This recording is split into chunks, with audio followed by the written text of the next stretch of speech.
initiated proceedings for both young men to avoid both a jury trial and the death penalty. It seemed like the right thing to do. So, 10 months into custody, Bruce Duffield pled to second-degree murder, and Randy Wilson, 21 at the time, pled guilty to accessory to murder and aggravated robbery. When a father and son are slain in their own home by guests, how is it Duffield become eligible early on for a frigid release in February 5 years, morning in and Wilson in 1983? as little as 3? Maybe the plea would be easier to make than to live with. Small town, big reaction. The McBean article documents Burlington citizens as split between those who felt the sentences were either too easy or too harsh, and even over who was the victim in the events which transpired. But those closest to the case saw mitigating, extenuating, and even vindicating factors in the slayings of Brown and his son. Truman, the public defender representing Wilson, said the plea was actually a great bargain, saving taxpayers money and everyone a lot of hardship. According to the Denver Post, the trial would have produced some explosive evidence and testimony, but the hidden costs would be paid and the truth served, one way or another. The plea deal was easy because if the case made it to court, reports from the Colorado State Patrol would show Ted Brown Sr. was involved in auto theft. But that was the least of it. Underage witnesses were ready to testify that they'd been given drugs by Brown and his son, T. Bud, in exchange for sexual favors. Long-held fears around town would be confirmed.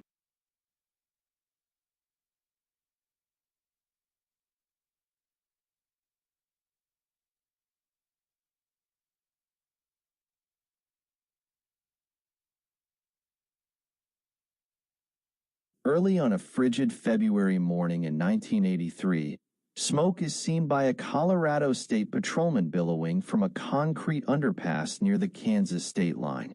Local police are radioed, and they go to the home of Ted Brown to tell him his car has been stolen and left burning just outside of town. But Mr. Brown is dead on the floor of his trailer. He is found face down, bound and stabbed repeatedly. His son, T. Bud Brown, is strangled to death in the next room. His head lies gently on a pillow, as if he could be sleeping. The phone is jostled off the hook where the old man died, and 2 blood trails streak the rugs from back to front of the house trailer. In less than a week, the Hutchinson News, Kansas, reports that 2 young men from the area are in custody. A farmer witnesses one young man walking away from Brown's 1977 two-tone Cadillac, white over red. The Coupe de Ville is scorched black and filled with guns and TVs stolen from the Brown house trailer still in the back seat. It appeared the 2 had been killed during a robbery, said the sheriff. Bruce Duffield, 18, of Burlington, and Randy Wilson, 20, of nearby Rulton, Kansas, were arrested, and both were held in Kit Carson County Jail by Chief Carroll Johnston on suspicion of killing 51-year-old Ted Brown Sr. and his 18-year-old son, Ted Jr.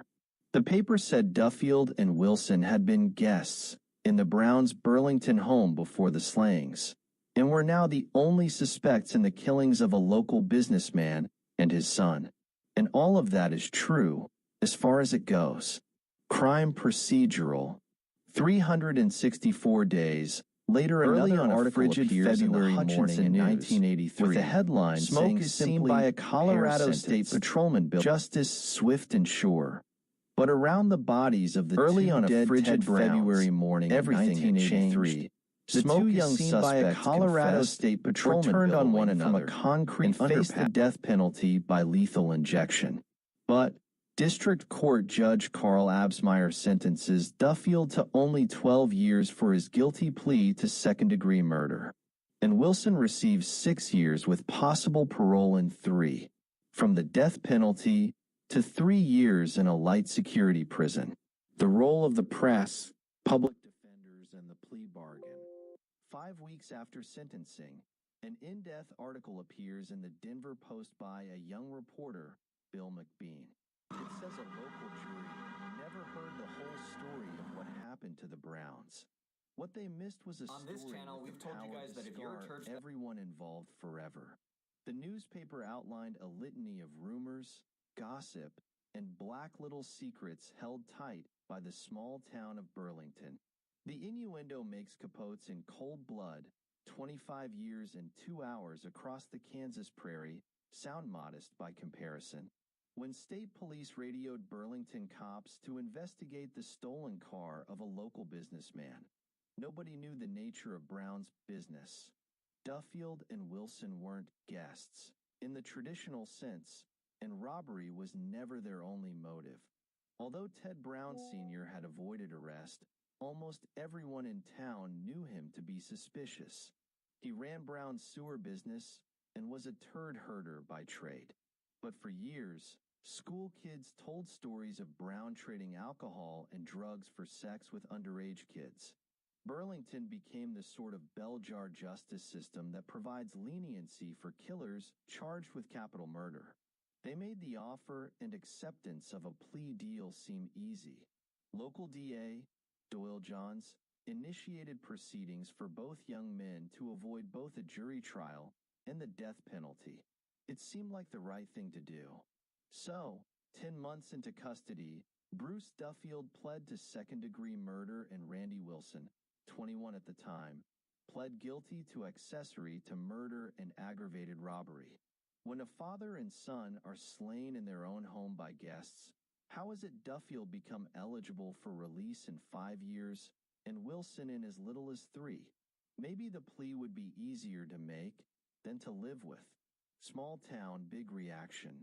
The McBean article documents Burlington citizens as split between those who felt the sentences were either too easy or too harsh, and even over who was the victim in the events which transpired.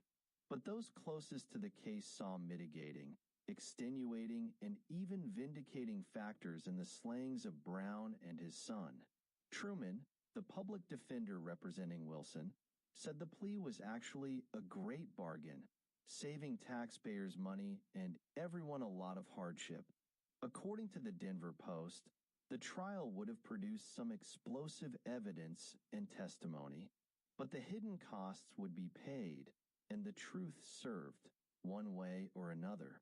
The plea deal was easy because if the case made it to court, reports from the Colorado State Patrol would show Ted Brown Sr. was involved in auto theft. But that was the least of it. Underage witnesses were ready to testify that they'd been given drugs by Brown and his son, T-Bud, in exchange for sexual favors. Long-held fears around town would be confirmed. Brown would be exposed as a homosexual and sexual predator. Brown would be unable to defend or ingratiate himself, as he often did, by handing out a wad of $100 bills. And the elder Brown's homosexual lovers would have been required to take the witness stand, and many would be revealed as clearly underage.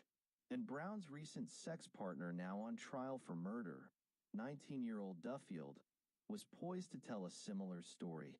If the plea deal failed, what was private would go public, and much of it would be raw and unfiltered. And, frankly, Burlington could do without that. But what villagers were trying to avoid was now coming out in a major newspaper, and not some sleazy tabloid either. Even that version was cleaned up, compared to the truth. Public Defender Truman outlined his defense strategy, proving that Bruce Duffield had an ongoing sexual relationship with the elder Brown.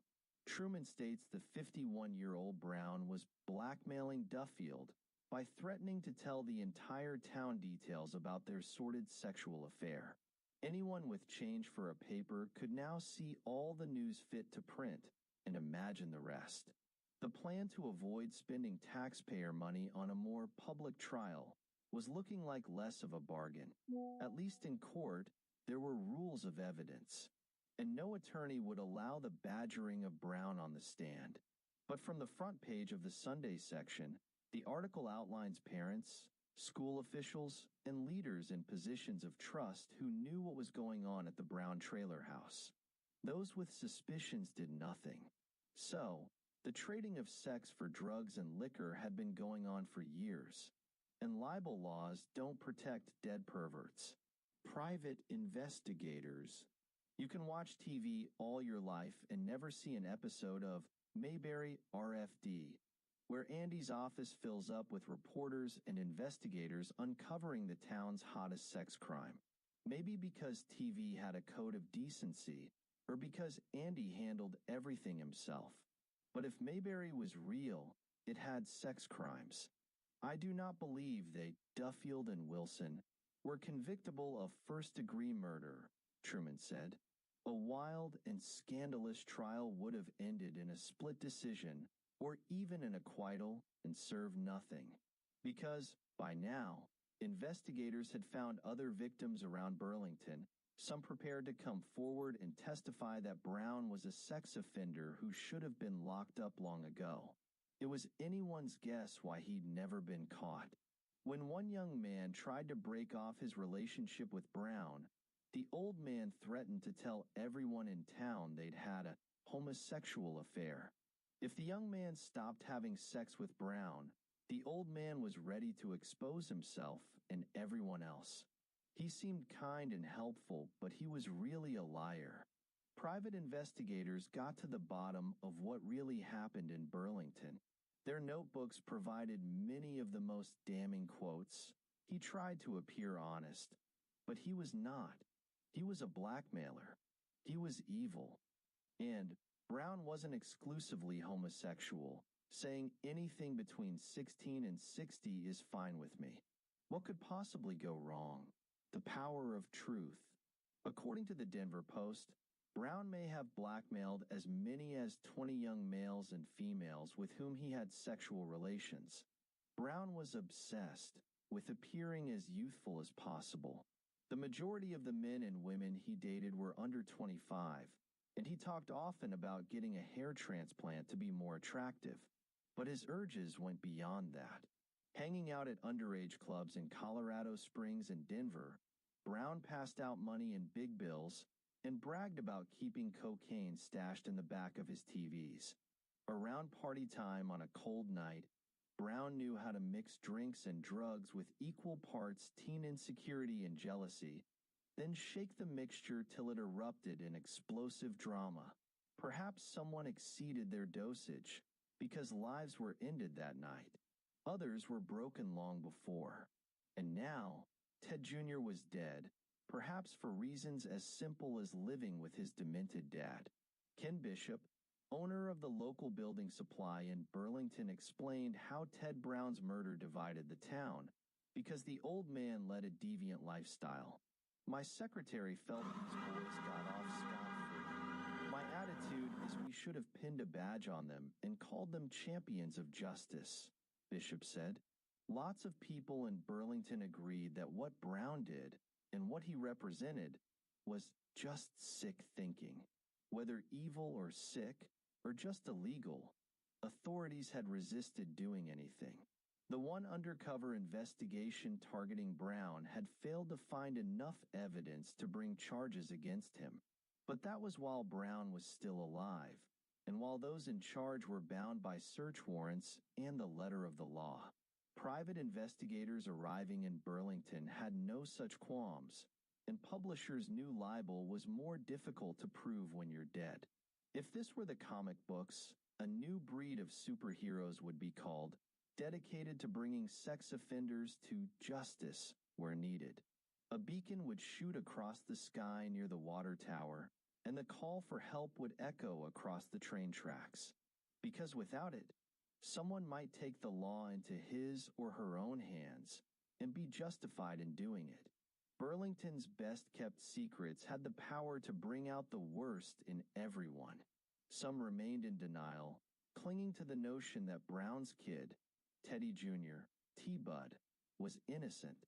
His mother, Betty, now Franklin, said nobody could come up with anything bad to say about her little Teddy. Consider the source. Betty was married to Brown for 25 years, until they divorced in 1979, 4 years prior to his death. According to reports, This was a full decade after Brown was first suspected of selling or giving drugs to school kids. When questioned, Betty recounted how Ted Sr. would leave her for days at a time with two small children. He gave them money, but no emotional security. In a small trailer, it's hard to deny that Junior saw things, bad things, and did nothing. The same could be said of his mother. Maybe neither of them felt things were that bad or serious. It's not clear why Betty eventually got out. The Browns' neighbor, who must have witnessed more than most, felt the two young killers should be given every break the law would allow. But Betty's latest husband, Dale Franklin, was angry that Colorado laws allowed plea bargains to be made for any reason. "It doesn't make any sense," he said. "Why even go through the motions if you're not going to penalize someone? What deterrent does anyone have from killing somebody? What's the use of taking them to trial in the first place? It makes no sense." Maybe Dale missed the point of that week's sermon and every sermon on conscience delivered since the dawn of Christendom. Brown was very, very charming, and he was very, very nice to me, but he was a rotter. There is no getting away from it. Peggy Bishop, Burlington Building Supply. It was becoming clear to everyone that lots could go wrong. Lives were broken because secrets were kept, and whether T-Bud was dead because he lived with his dad or had strange peccadillos of his own, the private investigators served another purpose. If one travels the world and the seven seas, few things are so powerful or baffling than the cloud of truth-telling. The whole truth and nothing but. So help you, God. The passages of John 8 verse 32 were familiar to Bruce Duffield. He'd gone to church with his father the night he killed the Browns, which proves truth is elusive even to those who act like they know it. We all believe we can tell the authentic from the false and are capable of serving on juries in judgment of others. Due process is what separates American justice from Islamic law, among other things, and that's fine for the courts. But what about the press and the harsher court of public opinion? At this point, Duffield's public defender was tasked with convincing authorities that Ted Brown Sr.'s corpse was rotting in that special place reserved for monsters and sex offenders. Prior to their arrival, there were no witnesses. So investigators went to work on Duffield and Wilson. At first, Duffield hedges over details demonstrating that the deaths were brutal. He ignores the fingernail gouges left on Brown's body, deep and extended from his neck to his crotch. Duffield isn't ready yet. He denies abusing others or wanting to be abused. For the sake of his family, Bruce seems ready to live with the story of what happened as a robbery gone wrong. With guns all over the Brown house, why scratch someone into submission? And if Bruce Duffield were to do time in prison, it might be better to have the reputation of a killer than a queer. But Randy Wilson has a different version of events when he's questioned a week after the killings. Another night in paradise.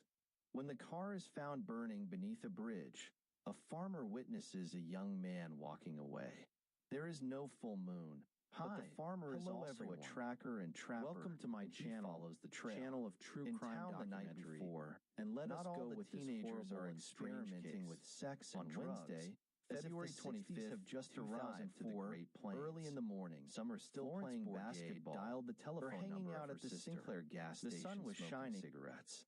The night of his death, everyone today. We have story of savage crime happened to lovely new wife, and there is subscribe for more rare and detailed crime stories. Normally, so let us go. Hours away. We have an obsessed. The drive is half in Costa Mesa, California, half on the 2nd of July, 1988, where speeds often exceed 100 miles an hour. Play turns physical and someone undercuts T-Bud, slamming him to the floor. Words are exchanged, but no blows are thrown. When play ends and the boys leave the gym, it is snowing. T-Bud wants to see his girlfriend in nearby Goodland, Kansas, but decides to call her instead because the snow starts coming down harder. Her name is Bambi, and she was once a runner-up for the Little Miss National Talent Contest. Her class ring is taken from Teddy's finger at the autopsy. Across town, Randy Wilson and Bruce Duffield buy 4 packs of cigarettes. They argue about how much money they can make selling guns and electronics in pawn shops in Colorado Springs. It's a conversation they have all the time. But they agree to head toward Ted Brown's trailer instead of making the drive, where there is always beer and a large liquor cabinet that never runs out. When they arrive, it's a little after 9 o'clock, and Ted Brown is watching Dynasty, a nighttime soap opera on Thursdays. The show features the Carringtons, a wealthy family set in Denver, starring John Forsythe as a rich oil magnate and Linda Evans as his hot new wife, Crystal. A lot like Dallas, Dynasty is known for putting the nasty back into the CBS lineup. The boys join Ted Sr. leering at Linda Evans and drinking. Wilson begins throwing back beers, and 18-year-old Duffield is quaffing vodka and Sprite, Ted's drink of choice in the winter of '83. One drink leads to another. Randy Wilson isn't drunk, but he feels Duffield is fast reaching his limit. Wilson's brother, Richard, owes Ted Brown money, but Randy is looking to leave Burlington for good. So he asks Ted to lend him some money for gas. Ted refuses, but in a nice way, almost apologizing for being unable to front Randy because he's a little short just now. When Ted says he has to go to bed, he gets up from the couch and asks Randy if he'd like to sleep over. Ted says it's getting late, but it's perfectly okay if the boys want to stay. So, the old man gets some pillows and blankets and both boys settle in. The CBI, Colorado Bureau of Investigation, report states that around midnight, as Randy falls asleep on Brown's couch, a drunk Bruce Duffield leans over him, Wilson, and tries to kiss him on the mouth. Wilson resists, kicking Bruce off him, and explains to cops later, "I'm not into that."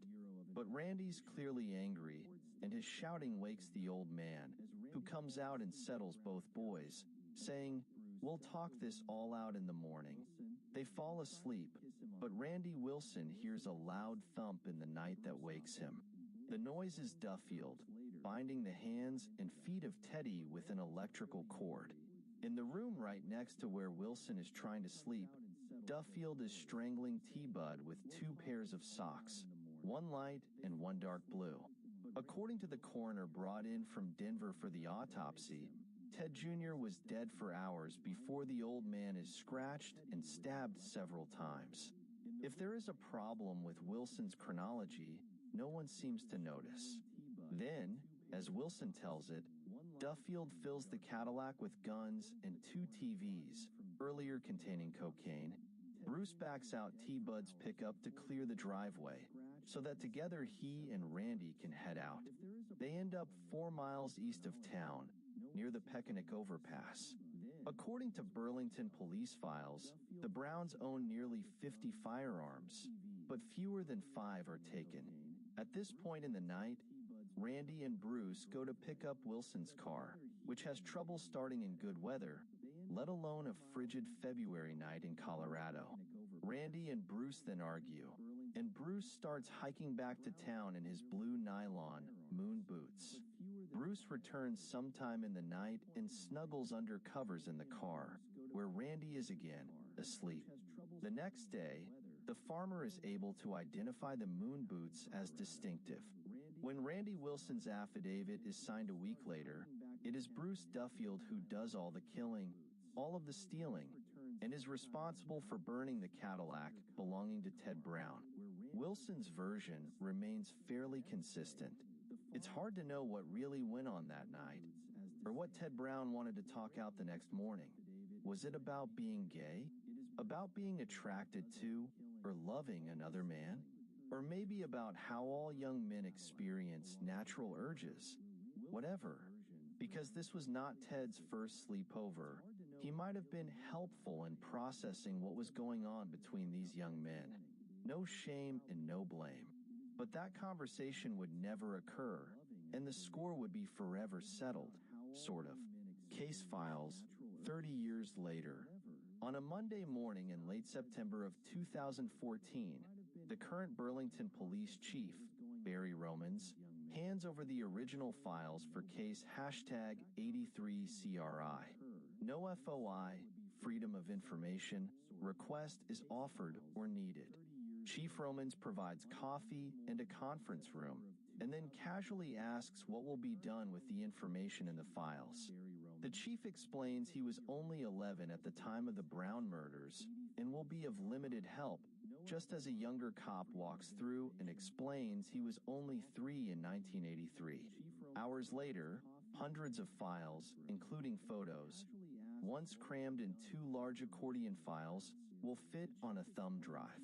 Chief Roman says that local knowledge of the Brown double homicide has always been explained to him as a simple robbery gone wrong. The robbery angle works, but simple doesn't, except perhaps in the sense of blood simple, a term from Dashiell Hammett's 1929 novel Red Harvest, whose setting is a corrupt town in the middle of a gang war. Blood simple describes a confused and paranoid state of mind, used again in the Coen brothers' 1984 film of the same title.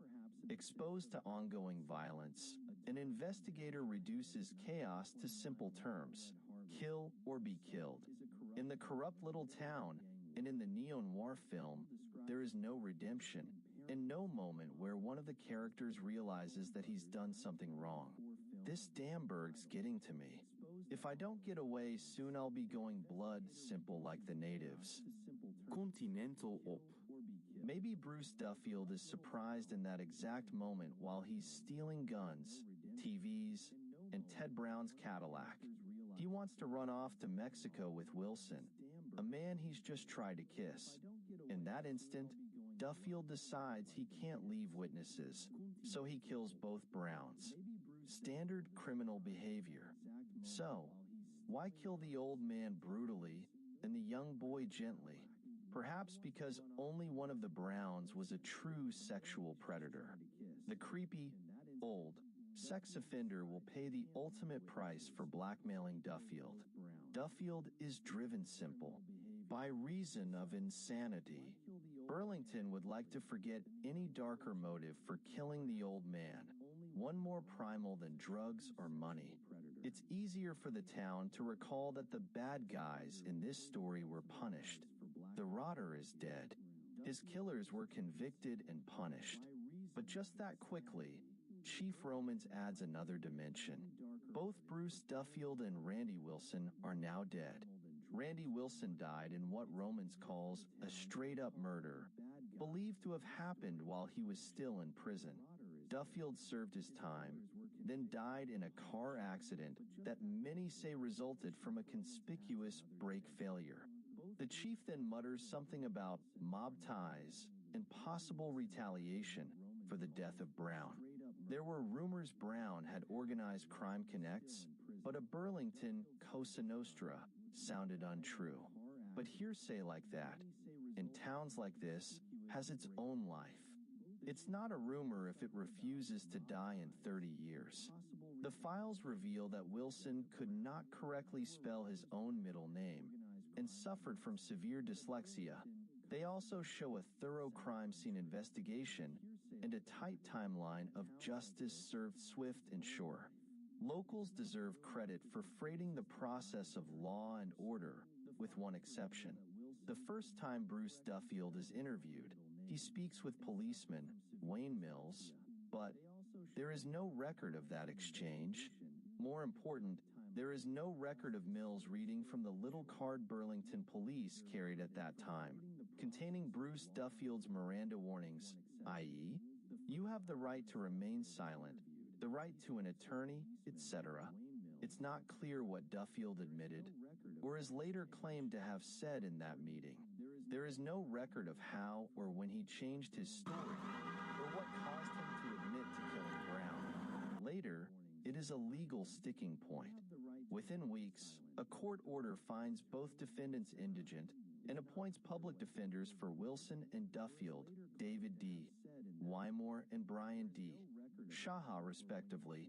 All hearings are ordered closed to the press, and Judge Absmeyer refuses a request from reporter Steve Gray from KCNC Channel 4, Denver, preventing any cameras, video, or still into the courtroom. Judge Absmeyer says cameras would lead to a circus-like atmosphere. Having seen the depositions, he would know. Poor, confused, and Wilson illiterate, both young defendants are then denied bail. The judge places a limit on fees for a psychiatrist or psychologist at $2,000. A social worker is granted, but limited to only $250 in billable hours.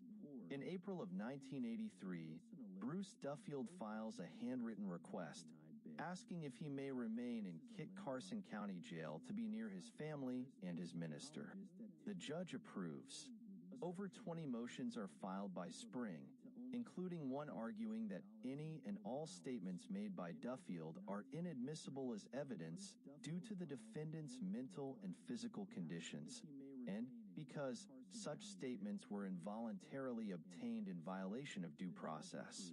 The public defenders hire private investigators who spend the summer of 1983 interviewing young people in and around Burlington, and by August, within 5 months of the slayings, both young men have entered pleas of not guilty, Duffield's by reason of insanity. In September, the judge approves an order for payment of $2,054.85 in fees to Troy K. Zook, a Colorado Springs PI with Zook and Curry Legal Investigations. It includes 824 miles at 20 cents a mile and 71.75 hours of time. The trial of Randy Wilson is scheduled for right after New Year's, 1984. Duffield will be tried immediately after, commencing January 23, 1984. Then, on Halloween, public defenders for Bruce Duffield file a motion to strike the death penalty from consideration, and that death in the gas chamber constitutes cruel and unusual punishment contrary to the United States Constitution and the Colorado State Constitution. Duffield's insanity will not have to be proved further. And even though Colorado no longer has gas chambers, the judge allows both boys to escape the threat of lethal injection. 6 weeks later, Randy Wilson files a new plea of guilty. And 3 days before Christmas in 1983, Duffield is allowed, or encouraged, to plead guilty to second-degree murder with restitution. Restitution is limited to burial expenses for the Browns. 1 day from a year since the original killings, the following appears in a nearby Kansas paper. Hutchinson News, Thursday, February 2nd, 1984. Swift and sure. In May 1984, Randy Wilson writes a handwritten letter to Judge Absmeyer in a wide, barely readable scrawl. Sent from Buena Vista Medium Security Prison, the looping and canted script explains how Randy has thought long and hard about what happened since going to jail. Wilson confesses to watching or seeing Ted Brown Jr. die, and that's all, but that he will have to live with that day in and day out till God comes back and the rest of my life. It is a gut-wrenching letter, made sadder still when Wilson misspells his own middle name. The judge writes back right away, saying he is pleased Wilson is in close contact with his parents, and that you, Wilson, realize that we are all responsible to a higher authority. And in closing, I believe that God can forgive any transgression if we are sincere in repentance. The judge affixes a very small sticky note to the original file with Wilson case. Very soon, also postmarked from Buena Vista, Bruce Duffield sends a 4-page handwritten letter to the judge, addressed, Dear Brother Carl. Duffield explains how he prayed throughout the 4-hour bus ride to Buena Vista to get in the Lord's hands. He tells of his plan to take the Lord's word to all the lost souls in prison. Then the letter confides that Duffield's oath was immediately tested. Anyone who goes to church or Bible study is a baby raper or snitch, an informer for the man. But when inmates realize he, Duffield, is a convicted murderer, they began to respect me. At times when Duffield finds the courage to attend Bible study, other inmates sit back and watch. To see if God is really real, they watch my diligence. I just tell them God has a master plan and they are part of it. The plan is to show God's love and glory to all mankind. Sick? At Christmas, Duffield sends Brother Carl a colorful card with a wintry scene of a young boy dragging a fresh-cut pine tree home through deep snow. God bless you is written in 1-inch high letters across the top. I write this to my brother in Christ, and to show you that God is in control, and to tell you that I love you as my brother in the Lord Jesus Christ. It is a long letter concluding in the margin. P.S. Write back if you can, I would enjoy hearing from you. Signed, your brother in Christ's name, Bruce Duffield. The judge does not write back. Months later, in early February of 1985, Randy Wilson writes again, this time from Delta Honor Camp in southern Colorado. Wilson asks the judge whether he is getting credit for his time spent as a trustee while housed in Lincoln County Jail, because his sentence is becoming harder to serve. There is no mention of Randy's progress toward his GED, or what he's been able to learn about himself in prison. In August, yet another letter arrives from Wilson, this time asking the judge how to get back 160 acres of family farmland. It relates how in 1976 the United Bank of Denver foreclosed on his mom and dad. In November of 1983, while Randy was in jail awaiting trial, his parents attended a hearing in Goodland, Kansas. While there, the bank went to their farmhouse, removed everything, and changed the locks on the house and barn. Wilson went on to explain, after the hearing, Mom and Dad were thrown in jail. Anyways, I just wanted to ask you how to go about getting it back. A simple 8-line letter was sent in reply from Judge Absmeyer, saying, by statute, judges cannot give legal advice. It concluded, in effect, get a good lawyer. It is Wilson's last known correspondence. Postscript. In September of 1983, investigators Troy Zook and Andrew Dennison were each paid a few $100s after expenses. It is an innocuous detail in the overall telling. 30 years later, both men tell, independently, the story of a tormented kid, not yet in his 20s, who was turned by an old man. That man, Ted Brown Sr., remains a sexual predator in both their minds. When Zook and Dennison originally arrived in Burlington, nobody wanted to share, though everyone had stories to tell. Wilson wanted the world to know Duffield was the killer. Duffield was careful to avoid sounding like he might be gay. Some secrets Bruce struggled to maintain to the grave, and many of the explosive details of Burlington in 1983 are now gone. Some lost to memory, others dependent upon handwritten notebooks since destroyed by a basement flood, in the case of investigator Troy Zook, or just plain lost in the case of Andy Dennison. But both investigators agree Bruce Duffield was a hapless pawn of the older Ted Brown. Brown regularly paid young people to strip for drinks and for drugs and for money. Brown then took Polaroid pictures of their youthful, naked skin. Both investigators believed Duffield was straight. Both said Bruce just liked the money and the drugs and the attention. And there is no record of gay men ever wearing moon boots. It's believed the Polaroids were sold to pornographers in Denver, but there is no evidence that actually occurred. It's true Brown would disappear for hours at a time in Denver, where even the friends didn't know his whereabouts. But that doesn't make him a pornographer or a pedophile.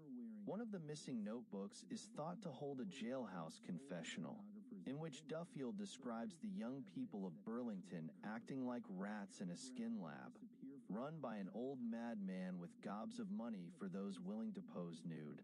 Once incarcerated and encouraged by his family to join Chuck Colson's Christian ministry, details start spilling from Duffield, easing his strain and torment.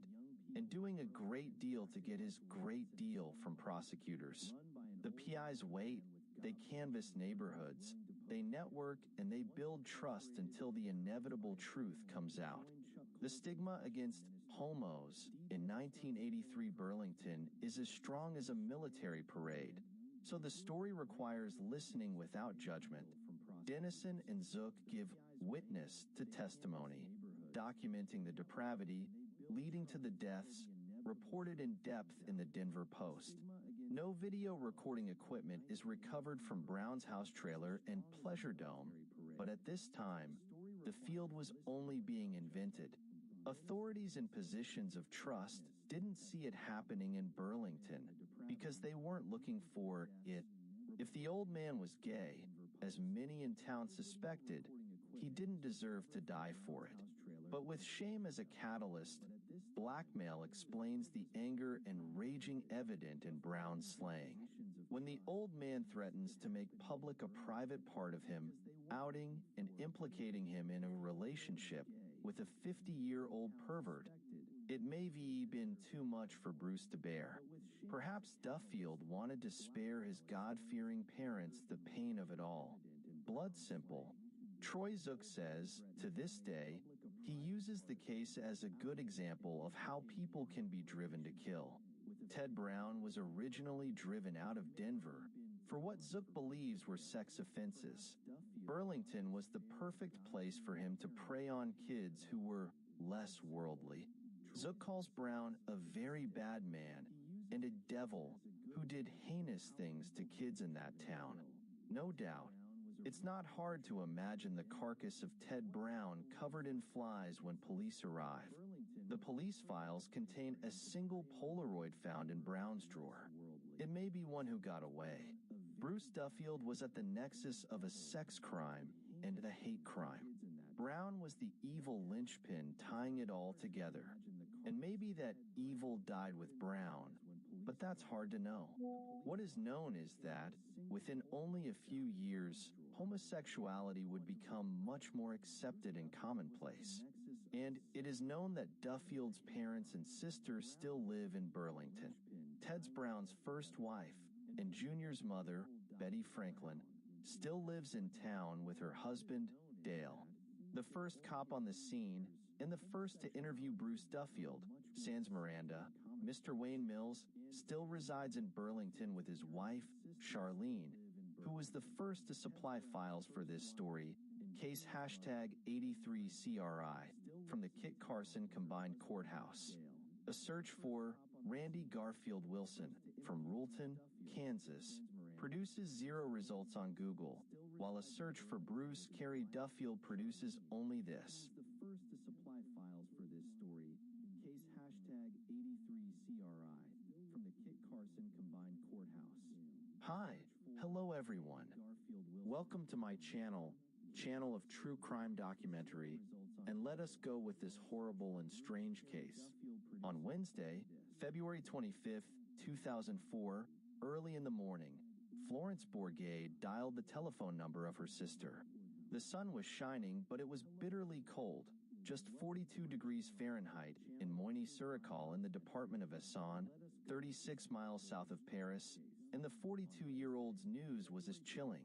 Her husband, Yves, 44, had only got back home in the early hours of that morning after a night of drinking, and he's being very abusive verbally, and she did not want their children to witness such behavior.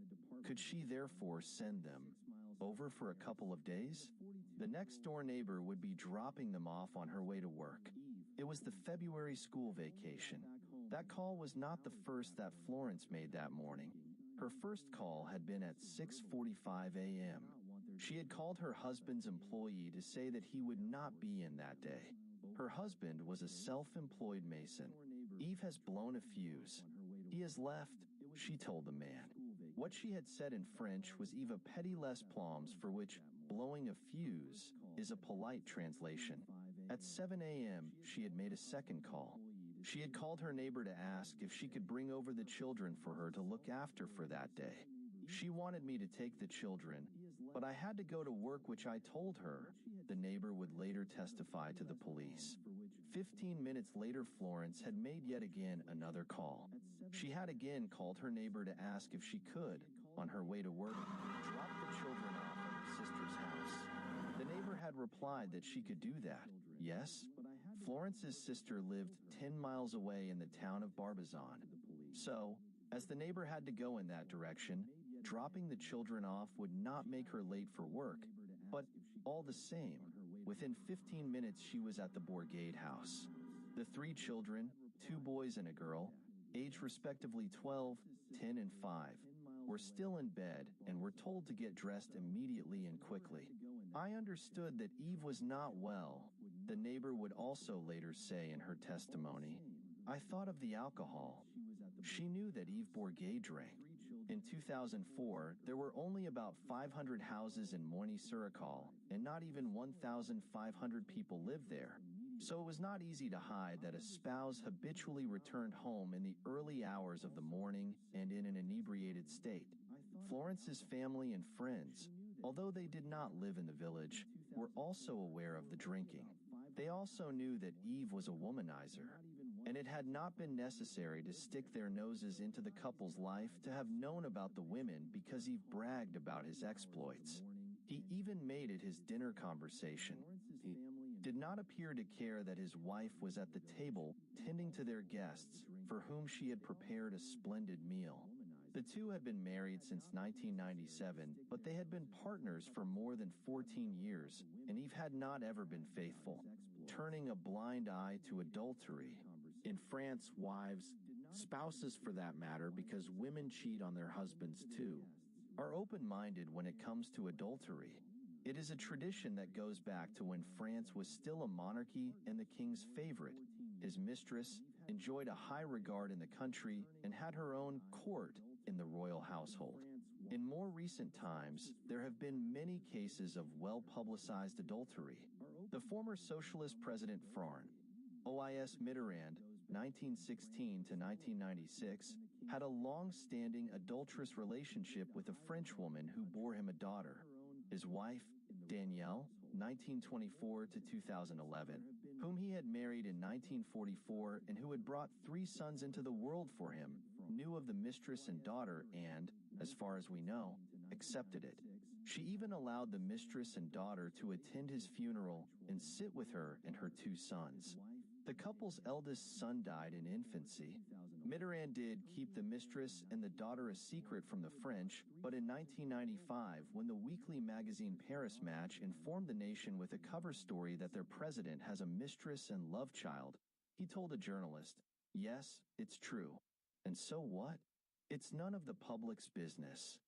The French then proved as tolerant as his wife, because they did not bat an eyelid on learning that they, as taxpayers, had financially supported the mistress and the 8 had provided them with a Paris apartment and police protection. Mitterrand's predecessor, Giscard d'Estaing, who was head of state from 1974 to 1981, was also often in the news over his extramarital affairs. As the Daily Le Monde reported in 1974, when Giscard, he was generally known by his first name, was going to spend the night with a woman, he would leave a sealed envelope at the presidential Élysée Palace so that his aides would know where to find him in case of an emergency. One morning at 6, driving from a woman's apartment in Paris's Latin Quarter, he collided with a truck collecting the garbage bins the French put out on the sidewalks during the night. He was not injured, and the police were not summoned to the scene. In 2009, he, then 83 years old, wrote a novel La Princesse et le Président, The Princess and the President, published by Falwa Exo, which told the story of the secret and passionate love affair of a French president and a Welsh princess who was very unhappy in her marriage. The daily right-wing Le Figaro, in reviewing the novel, wrote that the book rose above the level of a romantic work because of the wealth of detail about the palaces where the two met to make love. Naturally, there was much speculation at the time of publication that the 2 protagonists in the novel were Giscard and Diana, Princess of Wales, and that he had finally decided to reveal that he had been the princess's lover while he was head of state. Asked on television chat shows whether this had been so, He would neither admit nor deny it. His grin was wide. The British media dismissed the book as an old man's fantasy. A French president, the married Felix IV, had even suffered a fatal stroke in the arms of his mistress in 1899, the fourth year of his 7-year mandate. Aides rushed to his private drawing room in the Élysée Palace on hearing a woman's screams. They found the 58-year-old IV unconscious on a sofa, his hands gripping the hair of the 30-year-old Parisian socialite Marguerite Steinheil.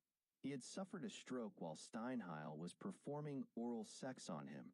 Steinheil would later be charged with the murder of her husband and mother-in-law, but was found not guilty. She died in England, the wife of an English nobleman. The latest case of a Frenchman's adultery is that of former IMF head Dominique Strauss-Kahn, known as DSK. Despite that there had been many rumors and many media hints that DSK was a womanizer, the French were still ready to elect him as their president in next May's 2012 presidential election.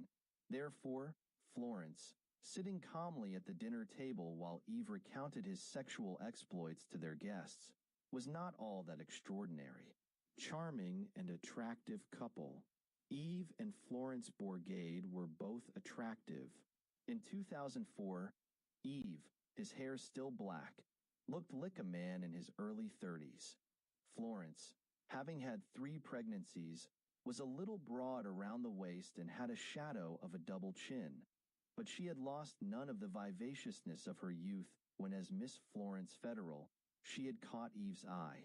She still often combed her long dark hair into a chignon as she did at that time, and also as then, she kept her eyebrows perfectly curved. And despite her husband's nocturnal activities, she was never dour. The couple loved to have fun. They had vacations at the seaside, and they often entertained.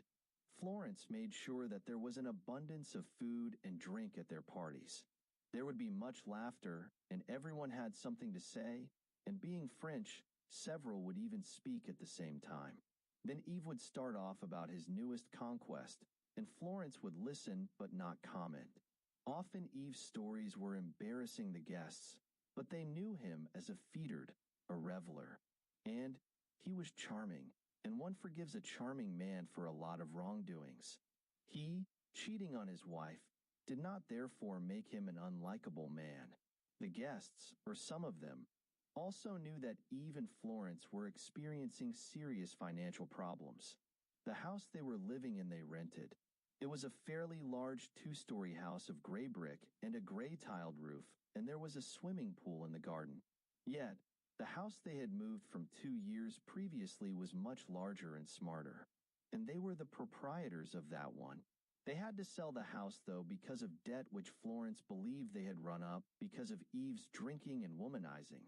As someone who loved elegant clothes and to spoil their children with gifts, she made no secret of the fact that she hated their shortage of money, and as family and friends noticed, she had become very quiet.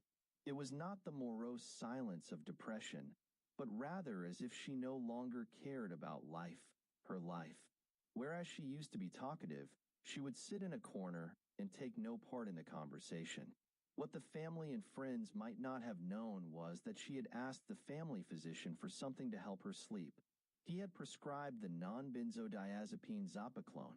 The drug, which can be obtained only with a prescription, was first marketed in 1986 by Ron Poulenc S.A. In 2005, the U.S. Drug Enforcement Administration listed it under Schedule 4 as TH had addictive properties similar to benzodiazepines. Its brand name in the UK is Zimivane and Imuvane in Canada. Towards the end of the day, Florence again called her sister. Her news was that Yves is gone. He left her and the children for a 25-year-old woman. She did not know anything about the woman. Yves did not fill her in. But at 4 o'clock, a gray Renault Scenic pulled up outside the house, and Yves, having thrown some clothes into a black plastic bin liner, rushed over to the car, which then immediately drove off. She was not able to see into the car, so she did not know who was behind the wheel. She spoke calmly as if she could not care less. By then the children had told their aunt that they were awakened during the night because their mom and dad were arguing very loudly. Their dad had again been out drinking, which had made their mom angry. The following day, Florence also told Eve's sister that her brother has gone off with a 25-year-old woman. Her voice again portrayed no emotion, which was in stark contrast to how her sister-in-law felt. She wanted her to start looking for Eve and to get him to return home. Late in the afternoon of the next day, Thursday, February 26th, there having been no news or calls from Eve, and his family worried that he might be in some kind of trouble, they urged Florence to go to the gendarmes. That she did. She reported that he had abandoned the marital home. Under Article 227-3 of the French Penal Code, a man abandoning a spouse or a woman with whom he has been living in concubinage. The legal term in France when ing together as spouses and fathered children by her who were still minors under the age of 16 is committing a punishable crime with a 2-year imprisonment and a 15,000 euros, $20,000, fine. In France, a love child has the same rights as a child born in wedlock. After she'd been to the gendarmes, Florence collected her children from her sister's house and drove them home. In France, when the disappearance of a child is reported to the police, they instantly launch a missing child alert, the alertenleavement. Television networks, radio stations, cell phone operators, newspaper and news agency websites immediately flash a photo of the child and details of the disappearance over the airwaves. Simultaneously, alerts are flashed on highway signs. Alertenleavement is based on the United States Amber Alert Program. In some cases, Interpol's 24-hour command and coordination center at its General Secretariat headquarters in the French city of Lyons would even issue an international yellow notice missing persons alert. When an adult disappears and there is no evidence of foul play, for example, blood is found in the missing person's home, car, or workplace, the police only launch an investigation if that person has given no sign of life for 2 months. Therefore, the police registered Eve as having abandoned his wife and children in order to prosecute him in 2 months' time, if necessary, under Article 227-3. They asked Florence to let them know if he should return home or contact her a nauseating smell. It was not the kind of weather to be out on a bicycle, and what was more, to be cycling through a forest. It was Friday, February 27th, 48 hours since Eve had left home, and a heavy fog hung over the Grands Avaux forest. It was also cold, the temperature having dropped to 21 degrees Fahrenheit in the previous 48 hours. The 450-acre Grands Avaux forest is 6 miles north of Moigny-sur-École and the comfortable home of the Bourgade couple and their 3 children. The cyclist, accustomed to the forest's aromatic chestnut, oak, acacias, and flame trees, suddenly became aware of a foul smell. He allowed his nose to lead him to a canvas-covered bundle in a clearing for vehicles. Controlling his curiosity, he did not lift the canvas, but called the gendarmerie. In France, the gendarmerie, which falls under the Ministry of Defense, policed the countryside and communities of fewer than 20,000 inhabitants. Several gendarmes arrived on the scene and quickly established that the canvas concealed a badly burned body which lay on another canvas. The body was headless and without hands and feet. The feet had been severed at about 2 inches above the ankle joint. The national police moved in to assist the gendarmerie, which is the norm in major crime cases. They closed off the area, took photographs, and collected whatever lay about, which included a cigarette, but which they found underneath the body. They sealed all in security pouches to prevent contamination and to ensure that no one could tamper with the items, as all would be used as evidence in an eventual murder trial. The pouches were taken to a police laboratory, and in the coming days a DNA profile would be looked for on every object. The body, too, which was taken to the police mortuary, would undergo DNA tests. The tests, the cops hoped, would put an identity to it. An autopsy would also be carried out to determine the cause of death. The gruesome discovery merited just a coup of paragraphs in the next day's papers, and television did not mention it at all. Carpe.es, some of them headless, did have the habit of turning up in France's woods, rivers, or canals. Getting on with her life. Eve's family urged Florence to launch a search for him herself. She refused. She told them that she would deal with his abandonment of the marital home in her own way. She telephoned Eve's employee and told him that she has closed the business. She sold the clothes Eve had left behind. She sold whatever was in the house which he had bought, and which she did not particularly like. He loved automobiles and had several, and she sold those too. She sold the pickup he used in his business. She sold some of the furniture. She sold the mattress of their double bed. Or, she said she had sold those things when the family noticed that they were no longer at the house. She also canceled Eve's cell phone subscription. His sister thought that while he had a cell phone subscription, they had a way of contacting him. He had not replied to the messages they had left on his cell, though. Eve's family again asked her to try to find him. She again refused. They decided to do so themselves. They placed missing person messages on the internet. Florence, hearing of this, was furious, and the bad feeling between her and Eve's family intensified. She would have, she told them, phrased the message differently. She also told them that she had sold Eve's belongings because she needed the money. She had 3 children to feed, and she also had to pay the debts Eve had left behind. Meanwhile, the police were still none the wiser as to the identity of the headless, handless, and footless body. The autopsy did reveal that he had a fractured vertebrae and a ruptured liver which had been caused by a violent blow or blows to the body. He also had consumed a massive amount of a non-benzodiazepine hypnotic sleeping pill. It was Zopiclone. The standard prescribed dosage of the drug is 5 to 7.5 milligrams at bedtime, and the taker will usually fall asleep within 20 minutes.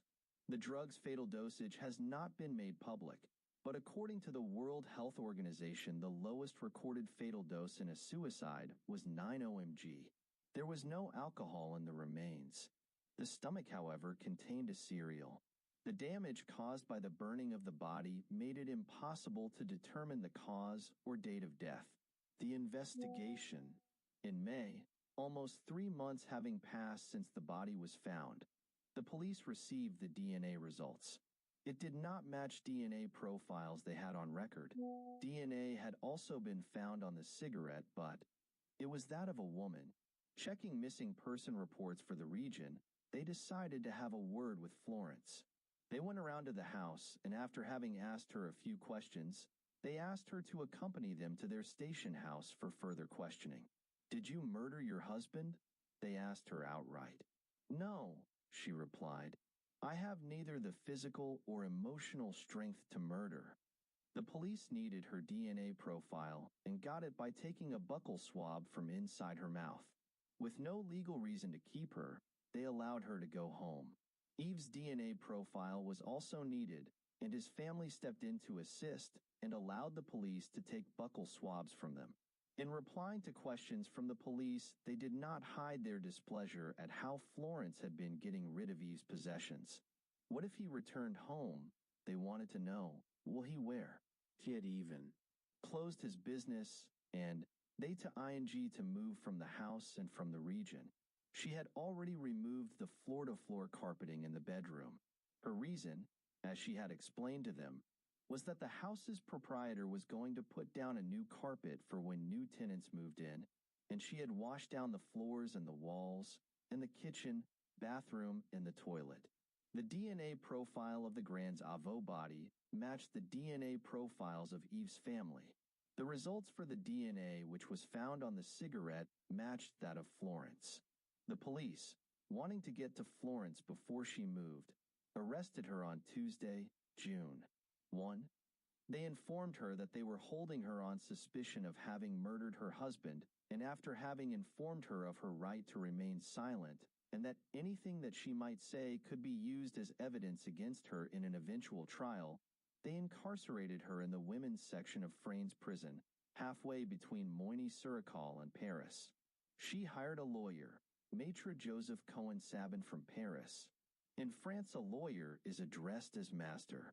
In the interrogations that followed, always in the presence of her lawyer, As French law requires, Florence admitted to the police that she was going to move. She said, to settle some 150 miles south from Moigny-sur-Écalle. She had cleaned the house, yes. She did not want to leave a dirty house so that the proprietor had the expense of having to have it cleaned. She had removed the bedroom carpet, yes. The carpet was dirty and the proprietor was going to redecorate the house anyway. Questioned about the time that Eve had left on Wednesday, February 25th, she said that it was at 10 in the morning. The police already knew that she had told her sister and parents that he had left at 2 in the afternoon, but that she had told Eve's sister that it was at 4 in the afternoon. The police wanted to know what she had done with the carpet she had removed from the bedroom. She had disposed of it, she replied. Where did she dump it? Where one should leave large objects one no longer needed, the municipal rubbish dump. The police went to the rubbish dump, but there was no carpet there. They also went through the rubbish hoping to find the mattress from the couple's double bed because Florence had changed her story saying that she had also disposed of the mattress at the dump, but there was also no mattress there. Municipalities regularly clear out such rubbish dumps, and what cannot be recycled are incinerated. Who did she sell Eve's belongings to? She could not remember, she said. She could also not remember what exactly she had sold, and she pointed out that he had taken some things with him. She had also given things to beggars. She could not provide invoices or receipts, but this did not surprise the police because in France black market trading is an everyday occurrence. Transactions are in cash, which makes it financially attractive to both the seller and the buyer because it eliminates value-added tax, VAT, charges. Even cars are sold on the black market to be shipped to the former East European countries or to North Africa. Did she smoke?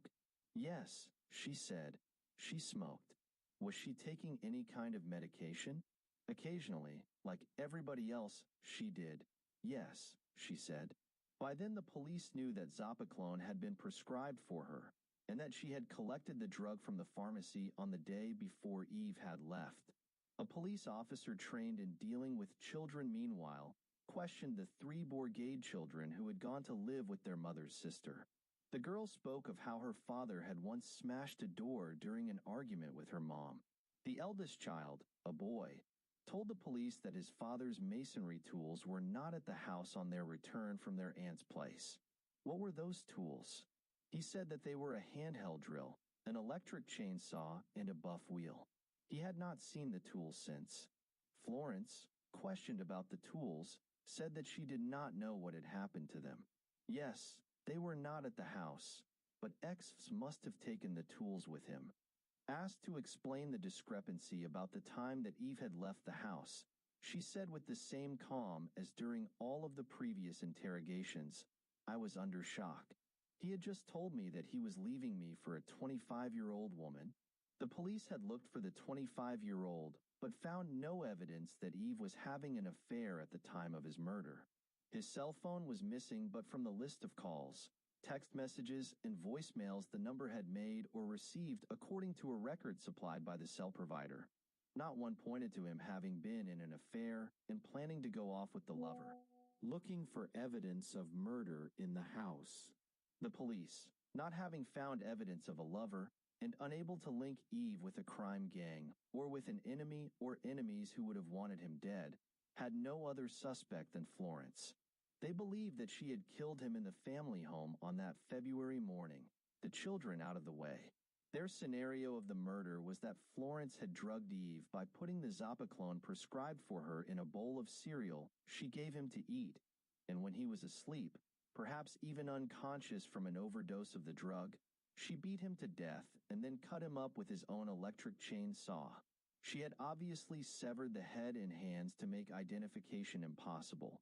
Without teeth to compare with his dental record, and without hands to provide fingerprints which could be matched with prints at the family home, identification of the torso would have been impossible. She had severed the feet, cutting the ankles away too, because Eve had had a minor accident with one of his working tools and had a wound covered with a plaster on his right ankle. As the two families and the couple's friends knew about the wound, it would have identified the body in the wood as that of Eve. She had then driven the body to the forest and set it alight to destroy it further, or perhaps hoping that it would burn to ashes. No doubt nervous, she must have been smoking while working on the body and did not notice that a butt had fallen from an ashtray and stuck to the canvas she was wrapping around the body. They had no idea about what she had done with Eve's head, hands, and feet. However, the police had to prove their theory, and Florence, having thrown away the bedroom carpet and having, as she said, sold the mattress that was on their bed, and having cleaned the house so thoroughly that not a speck of dust, not to mention a drop of blood, was in sight, they needed assistance. A team from the police's forensic department arrived at the house. Dressed in white protective clothing which included gloves and mouth masks, they erected tents in the garden to work from and set out an assortment of equipment, from cotton swabs, tweezers, lifting tape, notebooks, colored pens and pencils, torches, and megaphones to sophisticated infrared and ultraviolet cameras, which they would be using. They were also to dust for fingerprints and to search for blood. For the latter, they were to use a reagent, luminol. Legend has it that around 1,000 years BC, a Chinese emperor had a painting on which a glowing bluish-green ox mysteriously appeared each nightfall. The emperor had not revealed how he was able to perform such a miracle, but through the ages men had tried to discover his secret, but it was only in the middle of the 19th century that German scientists succeeded to synthesize a fluorescent chemical by mixing the inorganic compound of hydrogen and hydrogen peroxide together. The chemical, which was given the name of luminol, it enzans that which emits light, and the scientific formula of C8H7N3O2, was then synthesized into a yellow-white powder, but no one had any use for it, not even when, in 1928, the German scientist H.O. Albrecht discovered by accident that by adding an oxidizing agent to the powder, the liquid that formed gave blood luminescence. The blood gave off a bluish-green glow in the dark, just like the Chinese emperor's ox. Albrecht's discovery would remain unused until 1937, when another German, the forensic scientist Walter Specht, discovered that when he sprayed a mixture of fluminol and hydrogen peroxide onto blood, the iron atom present in blood's hemoglobin initiated a chemiluminescent reaction. The blood emitted a blue-green glow. He tested it on different surfaces and everywhere the presence of blood, even old blood no longer visible to the naked eye, was revealed. Specht's mixture was improved on by two American forensic scientists, M. Grodsky and K. Weber, and in 1966 the latter's formula, which was made up of fluminol, sodium hydroxide, and hydrogen peroxide diluted in distilled water, was being used by police departments in the United States.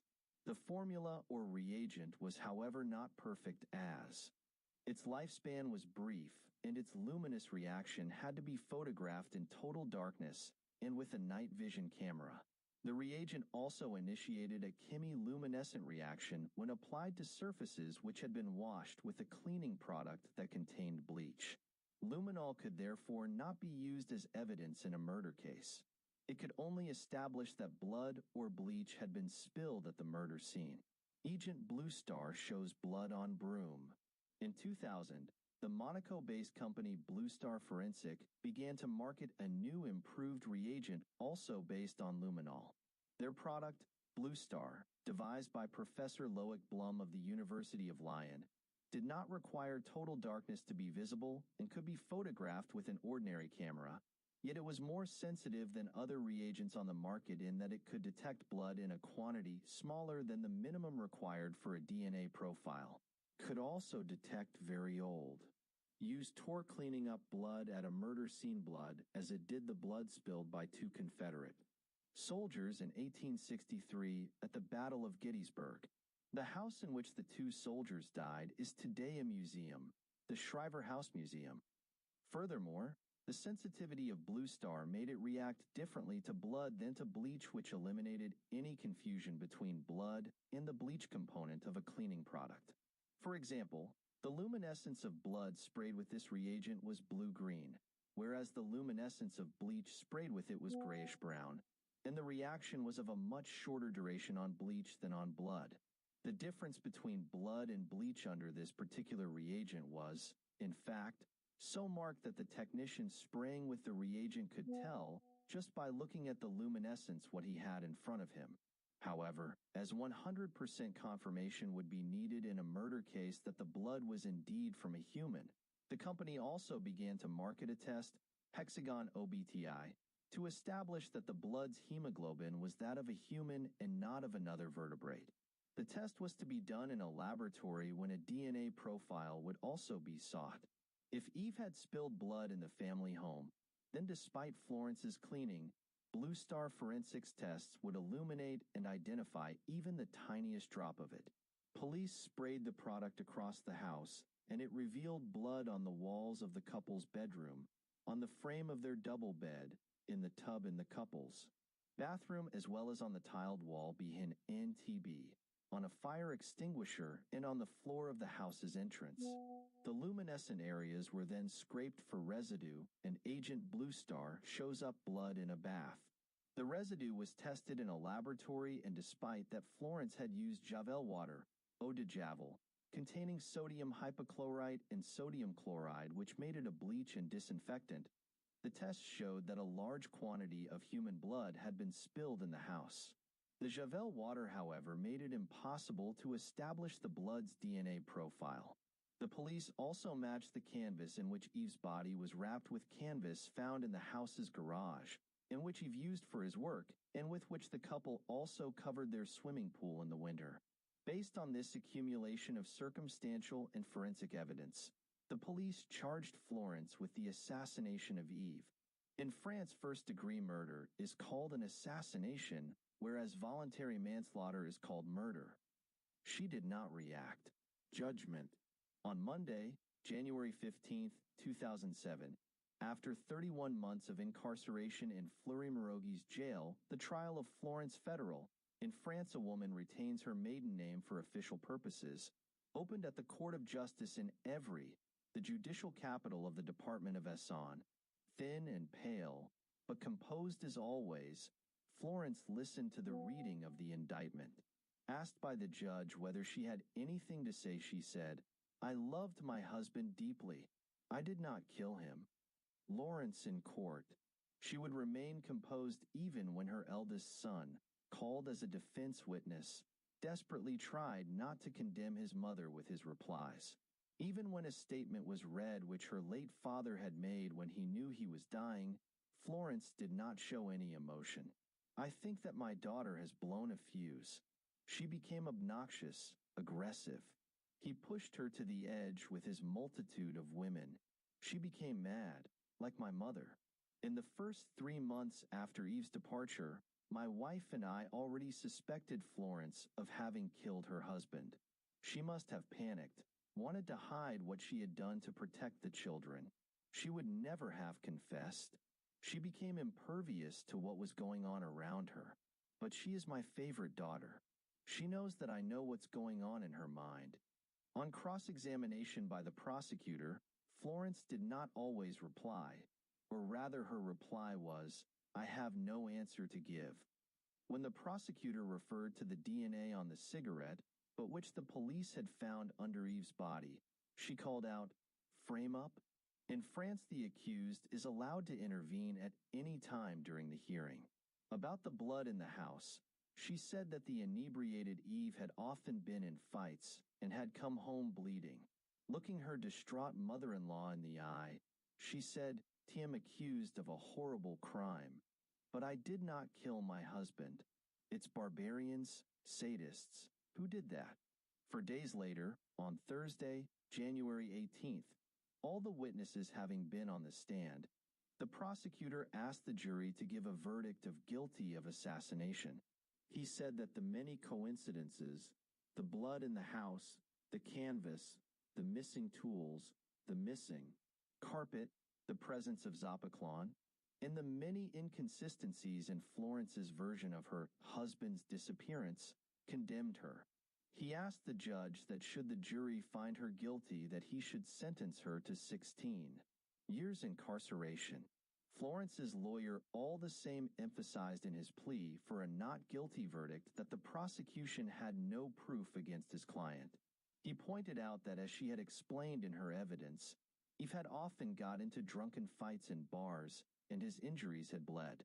She had not manifested any emotion at her husband's death. Yes, but that was by education, he said. The jury left the courtroom to deliberate in the presence of the judge and two magistrates who had been present throughout the trial but, in accordance with French law, had taken no part in the procedure. 3 hours later, the jurors returned to the courtroom.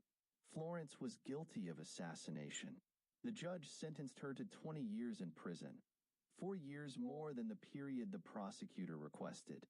Florence's lawyer lodged an appeal, and it was heard in May 2008. For a week, Florence, as composed as in the past, repeated that she had not killed her husband, and her lawyer in his plea emphasized the doubt that existed in the case. He said that a specter of judicial error hung over the case. After 4 hours of deliberation, the jury upheld the previous guilty verdict, but the judge downgraded the crime from assassination to voluntary violence which had unintentionally caused death. He reduced the previous sentence of 20 years to 15. The 4 years she'd already spent in prison would be deducted. Today, Florence's family and children stand by her. They visit her each week. Eve's family remains heartbroken and sure of their sister-in-law's guilt. Hi, hello everyone. Welcome to my channel of true crime documentary, and let us go with this horrible and strange case. On Wednesday, February 25, 2004, early in the morning, Florence Bourgade dialed the telephone number of her sister. The sun was shining, but it was bitterly cold, just 42 degrees Fahrenheit, in Moigny-sur-École in the department of Essonne, 36 miles south of Paris, and the 42-year-old's news was as chilling. Her husband, Yves, 44, had only got back home in the early hours of that morning after a night of drinking, and he's being very abusive verbally, and she did not want their children to witness such behavior. Could she therefore send them over for a couple of days? The next-door neighbor would be dropping them off on her way to work. It was the February school vacation. That call was not the first that Florence made that morning. Her first call had been at 6:45 a.m. She had called her husband's employee to say that he would not be in that day. Her husband was a self-employed mason. Eve has blown a fuse. He has left, she told the man. What she had said in French was Eve petit les plombs, for which blowing a fuse is a polite translation. At 7 a.m., she had made a second call. She had called her neighbor to ask if she could bring over the children for her to look after for that day. She wanted me to take the children, but I had to go to work, which I told her, the neighbor would later testify to the police. 15 minutes later, Florence had made yet again another call. She had again called her neighbor to ask if she could, on her way to work, drop the children off at her sister's house. The neighbor had replied that she could do that, yes. Florence's sister lived 10 miles away in the town of Barbizon. So, as the neighbor had to go in that direction, dropping the children off would not make her late for work, but all the same, within 15 minutes she was at the Bourgade house. The 3 children, 2 boys and a girl, aged respectively 12, 10 and 5, were still in bed and were told to get dressed immediately and quickly. I understood that Eve was not well, the neighbor would also later say in her testimony. I thought of the alcohol. She knew that Eve Bourgade drank. In 2004, there were only about 500 houses in Moigny-sur-École, and not even 1,500 people lived there. So it was not easy to hide that a spouse habitually returned home in the early hours of the morning and in an inebriated state. Florence's family and friends, although they did not live in the village, were also aware of the drinking. They also knew that Eve was a womanizer, and it had not been necessary to stick their noses into the couple's life to have known about the women because Eve bragged about his exploits. He even made it his dinner conversation. He did not appear to care that his wife was at the table tending to their guests, for whom she had prepared a splendid meal. The two had been married since 1997, but they had been partners for more than 14 years, and Eve had not ever been faithful, turning a blind eye to adultery. In France, wives, spouses for that matter, because women cheat on their husbands too, are open-minded when it comes to adultery. It is a tradition that goes back to when France was still a monarchy and the king's favorite, his mistress, enjoyed a high regard in the country and had her own court in the royal household. In more recent times, there have been many cases of well-publicized adultery. The former socialist President Franz Mitterrand, 1916 to 1996, had a long-standing adulterous relationship with a French woman who bore him a daughter.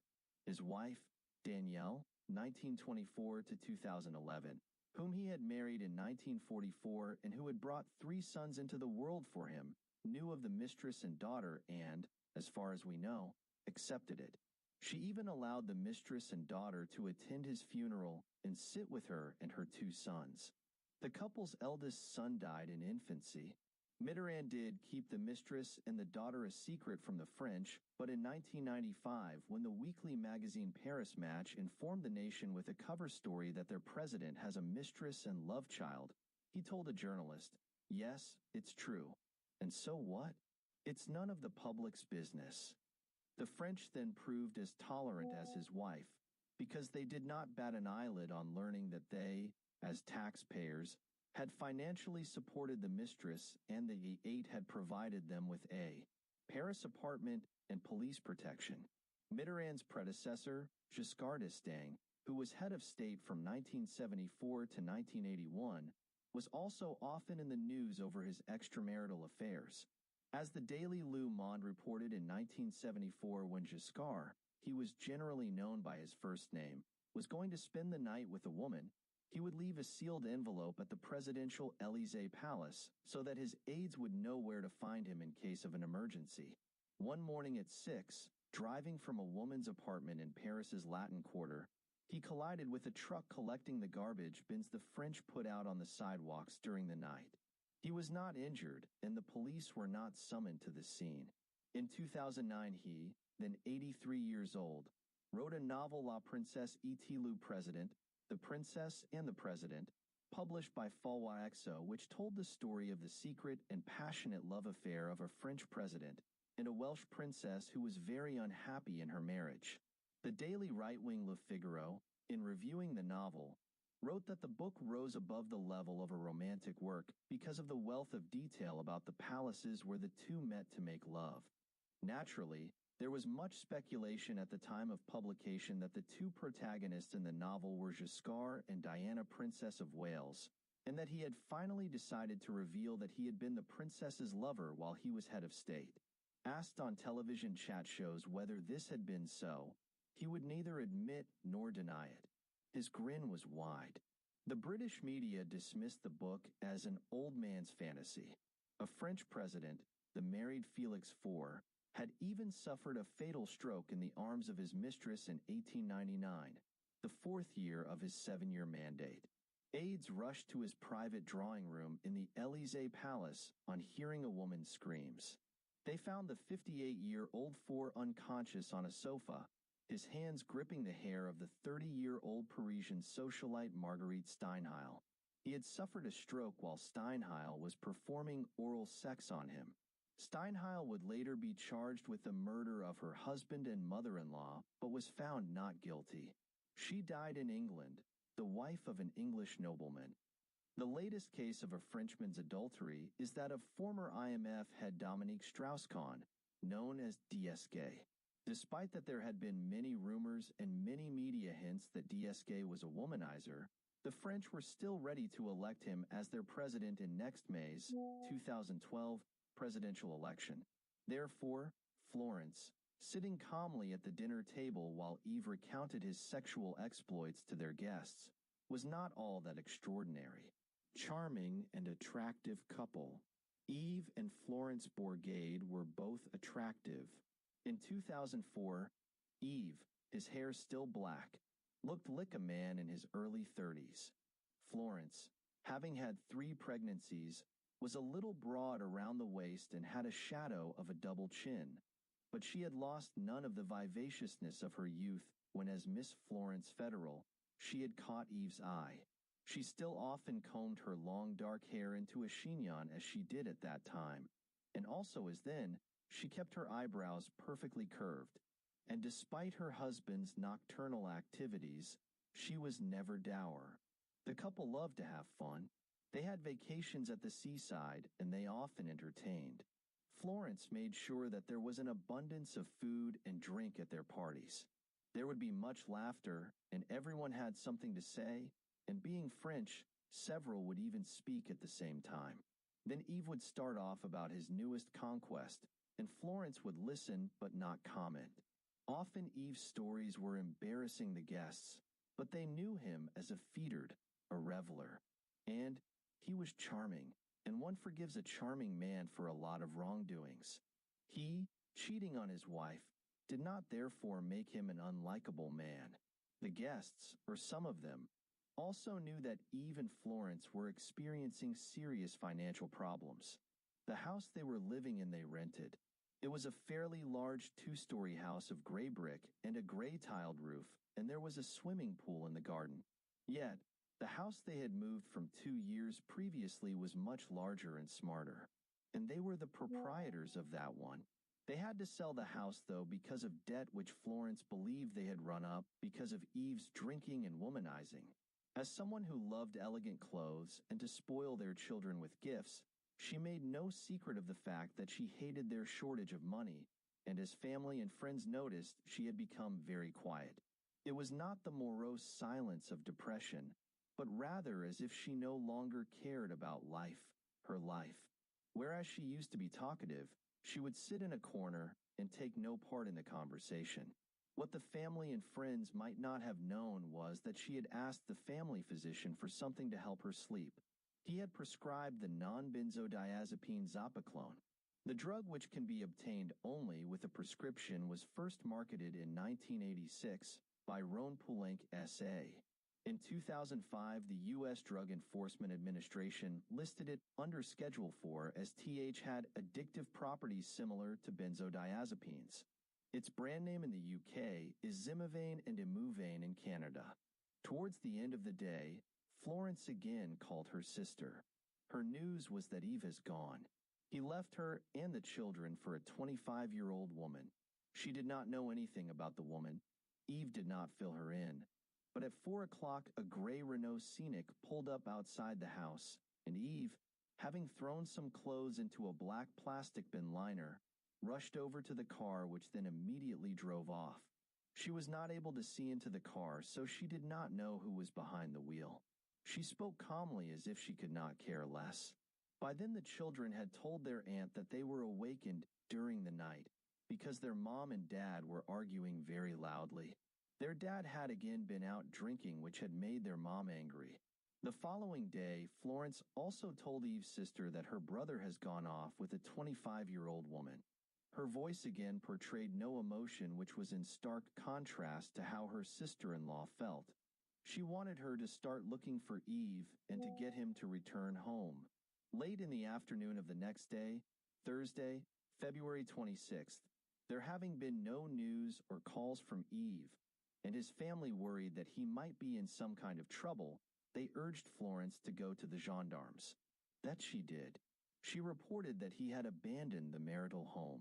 Under Article 227 to 3 of the French Penal Code, a man abandoning a spouse or a woman with whom he has been living in concubinage. The legal term in France when ing together as spouses and fathered children by her who were still minors under the age of 16 is committing a punishable crime with a 2-year imprisonment and a 15,000 euros, $20,000, fine. In France, a love child has the same rights as a child born in wedlock. After she'd been to the gendarmes, Florence collected her children from her sister's house and drove them home. In France, when the disappearance of a child is reported to the police, they instantly launch a missing child alert, the Alertenleitment. Television networks, radio stations, cell phone operators, Newspaper and news agency websites immediately flash a photo of the child and details of the disappearance over the airwaves. Simultaneously, alerts are flashed on highway signs. Alert Enlèvement is based on the United States Amber Alert Program. In some cases, Interpol's 24-hour command and coordination center at its General Secretariat headquarters in the French city of Lyons would even issue an international yellow notice missing persons alert. When an adult disappears and there is no evidence of foul play, for example, blood is found in the missing person's home, car, or workplace, the police only launch an investigation if that person has given no sign of life for 2 months. Therefore, the police registered Eve as having abandoned his wife and children in order to prosecute him in 2 months' time, if necessary, under Article 227-3. They asked Florence to let them know if he should return home or contact her a nauseating smell. It was not the kind of weather to be out on a bicycle, and what was more, to be cycling through a forest.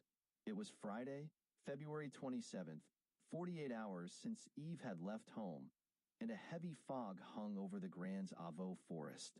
It was also cold, the temperature having dropped to 21 degrees Fahrenheit in the previous 48 hours. The 450-acre Grands Avaux forest is 6 miles north of Moigny-sur-École, and the comfortable home of the Bourgade couple and their 3 children. The cyclist, accustomed to the forest's aromatic chestnut, oak, acacias, and flame trees, suddenly became aware of a foul smell. He allowed his nose to lead him to a canvas-covered bundle in a clearing for vehicles. Controlling his curiosity, he did not lift the canvas, but called the gendarmerie.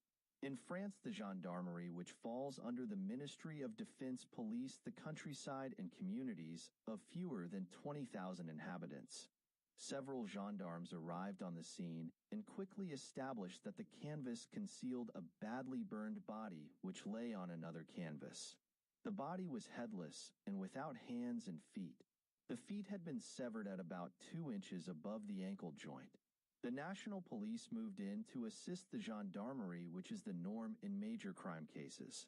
They closed off the area, took photographs, and collected whatever lay about, which included a cigarette, but which they found underneath the body. They sealed all in security pouches to prevent contamination and to ensure that no one could tamper with the items, as all would be used as evidence in an eventual murder trial. The pouches were taken to a police laboratory, and in the coming days a DNA profile would be looked for on every object. The body, too, which was taken to the police mortuary, would undergo DNA tests. The tests, the cops hoped, would put an identity to it. An autopsy would also be carried out to determine the cause of death. The gruesome discovery merited just a coup of paragraphs in the next day's papers, and television did not mention it at all. Carpe-es, some of them headless, did have the habit of turning up in France's woods, rivers, or canals. Getting on with her life. Eve's family urged Florence to launch a search for him herself. She refused. She told them that she would deal with his abandonment of the marital home in her own way. She telephoned Eve's employee and told him that she has closed the business. She sold the clothes Eve had left behind. She sold whatever was in the house which he had bought, and which she did not particularly like. He loved automobiles and had several, and she sold those too. She sold the pickup he used in his business. She sold some of the furniture. She sold the mattress of their double bed. Or, she said she had sold those things when the family noticed that they were no longer at the house. She also canceled Eve's cell phone subscription. His sister thought that while he had a cell phone subscription, they had a way of contacting him. He had not replied to the messages they had left on his cell, though. Eve's family again asked her to try to find him. She again refused. They decided to do so themselves. They placed missing person messages on the internet. Florence, hearing of this, was furious, and the bad feeling between her and Eve's family intensified. She would have, she told them, phrased the message differently. She also told them that she had sold Eve's belongings because she needed the money. She had 3 children to feed, and she also had to pay the debts Eve had left behind. Meanwhile, the police were still none the wiser as to the identity of the headless, handless, and footless body. The autopsy did reveal that he had a fractured vertebrae and a ruptured liver which had been caused by a violent blow or blows to the body. He also had consumed a massive amount of a non-benzodiazepine hypnotic sleeping pill. It was Zopiclone. The standard prescribed dosage of the drug is 5 to 7.5 milligrams at bedtime, and the taker will usually fall asleep within 20 minutes. The drug's fatal dosage has not been made public, but according to the World Health Organization, the lowest recorded fatal dose in a suicide was 9 OMG. There was no alcohol in the remains. The stomach, however, contained a cereal. The damage caused by the burning of the body made it impossible to determine the cause or date of death. The investigation.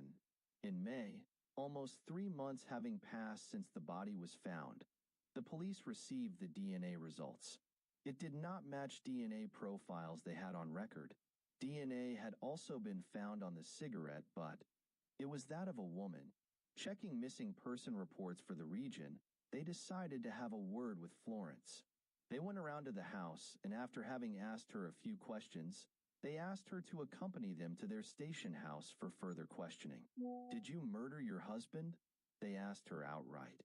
"No," she replied. "I have neither the physical or emotional strength to murder." The police needed her DNA profile and got it by taking a buccal swab from inside her mouth. With no legal reason to keep her, they allowed her to go home. Eve's DNA profile was also needed, and his family stepped in to assist and allowed the police to take buccal swabs from them. In replying to questions from the police, they did not hide their displeasure at how Florence had been getting rid of Eve's possessions. What if he returned home? They wanted to know. Will he where? He had even closed his business, and they to ing to move from the house and from the region. She had already removed the floor-to-floor carpeting in the bedroom. Her reason, as she had explained to them, was that the house's proprietor was going to put down a new carpet for when new tenants moved in, and she had washed down the floors and the walls, and the kitchen, bathroom, and the toilet. The DNA profile of the Grand's Avaux body matched the DNA profiles of Eve's family. The results for the DNA which was found on the cigarette matched that of Florence. The police, wanting to get to Florence before she moved, arrested her on Tuesday, June 1.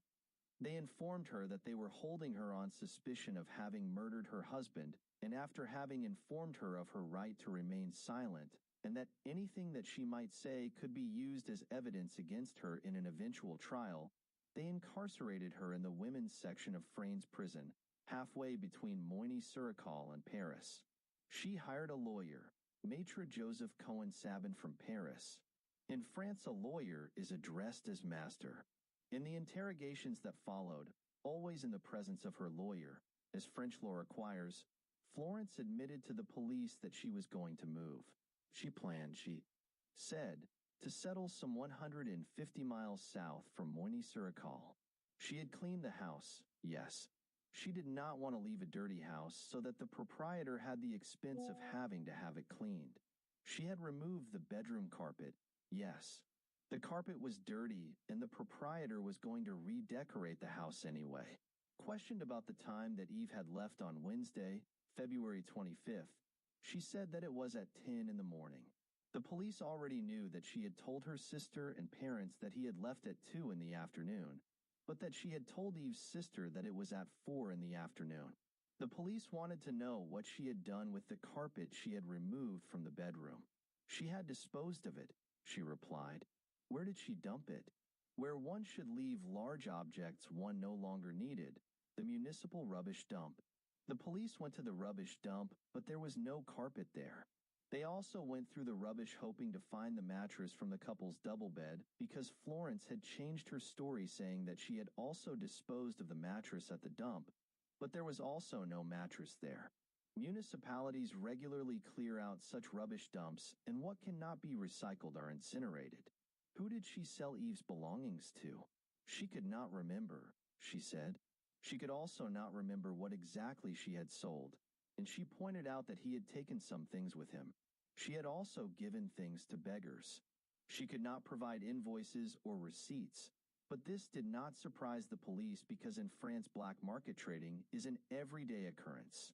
Transactions are in cash, which makes it financially attractive to both the seller and the buyer because it eliminates value-added tax, VAT, charges. Even cars are sold on the black market to be shipped to the former East European countries or to North Africa. Did she smoke? Yes, she said. She smoked. Was she taking any kind of medication? Occasionally, like everybody else, she did. Yes, she said. By then the police knew that Zopiclone had been prescribed for her, and that she had collected the drug from the pharmacy on the day before Eve had left. A police officer trained in dealing with children, meanwhile, questioned the 3 Bourgade children who had gone to live with their mother's sister. The girl spoke of how her father had once smashed a door during an argument with her mom. The eldest child, a boy, told the police that his father's masonry tools were not at the house on their return from their aunt's place. What were those tools? He said that they were a handheld drill, an electric chainsaw, and a buff wheel. He had not seen the tools since. Florence, questioned about the tools, said that she did not know what had happened to them. Yes, they were not at the house, but X must have taken the tools with him. Asked to explain the discrepancy about the time that Eve had left the house, she said with the same calm as during all of the previous interrogations, "I was under shock. He had just told me that he was leaving me for a 25-year-old woman." The police had looked for the 25-year-old, but found no evidence that Eve was having an affair at the time of his murder. His cell phone was missing, but from the list of calls, text messages, and voicemails the number had made or received according to a record supplied by the cell provider. Not one pointed to him having been in an affair and planning to go off with the lover. Looking for evidence of murder in the house. The police, not having found evidence of a lover and unable to link Eve with a crime gang or with an enemy or enemies who would have wanted him dead, had no other suspect than Florence. They believed that she had killed him in the family home on that February morning, the children out of the way. Their scenario of the murder was that Florence had drugged Eve by putting the Zopiclone prescribed for her in a bowl of cereal she gave him to eat, and when he was asleep, perhaps even unconscious from an overdose of the drug, she beat him to death and then cut him up with his own electric chainsaw. She had obviously severed the head and hands to make identification impossible. Without teeth to compare with his dental record, and without hands to provide fingerprints which could be matched with prints at the family home, identification of the torso would have been impossible. She had severed the feet, cutting the ankles away too, because Eve had had a minor accident with one of his working tools and had a wound covered with a plaster on his right ankle. As the 2 families and the couple's friends knew about the wound, it would have identified the body in the wood as that of Eve. She had then driven the body to the forest and set it alight to destroy it further, or perhaps hoping that it would burn to ashes. No doubt nervous, she must have been smoking while working on the body and did not notice that a butt had fallen from an ashtray and stuck to the canvas she was wrapping around the body. They had no idea about what she had done with Eve's head, hands, and feet. However, the police had to prove their theory, and Florence, having thrown away the bedroom carpet and having, as she said, sold the mattress that was on their bed, and having cleaned the house so thoroughly that not a speck of dust, not to mention a drop of blood, was in sight, they needed assistance. A team from the police's forensic department arrived at the house. Dressed in white protective clothing which included gloves and mouth masks, they erected tents in the garden to work from and set out an assortment of equipment, from cotton swabs, tweezers, lifting tape, notebooks, colored pens and pencils, torches, and megaphones to sophisticated infrared and ultraviolet cameras, which they would be using. They were also to dust for fingerprints and to search for blood. For the latter, they were to use a reagent, luminol. Legend has it that around 1,000 years BC, a Chinese emperor had a painting on which a glowing bluish-green ox mysteriously appeared each nightfall.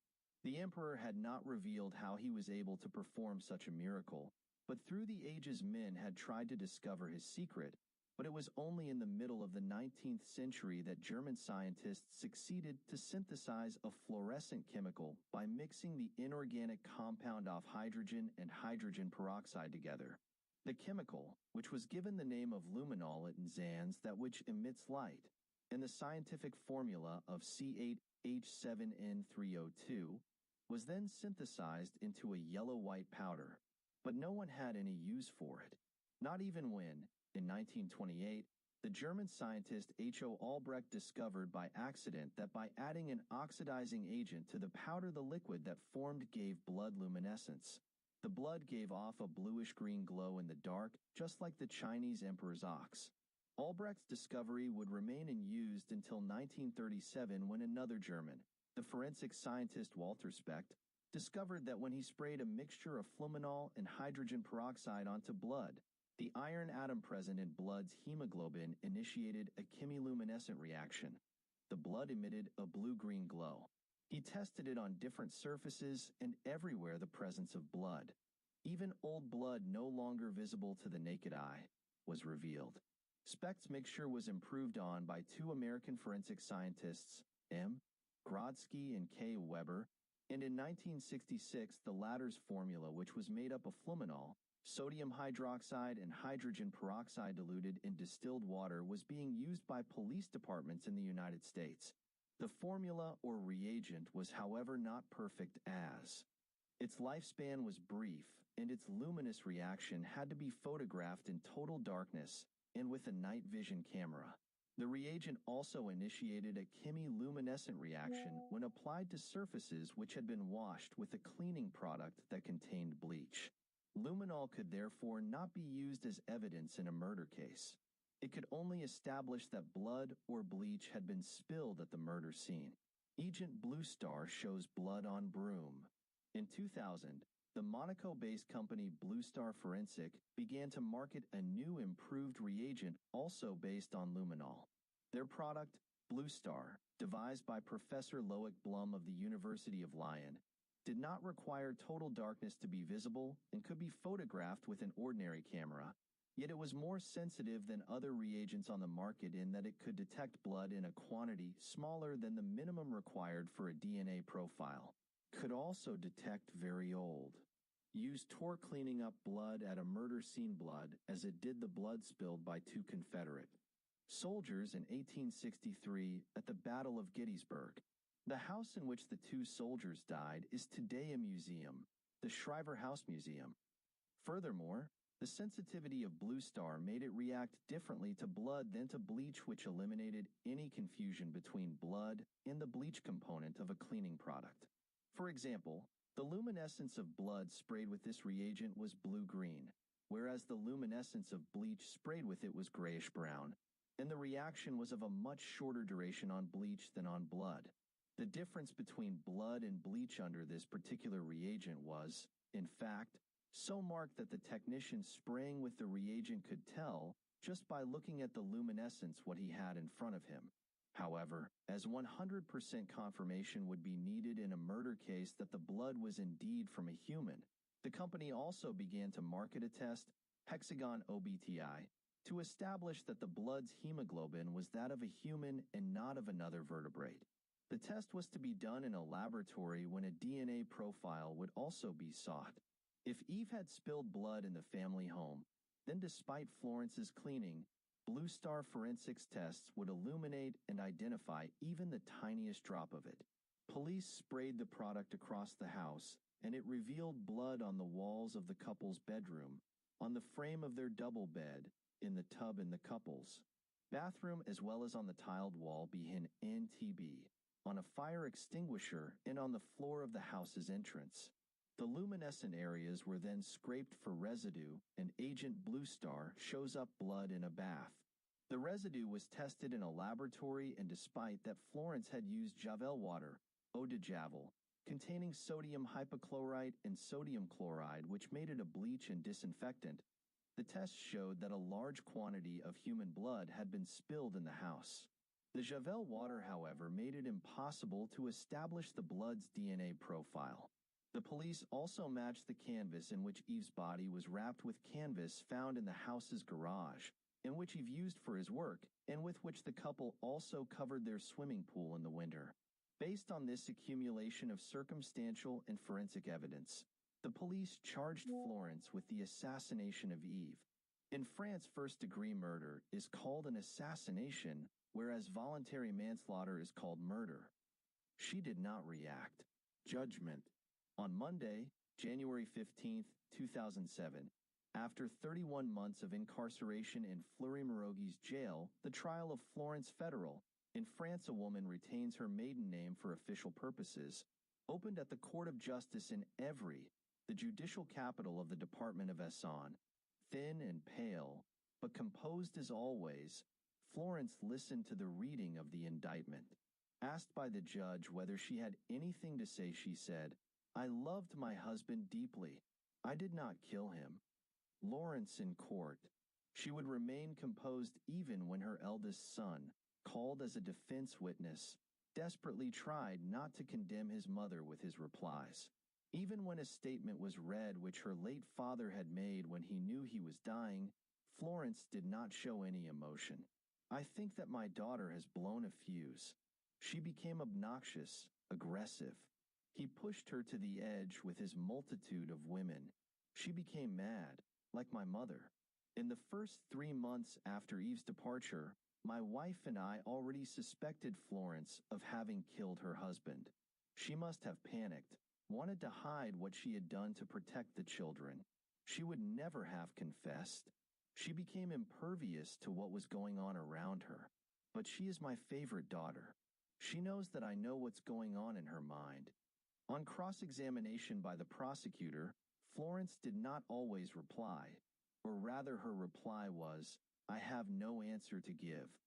When the prosecutor referred to the DNA on the cigarette, but which the police had found under Eve's body, she called out, "Frame up?" In France, the accused is allowed to intervene at any time during the hearing. About the blood in the house, she said that the inebriated Eve had often been in fights and had come home bleeding. Looking her distraught mother-in-law in the eye, she said, "I am accused of a horrible crime, but I did not kill my husband.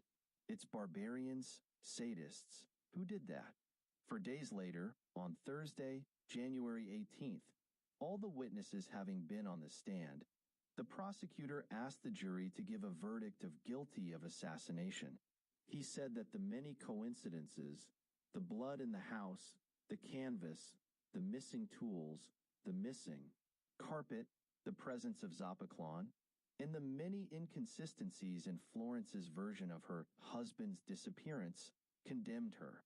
He asked the judge that should the jury find her guilty, that he should sentence her to 16 years incarceration. Florence's lawyer all the same emphasized in his plea for a not guilty verdict that the prosecution had no proof against his client. He pointed out that, as she had explained in her evidence, Eve had often got into drunken fights in bars, and his injuries had bled. She had not manifested any emotion at her husband's death. Yes, but that was by education, he said.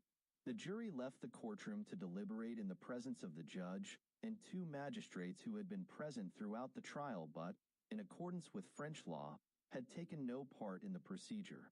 3 hours later, the jurors returned to the courtroom. Florence was guilty of assassination. The judge sentenced her to 20 years in prison, 4 years more than the period the prosecutor requested. Florence's lawyer lodged an appeal, and it was heard in May 2008. For a week, Florence, as composed as in the past, repeated that she had not killed her husband, and her lawyer in his plea emphasized the doubt that existed in the case.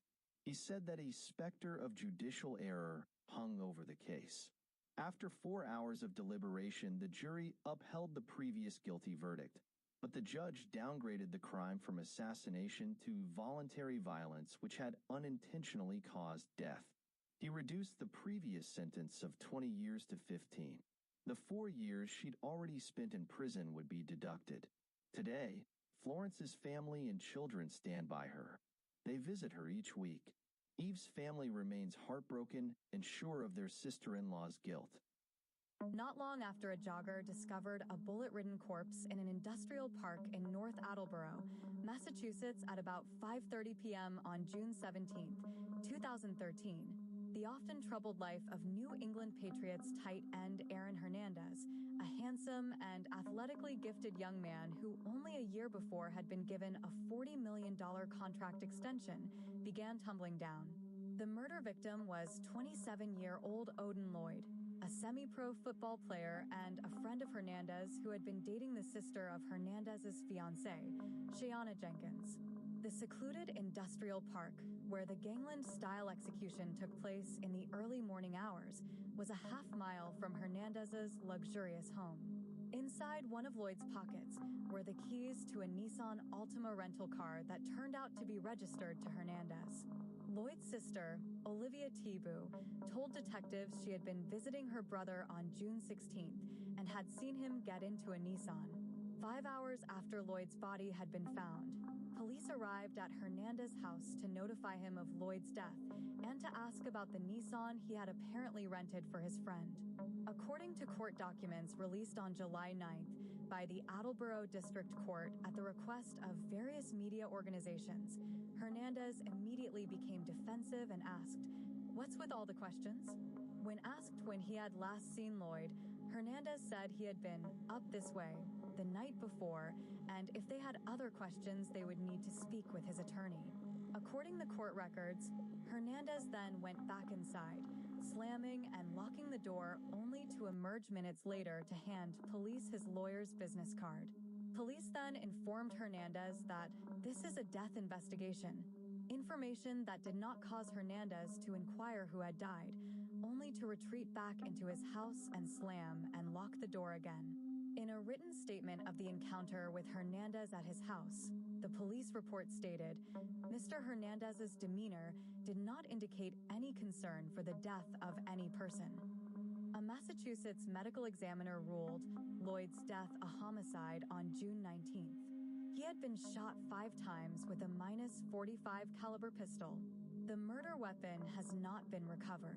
Police were able to pin the time of death down to between 3 to 3:30 a.m. A worker at the industrial park was taking his regular nightly break during that time period when he said he heard 3 gunshots and a car door slam. After consulting with his attorney, Michael Fee, Hernandez agreed to be interviewed further at the police station the next day and to allow police to search his house without a search warrant. In searching his house, police found that the home's internal security system had been damaged. When they requested his cell phone, Hernandez's attorney turned it over in pieces. It also became known that Hernandez had hired a house cleaning service only hours before the jogger discovered Lloyd's body. When the police told reporters the next day that they had not ruled Hernandez out as a suspect in Lloyd's murder, news helicopters began shadowing the sure-handed, highly tattooed tight end. The walls were closing in on the former college All-America and NFL All-Pro. As a result of the cloud over their star receiver, the Patriots asked him to avoid the team's facilities. On that same day, Cytosport, manufacturer of muscle milk and other supplements for athletes or aspiring athletes, announced it was terminating its endorsement contract with Hernandez. With a search warrant this time, detectives with specially trained search dogs entered the Hernandez home on June 22nd. They gathered and left with big bags filled with possible evidence. They also removed a safe that contained a scale and a plate, items frequently used by drug dealers. At 8:45 a.m. on June 26th, officers arrested Hernandez outside his home. Handcuffed, the soon-to-be former Patriot was taken in a police cruiser to a station and booked. At 2:45 p.m., Hernandez was formally charged in court with first-degree murder. He was also charged with 5 counts of illegal possession of firearms. On the day of his arrest, but before any formal charges had been filed, the Patriots released him. In a news release, the Patriots stated, "A young man was murdered last. weak, and we extend our sympathies to the family and friends who mourn his loss. Words cannot express the disappointment we feel knowing that one of our players was arrested as a result of this investigation. We realize that law enforcement investigations into this matter are ongoing. We support their efforts and respect the process by Pulley. At this time, we believe this transaction is simply the right thing to do. The Patriots, an organization that prides itself on being more than just a cut above other National Football League franchises in terms of class and character, does not apparently subscribe to the notion that someone is innocent until proven guilty. It underscored this sentiment by taking the unprecedented step of offering to allow any fan who had purchased Hernandez's jersey to redeem it for another Patriot jersey. During the weekend, the offer was good. Hundreds of fans lined up to rid themselves of jersey number 81, the arraignment. At Hernandez's arraignment the afternoon of his arrest, with various national cable stations streaming the proceedings, Bristol County Assistant DA William McCauley told the district court that investigators had viewed surveillance camera videos that tracked Hernandez from his home in North Attleboro to Boston and back. They had also traced cell phone pings and text messages that provided a tight timeline that directly linked Hernandez to Lloyd's murder.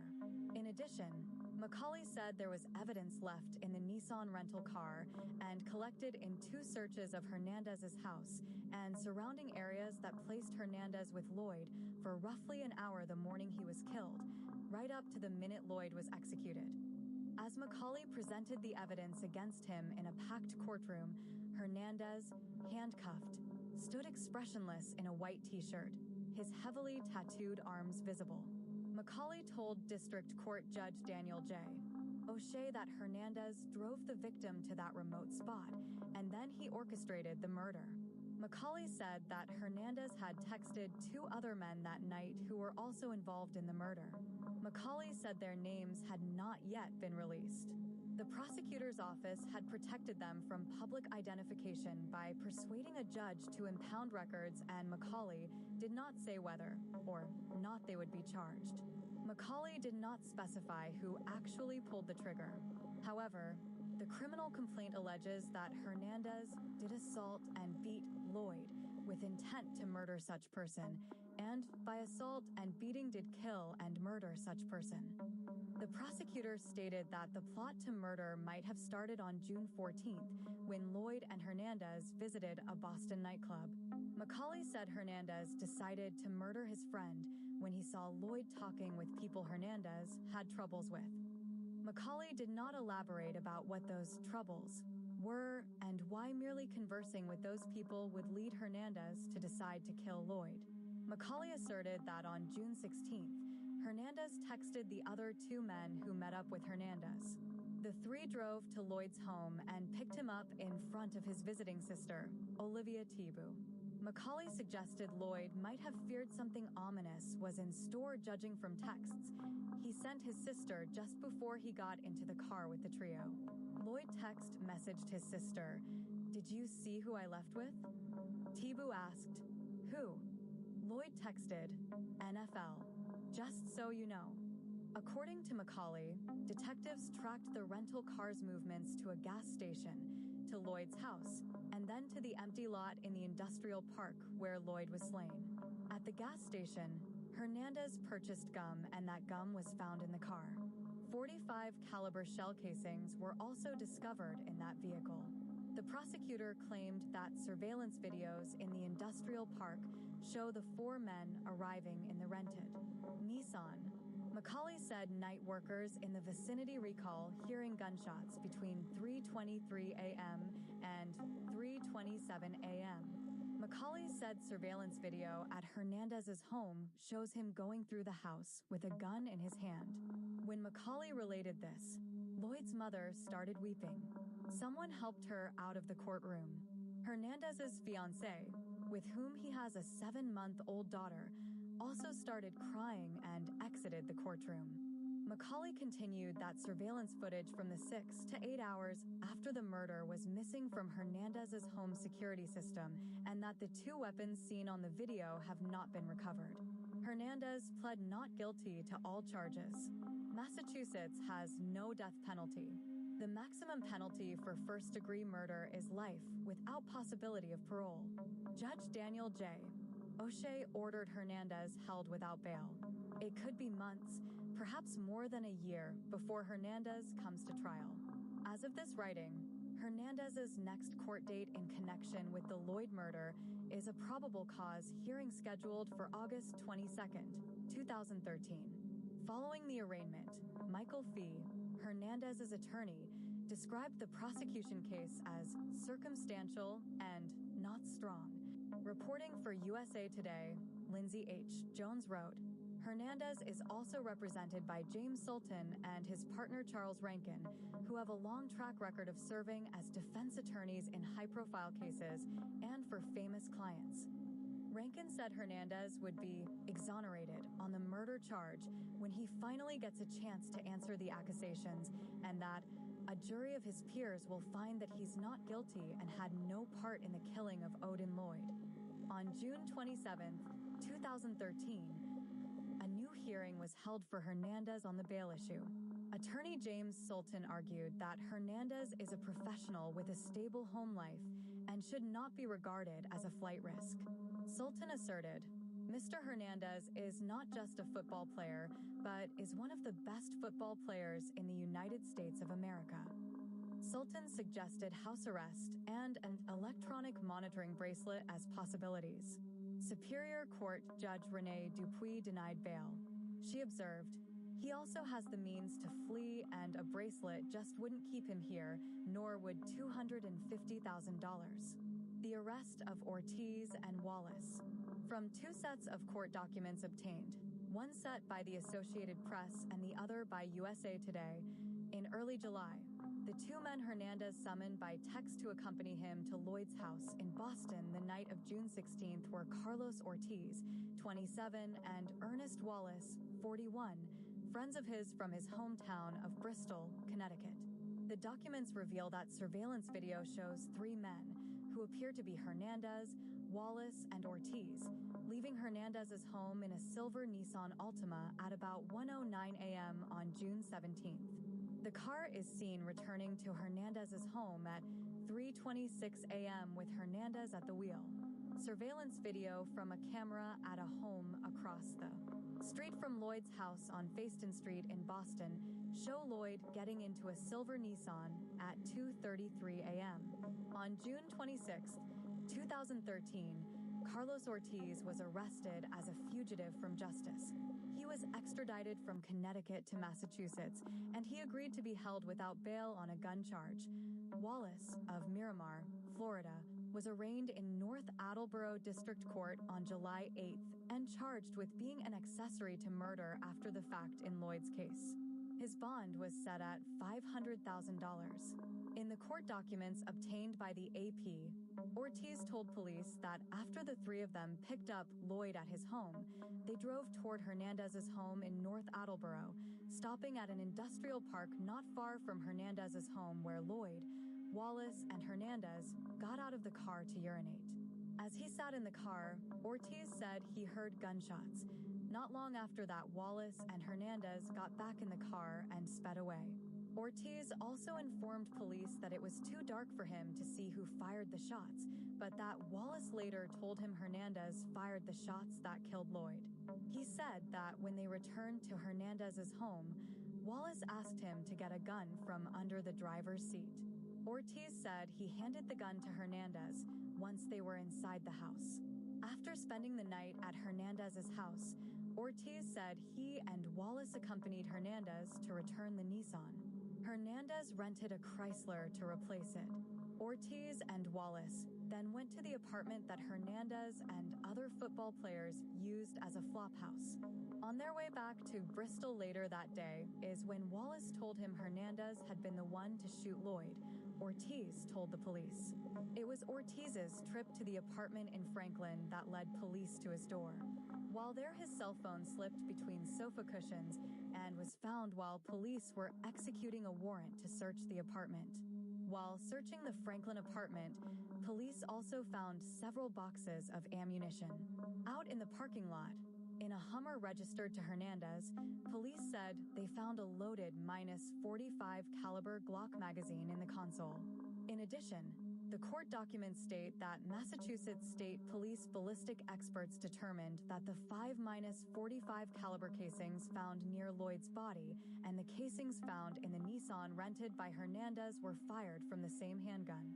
The release of such detailed court records casts unusually full light on the state's case against Hernandez in the murder of Odin Lloyd. Normally, such detail would not be provided until a probable cause hearing, and even then only in outline form. As the damning information in the court records circulates, particularly Ortiz's account of Hernandez being the shooter of Lloyd, the chances of Hernandez getting a fair trial are under assault. The potential jury pool is being provided information that in every way points to Hernandez's guilt before the jury is even impaneled. And as a national figure, the negative information about his guilt is being disseminated throughout the United States. The University of Florida's action toward Hernandez, like those of the New England Patriots, are indicative of the extreme bias Hernandez is up against as he sits in a segregated cell without the possibility of equal access to the media to tell his side of the story. On July 25th, a spokesperson for the university announced a plan to excise any acknowledgement of Hernandez on the Gainesville campus.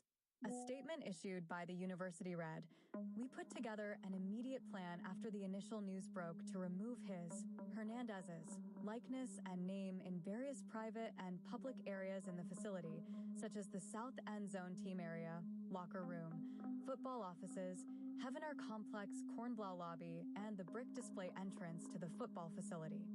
The brick display honors Florida players who won All-America awards. Other murders may be linked to Hernandez. In the immediate aftermath of news about Hernandez's alleged role in Lloyd's death, 2 other shooting incidents that might be tied to Hernandez surfaced. Police are investigating Hernandez's possible involvement in an unsolved July 2012 Boston double homicide. CNN.com reported that a source stated, "The Boston Police Department has located and impounded a silver SUV with Rhode Island registration that police have been trying to find for almost a year, which is linked to the scene of the double homicide." The source indicated that detectives believe Hernandez was renting that SUV at the time of the double homicide. A CBS News article gives more specifics about the unsolved Boston crimes, stating, "The double homicide occurred in the early morning hours of July 16, 2012, in Boston's South End. Daniel Jorge Correa de Bru, 29, and Safiro Teixeira Furtado, 28, 2 Cape Verdean immigrants who lived in Dorchester, were killed when someone fired at the BMW they were in. A 3rd person was wounded. At the time, police said there were 2 other people in the vehicle, but both ran off before officers arrived." Sources indicate it is possible the Boston homicides are linked to the Lloyd slaying because Lloyd, who also lived in Dorchester, may have had information about Hernandez's possible involvement in the previous case. A law enforcement official told the Boston Globe, "The case against Hernandez is strengthening in the unsolved double homicide matter." A grand jury is investigating Hernandez's possible involvement in the double homicide. Another shooting brings a civil suit against Hernandez. In addition, Hernandez may face a lawsuit in a shooting case believed to be unrelated to either of the aforementioned murder cases. 4 days before Lloyd's death, a Connecticut man, Alexander S. Bradley, 30, filed a civil lawsuit in Florida contending that Hernandez shot him in the face in February 2013 while the two were in a vehicle after a night of partying at a Miami strip club called Tootsie's Cabaret. Bradley's attorneys say the bullet hit him in the arm and traveled until it struck his face and blew out an eyeball. The lawsuit seeks more than $100,000 in damages. The lawsuit was dismissed because paperwork was incorrectly filed. One of Bradley's attorneys, David Yaroslawicz, states he does not know why no criminal charges were filed in the case, but asserts that the civil lawsuit will be refiled. Police reports show that Bradley was found bleeding outside a John Deere store in Riviera Beach, Florida on the morning of February 13th, 2013. The store's manager said Bradley asked him to call 911, begging, "Tell them to hurry. I'm gonna bleed out." The manager asked Bradley who shot him, and the wounded man replied, "TM done talking. It hurts too bad." Emergency responders found that Bradley was rude and refused to cooperate in describing how he had been wounded. Police say Bradley did not name the shooter or shooters, but described both Hispanic and black males as having been part of the attack. Hernandez's background. The brutal murder of Odin Lloyd and Hernandez's possible involvement in it inevitably focused media attention on Hernandez's background. He was born on November 6, 1989. His father, Dennis, was of Puerto Rican heritage. His mother, Terry, of Italian ethnicity. Aaron showed athletic promise early. By the 8th grade, he was able to dunk a basketball. Aaron apparently inherited his considerable athletic talent from his father. USA Today reports, as a prep star in Bristol, Connecticut, in the 1970s, Dennis Hernandez was nicknamed the King. Generous and gregarious, he seemingly touched everyone he met. Hernandez's mother told USA Today that watching his sons play sports was Dennis's greatest joy. The major trauma of Hernandez's youth occurred when his father died unexpectedly following routine hernia surgery. Aaron, then 16, had been especially close to his father and was devastated. His brother D.J., who is 3 years older, recalled Aaron's grief when their father died. It was tough. It was difficult for him. He also said of Aaron, he was just lost. DJ, who attended the University of Connecticut and starred on the football team as a quarterback and wide receiver, tried to become a surrogate father to Aaron. Aaron recalled, "I just followed my brother's footsteps. I just tried to follow his work ethic because he did everything the right way. He was always successful. It was a rough process, and I didn't know what to do for him," his mother said. He would rebel. It was very, very hard, and he was very, very angry. He wasn't the same kid, the way he spoke to me. The shock of losing his dad, there was so much anger. Even though Hernandez began hanging around with a crowd of rough young men in Bristol, he continued to shine on the football field. As a junior at Bristol Central High School, he set a state record with 1,799 receiving yards. In his senior year in 2006, he scored 17 touchdowns and was named first-team tight end on USA Today's Sports All-USA team.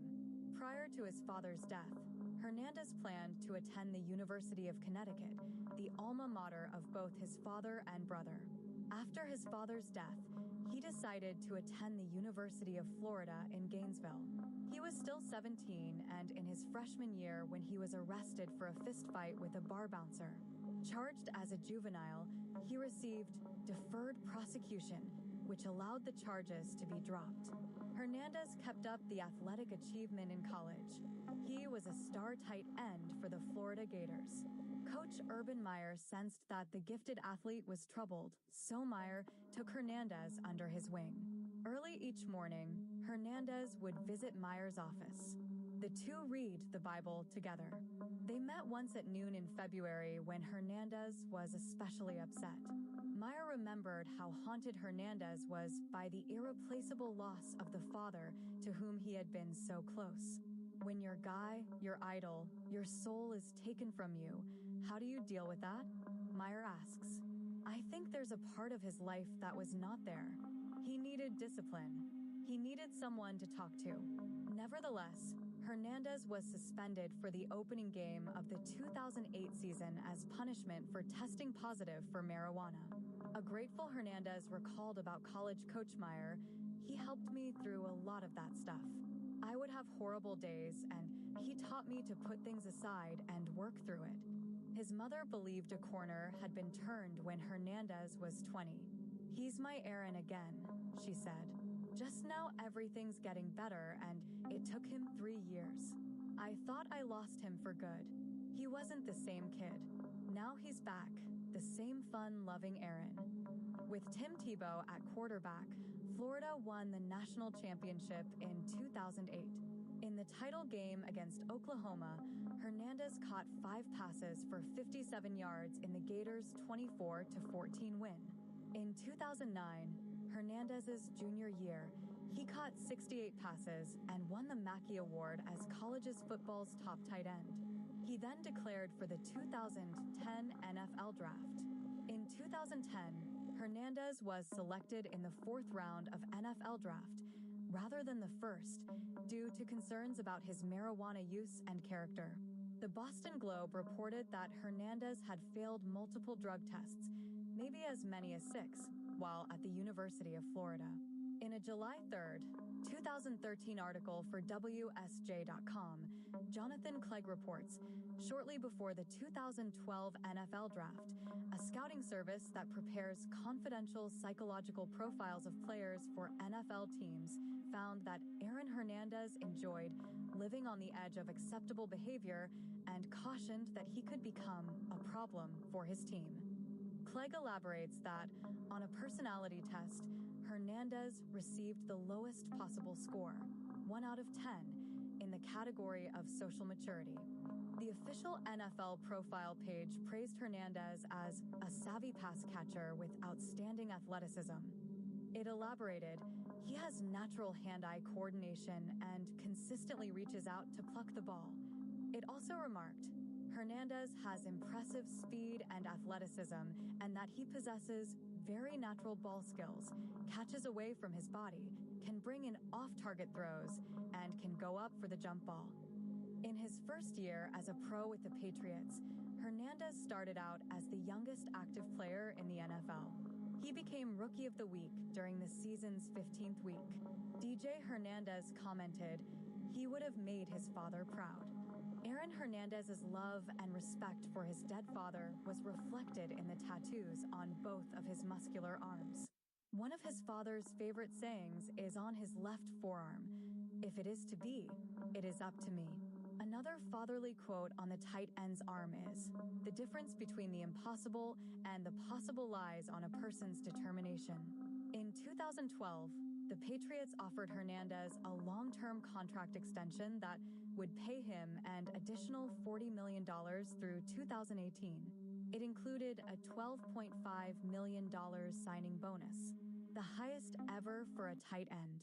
At a news conference announcing the offer, Hernandez wept with joy and gratitude. He immediately donated $50,000 to the Myra Kraft Foundation, a charity founded to honor the late wife of Patriots owner Robert Kraft. Myra Kraft died of cancer in 2011. That contract, but not the signing bonus, was reduced to dust when the Patriots released Hernandez after his arrest.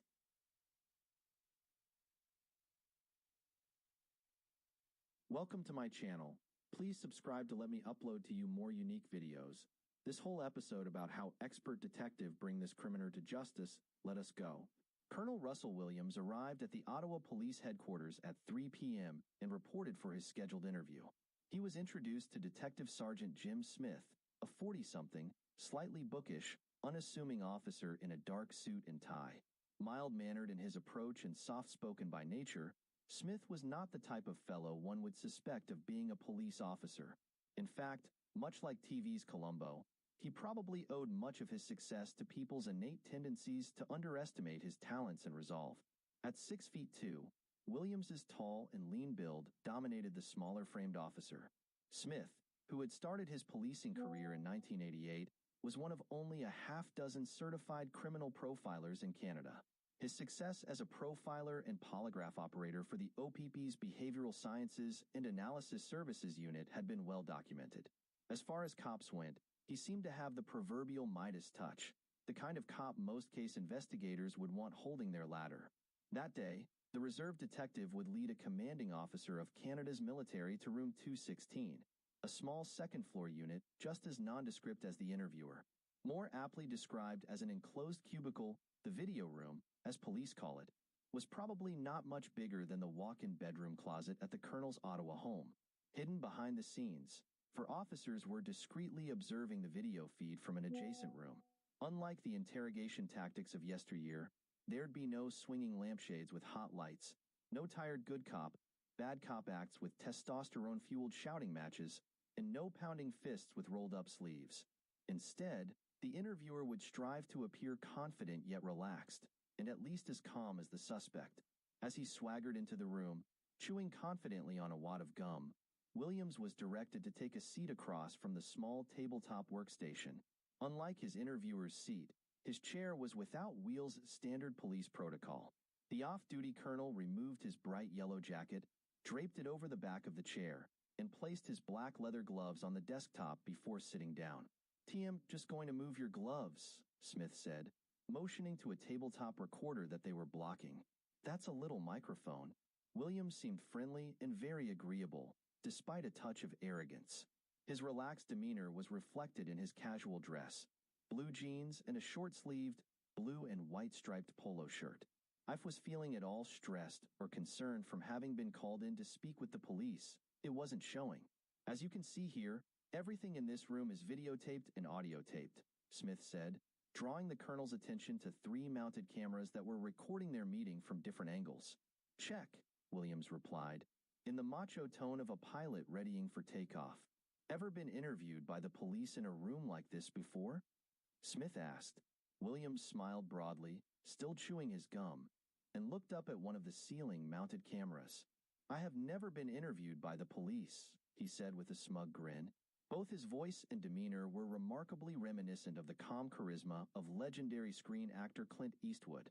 He interjected his high-ranking military status strategically by adding, "I guess the closest. I was interviewed by NIS, National Investigation Service, for top-secret clearance." It was a subtle way of reminding the officer of Williams's own rank and power. "Have you ever been read your rights before?"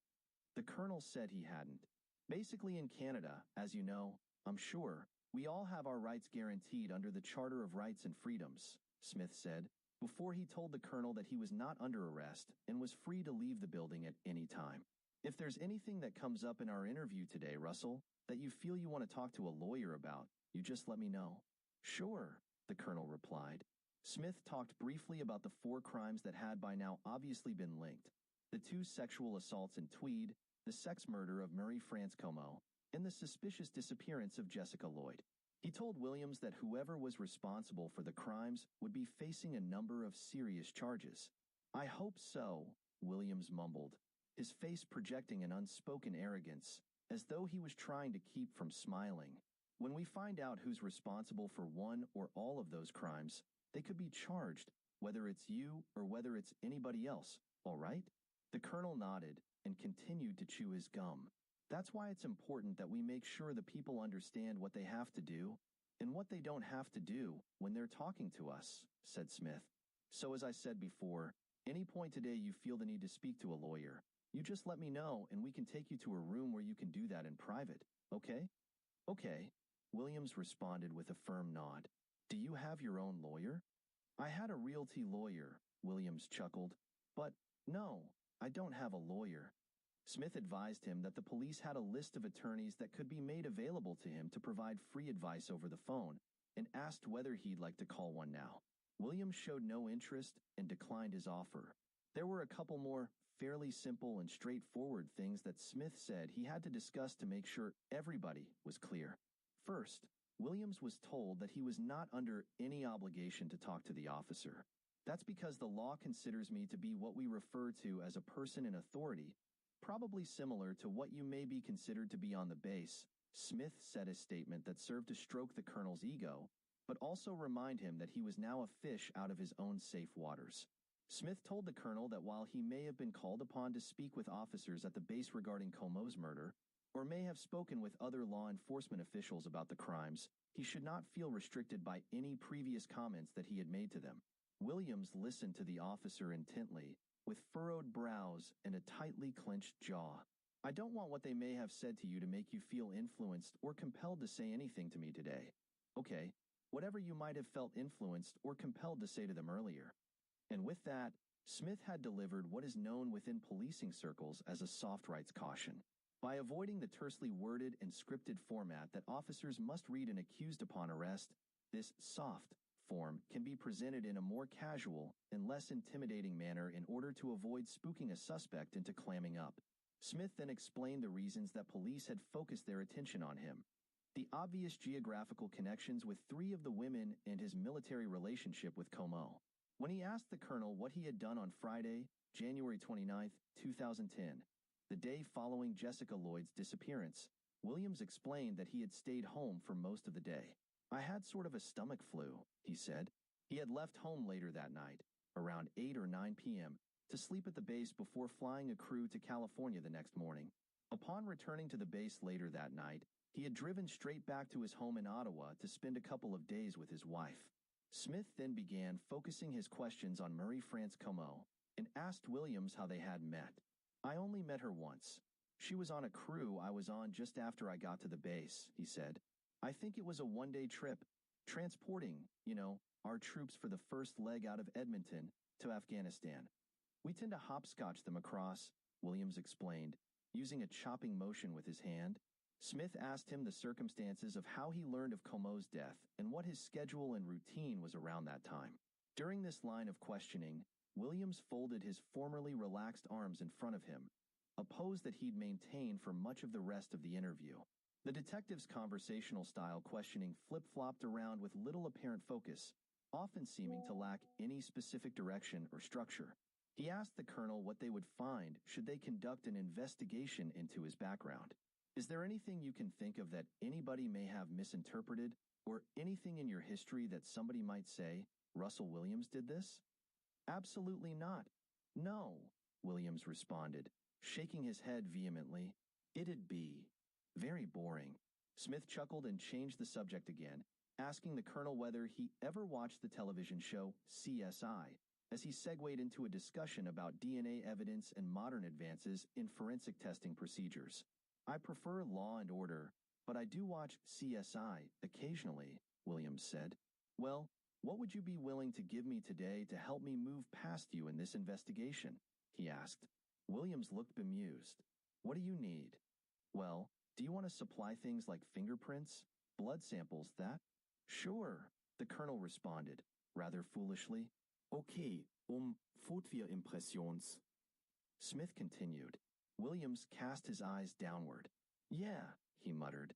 Smith then paused the interview for 22 minutes while officers obtained the samples from a fully compliant Colonel Williams, who also surrendered his BlackBerry and brown leather boots for forensic examination. When they returned to their seats following the break, Williams was no longer chewing on the wad of gum. He sat defensively, with his arms folded in front of him and his left leg extended. Can I assume you're going to be discreet? He asked Smith firmly, with the first hint of stress and irritation apparent in his voice. 'Cause you know this would have a very significant impact on the base if they thought you thought I did this. That's certainly one of the things that went into our decision to give you a call at home today and see if we could deal with this today, Smith offered. 'Cause it's tough to undo the rumor mill once it gets started, but I appreciate that. Williams sat quietly as he looked to the floor. Smith asked him if was concerned about whether the buckle, DNA, swab they had taken would match any samples taken from the 4 crime scenes. He shook his head. We talked recently about, the whole idea of any unusual sex acts of your history, but another thing that can often happen in cases like this is that people become concerned about affairs, he said. After extending the colonel the opportunity to admit to any extramarital relationships, Smith became blunt. Is there any contact that you may have had with any of those 4 women that you may not want your wife to be aware of? Williams looked insulted, then exhaled deeply, grinned wide, and shook his head. Absolutely not, he said, recrossing his arms and shifting himself forward in his seat. The detective explained how DNA profiling had advanced so much that only a tiny sample was now required to determine a match. Essentially, it has become more precise to the point where, when you and I walked in this room earlier today, we could have sat down, talked for 30 seconds, walked out. CSI officer could have come in 3-4 days from now, did some swabs here, and he would have found your DNA and my DNA, and probably a lot of other people's DNA. Smith continued. As we talk, You know, a little bit of saliva comes out of our mouths.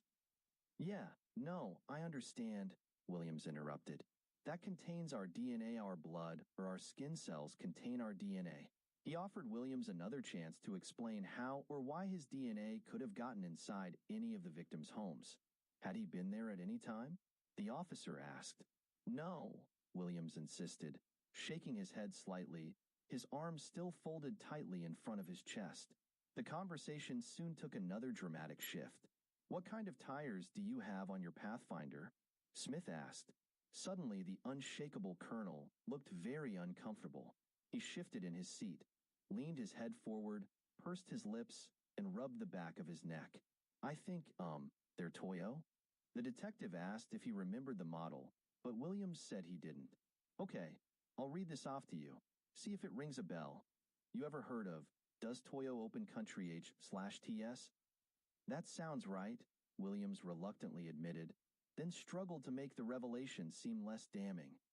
Our dealership here in Ottawa says they're very popular for the Pathfinder, so... Smith abruptly changed the topic again and began discussing swipe access cards that were used on the base.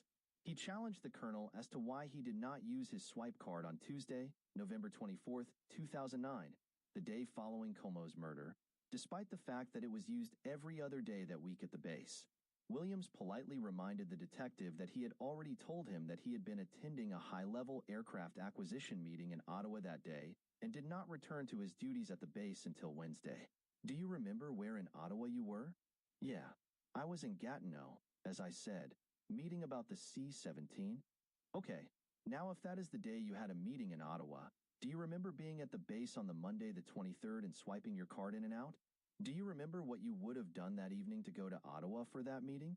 Like, would it be, A broad grin stretched across Williams's face as he leaned forward, unfolded his arms, and put his hands on his knees.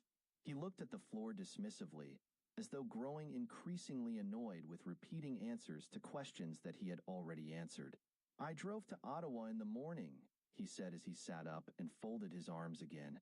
After eliciting more details about the colonel's day-long trip to Ottawa and the dinner that he shared with his wife before returning to Tweed that evening, the detective hastily returned to the topic of tires. Smith referenced the field near Jessica's house where the colonel had been stopped at the roadside check and asked, Has there been a time in the recent 1 or 2 weeks that your vehicle has left that road for any reason whatsoever? No, Williams said, still sitting with his arms folded in front. I want you to rack your brain here. This is important. Yeah, Williams responded. So is there anything you can remember doing that, would cause you to drive off the road at that section of the roadway? No. That's the early part of the highway, and I'm just heading out. It's about 30 minutes from there now, probably 20 from there to my home.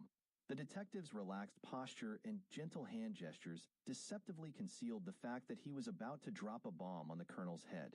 Okay. Would it surprise you to know that when the CSI officers were looking around her property that they identified a set of tires along the north tree line? Williams leaned his head forward and furrowed his brows, paying close attention as the detective slowly revealed his hidden cards. They examined those tire tracks, and they have contacts in the tire business, obviously. Williams nodded. Tire tracks are a major source of evidence for us. Sure, Williams said, his arms still folded tightly in front of his chest. Shortly after this investigation started, they identified those tires as the same tires on your Pathfinder, said Detective Sergeant Smith. Really? The pitch of Williams's voice rose as the words stretched from his lips. A forced frown displayed his apparent disbelief. The detective told him that further efforts had been taken to identify the vehicle responsible for making the tracks, including collecting witness reports. There was a female police officer that actually drove by that location that evening and recalls seeing an SUV-type vehicle in the field consistent with a Pathfinder. It may be consistent with other things, but consistent with a Pathfinder. Yeah, Williams replied. What they also do to try and identify the type of vehicle is they look at what they call the wheelbase width, the officer told him, explaining that various makes and models have different measurements. Your Pathfinder's wheelbase width is very, very close to the width of the tires that were left in that field, Smith said, his tone still very calm and calculating. Do you have any recollection of being off that road? Williams smiled and shook his head. No, I was not off the road, no, he said. After the detective had deftly planted the seed in the mind of his now rattled opponent, he excused himself from the room for a break. It was during these short breaks, when Smith disappeared behind the closed door, that he'd consult with the police monitors who had been observing from the adjacent room. Together they would compare notes and plan their next course of action before Smith returned to the video room. This time, unbeknownst to the already squirming colonel, another shoe, or rather boot, was ready to be dropped. When Detective Sergeant Smith returned to the interrogation room, Williams was sitting with his arms folded and his legs leisurely stretched out and crossed at the ankles. The detective broke the cold silence. I told you when I came in here that I'll treat you with respect, and I've asked you to do the same for me, he said. But the problem is, Russell, every time I walk out of this room, there's another issue that comes up, okay? And it's not issues that point away from you. It's issues that point at you, okay? Smith placed some photos onto the desktop. I want you to see what I mean. Williams unfolded his arms and leaned forward, his interest keenly focused on the photographs before him. All right, this is the footwear impression of the person who approached the rear of Jessica Lloyd's house on the evening of the 28th of January. Yeah, the colonel mumbled, his eyes still locked onto the desk. When you're dealing with footwear impressions, we have a gentleman on the OPP who's basically world-renowned. His name is John Norman, Smith said. And essentially with footwear impressions, you're in a situation where you're pretty much in the area of fingerprints. The detective took a strategic pause to build his quarry's anticipation before revealing another photograph. Okay, this is a photocopy of the boot that you took off your foot just a little while ago, Smith said, his tone becoming uncharacteristically stronger. These are identical, okay? Your vehicle drove up the side of Jessica Lloyd's house. Your boots walked to the back of Jessica Lloyd's house on the evening of the 28th and 29th of January. The colonel sat forward in his seat, still leaning over the photos, appearing to examine them studiously. Okay, you want discretion. We need to have some honesty, okay? Because this is getting out of control really fast. Russell, really fast. Colonel Williams sniffled. Was the only sound he could muster as he shuffled farther back into his seat. This is getting beyond my control, all right? The detective's words became hostile, yet his tone remained steady and firm. I wanted to give you the benefit of the doubt, but you and I both know you were at Jessica Lloyd's house, and I need to know why. The humbled colonel began nodding his head ever so slightly. He grabbed the prints to take a closer look. For 30 seconds, a tumultuous silence fell upon the room, seeming to last much longer, as Williams stared emotionlessly at the photos. Finally, he spoke. I don't know what to say, Well, you need to explain it, the detective told him as he prepared to unleash yet another shocking revelation to the already speechless commander. Right now, there is a warrant being executed at your residence in Ottawa, okay? So your wife now knows what's going on, Smith said. There's a search warrant being executed at the residence in Tweed, and your vehicles have been seized, okay? The police had laid a carefully crafted plan to trap Williams. They knew that if they did not have the search warrants and were not prepared to execute them while he was undergoing questioning, their suspect would likely have walked from the room and possibly destroyed any evidence before they had the opportunity to find it. But by keeping an ace up his sleeve, Smith knew that his quarry would be stuck on the hot seat. And he was right. Williams sat with his head bowed forward, his hands on his knees. He no longer looked the part of the confident, self-assured, gum-smacking military officer who had entered the room 3 hours earlier.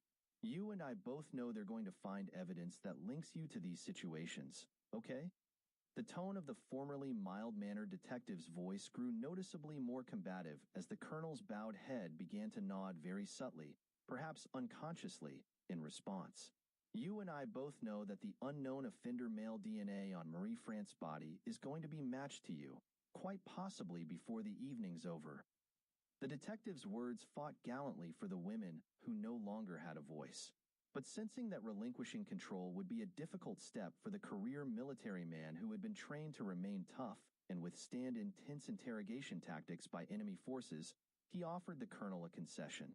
Your opportunity to take some control here is quickly expiring. Williams mumbled his agreement, his slouched head still nodding. As the detective told him that investigators were applying for a warrant to search his office at the military base, Williams sat upright inside, his earlier confidence clearly diminished. He felt cornered, and his fight-or-flight responses were in obvious conflict with each other. "And Russell."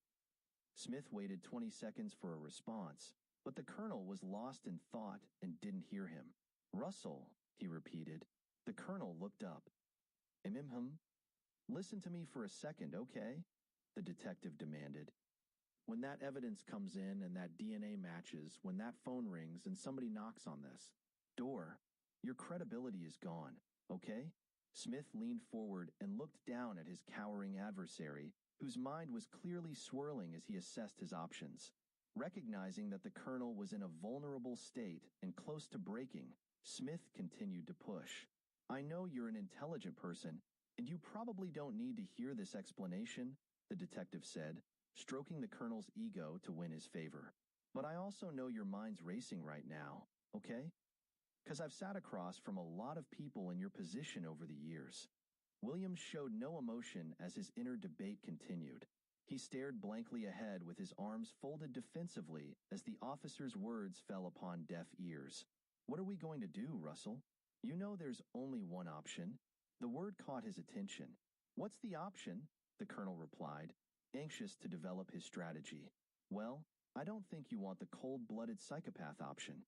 I might be wrong, 'cause I've met guys who actually kind of enjoyed the notoriety, got off on having that label, Paul Bernardo being one of them.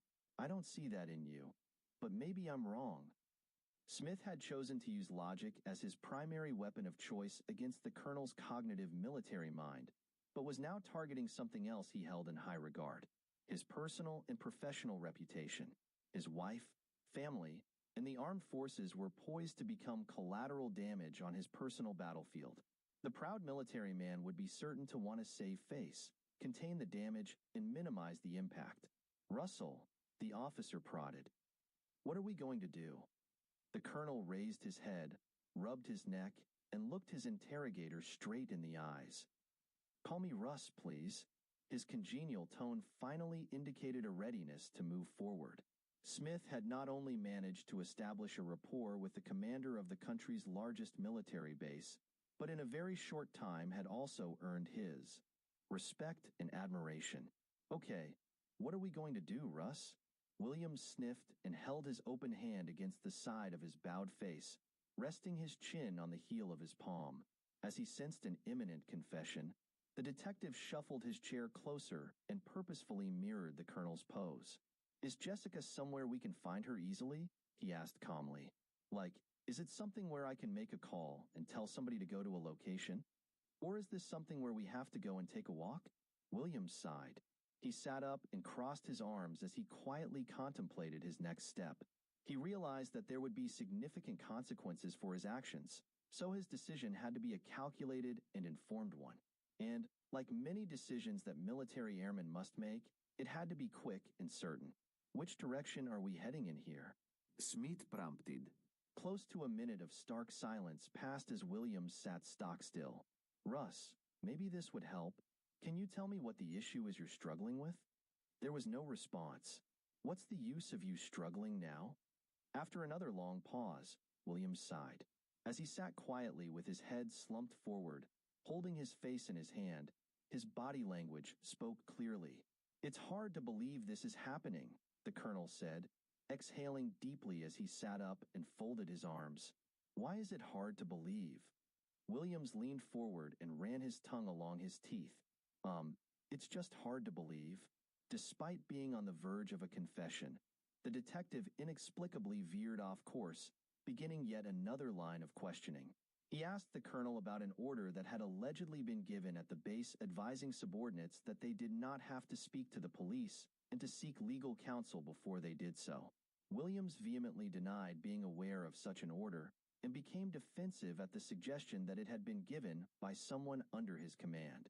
During this exchange, the colonel's words became more assertive, his mind clearly focused, and his body language much more confident. "No, absolutely not," he fired back, shaking his head in denial when the detective insisted that the order had gone out to all base personnel. Inciting such an argument was a dangerous move for the detective, who risked losing the ground that he had earlier gained. Realizing this, he quickly corrected his course. That's fine. Now let's go back to the issue. After several minutes of backpedaling, the detective managed to salvage the interview and refocus on the aspects that had been breaking the colonel's resolve. When you talk about perception, Williams said, my only two immediate concerns are what my wife must be going through right now and the impact this is going to have on the Canadian forces. Russ, is there anything you want from me? Is there anything you want me to explain that I can shed some light on for you? Smith said softly, with a caring, compassionate tone. Williams exhaled deeply. Now I'm struggling with how upset my wife is right now. The verbal struggle continued for over 20 minutes. The detective, as though trying to land a big fish, continued to pace his efforts by offering his adversary some slack before tactfully reeling him in just a little bit more. Williams pulled his chair closer to the desk and stared down at the photos that the detective had earlier laid out. But his mind was clearly somewhere else. TM concerned that they're tearing apart my wife's brand new house. He told the officer begrudgingly. So am I, said Smith. But if nobody tells them what's there and what's not, then they don't have any choice. It was a carefully crafted statement that offered the colonel a modicum of control over the events that were rapidly transpiring around him. The detective explained how his computers would be forensically analyzed and that no stone would be left unturned. The stern expression on Williams's face and his folded arms revealed the mixed bag of emotions he felt as he was told that the case managers refused to pull any punches. The investigation, Smith said, involved 50 to 60 officers and would end up costing well over $10 million. I don't know what else to do to make you understand the impact of what's happening here, Smith said as he tried to coax some dialogue from his steely-eyed suspect. Williams's head continued to bob in a rapid succession of gentle nods, his forehead growing increasingly flush from the stress he was under. I want to minimize the impact on my wife, he said, as though it were part of a boardroom negotiation. So do I, said Smith. So how do we do that? Williams asked. Well, you start by telling the truth, Smith replied firmly. After 30 seconds of silence, the colonel's head started to nod. Okay, he said. All right, so where is she? Smith asked bluntly. Williams contemplated in quiet for another 22 seconds before he suddenly surrendered and his clenched lips spoke. Got a map? He asked nonchalantly. Less than 5 hours after he had driven to police headquarters in the same SUV he had used to abduct Jessica Lloyd and strode into the interview room wearing the same boots. That he had used the night of her attack, the truth had finally surfaced. With 3 simple, yet ominous, words, the distinguished base commander, respected colonel, and trusted pilot for the Prime Minister and Queen Elizabeth II had sealed his fate and was set to shock an entire nation. While metaphorical handcuffs had been slapped around the colonel's wrists, the interview was still far from over. In fact, it wasn't even halfway over. Okay, Russ, you're doing the right thing here, the detective assured him as he offered his open hand to the confessed killer. Williams looked up at him, shook his hand, and then passively cast his eyes to the floor. Committed to his decision, the colonel offered to draw diagrams for the officer showing exactly where he had hidden memory cards and 2 hard drives full of evidence at his Ottawa home, hoping that police would then be less intrusive with their search efforts. They'd find a mother lode of explicit images on the devices, featuring all 4 of his victims, he assured Smith. Some of the memory cards were simply stowed in a camera bag, while others were tucked away in a desk drawer in his office. But the hard drives he had carefully hidden in aluminum air vents in the garage, and a large cache of women's underwear was stashed in an empty computer scanner box that sat amongst unpacked boxes lining the basement wall of their newly built executive home. We just moved in, so there's boxes everywhere, he told the officer before describing the box's exact location. Just that. This place, my wife, it's been a dream for the better part of a year. So I'm keen to get them what they need so they can leave her alone, the colonel stressed once again. He admitted to the detective that he had originally planned to drive back to Tweed that day, and had earlier gathered a bunch of the women's panties and bras to burn in a field upon his return. As Williams worked on the diagrams, Detective Sergeant Smith excused himself to print off some maps so that he could pinpoint the exact location of Jessica's body. "But I do want to talk to you, Jim," the colonel said wistfully as the officer turned to leave the room. Williams didn't want the level of comfort that had been established with Smith to be disturbed by any unfamiliar faces. "That's the plan. Okay, I'll be right back." The detective returned with a cup of water for Williams and some maps from Google that he had printed off showing the Tweed area. The colonel studied the maps and plotted the specific spot where he had hidden Jessica's body. She was in the woods, behind a rock on the east side of Cary Road, 40 feet from the roadway, and exactly 0.7 kilometers south of East Hungerford Road. They'd be able to find her easily there, Williams assured him. Intrigued by the accuracy of his measurement, the detective asked him how he had recalled such a specific distance. "That's just the way I am," Williams replied. "Numbers. I have to know the numbers." He then explained to the officer that he had killed her on Friday night before flying some troops to California early the next morning.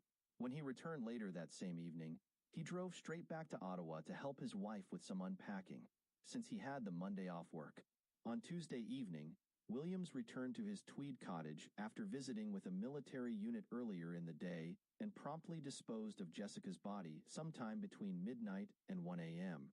He smiled and chuckled as he told the officer how he then drove back home, vacuumed his carpets, and wiped the tiled floors clean.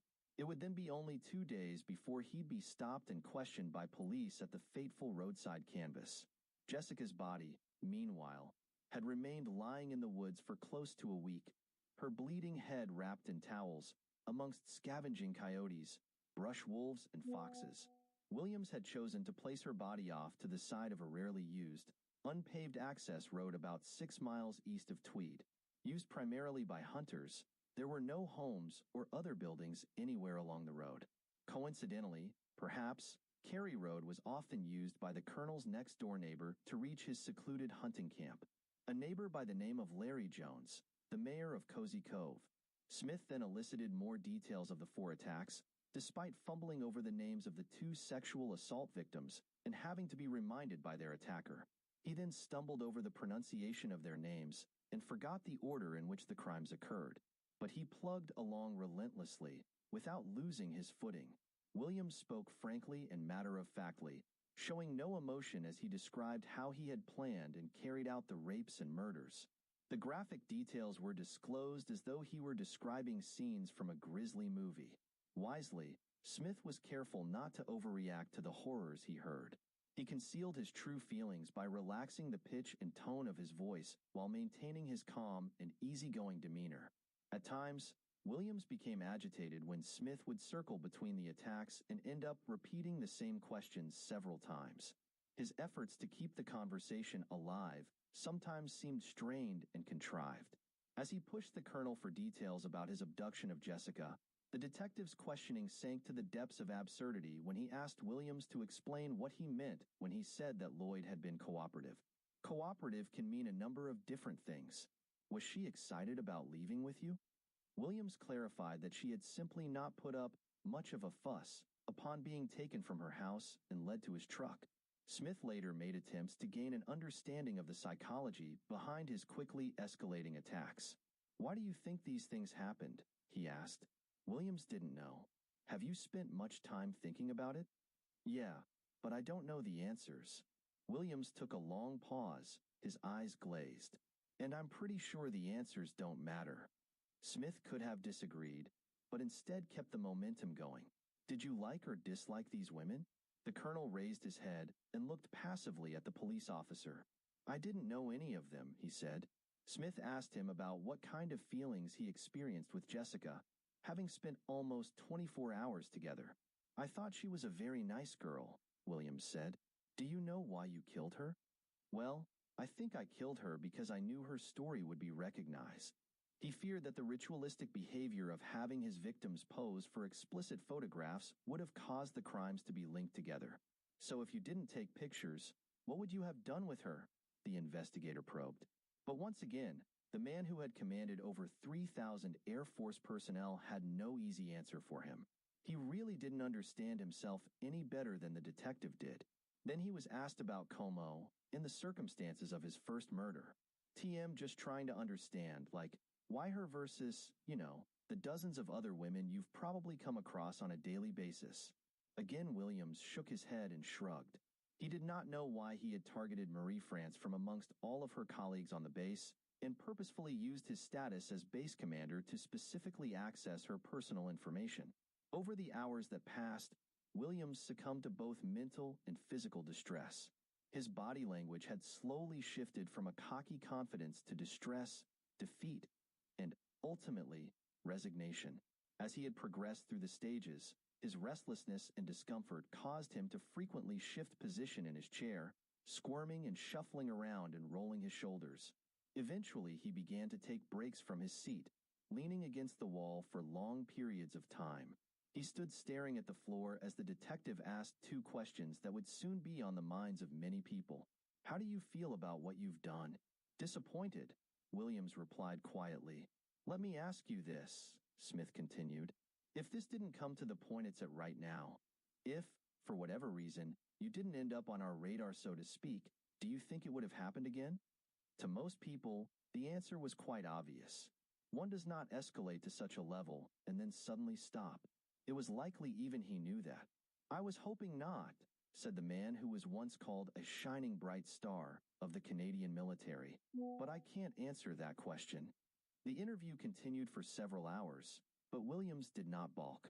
The fact that he spoke so openly and candidly with his interrogator was indicative of two things. The colonel's resolve at sticking to a decision once he had made it, and the great sense of relief he probably felt from having unbottled all of his horrific secrets. At some point during the evening, Colonel Russell Williams was formally arrested for the murders of Mary France Como and Jessica Lloyd, as well as the two sexual assaults against Lori Massicott and Jane Doe. He was read his formal rights to counsel and caution, and given a further opportunity to consult with a lawyer, which he declined. Detective Sergeant Smith provided him with a pad of paper and a pen and suggested that he write some letters of apology to his victims, another common tactic used by police to avoid later allegations of a false confession. When he returned 25 minutes later, Williams had written nothing. Smith gave him another chance to complete the voluntary exercise and left him alone again. This time when the officer returned, Williams had written a total of 5 apology letters and 3 discarded drafts. They read as follows. To his wife of 19 years, Mary Elizabeth Harriman, Dearest Mary Elizabeth, I love you. Sweet, illegible. I am so very sorry for having hurt you like this. I know you'll take good care of sweet Rosie, their cat. I love you, Russ. To Roxanne Lloyd, the mother of 27-year-old murder victim Jessica Lloyd, Mrs. Lloyd, you won't believe me, I know, but I am sorry for having taken your daughter from you. Jessica was a beautiful, gentle young woman, as you know. I know she loved you very much. She told me so, again and again. I can tell you that she did not suspect that the end was coming. Jessica was happy because she believed she was going home. I know you have already had a lot of pain in your life. I am sorry to have caused you so much more. Scribble de signature. Earlier drafts to Mrs. Lloyd read as follows. Mrs. Lloyd, I know you won't believe me, but I am sorry for having taken your daughter from you. Jessica was a beautiful, gentle young woman. I know she loved you very much, though I forced her to have sex. He then stopped mid-sentence and scribbled lines through the sentences. Another draft read, Mrs. Lloyd, you won't believe me, I know, but I am sorry for having taken your daughter from you. Jessica was a beautiful, gentle young woman. I know she loved you very much because she told me she did, again and again. The moment she died, she was quite happy because she believed I was going to let her go. She did not know what was coming. He then stopped and scribbled through all the writing. At some point, he had gone back and scratched out the moment and written immediately before over top of it. To Jane Doe, his first sexual assault victim, he wrote, protected from disclosure. I apologize for having traumatized you the way I did.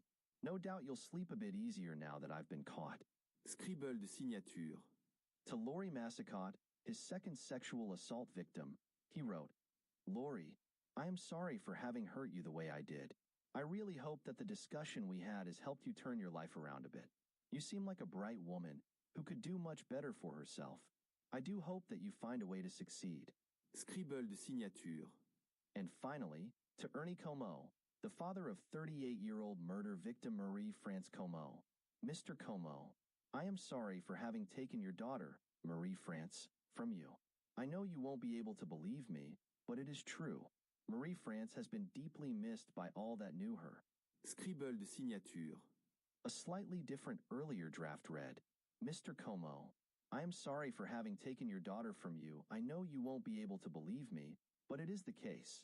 I know she has been deeply missed by all that knew her. He then stopped writing and scribbled out the lines he had written. A much more formal letter of condolence had been sent to Mr. Como on official office of the Wing Commander, Military Stationery on December 1st, 2009, written and signed in the capacity of Marie France commanding officer. That earlier letter had read, Dear Mr. Como, I would like to take this opportunity on behalf of the men and women of 8 Wing Trenton to express my sincere condolences on the tragic death of your daughter. Marie France was a professional, caring, and compassionate woman who earned the respect of all with whom she came into contact. She set high standards for herself and others and was devoted to the well-being of those around her. Marie France made a lasting impact in Trenton and will be sorely missed by her many friends. Please let me know whether there is anything I can do to help you during this very difficult time. You and your family are in our thoughts and prayers. With our deepest sympathy, scribbled signature, Dr. Williams Colonel. Wing Commander. Meanwhile, police had been scouring the woods along Cary Road, following the detailed map and directions provided by Williams without any success. Frustrated by their inability to find Jessica's body, they recruited the help of Williams himself.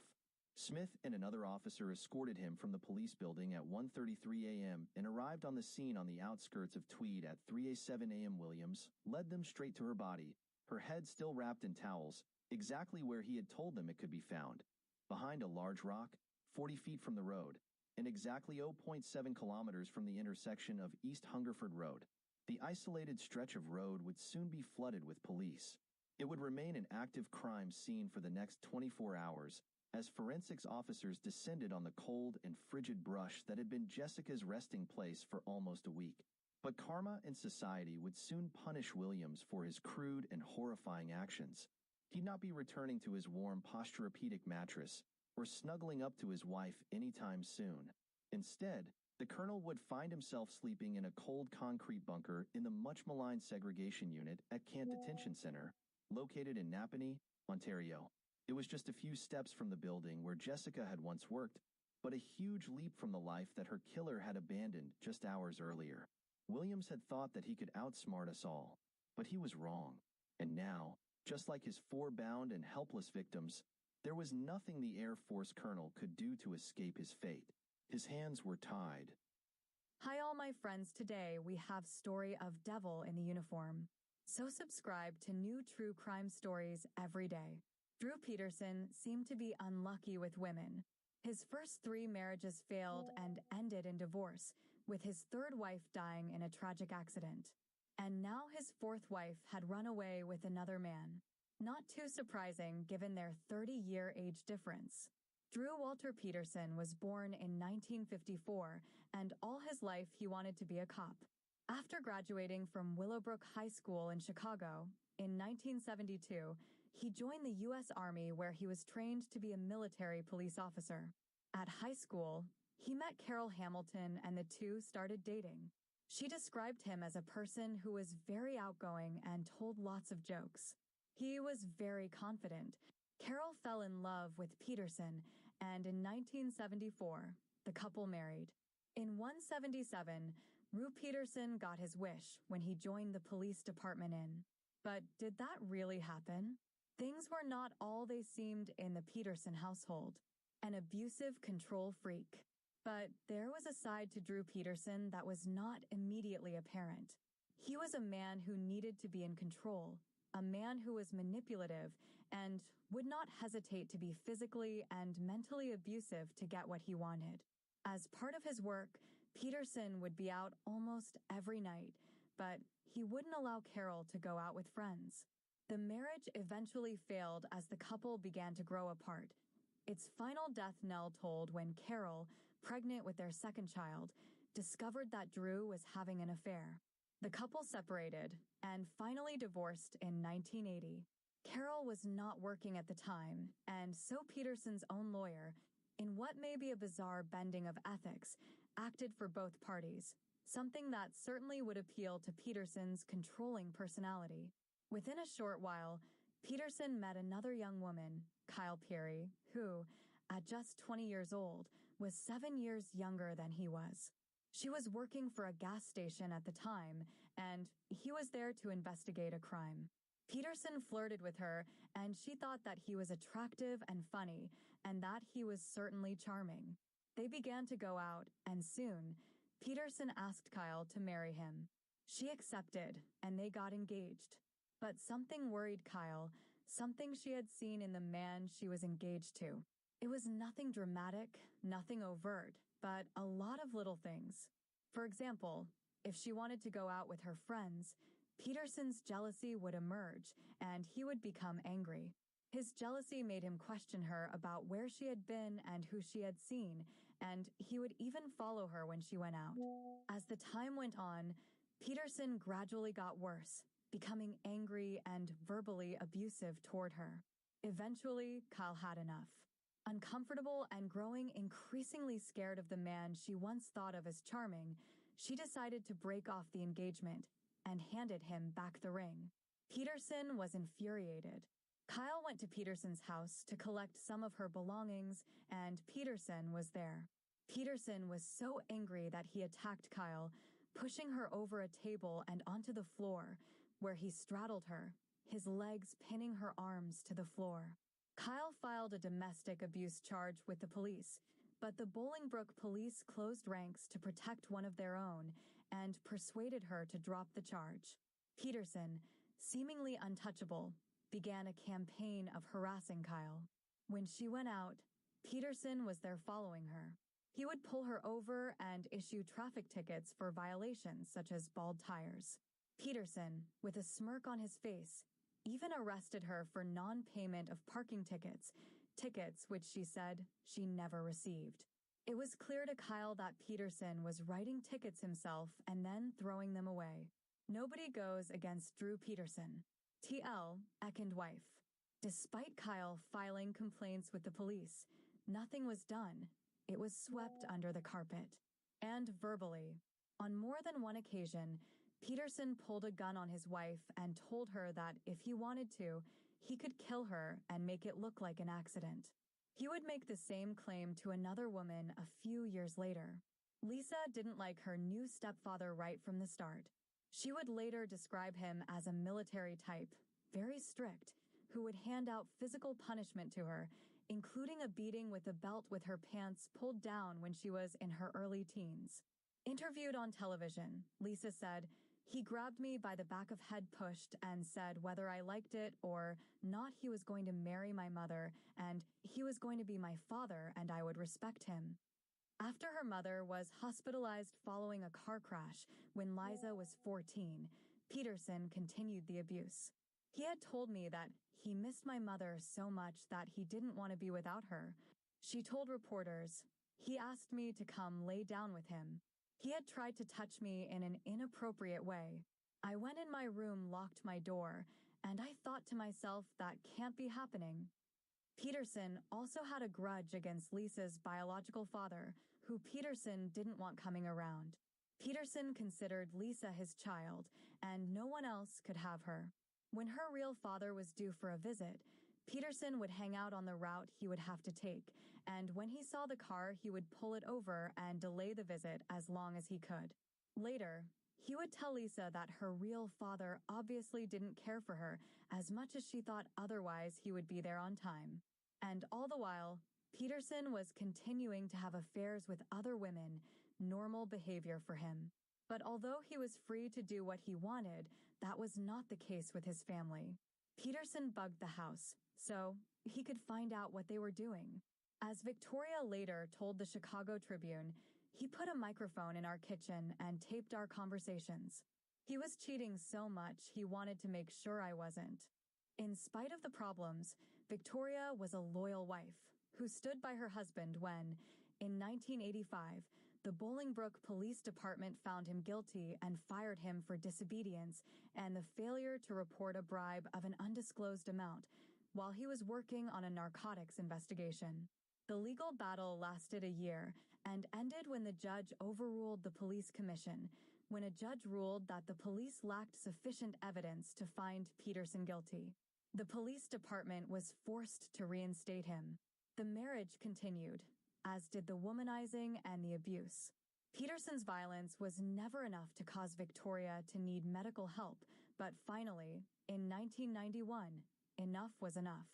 Victoria had stayed quiet about the affairs, one of which was with a babysitter, and now her husband was in a relationship with another woman, Kathleen Savio, who Peterson had met on a blind date that had been set up by the wife of a fellow officer. In what appears to be a pattern, Peterson had chosen someone much younger than himself. At 29 years old, Kathleen was 10 years younger. Victoria was scared of her former husband, and that may have contributed to why it was amicable. She didn't want to do anything to cause a problem. The third wife. 4 days before the marriage ended, on Valentine's Day, Peterson and Kathleen went away to Jamaica for a vacation. A couple of months later, on May 3rd, 1992, the two got married. Within a year, Peterson had once again used violence against his wife. During an argument, Peterson took hold of Kathleen's head and smashed it down on the dining room table. The result was enough to send Kathleen to the hospital. Anonymous letter to Savio. The marriage produced 2 sons, Thomas and Christopher, but it was not a happy one. There were frequent bouts of violence, which on at least one occasion resulted in the police showing up after a domestic disturbance complaint. But Peterson was a cop, and nothing happened over the incident. Peterson, it seems, was untouchable. As with his other marriages, Peterson's wedding vows were meaningless, and he started having affairs with other women. In 2001, Peterson met a young woman who was the front desk clerk at the Spring Hill Suites Hotel in Bolingbrook. Drew Peterson, at this time, was 47 years old. His new girlfriend, Stacy Callis, had just graduated from Romeoville High School and was only 17 years old. Peterson was very generous with Stacy, buying her gifts, including a car, and rented her an apartment. Stacy would later tell her friends that Peterson made her feel safe. Within a few months, both Kathleen and Peterson filed for divorce. This would be Peterson's third divorce, but this time, there was a lot at stake. Kathleen was not only asking for child support and alimony, but she was also going after other marital assets. She was asking for half of their 2 businesses, a bar and a printing shop, half the investments, their home, cash, and vehicles. For Peterson, this could be an expensive payout. Peterson and Stacy moved into a house together on Pheasant Chase Court, the same street that Kathleen lived on, just 3 blocks down. It was a move seemingly calculated just to cause trouble and harass his soon-to-be former wife. The divorce was destined to become a nasty one.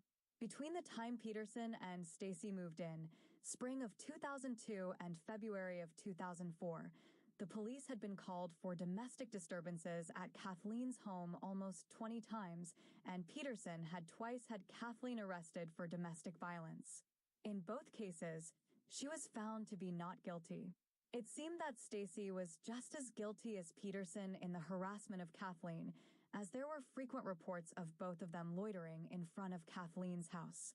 In one incident, Kathleen was arrested after Stacy was being verbally abusive in front of Kathleen's children, while Stacy videotaped the whole thing. The video camera that she was using was one that belonged to Kathleen herself, but had been taken by Peterson when he came to the house.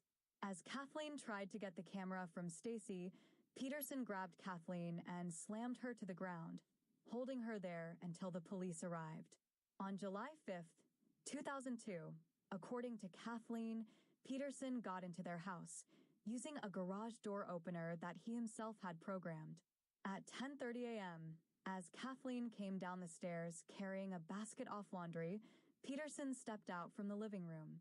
Kathleen asked him to get out, but Peterson, dressed in a SWAT uniform, didn't leave. Instead, he shouted at Kathleen to sit down and pushed her on the stairs. According to Kathleen, Peterson was angry that a divorce judge ruled that he would have to pay child support, and he told her that he didn't want to pay anything. She reported that she was left with bills totaling around $2,000, along with an $11,000 income tax bill. Peterson pulled a knife from a sheath on his leg and threatened her, holding it against her neck. Her ordeal lasted 3 hours, with Peterson finally leaving around 1:30 p.m. In a letter to Elizabeth Vergale, the assistant state's attorney, dated November 14th, 2002, detailing this attack, Kathleen says that she didn't tell the police because she knew that they would not protect her. However, there is an incident report filed with the Bolingbrook Police dated July 18th that concerns this attack.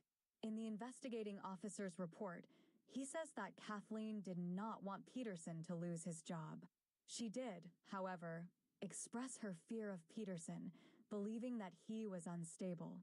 She also mentioned another incident in which Peterson gained entry into the house by cutting a hole in the drywall.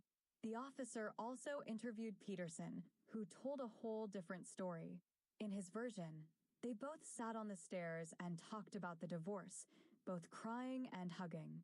Then, according to Peterson, Kathleen exposed herself to him and asked if he missed this. In Peterson's version, everything ended amicably. A third interview, this time with Kathleen's friend Stephen Maniaci, who she phoned after the incident, confirmed Kathleen's version.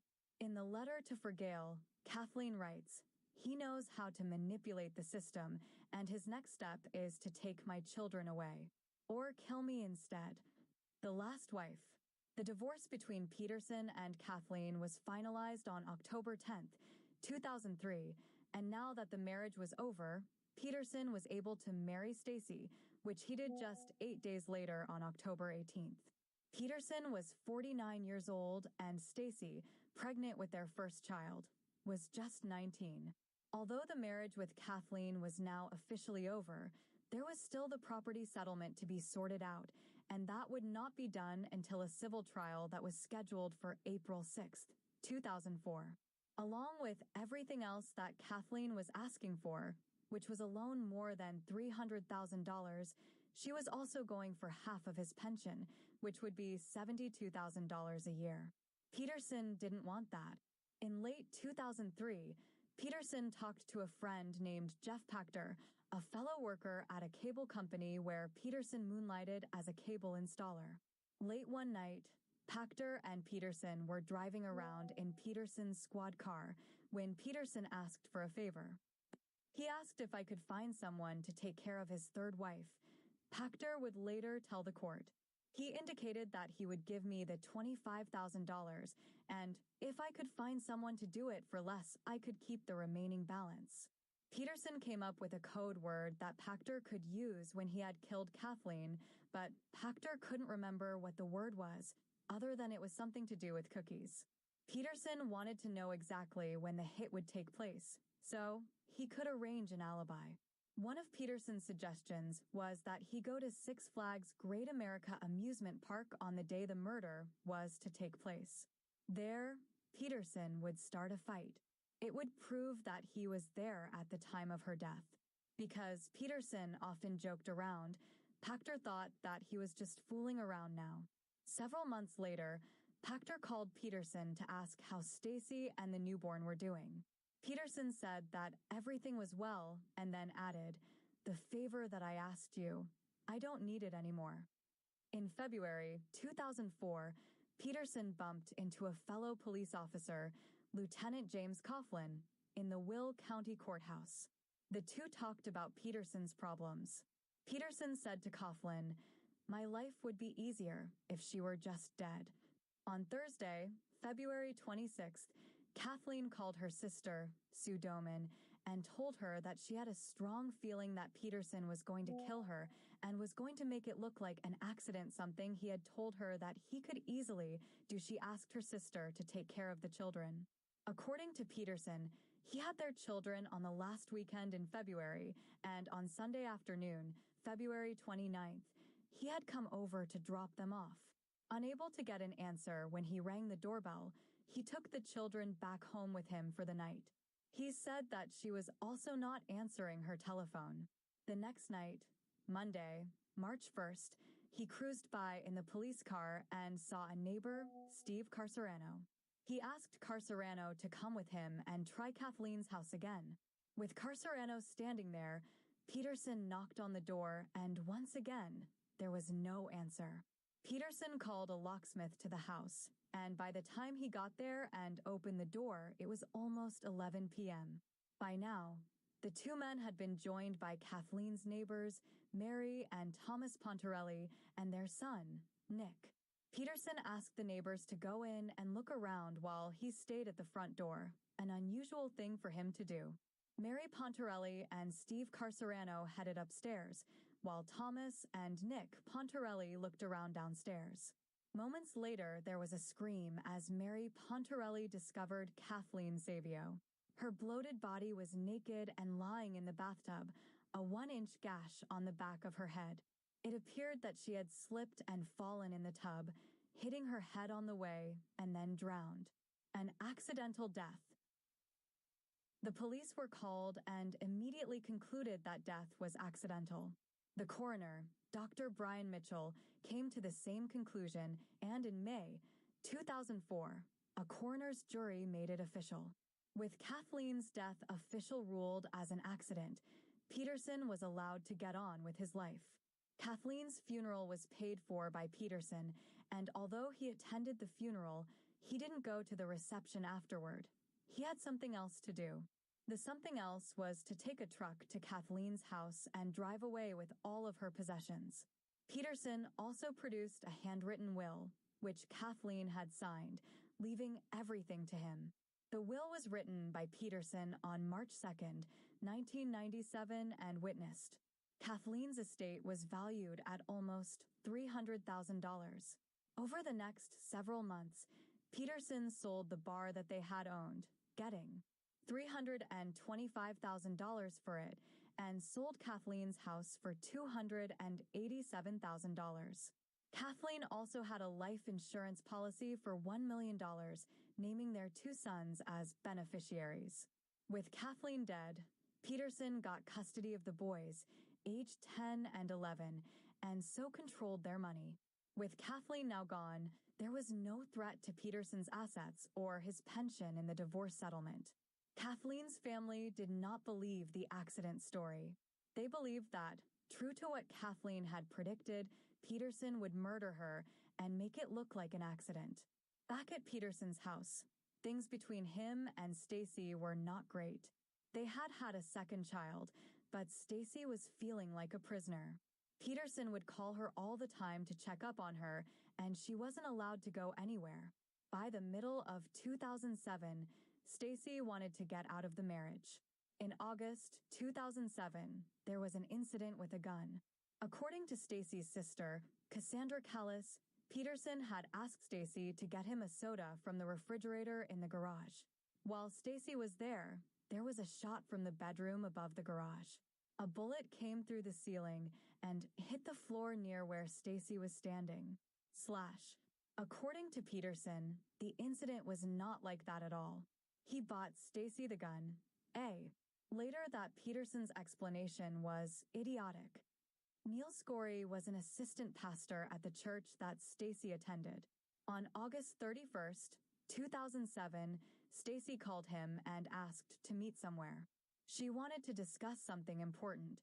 After a few minutes of normal chatting, Stacy told him that she was scared of her husband and explained about the marriage. She also said, cryptically, he did it.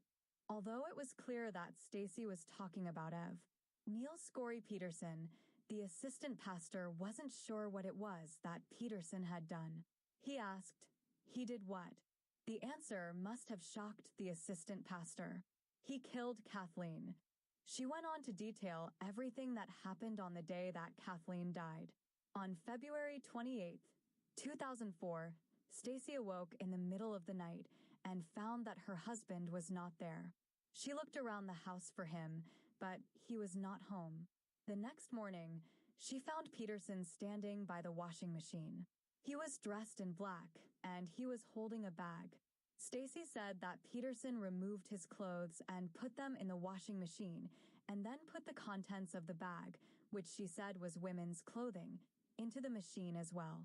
For some reason, according to Stacy, Peterson admitted to her that he had killed his ex-wife, hitting her on the back of the head and making it look like an accident. The assistant pastor did not go to the police with this information, but instead advised Stacy to go home and pray and try to patch things up with her husband. Possibly, he regarded this as privileged information, regarding the meeting as a form of confession. In mid-October, Stacy was disturbed to find a copy of her phone bill in her husband's briefcase. Numbers on the bill had been highlighted, and there were notes next to them. Stacy immediately changed her phone number and had all the bills sent to her sister's home. Reverend Neal was not the only one that Stacy confided in.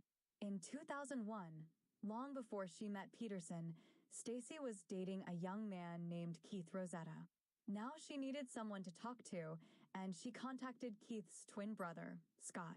Stacy and Scott talked and emailed frequently, and Stacy told him that she wanted to end her marriage because she felt trapped.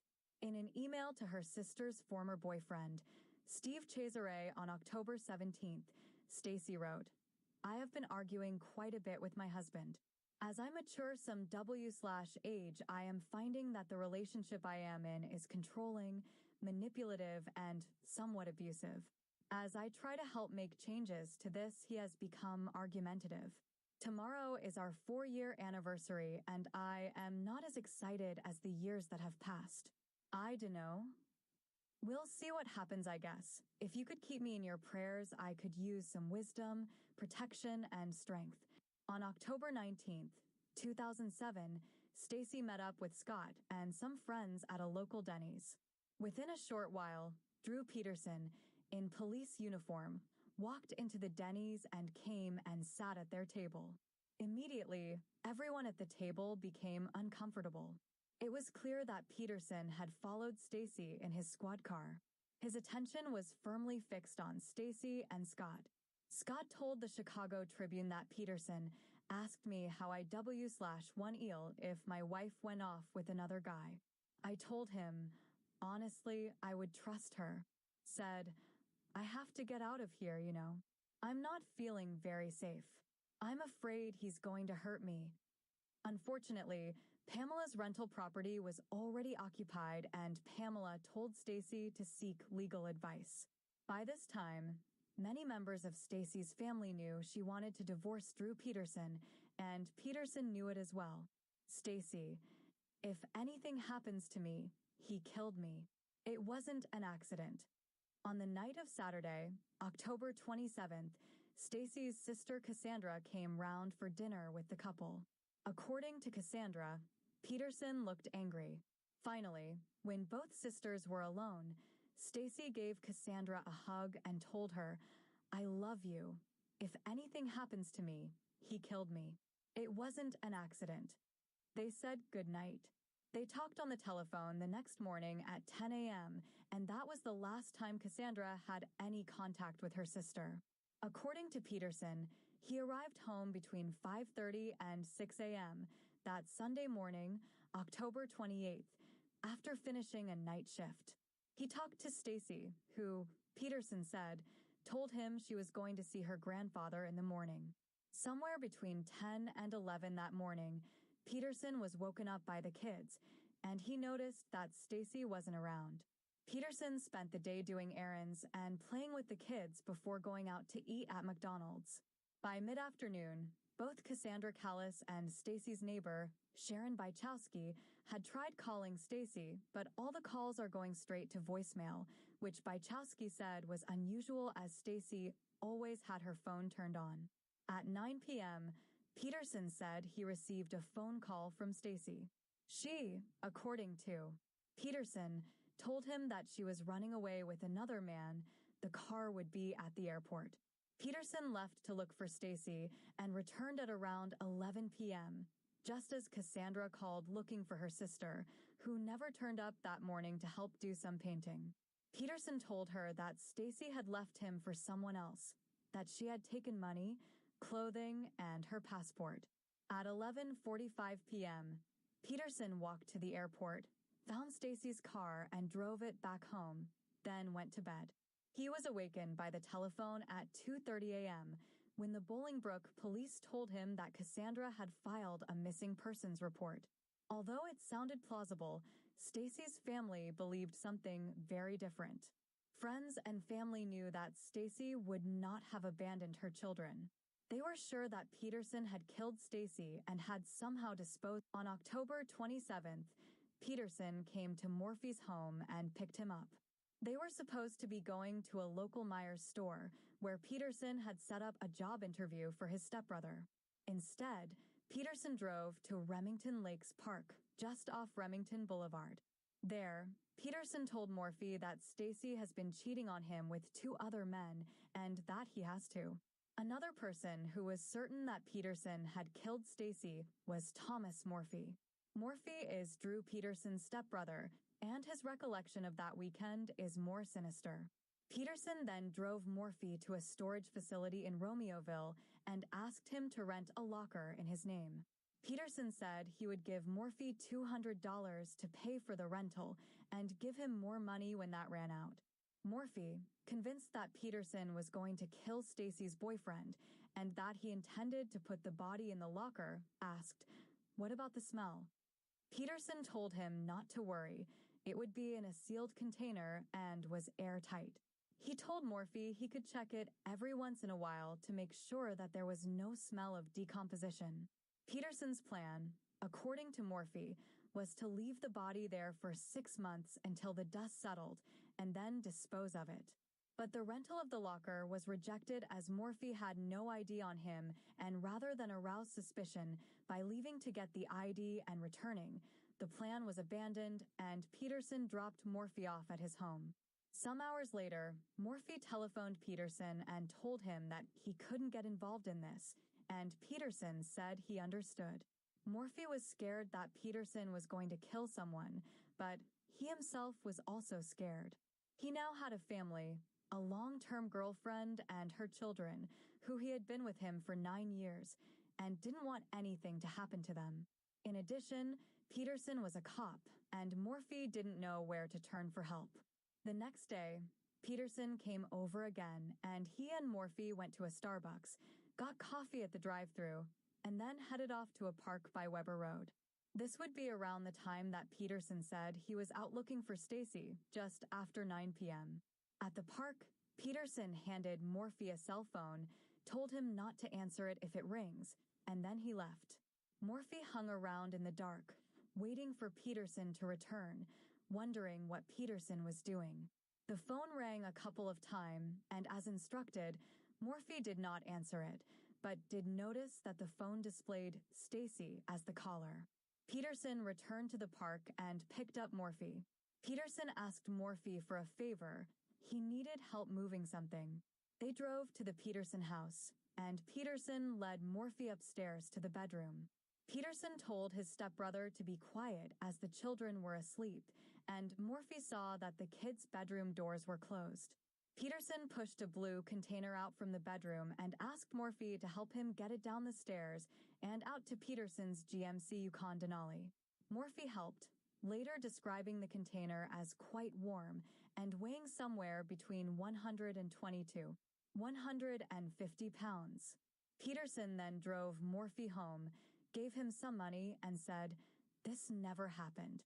In answer, Morphy told him that he wouldn't say a word.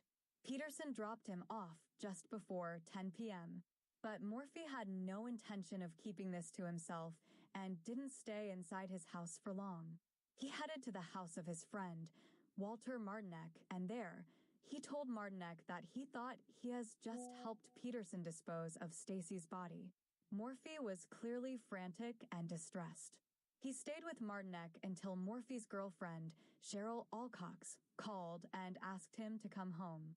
Morphy told Cheryl what had happened. The next day, Morphy called Peterson, distraught, and told him that he wanted to hang himself. Peterson told him not to worry, But Morphy couldn't stop worrying. That night, he started drinking and called his real brother and told him what had happened. His brother told him to call the FBI. Morphy didn't call the FBI. Instead, frantic and worried, Morphy decided to take his own life and swallowed a number of Xanax pills. But he was found and taken to the Edward Hospital in Naperville.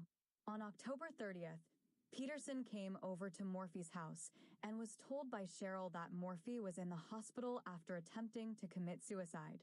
Peterson went over to visit his stepbrother and spoke with Morphy, though Morphy, under sedation, does not remember much about this visit.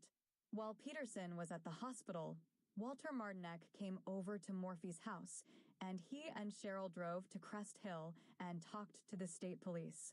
It was clear to the police that the disappearance of Stacy Peterson was more serious than a runaway wife. They headed over to the hospital to talk to Morphy, arriving just after Peterson had left. The next day, October 31st, Morphy was visited by Will County State's Attorney James Glasgow. He offered Morphy immunity, and Glasgow started asking questions. That same day, Morphy received a phone call from Peterson, and Peterson warned him about discussing anything on the phone and told him not to talk to the press or the police. The Illinois State Police recorded the conversation. At the beginning, Peterson was cooperative and allowed a limited search of the house and the GMC Yukon Denali, though he didn't allow them to search Stacy's car, a Pontiac Grand Prix. The police found this suspicious. 3 days later, on Tate Attorney James Glasgow November 1st, they were back, this time with search warrants. They took away the computers and a number of firearms, including a military-style assault rifle which had a much shorter barrel than was legal. Peterson would eventually be charged with the possession of illegal firearms, a charge that would later be dropped. Stacy's car was also taken, towed away to a police crime lab. A second search warrant was issued a few days later. By now, no one believed Peterson's story that Stacy had run off with another man. This was no longer a missing person case. It was now regarded as a murder. The Illinois State Police named Peterson as a suspect in the disappearance of his fourth wife, Stacy Peterson, and labeled the investigation a potential homicide, exhuming Kathleen's body. As bad as things were looking for Drew Peterson, they were about to become much worse. In the light of Stacy's disappearance, State's Attorney Glasgow had been looking at the death of Kathleen Savio and had examined the photographs taken at the scene and the autopsy. With almost 30 years' experience behind him, Glasgow said, "There's no doubt in my mind it wasn't an accident."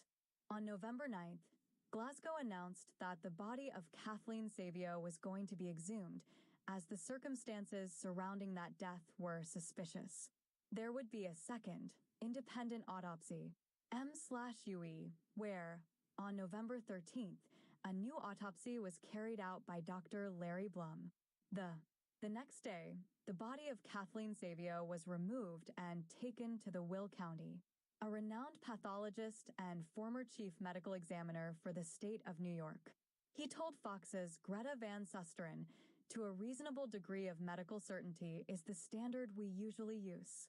It's my opinion to a reasonable degree of medical certainty that it's a homicide, and that's what I would have put down on the death certificate." Drew Peterson, media sensation. For the next 18 months, while prosecutors carried out their investigation and built their case, Drew Peterson became a media sensation, at least in his own eyes. He appeared on numerous television shows, including Larry King Live and Dr. Phil, was front page on many magazines, and in every case seemed to be unconcerned about anything that was going on, even amused by the whole procedure. On a radio interview, he even suggested a contest, win a date with Drew. And he didn't shy away from making unkind remarks about his wives, saying about Kathleen, anybody that knew her wanted to kill her. When asked about Stacy's plans for divorce, Peterson said that it revolved around her menstrual cycle and that other times they were madly in love. As the now former cop swaggered around in front of cameras and the media, he had some friends he could count on for support, including 42-year-old Len Waxack and his 38-year-old wife, Paula Stark. They all met often and chatted about what was happening. But, according to the couple, unknown to Peterson, they were wearing wires provided by the police.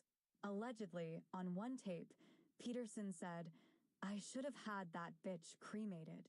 It would have cost me less, and I wouldn't be going through this trouble." The tape also has Peterson ridiculing the officers involved in the original investigation into Savio's death, saying, "She was in a dry bathtub. What a bunch of fucking idiots." Also allegedly on the tape, Peterson talked about Stacy and said that he wasn't worried about Stacy turning up dead, as by the time they find her body, he would have been tried and acquitted of her murder, and you cannot be tried twice for the same crime. It was also alleged that during this period, Peterson propositioned Paula Stark and asked her to model bikinis that belonged to Stacy. By the end of 2008, Peterson was engaged to his new girlfriend, Christina Rains, though she would later say on television media spotlight. Once again, she was younger than he was, this time by 33 years. Christina Rains. On May 7, 2009, Peterson was indicted for the first-degree murder of Kathleen Savio, and that same day, he was arrested. Bail was set at $20 million. The hearsay evidence debate. It would be 3 years before the case came to trial in a state courtroom in Joliet, the process held up by numerous debates as to whether hearsay evidence could be used in the trial. The problem for the prosecutors was that although there may be plenty of circumstantial evidence, there was no physical evidence. Peterson's defense team was V/J confident that he would be acquitted. Questions unasked and unanswered. With her corpse bent forward in the bathtub, how could Kathleen have hit the back of her head when falling, but be in a fetal position on her front when she was found? Why was the bathtub not wet if she supposedly drowned in there? There was blood from the wound in her hair. Why had it not washed away if the bathtub had drained? If it had not washed away, it should at least have been diluted. There was a reasonable explanation for all this.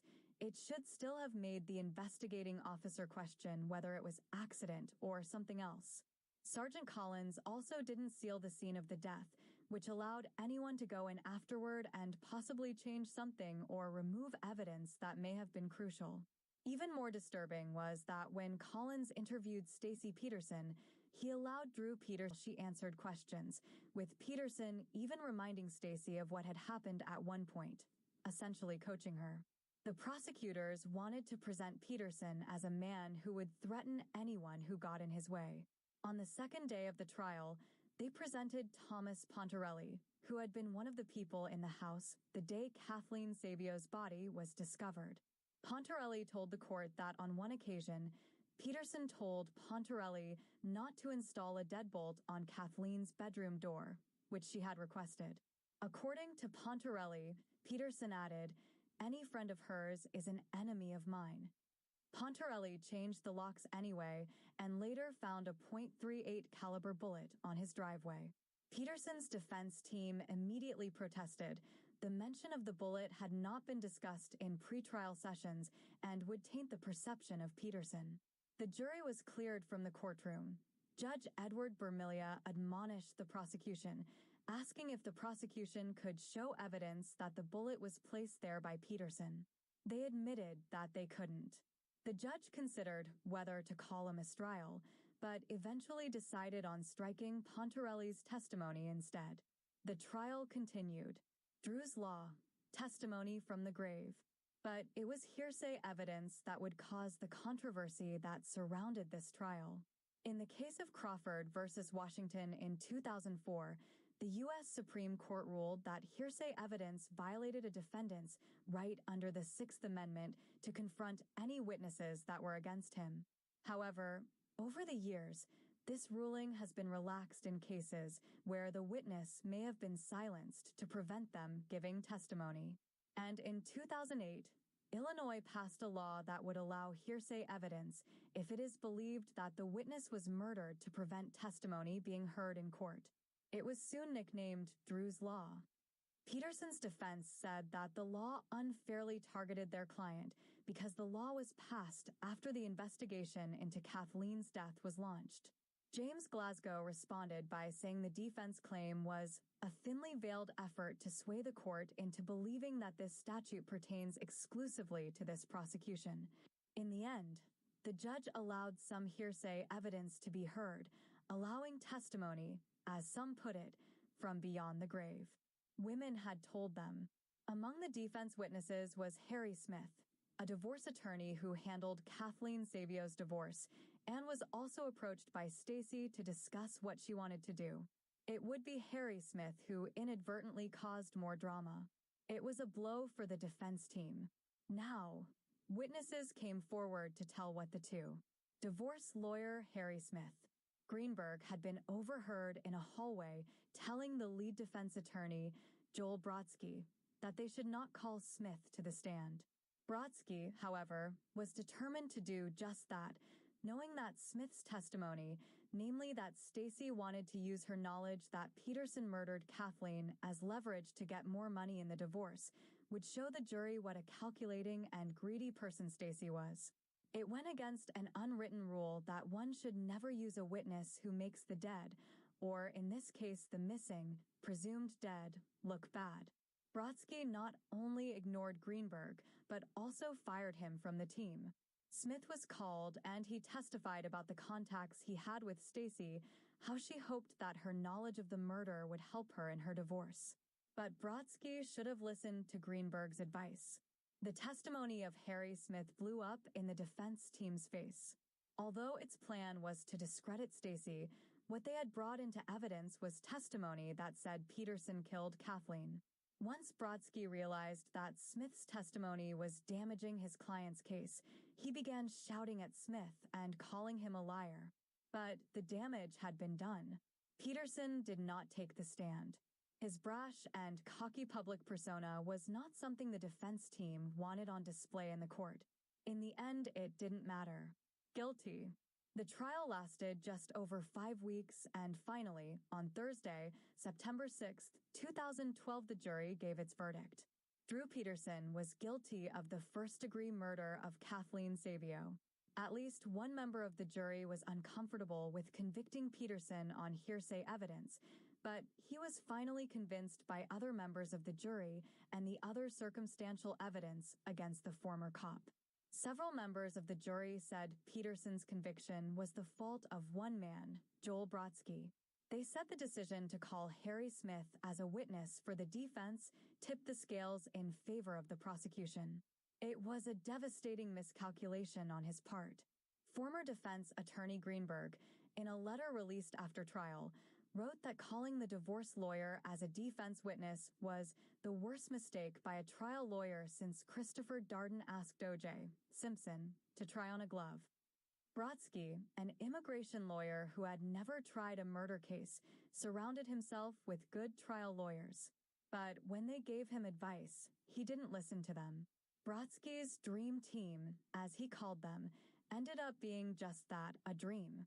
Sentencing for Drew Peterson is scheduled to be carried out November 26, 2012, but a number of pre-sentencing motions by Peterson's defense team may delay that well into the next year. With no death penalty in Illinois, Peterson, who was 58 years old when convicted, faces up to 60 years in prison.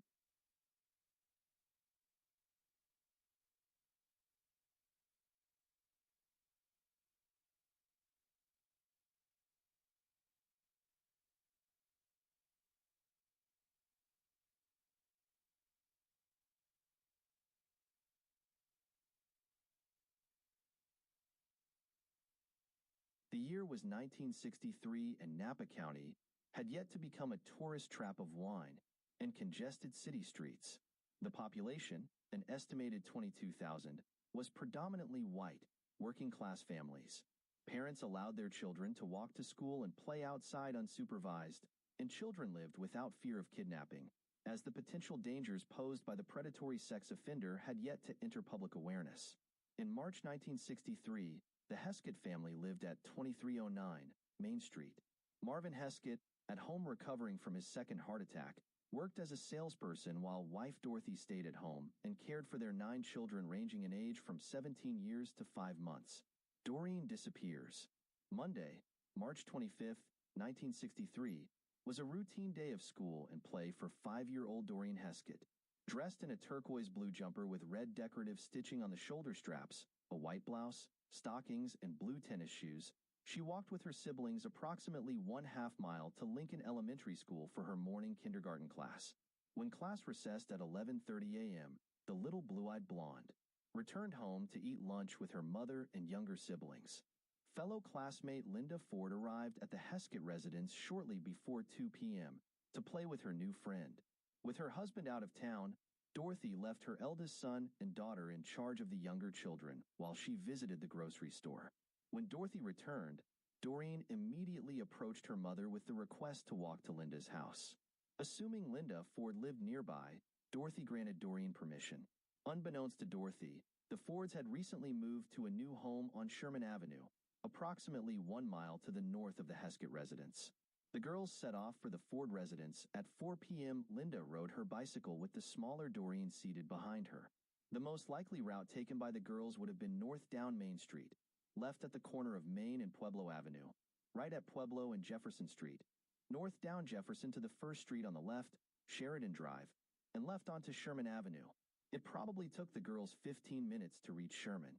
Mrs. Ford cut the play date short and asked her daughter to escort Doreen home at 4:40 p.m. Instead of walking Doreen home as her mother had requested, Linda parted company with her friend at the intersection of Jefferson and Pueblo. At the time, Jefferson Street was a major thoroughfare of the city, then only a two-way street. It stretched approximately 5 miles in a straight line north from Trower Avenue to just beyond the intersection of West Emila to the south, where it ended at Earl Stewart's pasture. When Doreen continued walking south on Jefferson, instead of east down Pueblo to Main, Linda called out to her friend that she was walking in the wrong direction. Doreen replied that she wanted to go that way and proceeded to walk south, past the Union Oil Bulk gasoline plant toward Napa Union High School. As dinner time approached, Dorothy Heskett realized that Doreen had yet to return home.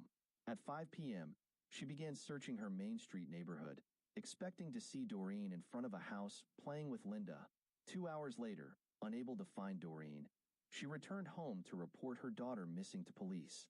The Napa Police Department logged her call at 7:15 p.m.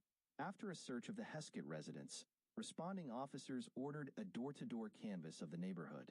Without a clue to the child's whereabouts, Chief of Police Sherwood Monk contacted the Marin County Sheriff's Department to request bloodhound assistance. In recent years, Deputy Michael McLean and his personally trained scent hounds had garnered media attention due to their high success rate of locating murdered and missing persons in the North Bay. An hour and a half after receiving Monk's call, Deputy McLean and his bloodhound Brandy were in Napa. The bloodhound picked up Doreen's scent outside the Ford residence and followed it south down Jefferson to the crossing signal located in front of Napa Union High School. There the trail came to an abrupt end. Chief Monk informed the local sheriff's office and California Highway Patrol unit that he had a possible abduction. An all-points bulletin broadcast from the Napa Police Department and Napa County Sheriff's Office catapulted the case to a statewide effort by law enforcement. Police departments in neighboring states and major cities received a poster bearing a photograph and description of the missing child. Chief Monk kept Doreen in the public eye by asking newspapers to publish her photo and description with instructions for readers to clip the article for future reference. Television and radio also featured news coverage of the search, informing neighboring counties of the urgency of the situation. Thousands of citizens of Napa and surrounding counties contributed to the search. Local service stations donated gasoline and oil to overseas radio-equipped cars patrolling the streets. Homemakers provided hot meals to the volunteers at search headquarters and offered babysitting services to the mothers volunteering in the search. For 5 days, county and state agencies aided police in widening the search, eventually covering 100 square miles. While off-duty law enforcement officers and firefighters from other jurisdictions volunteered their time to the foot search, city crews accessed wells, septic tanks, and sewer mains. Military personnel from Hamilton and Travis Air Force bases scoured fields while their helicopters conducted aerial searches. Theories as to what became of Doreen differed among local law enforcement agencies. After 2 days without a ransom demand, Chief Monk ruled out the possibility that monetary gain was the motive behind the kidnapping and ordered his officers to question the nearly 100 sex offenders residing within the county. Officers with the sheriff's department were of the opinion that Doreen was still in the area, injured from a fall into a hole or a well.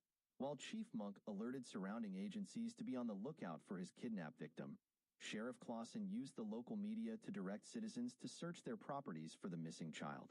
As for Marvin and Dorothy Heskett, they too preferred to believe that their daughter was alive, perhaps not wanting to acknowledge the latest theory that a sex-off underscore. Responsible for her daughter's disappearance, Dorothy had conceived a scenario in which a childless woman had abducted Doreen to raise as her own. Marvin, on the other hand, trusted the intuition of Chief Monk and thought his daughter's willingness to talk to people might have contributed to her abduction. While both parents had cautioned Doreen not to talk to strangers, and if one should offer her a ride, to go to the nearest house and ask for help, the little girl had remained trustful and friendly. Napans were fearful.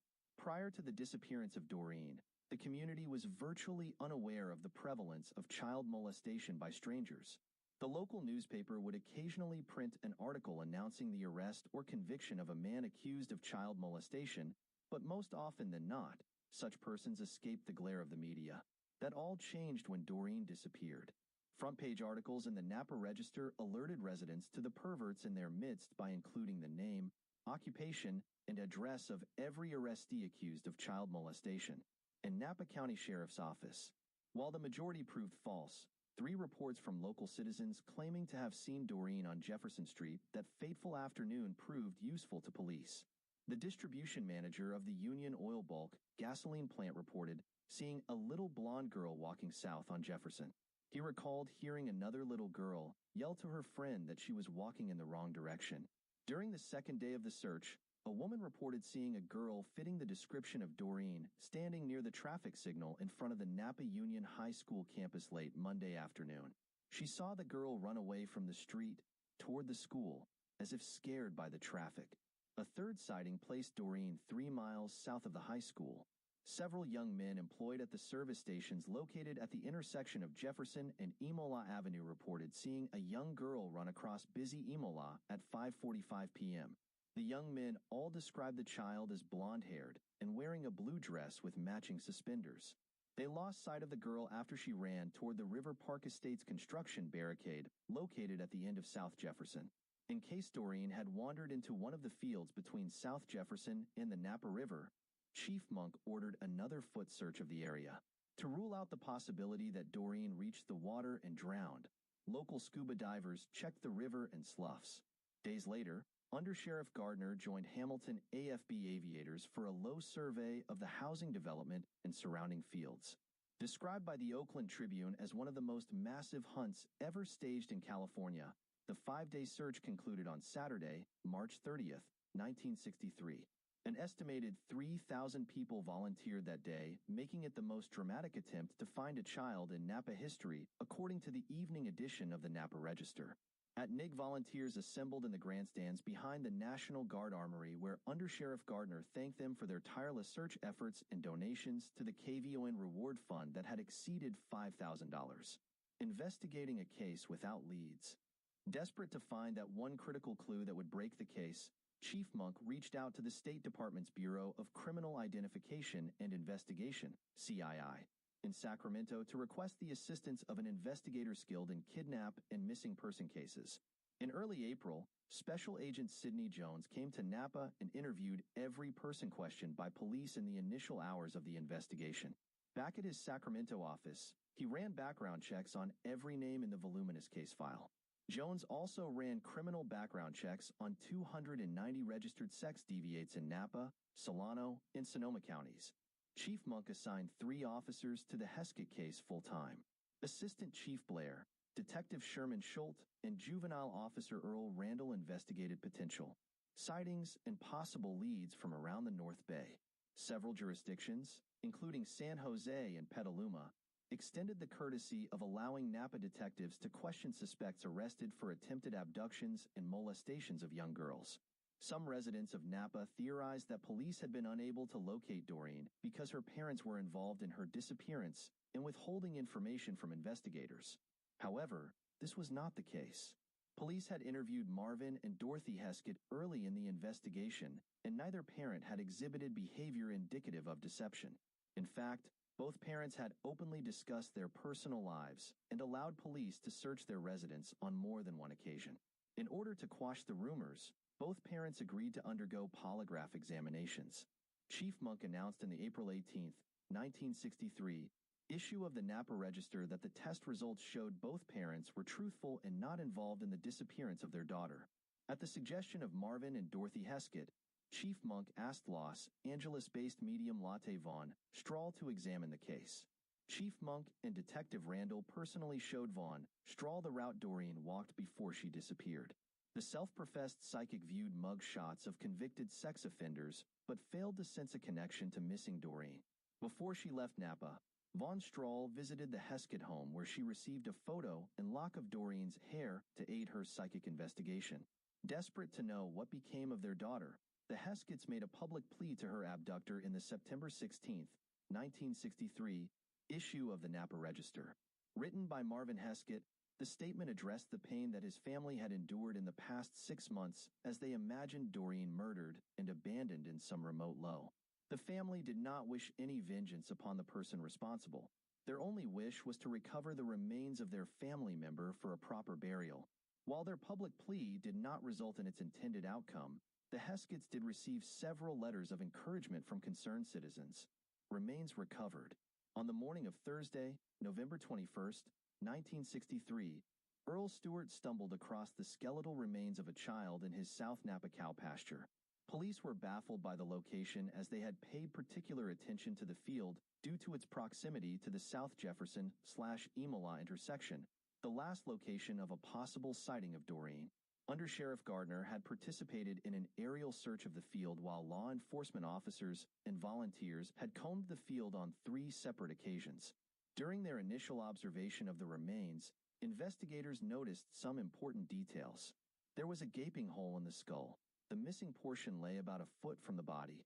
The body was face down, the right arm under the body, the left arm outstretched with the hand clasped together. Despite the advanced decomposition of the body, the clothing was intact and only slightly faded. Investigators theorized Doreen was the victim of a sex crime as the child's panties were pulled down to her knees.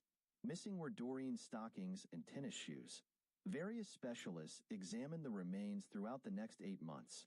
First, Napa pathologist Houghton Gifford and coroner Charles E. Burchell studied the bones at the pathology lab at Queen of the Valley Hospital.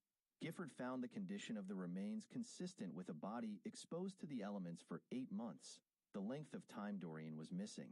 At the request of Napa County District Attorney James D. Boitano, renowned criminologist Dr. Paul L. Kirk assisted police in the investigation.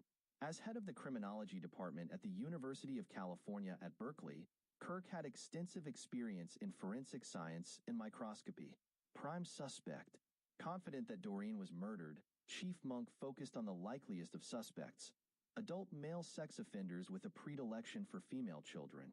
Since their initial questioning of local registered sex offenders in April, police investigators had regarded 6 as possible suspects.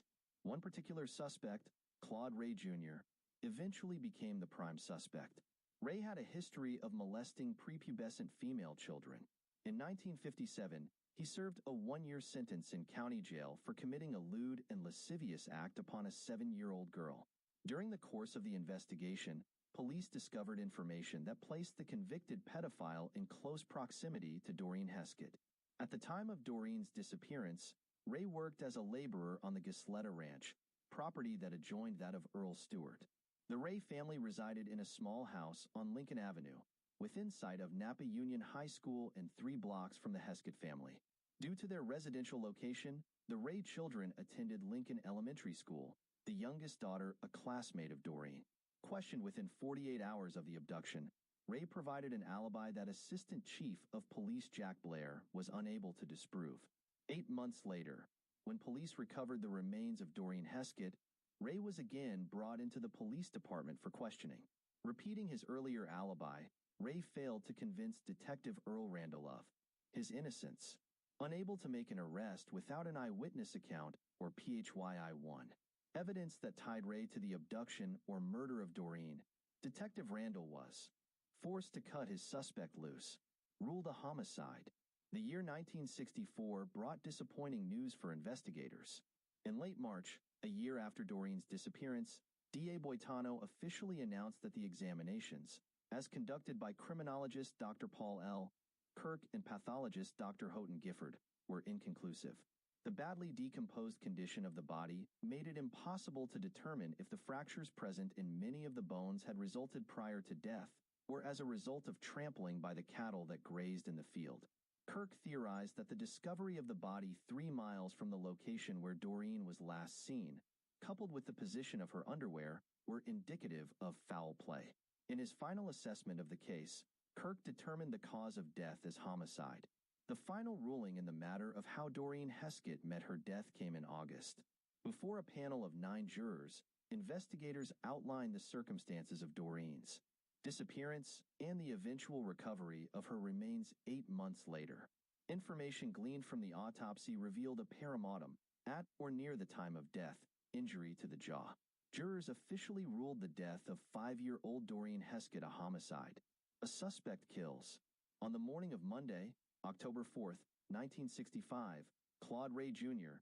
drove to the Mendocino coast with his 2 youngest daughters, 9-year-old Jeanette and 7-year-old Renee. Estranged from his wife, Ray had offered to drive the girls to school in order to spend some time with them. Despite her husband's recent threats to kill the children if she followed through with divorce proceedings, Mrs. Ray allowed her 2 youngest daughters to leave with their father that morning. When the school called to inform her of the absences, Mrs. Ray chose not to call police until she spoke with her husband. When Ray arrived at his wife's apartment later that afternoon, he claimed that he had dropped both girls off at school that morning and then proceeded to drive to Mendocino to inquire about a job. Mrs. Ray then phoned police to report her 2 daughters missing.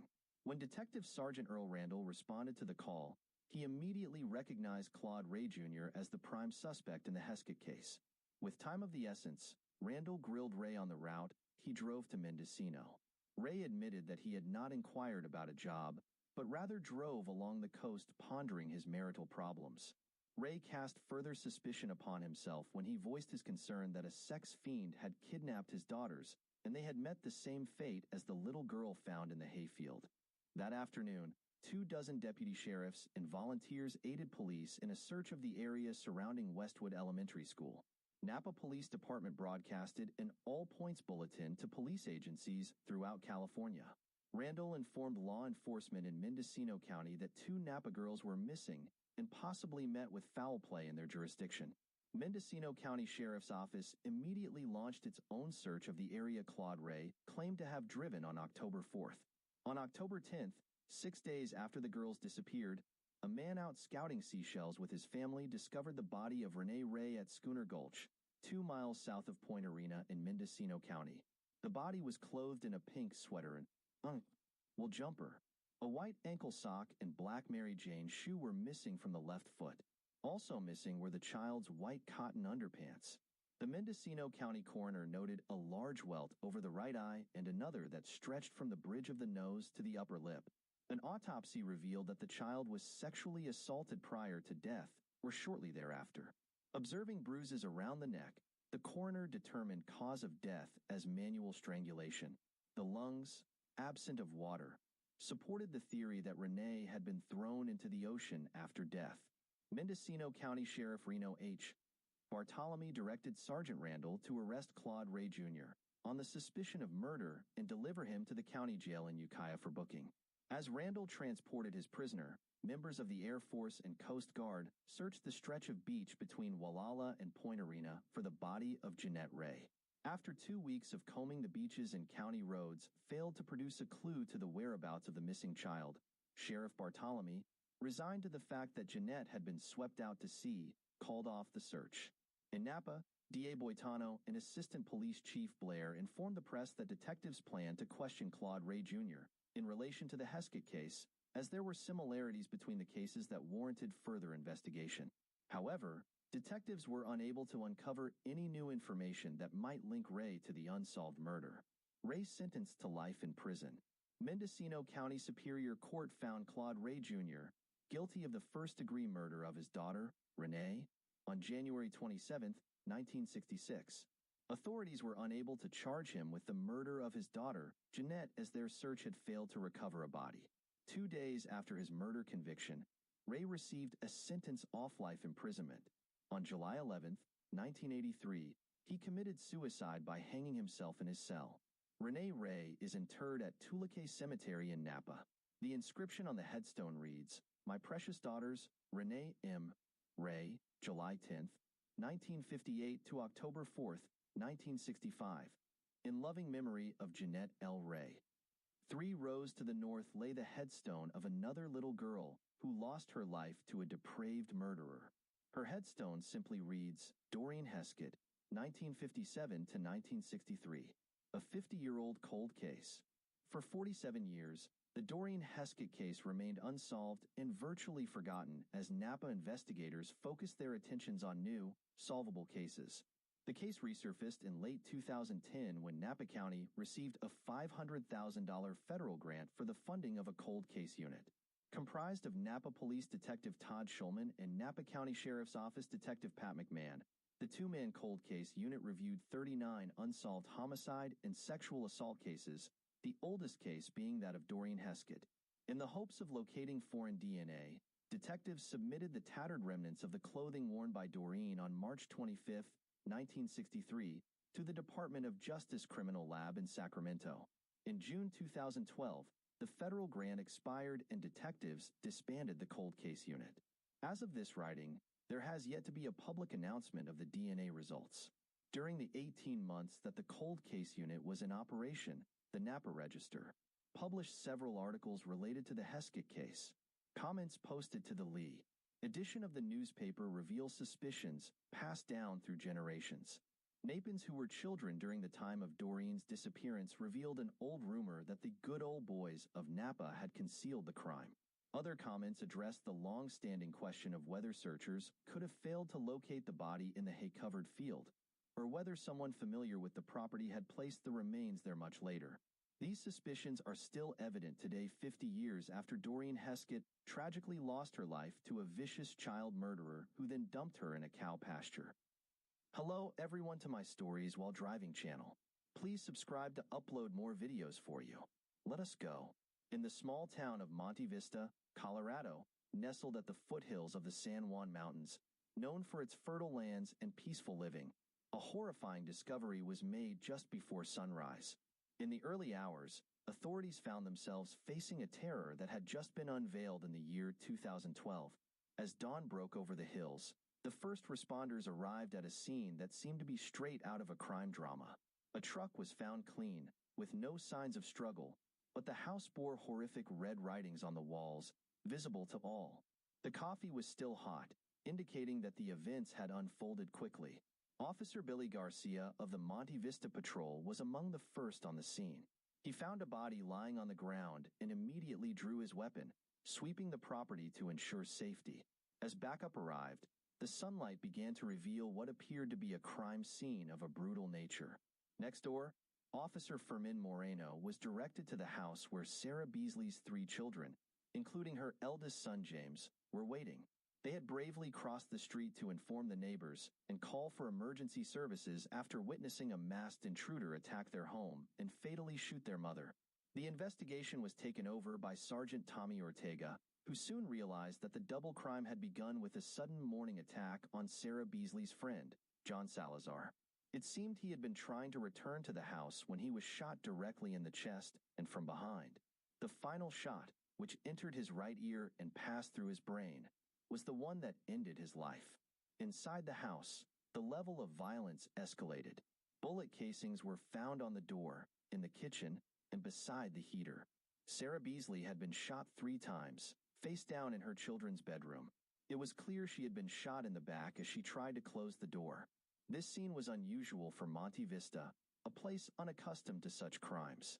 The investigators faced the disturbing question of what could have led to such a violent act in their peaceful town. As the family and community struggled to comprehend the massacre, John and Sarah's relatives arrived at the crime scene, which was completely cordoned off. Sonia, seeing the writings on the walls of the house, desperately wanted to see her daughter but was not allowed. Overwhelmed by grief, she could do nothing but cry. Sonia headed towards her father's house, and from a distance, she could see the flashing lights of police cars and ambulances. Approaching a police officer, she pleaded for information about what had happened. Eventually, she was told that her father and Sarah had been killed. Her father had been the brave hero and rock of the family, keeping them together. They did everything together, and she had a close relationship with him, learning everything from fishing to camping to yard work. John Salazar and his girlfriend Sarah Beasley did not seem like likely targets for a drug-related crime.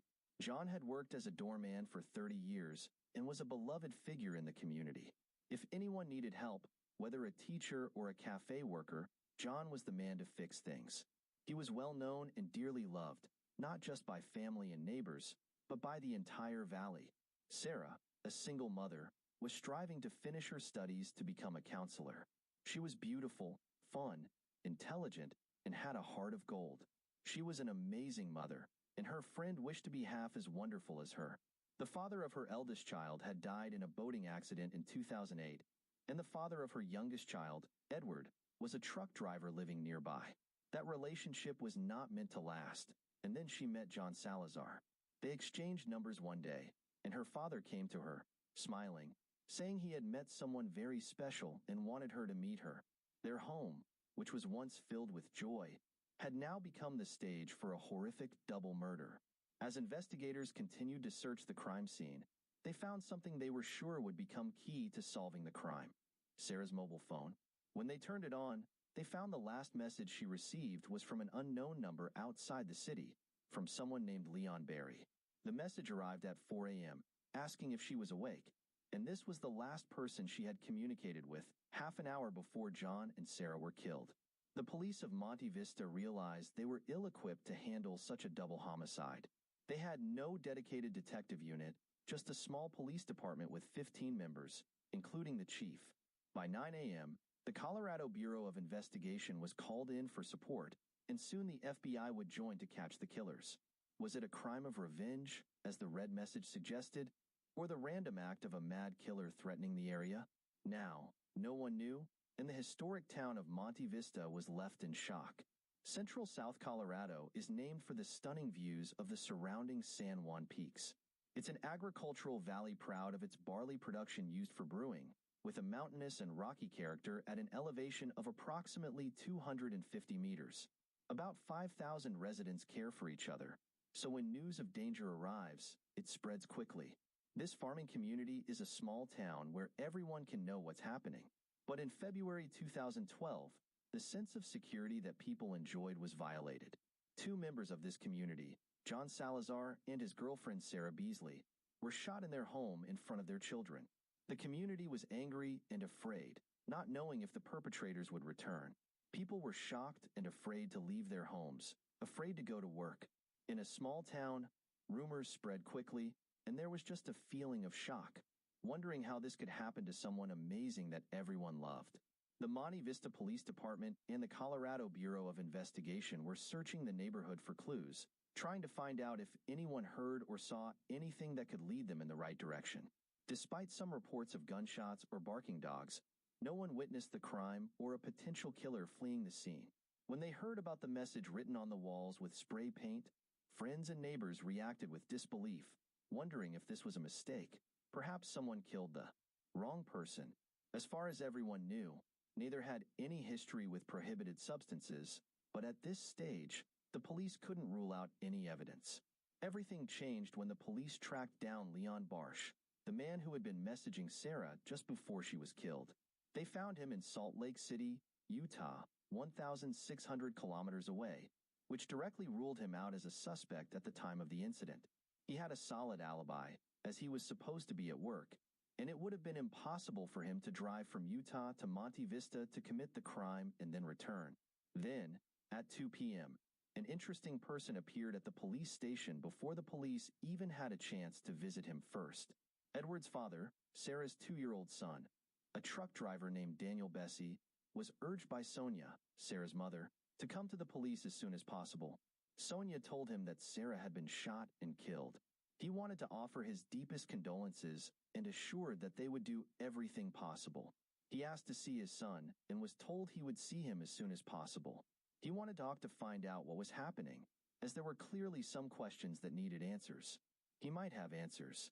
He described his relationship with Sarah as excellent, despite problems between him and Sarah, and that he was able to take his son whenever he wanted. He explained where he had been the previous night, taking a load to Grand Junction and stopping in Mons to sleep for about 7 hours before continuing his journey. He assured them that if he hadn't slept enough before continuing, they shouldn't think he had anything to do with all this.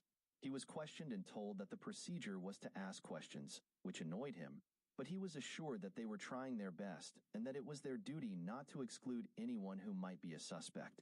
Then Sergeant Ortega questioned Bessie about some evidence found at the crime scene. They found a blue lamp, and he was asked if he had any idea where it came from. He confirmed it was his and explained that it was there because Sarah had called him the previous week about a problem with her car and wanted him to fix it.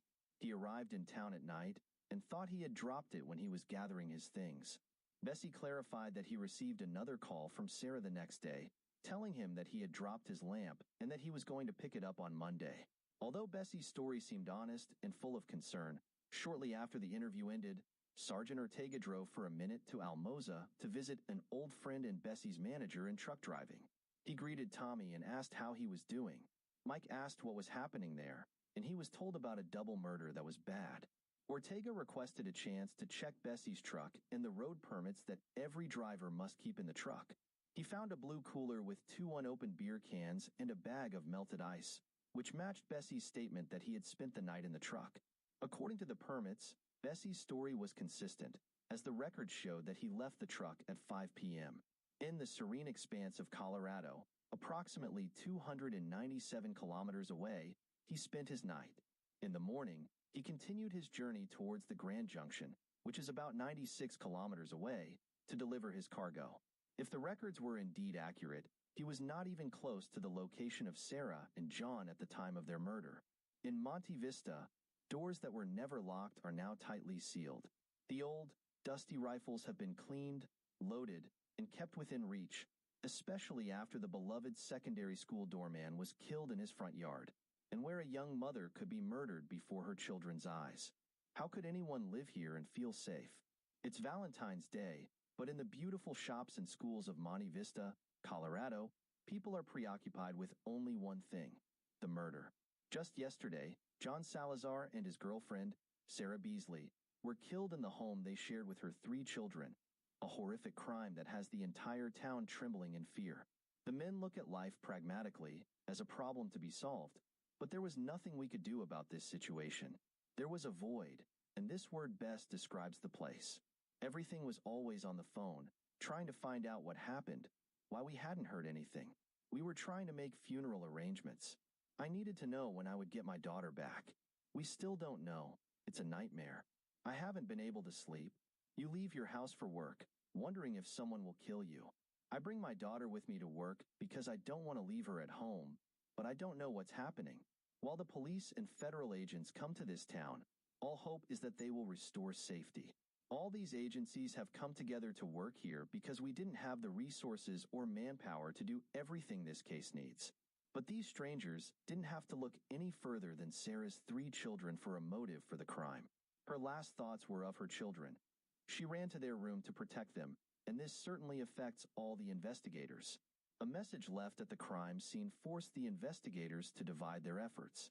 Some employed reasoning related to drug trafficking, while others looked for motives related to personal matters.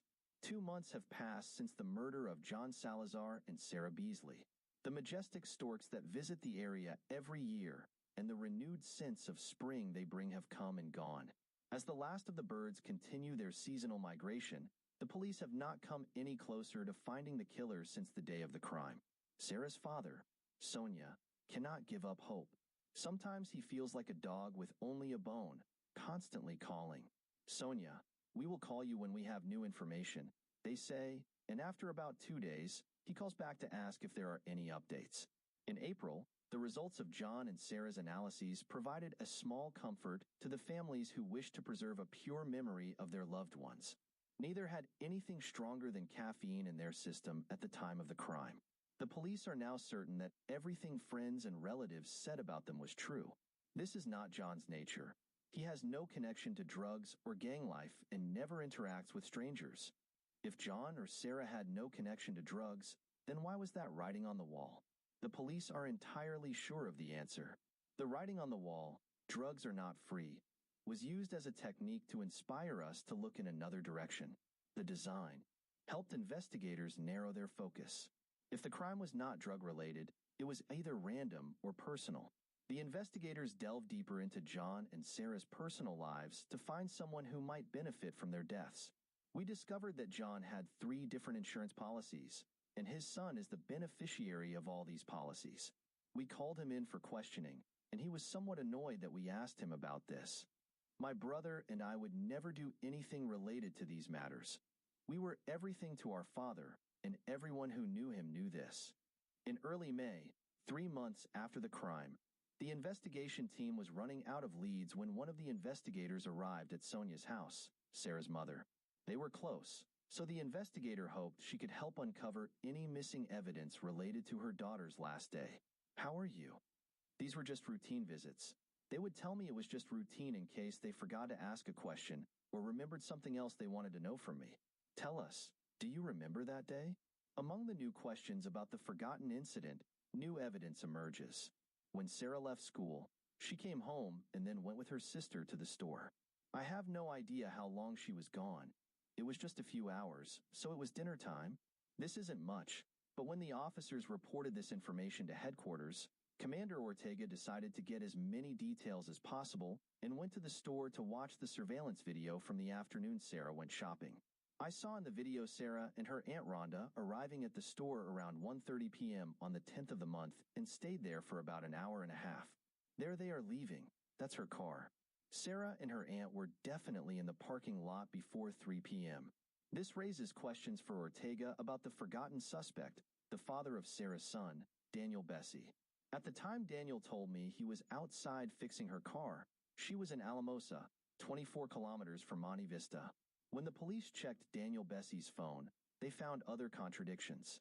After reviewing the search we obtained for his phone and hers, it turned out that at 1 p.m., when he told me he was in pain, his phone was actually connected to a coverage tower. Investigators began to wonder if Daniel Bessie's claim of fixing his car was just a pretext to hide the reason his flashlight was found at the crime scene. Based on the contradictions in Bessie's story, the police obtained a warrant to search his home. Upon searching the house, they found a gun case. Inside the house, they discovered a black pistol box with a space for the gun, but the gun itself was missing. The engraved measurements indicated that it was a Ruger pistol, which was exactly what the criminal used to kill John Salazar and Sarah Beasley. This was not the only potential evidence. There were some guardianship papers for the children, so they took all of these with them. The problem was that the investigators had not been able to link Bessie to the crime scene or the gun. Currently, Sarah's youngest son will remain with the only living parent. About a year had passed since the beloved school doorman John Salazar and his girlfriend Sarah Beasley, the mother of 3 children, were killed in a double and violent crime that had not been solved. With the state police and federal authorities working with local authorities on the case, investigator Kwan placed Daniel Bessie, the father of Sarah's youngest son, as the prime suspect. However, without sufficient concrete evidence to arrest this suspect, Bessie remained at home during the holiday season, celebrating with the victim's son. There was a lot of circumstantial evidence, but even after everything that had happened, he did not want to believe who did it. Then, on December 9th, a significant and profound flaw in his alibi was revealed when a cell tower associated with his mobile phone showed that he was not in Alamosa as he claimed, but in Jansen Montrose, 6 hours from the crime scene. However, Jansen is much closer. He told us he slept in the truck, and the phone connection to the tower showed that he was in his hometown, only an hour or an hour and a half away, which means Bessie could have reached Monte Vista in time to commit the crime. The driving distance between the crime scene and where the phone connected to the tower was within the time he could have committed the crime and driven back to Grand Junction the next morning. But just because he could have killed John and Sarah doesn't mean he actually did it. Unless the police could link him with concrete evidence to the crime, they would not be able to convince a jury to find him guilty. To do that, The investigators refocused their attention on the gun case. They knew they were looking for a .22 caliber, and as determined in the criminal report, it seemed that all the spent bullets were fired from that weapon. The spent bullets were from a .22 caliber Ruger pistol, but where was the weapon? The police searched through piles of phone records and messages, trying to find something that might lead them to the Ruger pistol. They were able to confirm that Daniel owned a Ruger semi-automatic pistol that he bought from one of his close friends, who in turn bought it from someone now living in North Dakota. Can I help you? Jim Moore from the federal police. How are you? I'm fine. How can I help you?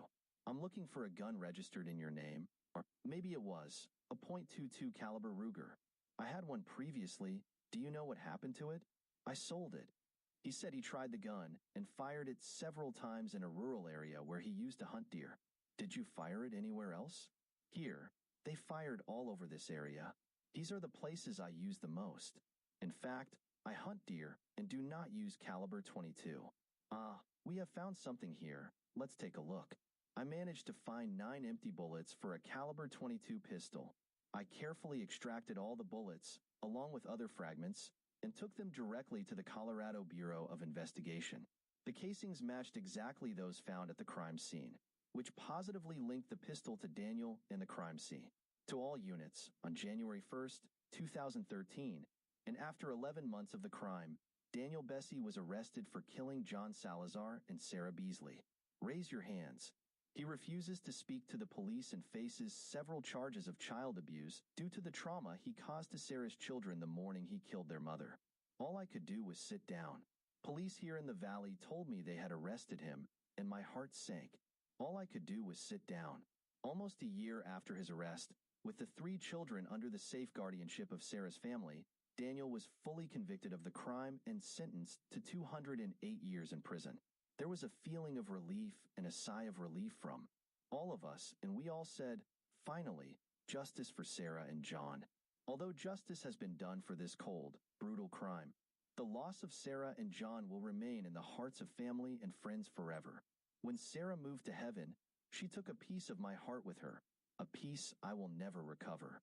That piece will never return to me because it is a piece that belonged only to her, and she took it with her. My father was her rock. He was a chain that has been broken, but he will reconnect it someday again. Hi everyone, today we have story of savage crime happened to lovely new wife. Subscribe for more rare and detailed crime stories, so let us go. We have an obsessed killer.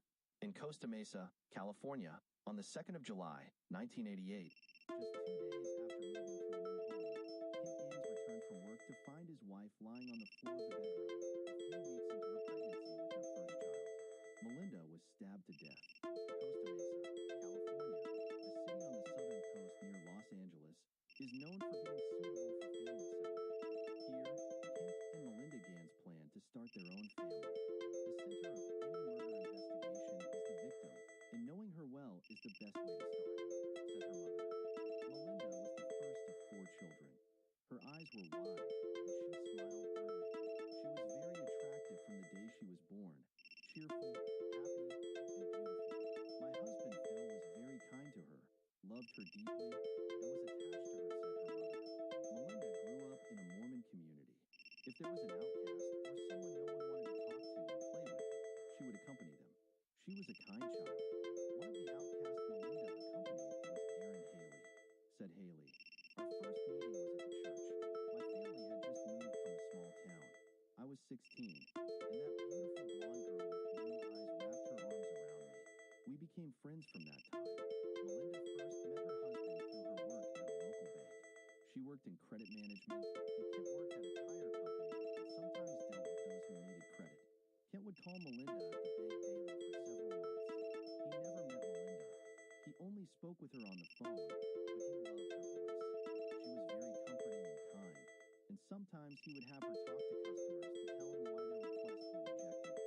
He was impressed by her ability to calm them, so he asked to meet her, and when he went to pick her up, they agreed, and she was beautiful. I think he liked her immediately. Kent and Melinda played together. He was gentle and calm with her, and they immediately clicked. Yes, Melinda and Kent married shortly thereafter. A year and a half later, Kent found a job in California, making Melinda the first member of her family to leave Utah. Set her she was very happy, which surprised me a little because she was very close to her family, but she strongly supported Kent. By July 1988, Melinda had a bright future ahead of her, but all this would end in a painful ending. Her mother said, "The phone rang, and we were told she had died, that she was killed in her home."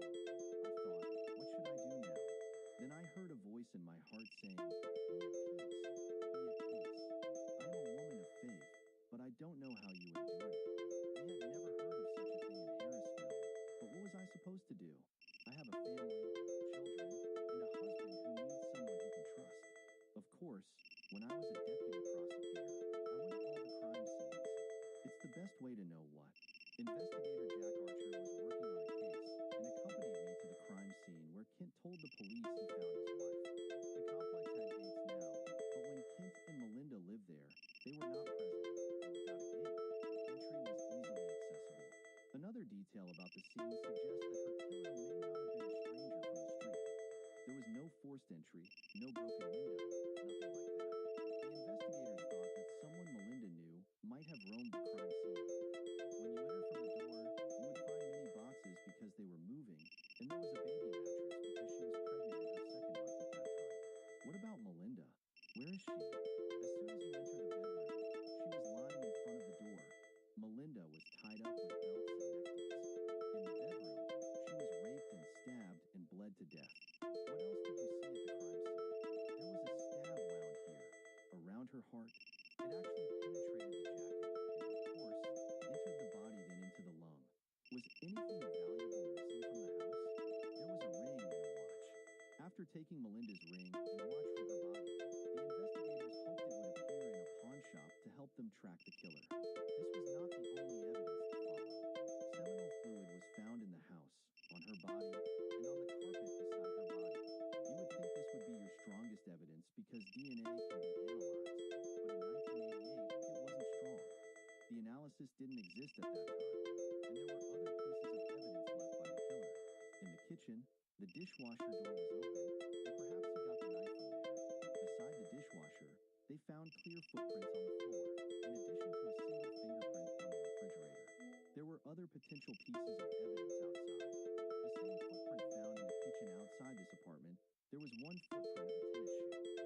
After the criminal investigation finished examining the crime scene, the investigators were thinking about the motive, and the lack of signs of forced entry suggests that Melinda knew her killer and that the theft was staged to mislead the investigators.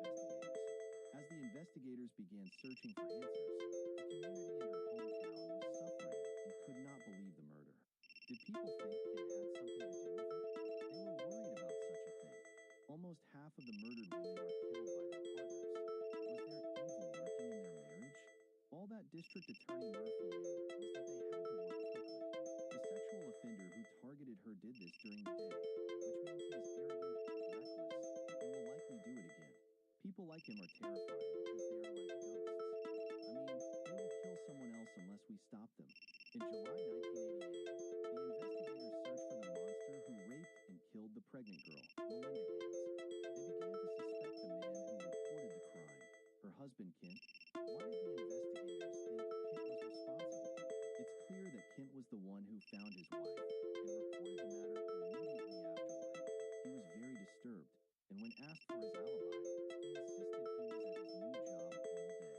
The investigators quickly verified his story and excluded him from suspicion. After several decades, Kent clearly remembers feeling like he was in the circle of accusation. Were you a suspect? I was a suspect. They brought me into a room and asked me difficult questions, which I answered, and I was detained there for 2 or 3 hours. Do you think? They think you orchestrated it. Maybe you didn't commit the crime, but you arranged it. Is that the case? I didn't care whether I was accused of orchestrating it, being involved, or knowing the killer. They asked and did their job, but this somewhat comforted the grieving husband. He was devastated, saying, "I'm sorry, very sorry. I'm the one who brought her here. I'm very sorry." He was about to tell us that they were expecting their first grandchild. Her dream was to become a mother, and she had planned a trip that would last a week with her. And when was it supposed to start? On Tuesday, we were going to arrive on Sunday. When we returned from church, the phone rang, and it was Melinda. She asked, "What will you eat?" nice, and that's all I found. I can't believe it. They moved into their new home on Saturday. I told her, don't unpack everything on Tuesday. We'll help you when we can. We help each other. She was surprised, saying, I didn't know what to do.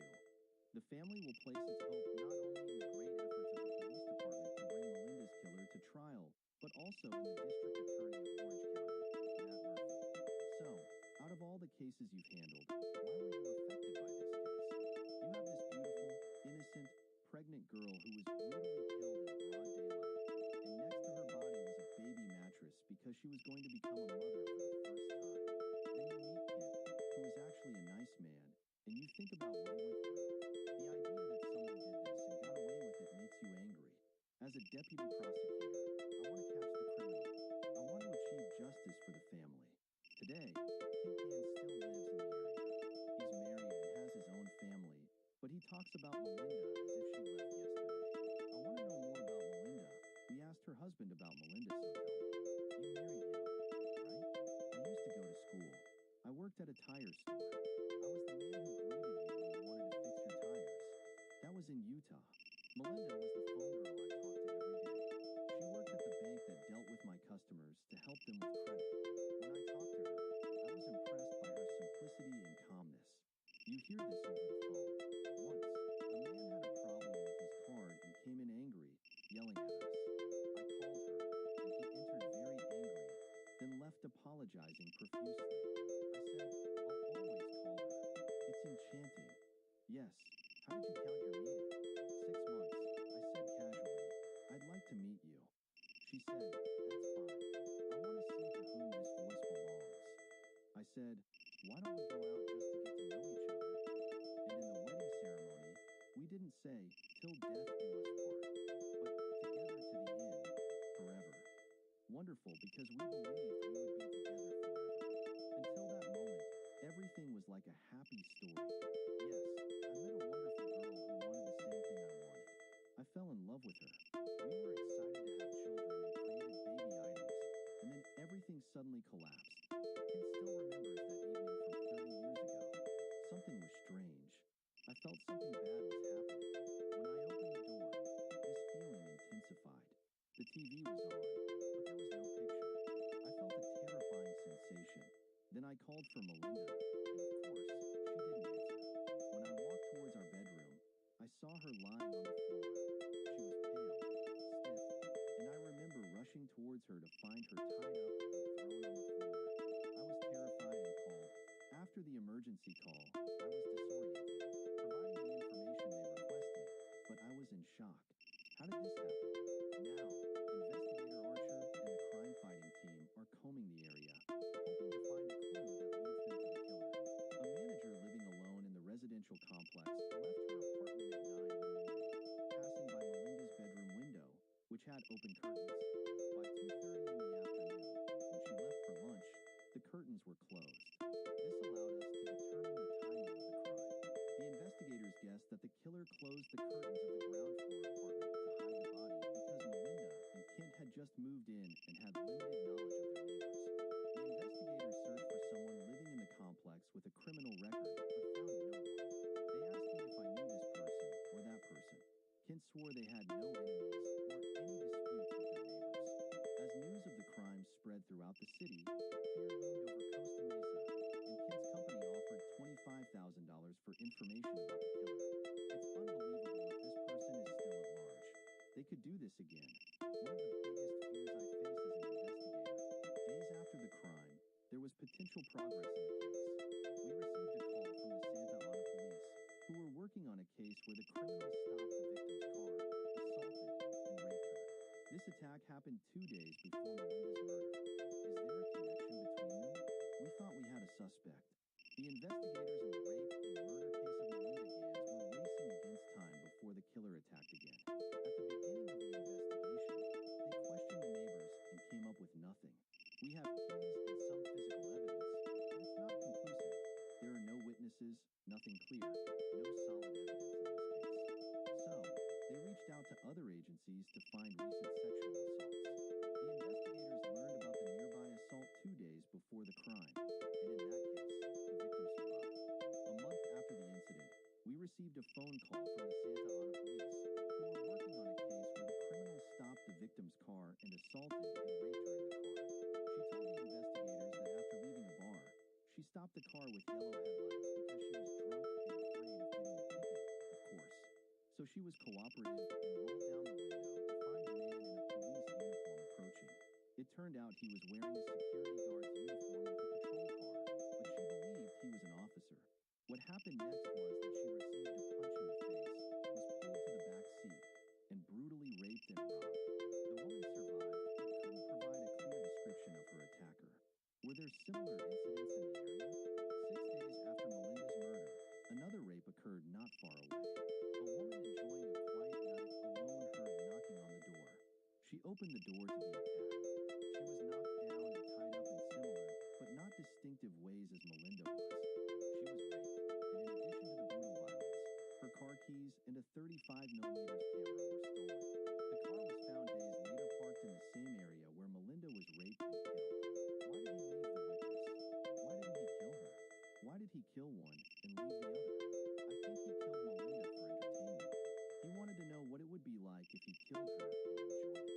Weeks passed without any progress in the case, and a month after the murder, a camera appeared. The police received a call after the raped woman found the camera with the name registered to an 18-year-old named Jason Balcom.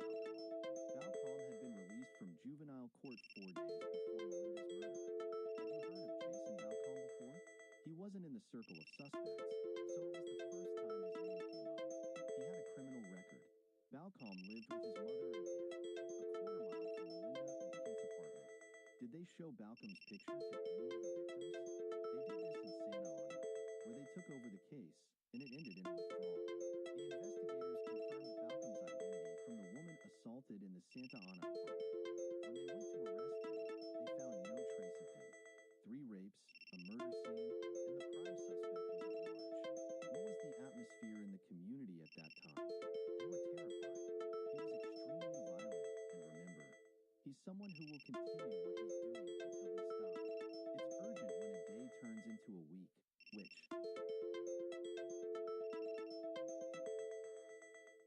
turns into a month, and this man is still free, moving among people. They were leaving the area, leaving a horrific impact on the region. A woman was in her apartment in broad daylight on a sunny day in Southern California. If it happened to her, it could happen to others. True, the investigators sent Balcom's fingerprints to all police centers and were successful. They got the name Jason Balcom and put him on the wanted list. They managed to track him down in Michigan, and as expected, he committed another brutal rape. A woman was driving to her job. He kidnapped and brutally raped her. She jumped from a speeding car to escape him. Yes, he was caught and sentenced to 50 years for raping her. When you see all this happening in front of you, what do you think?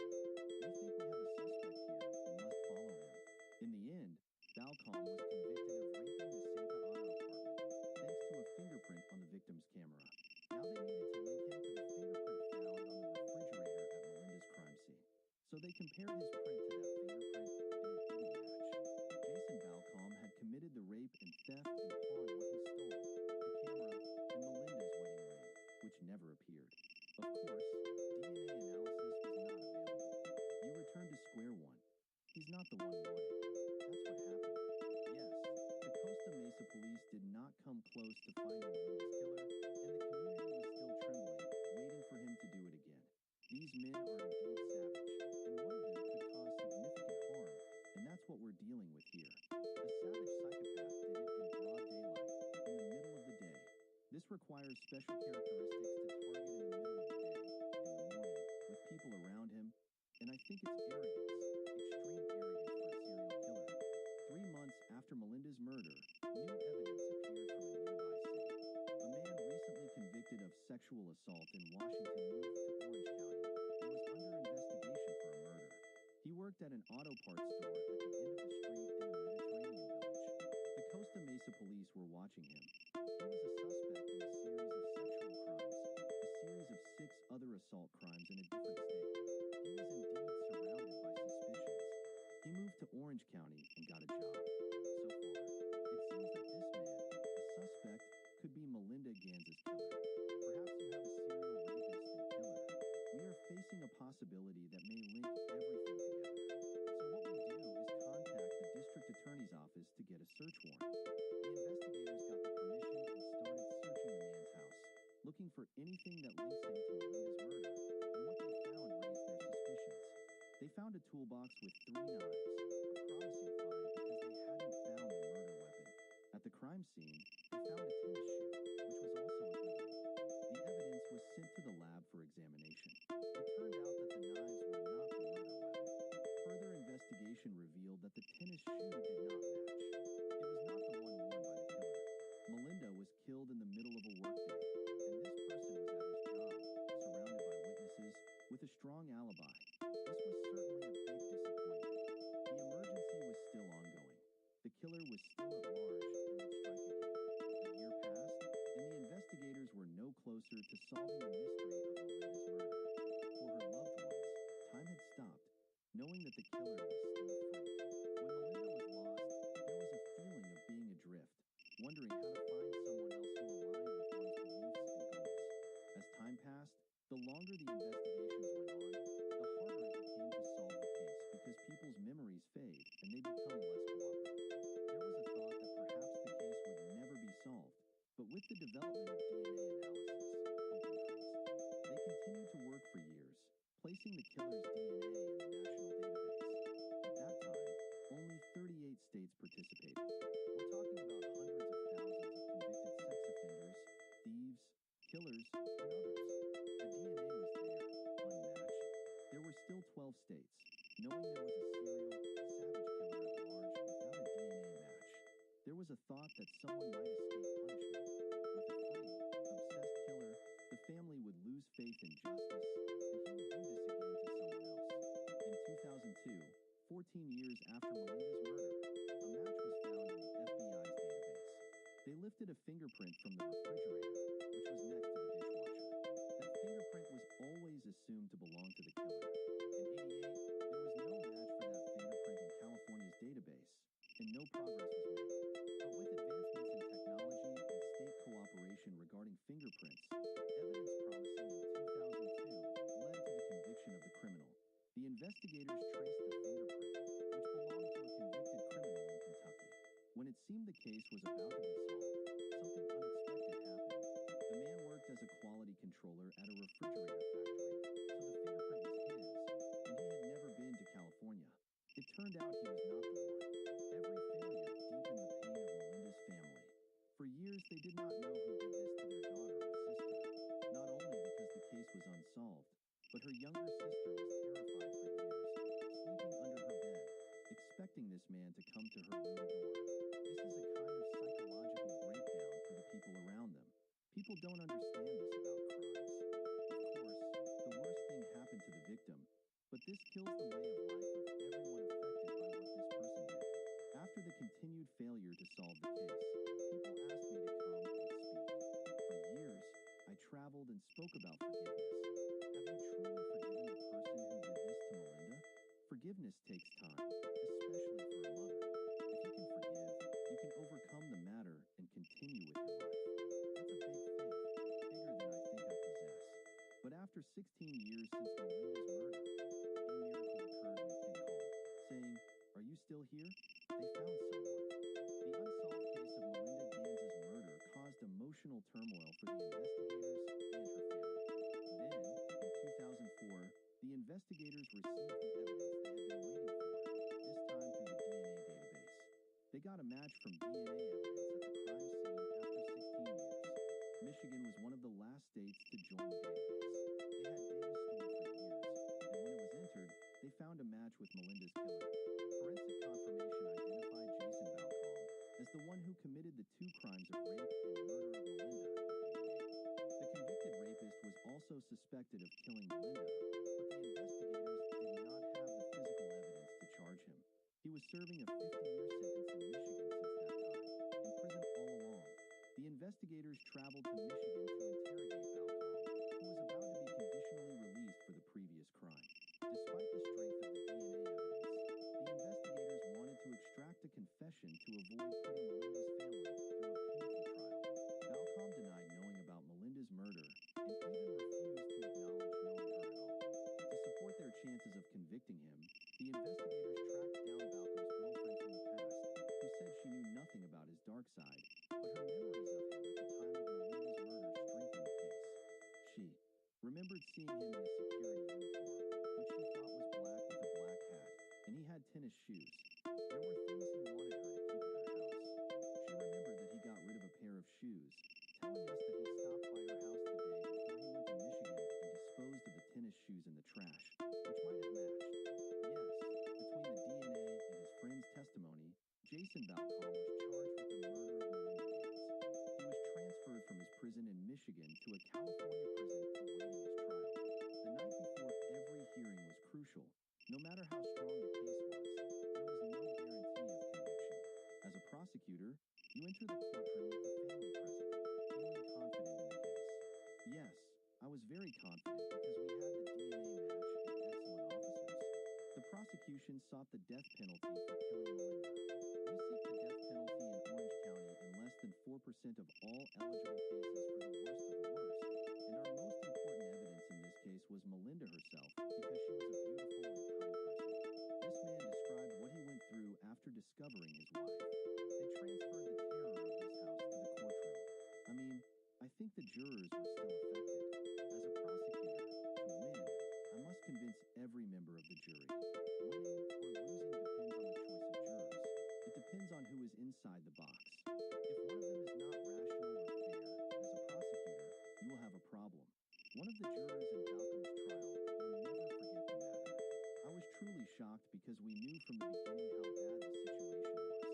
You mean the brutality of the crime because you have a girl in her second trimester, and there was a baby's crib in the room, and the boxes had not yet been opened. What was the impact when you heard about it? I couldn't imagine what her mother went through.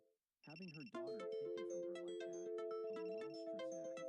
Melinda's loved ones felt empowered to start the trial of the killer and see Balcom in front of them. I've been talking about this for years, yes, and I said I forgave him, but now I'll be face to face with this man who took your daughter from you. When Jason Balcom entered the courtroom, I felt pity and sorrow for him, and for the life he wasted and the life he took. He showed no emotions throughout the trial. I used to call it, during work, shark eyes, the cold, emotionless look. No one behind the gaze. Jason Balcom was convicted of raping and killing Melinda Gaines, and the question remains whether he deserves the death penalty. What do you say to those who say let him live so he can spend the rest of his life in prison? Let him think about what he did. What they don't know about psychopaths is that they don't regret what they did. Do you think he's like Ted Bundy? Of course, he's like Ted Bundy.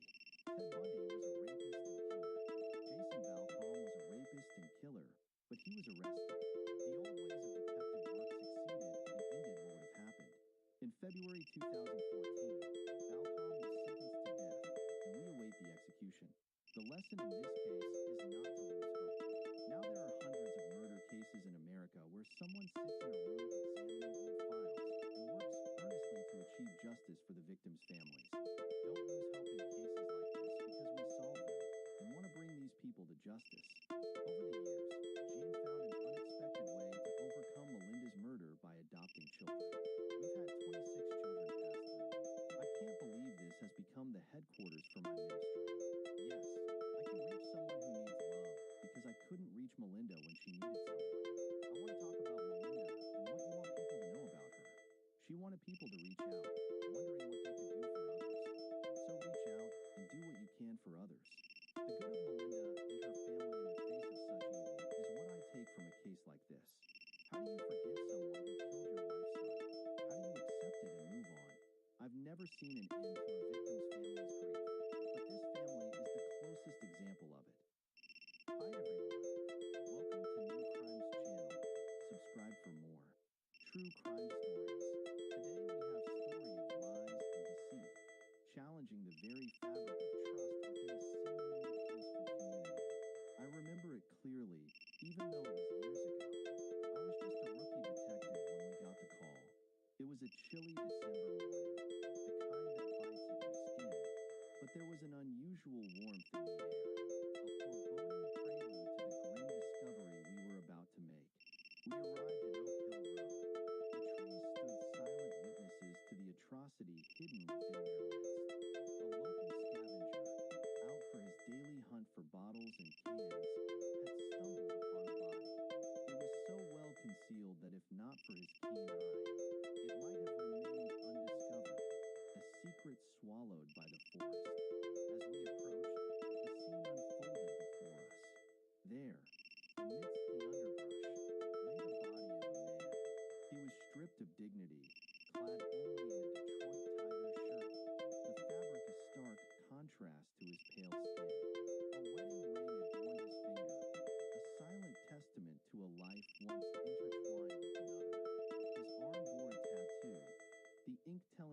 stories of his past, but it was the two gunshot wounds that spoke the loudest, screaming murder in the quiet woods.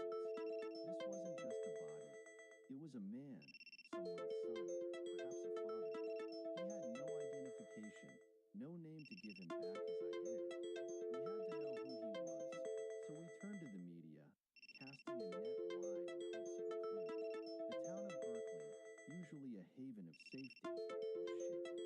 The residents, accustomed to peaceful nights and a community where everyone knew each other's names, were now faced with the reality that evil had walked among them. It was a stark reminder that behind the closed doors of this seemingly idyllic town, secrets festered and darkness lurked. As the investigation unfolded, we learned his name was Michael Smith, the father of three. The news hit like a punch to the gut. We had to break the news to his family, shattering their world with the words no one ever wants to hear. The case took us down roads less traveled, through the lives of those Michael touched, and into the heart of a community forever changed. It was a reminder of the fragility of life and the enduring quest for justice. This case, like many others, stayed with me, a constant whisper in the back of my mind, a puzzle begging to be solved. It's been a while since the case landed on my desk, but it's one that sticks with you, Michael Smith, a local from Berkeley, a town where everyone thought they were safe from the big city crimes. But there he was, found 10 days after he vanished, discarded on the side of the road like he meant nothing. The whole community was shaken to its core. I remember walking into the company where Michael worked, the same place I clocked in every day, and the air was just heavy. When we started questioning the employees, that's when the reality hit them. One of their own was gone, murdered. It made everyone paranoid, wondering if the killer was among us, living right next door. We were behind, 10 days behind. All we knew was that Michael was killed sometime between the 9th and the 11th of December. The question that haunted us was simple yet so complex. Who did it? The investigation was wide open at first. Everyone was a suspect until they weren't. We started with those closest to him, naturally. His wife, Rebecca, she was cooperative, consistent in her story. She dropped him off at the bus station, and that was the last time she saw him alive. Michael's background was a puzzle. He had his demons, sure, but who doesn't? He was trying to get his life back on track, thinking about going back to rehab. But then, just like that, he was gone. I remember talking to his brother, Johnny. Now, Johnny lived in Flint, and wouldn't you know it, Michael's body was dumped on the highway leading from Detroit to Flint. It made us wonder if Johnny knew something, if he was involved. In our line of work, we say the body tells the full story if you're willing to listen. Michael had 2 bullets in him, and he was found wearing only a shirt. No pants, no wallet. Nothing to say who he was except for that Detroit Tigers shirt and the bullet holes in it. This case, it's one of those that keeps you up at night. You go over every detail, every lead, every dead end, and you hope one day you'll find the piece that fits, the one that will finally tell you the whole truth about what happened to Michael Smith. The shirt he was wearing, it was hiked up, no holes in it. That tells me something happened before or after the shooting, maybe an intimate encounter gone wrong, or someone stripped him post-mortem. The first few weeks, I was on the phone with Rebecca, Michael's wife, for years of marriage, and she described him as kind and polite, but a different man when he drank. She told me about their relationship after the divorce, how he'd call sometimes, hoping she'd take him back. He had been unfaithful before, and she suspected he might be cheating on his current partner too. My gut tells me something went south with someone he met at the bus station that night. We checked. No tickets under Michael Smith's name were sold that evening. We dug into every aspect of Michael's life, talked to many at his workplace. Nothing pointed to him being involved in any affair, but whispers suggested he might have lived a different life if he wanted. Someone even suggested Michael might have been involved in a homosexual relationship. 2 weeks into the investigation, we got a tip that Michael was romantically involved with a man. Rumors spread fast in corporate environments, and we all thought of Michael as a family man, a Christian. But in Berkeley, where the bars frequented by gay men are plenty, one of his colleagues saw him drunk in a gay bar. It was shocking, given Michael kept his life private, living with his wife and kids. Berkeley is a small, conservative town. In 2002, many secrets were still locked behind closed doors. People were reluctant to talk, especially about something as taboo as homosexuality at the time. The fact that his body was found nearly naked made people even more tight-lipped. We considered the possibility that Michael was in the wrong place at the wrong time. Determining the time of death was a challenge. We think he was kept in a very small space, which is why we found him curled up in a fetal position before he was dumped in a ditch. His body was frozen, which happens when the liquid part turns icy and rock solid. Michigan's December is usually cold, but we were hit with an unusual warm spell, 45 degrees and raining. So we believe Michael was put in a fridge where his body froze. It's clear there was an attempt to hide Michael's body, which makes me believe this wasn't a random act. Most hunters in Michigan have freezers big enough to store a season's worth of deer meat, and if empty, a human body. The news became the talk of the town. You start looking at people, wondering what they're capable of. We kept in touch with Rebecca throughout the investigation. We knew she wasn't involved, but when something like this happens, everyone advises you to talk to the spouse first. Rebecca was very careful not to implicate herself, but no one was supposed to know. But she slipped up one day, mentioned a name in front of me without realizing it, Randy. She called my buddy Randy at work on Saturday, told him because he hadn't been following the news. She said Randy had a thing for her, liked her a lot. Randy was worried about her, even gave her money. He never came to her house, but he wanted to see her new place, helped her move. Then one Sunday night, he showed up at her place around 9:30 p.m. What piqued our interest was hearing Randy say he might kill Michael himself if he ever came back to Rebecca. That made us think, suspect that Randy might be involved. So, we brought Randy in for questioning. Did you get close to her? No, sir, I didn't. If I did, well, I might have thought about it 5 years ago. Did you say one day you'd kill Michael if he came back to Rebecca? No, sir, I never did. Randy told me he never said that, which means someone's lying. This raised our suspicions immediately. You've talked to her several times. You have her phone number. You borrowed his truck, helped her move. He never told us any of this. I don't know why he lied unless he wanted to distance himself from you. The difference between truth and lies is simple. You don't have to remember the truth, but you have to remember the lies. 2 months ago, she said she might kill him, even asked to borrow a gun.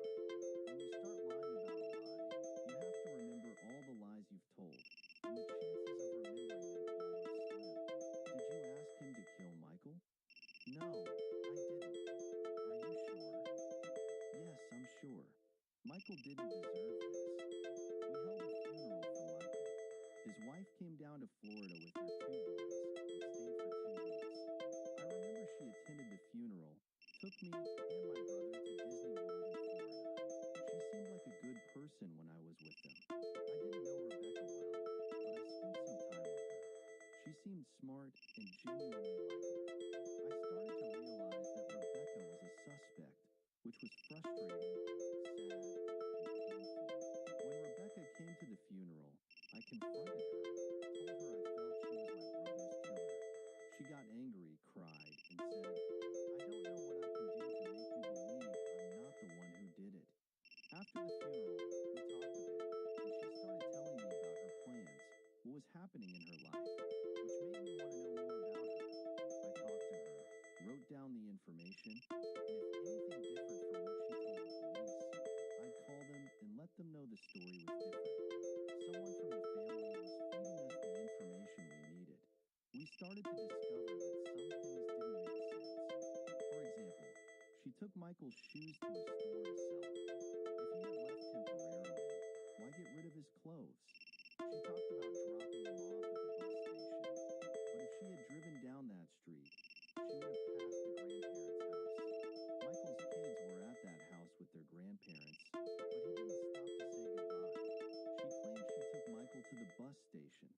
is to the left, according to the story. They had a big fight, and she asked him to get help or treatment. Rebecca said she parked the car here, in a place that used to be a garage, and let Michael walk with his stuff to the station. When we talked to her grandmother, she said that around 8:30 p.m. on the night Michael was supposed to go to Florida, he called the grandparents' house looking for Rebecca. When we got the phone records, it turned out the call to the grandparents' house was made from Rebecca and Michael's home. How could Michael have made the call if he was at the bus station heading to Florida? Now we had a big problem. How would she explain this? When we confronted her, she immediately confessed that she hadn't been honest and had lied to us. Michael had come back home that night after she took him to the bus station, and she said she took him back to the station the next morning. There were many circumstantial pieces, and all of them pointed to her. "You're not the killer," was the only conclusion I could come to. "You're protecting Randy." If I asked you if you killed Michael, you would say? I would say no. If I asked you if you were there when he was shot, you would say? I would say no. And if I asked you if you know who did it? If I had been asked whether I fired the shot at Michael while under a lie detector test, I would have said no. If the test was passed, we'd stay in touch for a while. Yes, so if Randy was the perpetrator, we'd find out, and if not, we'd move on to the next suspect. Lie detector tests are designed to detect deception, using devices to determine if someone is lying about a particular subject. In this case, Rebecca agreed to take the test and cooperated with us extensively. There were calls between her and Randy, so it was suspected that they had a romantic or perhaps sexual relationship. Randy denied involvement, so he underwent a lie detector test. People are good at lying. They're convincing. What we were looking for was an involuntary response that people show and can't control, which tells the truth. In February 2003, Michael Smith's wife, Rebecca, and her former colleague, Randy, were suspects in his murder. The investigators were trying to catch them in a lie. Randy was Rebecca's friend. I don't know if he was her lover, but he was a friend, and both of them took a lie detector test. He passed twice, unlike her. I have nothing to do with his death. I feel responsible for asking him to leave, but I have nothing to do with killing him. No idea where he went.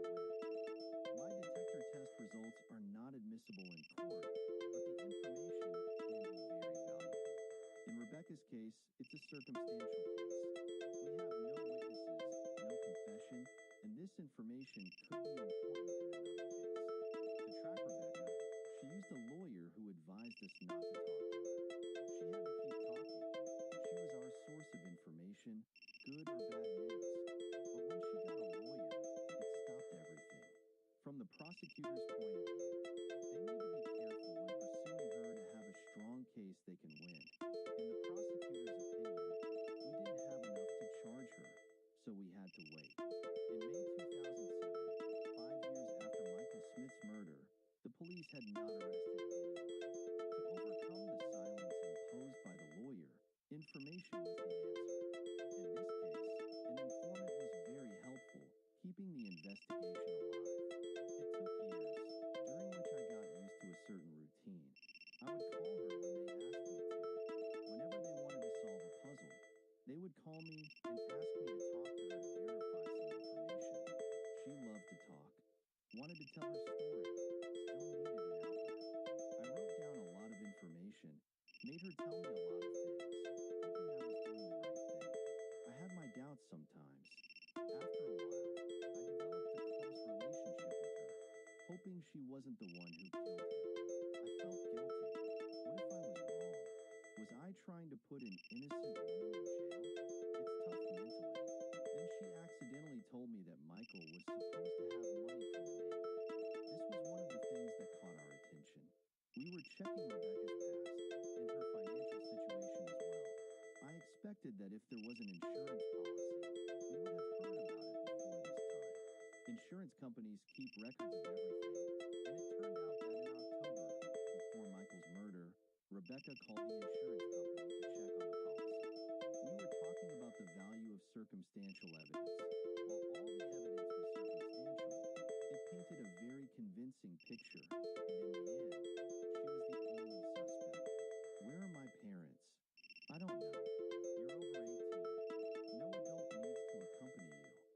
We agreed that on May 21st, 2007, Rebecca Smith was charged with first-degree murder and second-degree murder. Her trial was set for October. We continued to investigate the case until the eve of the trial. What I remember about the trial is the letter she wrote to a friend when she was arrested. Rebecca tried to get help from her sister and another friend of hers. I know what I'm asking is a lot. She wanted them to write a 3-letter letter, supposedly addressed to Michael, sent from a gay lover, you did it, who was supposed to be the killer, from an independent post office box. She asked them to send the letter from a place without cameras and to wipe all fingerprints off it. They were supposed to send a letter to the judge, another to Rebecca's lawyer, and another to the newspaper. They won't check it if they don't suspect it. The content of the letter was almost a confession. She knew too much, like the exact way he died. On the night of December 10th, 2002, it was horrifying to hear what happened.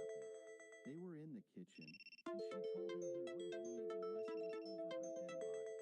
She said she shot Michael in the stomach as he approached her. He slowed down but didn't stop, so she fired another shot that went through his heart. He fell to the ground, and it took 2 minutes for him to die, but it felt like an eternity. She was scared, and it was hard to hear her say it took a while for him to die.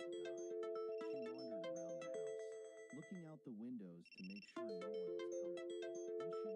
Then she went to the garage and brought out what she wrapped him in.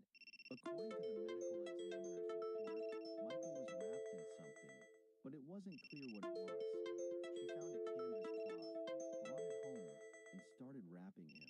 It might make you sick to see what she did. She vomited on his pants and took them off immediately. This is the house where Michael and Rebecca Smith lived with their children. That house is Rebecca's parents' house. One of the places we suspected Michael's body might have been stored after being wrapped. She took him out of the garage. The neighbors were out of town, so she wasn't worried. She left him there for 3 days. The house was being renovated. It was empty, and Rebecca could enter it after putting him in the car. She drove on a secluded road and dumped him on the side of the road. She was the perpetrator. It seemed she planned everything, which is why she knew the details. On November 18th, 2007, Rebecca Smith was found guilty of second-degree murder and sentenced to prison. I don't regret playing the role of an informant, but I wouldn't do it again. It makes everyone look at you negatively, and you're no longer as trustworthy as before. I told Michael's father I would solve this case, but that doesn't happen in murder cases. In the end, Michael Smith is still dead, leaving behind 3 children without a father. I'm not at ease. It bothers me to think that she will one day be released from prison. She's in one of the prisons here. Sometimes I pass by the place, and I've definitely thought about going to see her and ask her why she took my father away, how she could do this. I miss him so much. I wish he were here with me. I'm angry at her. She had no right to do this to him. I need to let go of this feeling, but not today. For the community, it was a shocking and strange event that unfortunately made us think about things we hadn't considered before. It makes you feel that these things can happen anywhere, but time moves on and doesn't give up, and now this neighborhood is as quiet and peaceful as it was 15 years ago. The Bible says, I can do all things through Christ who strengthens me, and it has given me the strength to get past what happened and brought me peace and rest, making me realize that one day I will be with him again. Hi, welcome to the New Crime Stories channel. Subscribe for more stories. Today we will tell horrible crime happened to young teen girl. So let us go. On a chilly night, as she went to the store to pick up some snacks, the spring of Carrie Nixon's life was abruptly cut short. She vanished after leaving the store, disappearing into the street, gone without a trace from the face of the earth. In this small town, no one could imagine someone harming the elegant girl who lived nearby, loved by her family, cherished by her friends, and with no body, evidence, detectives struggle to solve the mystery. Someone knows where she is, but they're not telling me. I've suspected the neighbors, even considered this one of those cases where I'd catch the criminal, but it's only the strange twists that lead the police to the perpetrator. I was surprised when I received a phone call, and the voice said, "I thought you recognized me." Nestled between white-capped peaks and the tranquility of the lake lies the peaceful small town of Osceola, New York. Carrie Nixon, the eldest of 4 siblings at 16, couldn't have been happier in her hometown, known for her composed nature. Carrie had a big heart, thinking of others when many teenagers are self-absorbed. You know you worry too much about your life, but she always took her time to think of others. Famous at school for being everyone's kind friend, at home, Carrie helped her mother care for her sister and brothers. She was very responsible, ensuring the children woke up, ate, dressed, and got on the bus. Her younger sister, Lori, looked up to Carrie, always thinking of her as beautiful and wanting to be like her. While Lori was mischievous and careless about dressing, Carrie was the epitome of femininity, which Lori aspired to. In her early high school years, Carrie was preparing to work with children, looking forward to her first real job as a camp supervisor. She would work with local children in the town we called Playland, where all the kids would go. It was just the beginning for Carrie. She had finally gotten her driver's license at 16 and was eager to learn driving, so she would go to the movies with her friends and to the store. Carrie was growing up fast, and her parents were very proud of their daughter, but they would never see her flourish in her youth. That was after 9 on a Monday night in 1999, where the Nixon family gathered in the living room, watching TV, and Carrie was studying for her new job test. "Wake me up early in the morning," my mother told me. "I have clothes in the dryer, and I need to go to the safety class." I said yes.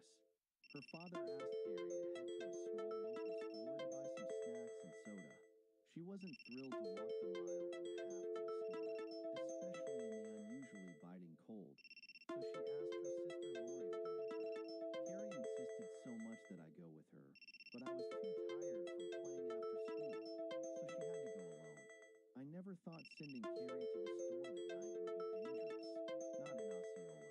The obedient girl Carrie left at 9:30, and while her father waited for chips, he dozed off, as did her mother. I dozed off after Carrie left, and at some point in the night, I woke up and went to bed. After that, her mother didn't wake up until the alarm clock went off. She woke up early the next morning to wake Carrie, but she wasn't in her bed, and the safety book lay on her bed. As the detective in charge of the Carrie Nixon case, I'll recount the events as they unfolded from my perspective. It was a case that would haunt me for years to come. The morning after Carrie's disappearance was a blur of activity. The first sign that something was amiss came when her mother, upon noticing Carrie's untouched bed, woke me with a sense of urgency. Initially, there was no panic, just a mother's concern.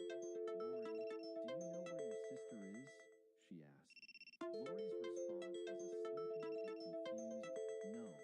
The house was searched, every nook and cranny, but Carrie was nowhere. The absence of any sign of her return from the previous night was alarming. I could see the fear starting to take hold of her mother as the reality of the situation began to sink in. I was informed by Gary, Carrie's brother, that he had woken up in the middle of the night, hungry for the snacks Carrie was supposed to bring home. He had checked her room, believing for a moment that she was asleep in her bed. It was a fleeting assurance, as he later confessed he might have mistaken a pile of laundry for her in his half-asleep state.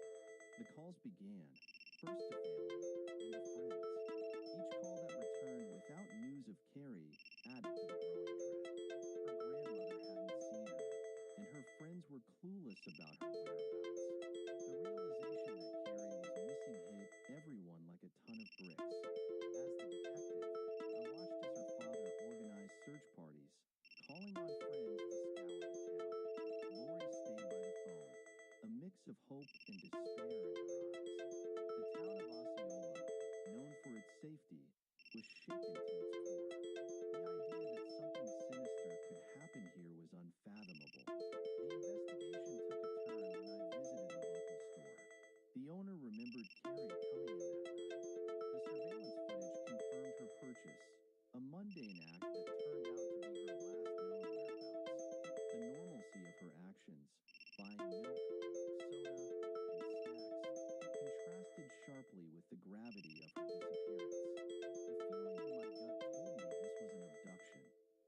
was of the essence, and with each passing hour, the chances of finding Carrie safe and sound diminished.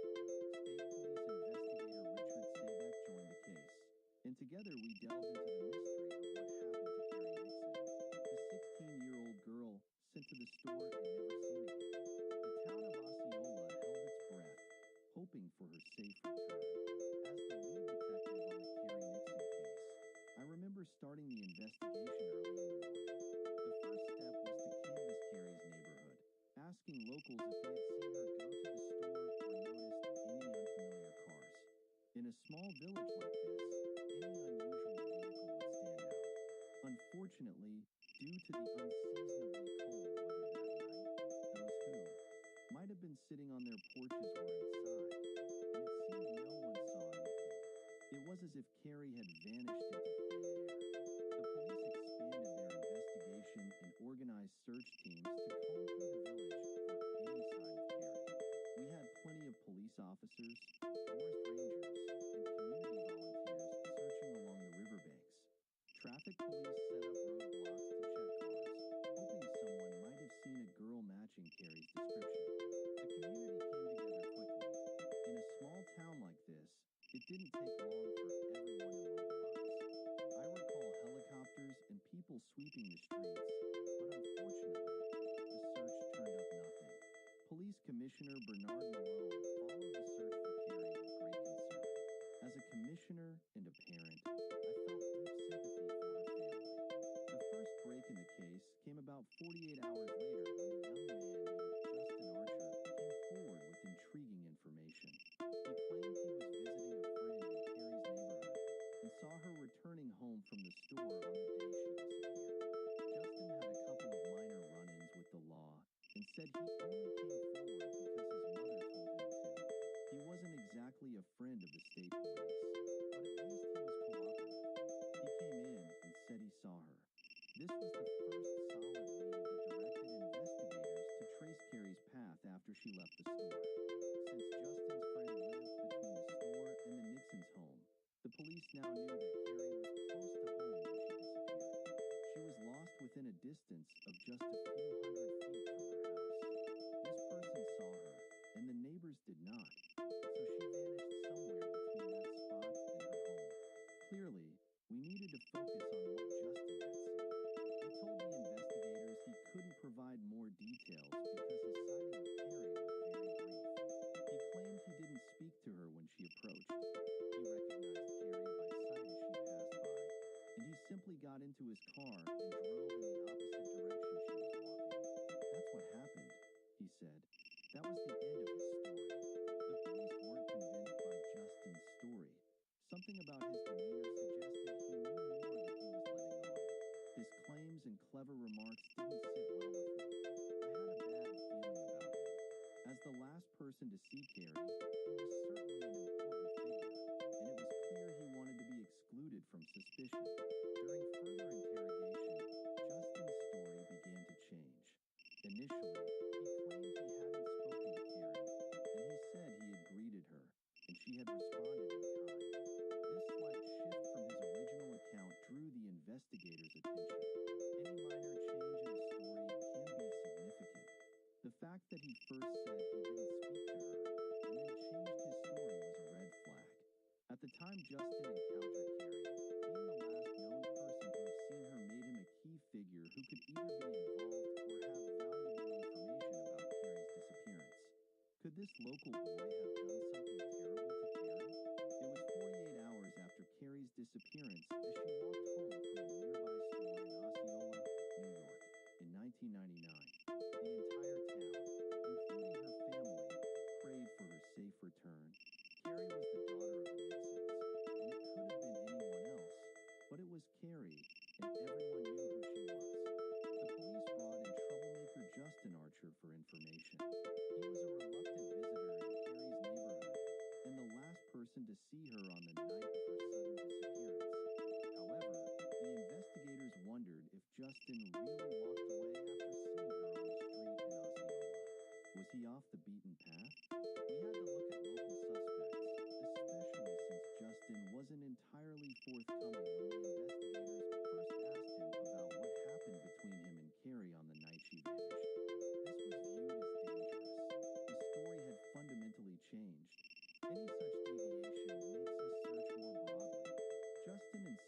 that the investigators were looking in the wrong direction.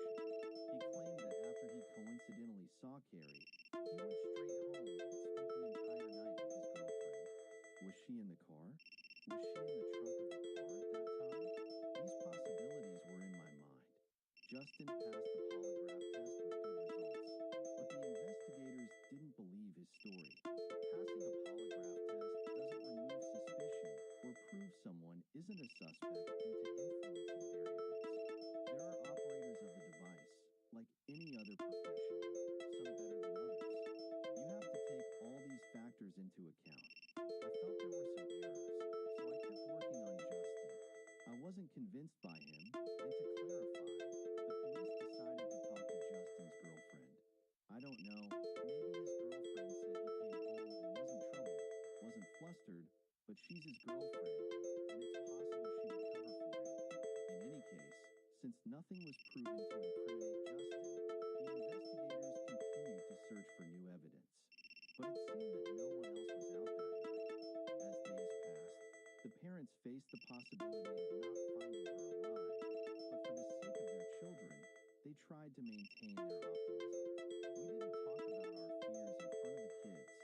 We didn't talk about our fear of Carrie not returning home. We said we were looking for her and would never stop searching for her. Secretly, they were worried, and with the situation being difficult, the father felt anxious about not knowing where his eldest daughter could be. He felt he had failed his family. He returned home the next day and broke down in tears, crying a lot, saying, "I can't fix this."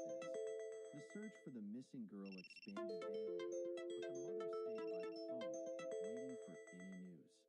As the detective on the case, I recall the days following Carrie Nixon's disappearance. Her mother sat at home, waiting and waiting to hear any news about her daughter. Then, 3 days after Carrie vanished, state police received a crucial call. A man informed the investigators that they should look outside Osceola for a man named Ted Pryor, known for threatening girls in other towns for years. He was notorious for stalking women in the neighborhood, never arrested because the complainants never filed a claim. But there was no doubt he was a strange character. Ted, a 32-year-old man, lived just a few blocks from the store where Carrie met her fate and disappeared that night. The police wanted to know if he was there that night. Without wasting time, the investigators brought Ted in for questioning. He looked me in the eye and confessed to all those actions, saying, "I never touched anyone, and I never will."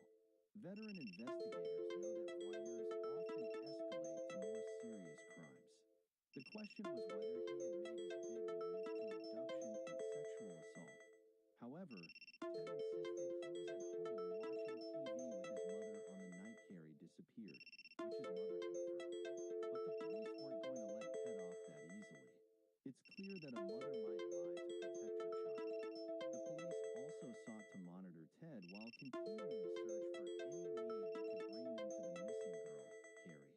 Usually, there's evidence: a body, footprints, clothes, blood. Hundreds of things could turn up.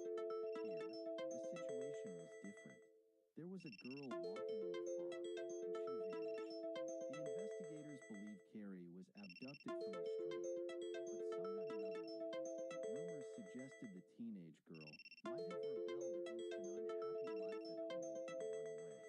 Such rumors were very disturbing to hear, suggesting she didn't love her family life and wanted to leave. It was painful for us.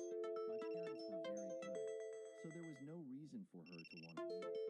Some whispered speculations were hard for Carrie's father to hear. I remember hearing a rumor that she was pregnant and ran away. It was hard to hear that about your child. As the seasons changed and the winter chill faded, Carrie's family hoped for their daughter's safe return home. She was always a part of everything we did. On birthdays, we brought her gifts and placed them under the tree. We celebrated her birthday, but the disappointment grew without seeing Carrie. As the year passed, how could a young girl just disappear into the night, and no one knows where she is? The first thing you think about when you wake up, and the last thing before you go to bed, is what happened. You can't answer something you don't know. While the case turned cold, investigator Richard stopped trying to solve it. I remember how Kathy Nixon would come to me, asking, "Where is my daughter?" She said she could be your daughter. She was a child and was alive. She went out to the street, was here, and if my daughter disappeared like that, I would feel the same. I would go to bed every night, repeating, "She went out to the street and vanished." There is an answer, and I want it. I will be the one to give it to them. Perhaps this case is the strangest and most dangerous. Whoever abducted her didn't stop there. So, any girl lost in the area, the investigator compares notes with the detectives on the case to see if there's any similarity to Carrie's case. He also keeps an eye on anyone arrested for a sexual crime against teenage girls.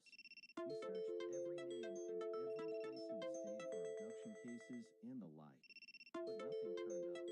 As the detective on the Carrie Nixon case, I remember the passage of time and how it eroded the chances of finding new leads. Despite the slim odds, Carrie's family agreed to keep the case open, hoping for a breakthrough from the public. We believed that by sharing her story, someone might come forward with information. When we aired her story, calls flooded in from people across the country who were convinced they had seen Carrie. The national exposure led to about 200 sightings. I spent my days contacting police officers nationwide, asking them to check markets or neighborhoods for a girl resembling her. Every tip, no matter how far-fetched, was followed up. One even led me to spend a week in South Carolina following a lead. The case was like a whirlpool for Carrie's family, with sightings here and there stirring mixed feelings. Hope would surge, and fade as leads turned out to be false. After 6 months without any substantial evidence, the story went cold for another 6 months. Then, a neighbor of the Nixons called with news that reignited their hopes. Their children were watching a newly released video of a popular band and were convinced they saw Carrie in certain shots. The video showed a crowd, and among them was a girl who looked like Carrie. We watched the video for hours, playing it in slow motion, and thought, "My God, this girl looks like Carrie." I kept staring, wondering if it could be her. As time went on, the reality that Carrie might never return home set in. All that mattered was knowing where she was and who had taken her. Over the years, Carrie's father grew more suspicious that someone in the town might be hiding a secret about her whereabouts. It's a small community. How could no one know anything? Suspicion could fall on a neighbor, anyone living on the street. In October, as Carrie's family faced their fourth Christmas without her, the police received a tip that brought new hope to the investigation. A police officer investigating a series of strange cases in a nearby village heard an odd story from a resident named Seth Mathers. He claimed that for many years now, someone had been holding an annual remembrance deep in the woods near his property. While walking his dog, he found a bouquet of flowers tied to a small tree, 3 miles from his land, moved in recent months. When the investigators heard this story, they thought it might be connected to Carrie's disappearance. Killers often return to the site where they buried the body for various reasons, to see if the buried person has been discovered or to relive the crime. So, investigator Sabek went to speak to Seth and inspect the strange shrine. He found the bouquet, clearly commercially made, with lilies that don't grow here, brought from a flower shop. Convinced that the site of the flowers had become hallowed ground, the investigators came to search for a burial site. We had these sniffing devices stuck in the ground, smelling for decomposing bodies. We spent several hours searching the area, but nothing was found. We had no new leads. In the relentless pursuit of any clue about the person who bought the bouquet of flowers, the detective headed to the town. There were a couple of florists there, and he inquired if they had sold any bouquets last month that included lilies and a ribbon. The answers were fruitless, but the detective didn't give up. He had the U.S. Border Patrol near the Canadian border install sensors near the flower sites so that if anyone approached the area, they would know. After months of false alarms caused by animals or the wind, the call he had been waiting for finally came. It must be him, I thought, the one who's been reported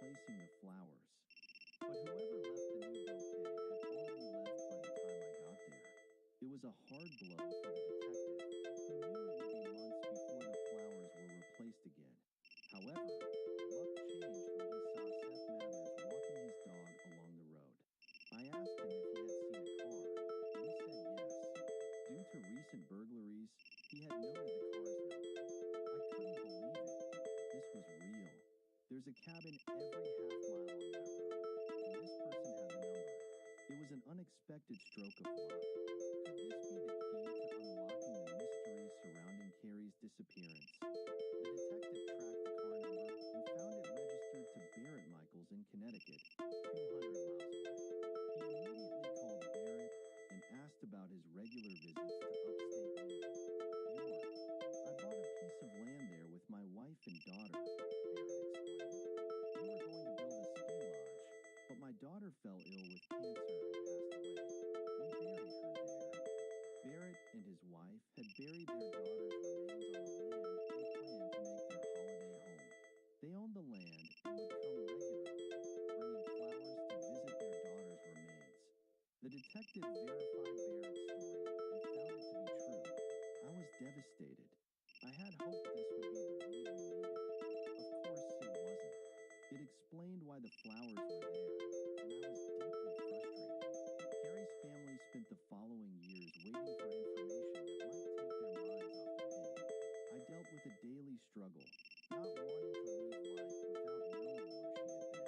The detective knew he would get a big break that would solve the mysterious puzzle, and nearly 7 years after Carrie's disappearance, it came. I received a phone call from a lawyer who said he represented someone who wanted to talk to me. We want to make a deal.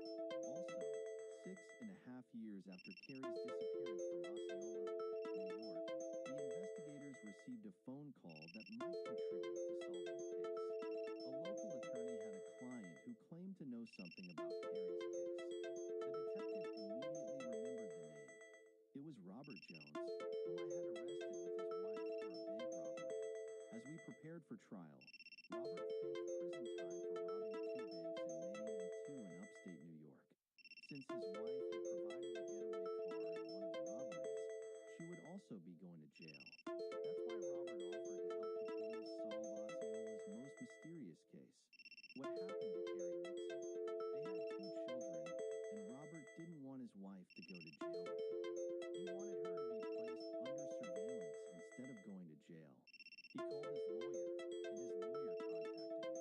The investigators had to consider whether this seemingly good family man might be making a false offer to help his wife.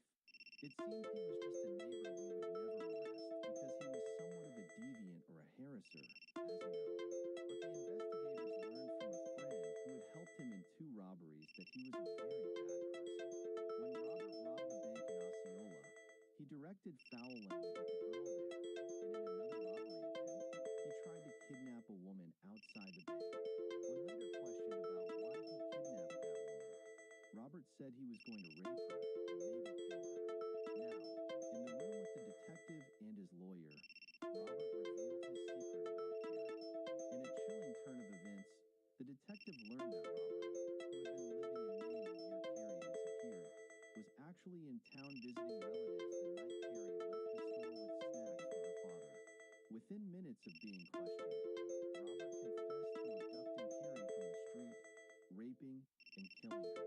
His detailed description of the girl and the exact contents of her bag convinced the detective that only the perpetrator could have known such specifics. Robert's motive was as bizarre as his actions. He kidnapped Carrie because he believed his wife was unfaithful. In a fit of rage against his wife, he left Maine with the sole intention of finding a girl to make his wife pay for her supposed betrayal. He saw Carrie leaving the store, carrying a bag, and thought, maybe she's the one. Hiding in his car, he watched Carrie, waiting for the right moment to attack. Just a few blocks from her home, he seized her, forced her into his car, and drove to a secluded cabin in the woods, about 3 miles from her parents' house, where he brutally raped her. After the assault, instead of returning her home, he took her deeper into the woods. When she realized they were going the wrong way and protested, he strangled her and then shot her twice. Robert had lived with this secret for years.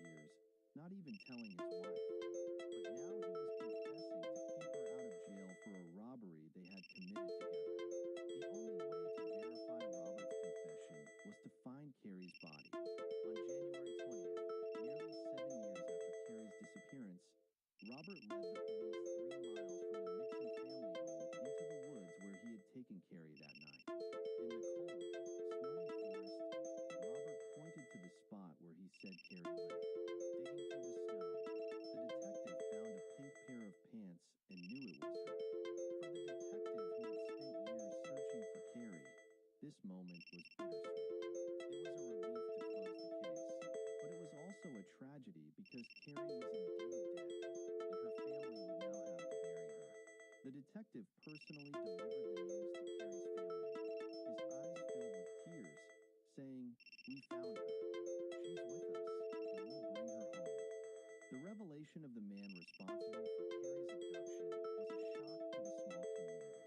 Robert Jones was one of their own, known to the family, a familiar face in the community. No one would have suspected him capable of such heinous acts. But Robert was a very evil man, and the reality that someone could do such a thing was a stark reminder of the potential for evil in anyone. The commissioners added charges of kidnapping, rape, and murder to the bank robbery charges against Robert Jones. After his wife was sentenced to house arrest, Robert was found guilty of all charges and sentenced to 25 years to life in prison.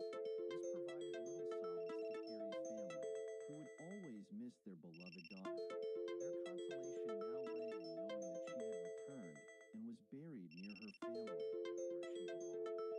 Carrie's spirit lives on in her nieces and nephews, who have heard wonderful stories about their kind aunt. Carrie lives on in them, so in a way, she is still present. She'll learn more suggestions.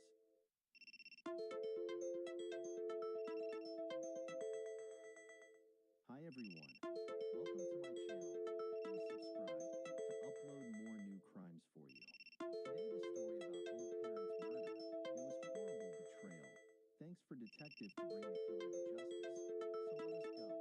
In the quaint town of Springfield, where such events are unheard of, a heinous crime shattered the peace. Jerry and Jane, a couple everyone aspired to emulate, were the victims of a robbery and a murder that was meant to cover up another murder. The brutality of the act suggested that the perpetrator was either allowed in or followed the victim's home. Investigating murders like these, we always need to know who has the motive. Why would someone want to kill these people? Jerry and Jane were betrayed by someone they loved and respected. Springfield, nestled in the Ozarks of southern Missouri, is usually marked by its small-town atmosphere where everyone is humble and strangers are rare. But on May 1st, that idyllic image was shattered when police responded to an emergency call at the Terrell residence. The caller was the couple's daughter, Jessica Terrell, who was certain something terrible had happened to her parents. Upon entering, the police found the body of Jerry, a retired teacher, in the main hall. It was clear that Jerry had been shot, but no shell casings were found at the scene, suggesting he had died less than an hour before. Further investigation led us to a more gruesome scene in the basement. Jane, Jerry's wife, had been beaten to death. Her body was face down with a significant injury to the back of her head, and blood spattered on the wall indicated a violent struggle. With the double homicide of a devoted couple just days before their 30th anniversary, puzzling evidence littered the crime scene. White flakes of an unknown substance were found near the bodies. Investigators collected the strange material and sent it to the lab for analysis. No murder weapon was identified at the time, but Jerry had weapons all over the house, in drawers, on tables, and we believe the suspect used one of Jerry's own guns. The house was like organized chaos, meticulously arranged and extremely clean, yet filled with various items everywhere, resembling a museum due to the number of antiques and other collectibles gathered from the place. Jerry loved collecting commissions, old watches, antique weapons, axes, arrowheads, and military memorabilia. Most things seemed untouched, making it difficult to tell if anything was missing. Although the killer might not have taken anything during the act, they left a clue in the living area of the basement near the kitchen table. Rubber glove out of place on the floor, meters from where Jane was found. In the garage, we noticed a large safe that Jerry used to store his valuable possessions. including a substantial amount of money. There were scratch marks near the lock and paint chips on the floor beneath it, leading us to conclude that the scratches on the safe were related to the crime. The safe was a recent addition, and its undamaged state suggested that robbery might have been a motive for the crime, but the perpetrator had tried and failed to open it. All doors and windows were intact, indicating no forced entry, which meant the killer was either let in or followed the victim home. The police learned more about the background of the murdered couple from their daughter Jessica, relatives, and neighbors. Jerry and Jane were very beloved in Springfield, known for their kindness and willingness to help anyone in need. Jerry was an esteemed educator who loved bringing history to life for his students, having worked in education for years, starting as a teacher, then a principal, and finally an assistant superintendent before retiring just a few years before his death. Jane had a passion for collecting various ceramic plates and similar items. She was devoted to her brother, and during my visits, all she cared about was my comfort. Jerry and Jane were close to their only daughter, Jessica, who is now engaged to Jason Moore. Despite living hundreds of kilometers away in Oklahoma City, where she works as a social worker, Jessica was in daily contact with her parents. Jerry and Jane Terrell were very private and rarely invited strangers into their home. According to investigators, whoever entered the house either had keys or was allowed in by Jerry and Jane. Only one person had keys to the house and knew what was inside: their daughter, Jessica Terrell. The investigators asked Jessica and Jason to come to the police station to provide their statements. We wanted to know what they knew and the information they could provide. At the same time, we wanted to place them in the story to see what they would say. The couple described how they decided to drive to Jessica's parents' house that morning. Jessica called me while I was at work on May 1st, expressing concern because she couldn't reach her parents. She used to talk to her mother daily while driving to work, and that didn't happen that morning. According to Jessica, it was out of character for her parents to ignore her calls. Since she lived hundreds of kilometers away from Springfield, Jessica called the local police to check on the house.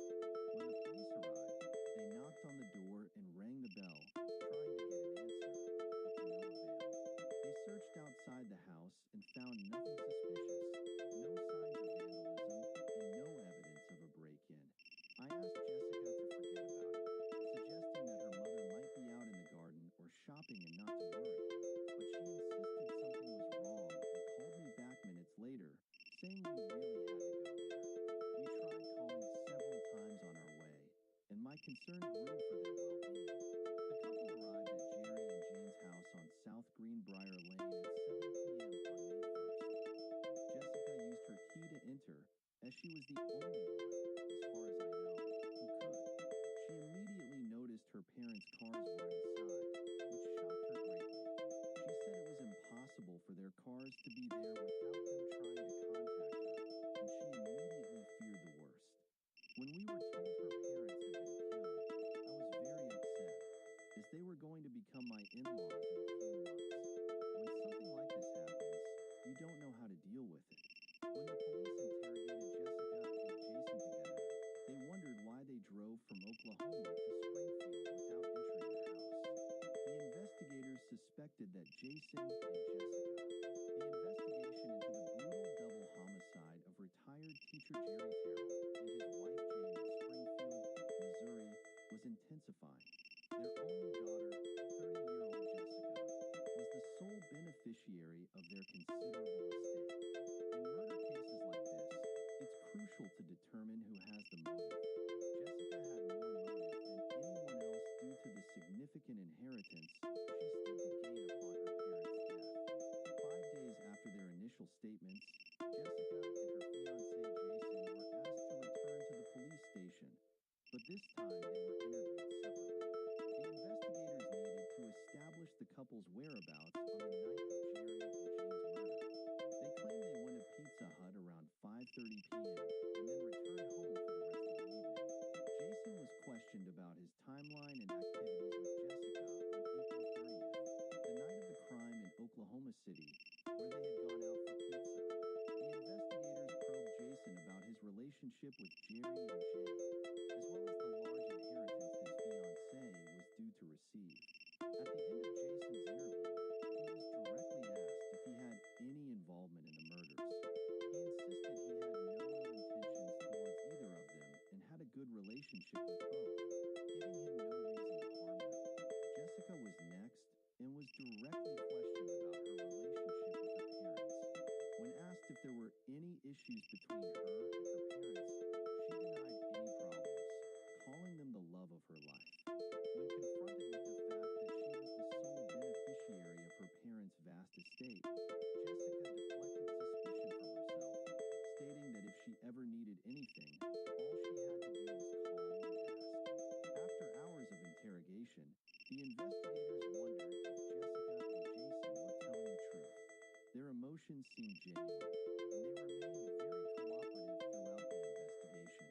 However, the motive was undeniable, and Jessica was the only one with it.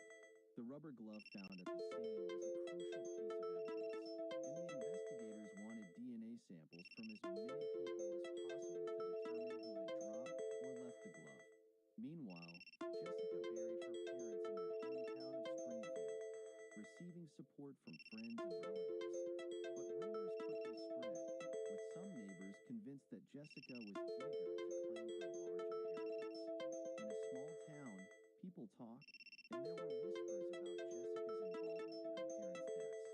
Jessica was set to marry within a year, and rumors suggested her parents were going to disinherit her, although her brother insisted they adored her and would ensure she received what she deserved. After the funeral, the DNA analysis results returned from the lab.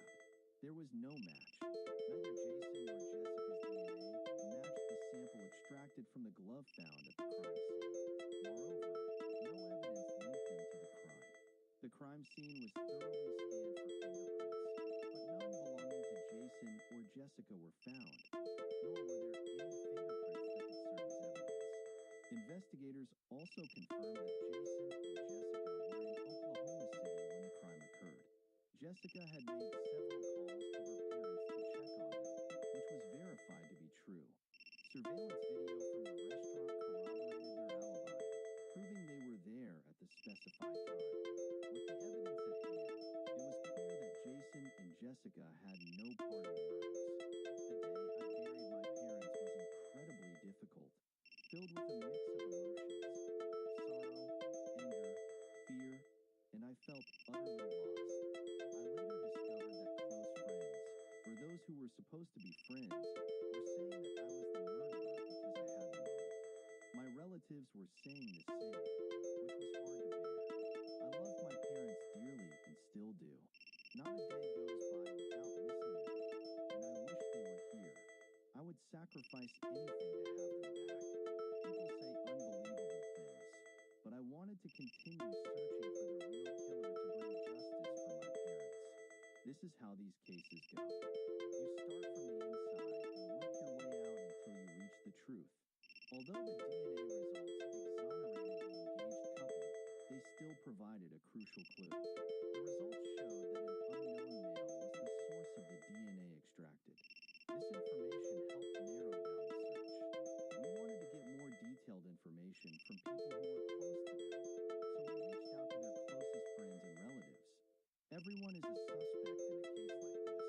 I knew things would go this way, and I was a suspect. Larry was someone we needed to talk to for information. He was close to Jerry and knew detailed information about Jerry's financial situation and possessions. While discussing potential suspects with Larry and where we should look, he said he didn't know who it could be since everyone loved them and they had no enemies. It was hard for him to suggest anyone, but during our conversation, I sensed that Larry was hiding something. The investigators asked Larry to provide a DNA sample and inquired if he knew anyone other than Jessica's brother who had access to Jerry and Jane's house. I knew who entered the house, who was hired for various jobs like gardening, computer maintenance, roofing, and who made the kitchen cabinets. 5 suspects. I knew it had to be someone my parents trusted. While some investigators followed Larry's list of suspects, others searched among Jerry's former colleagues for clues and some in one of Jerry's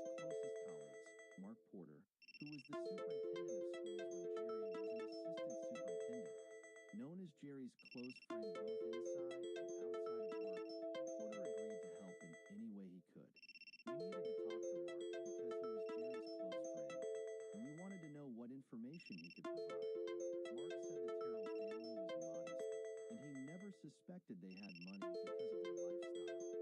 Jerry and Jane Terrell's modest lifestyle never flaunted their wealth, which was a reflection of Jerry's upbringing.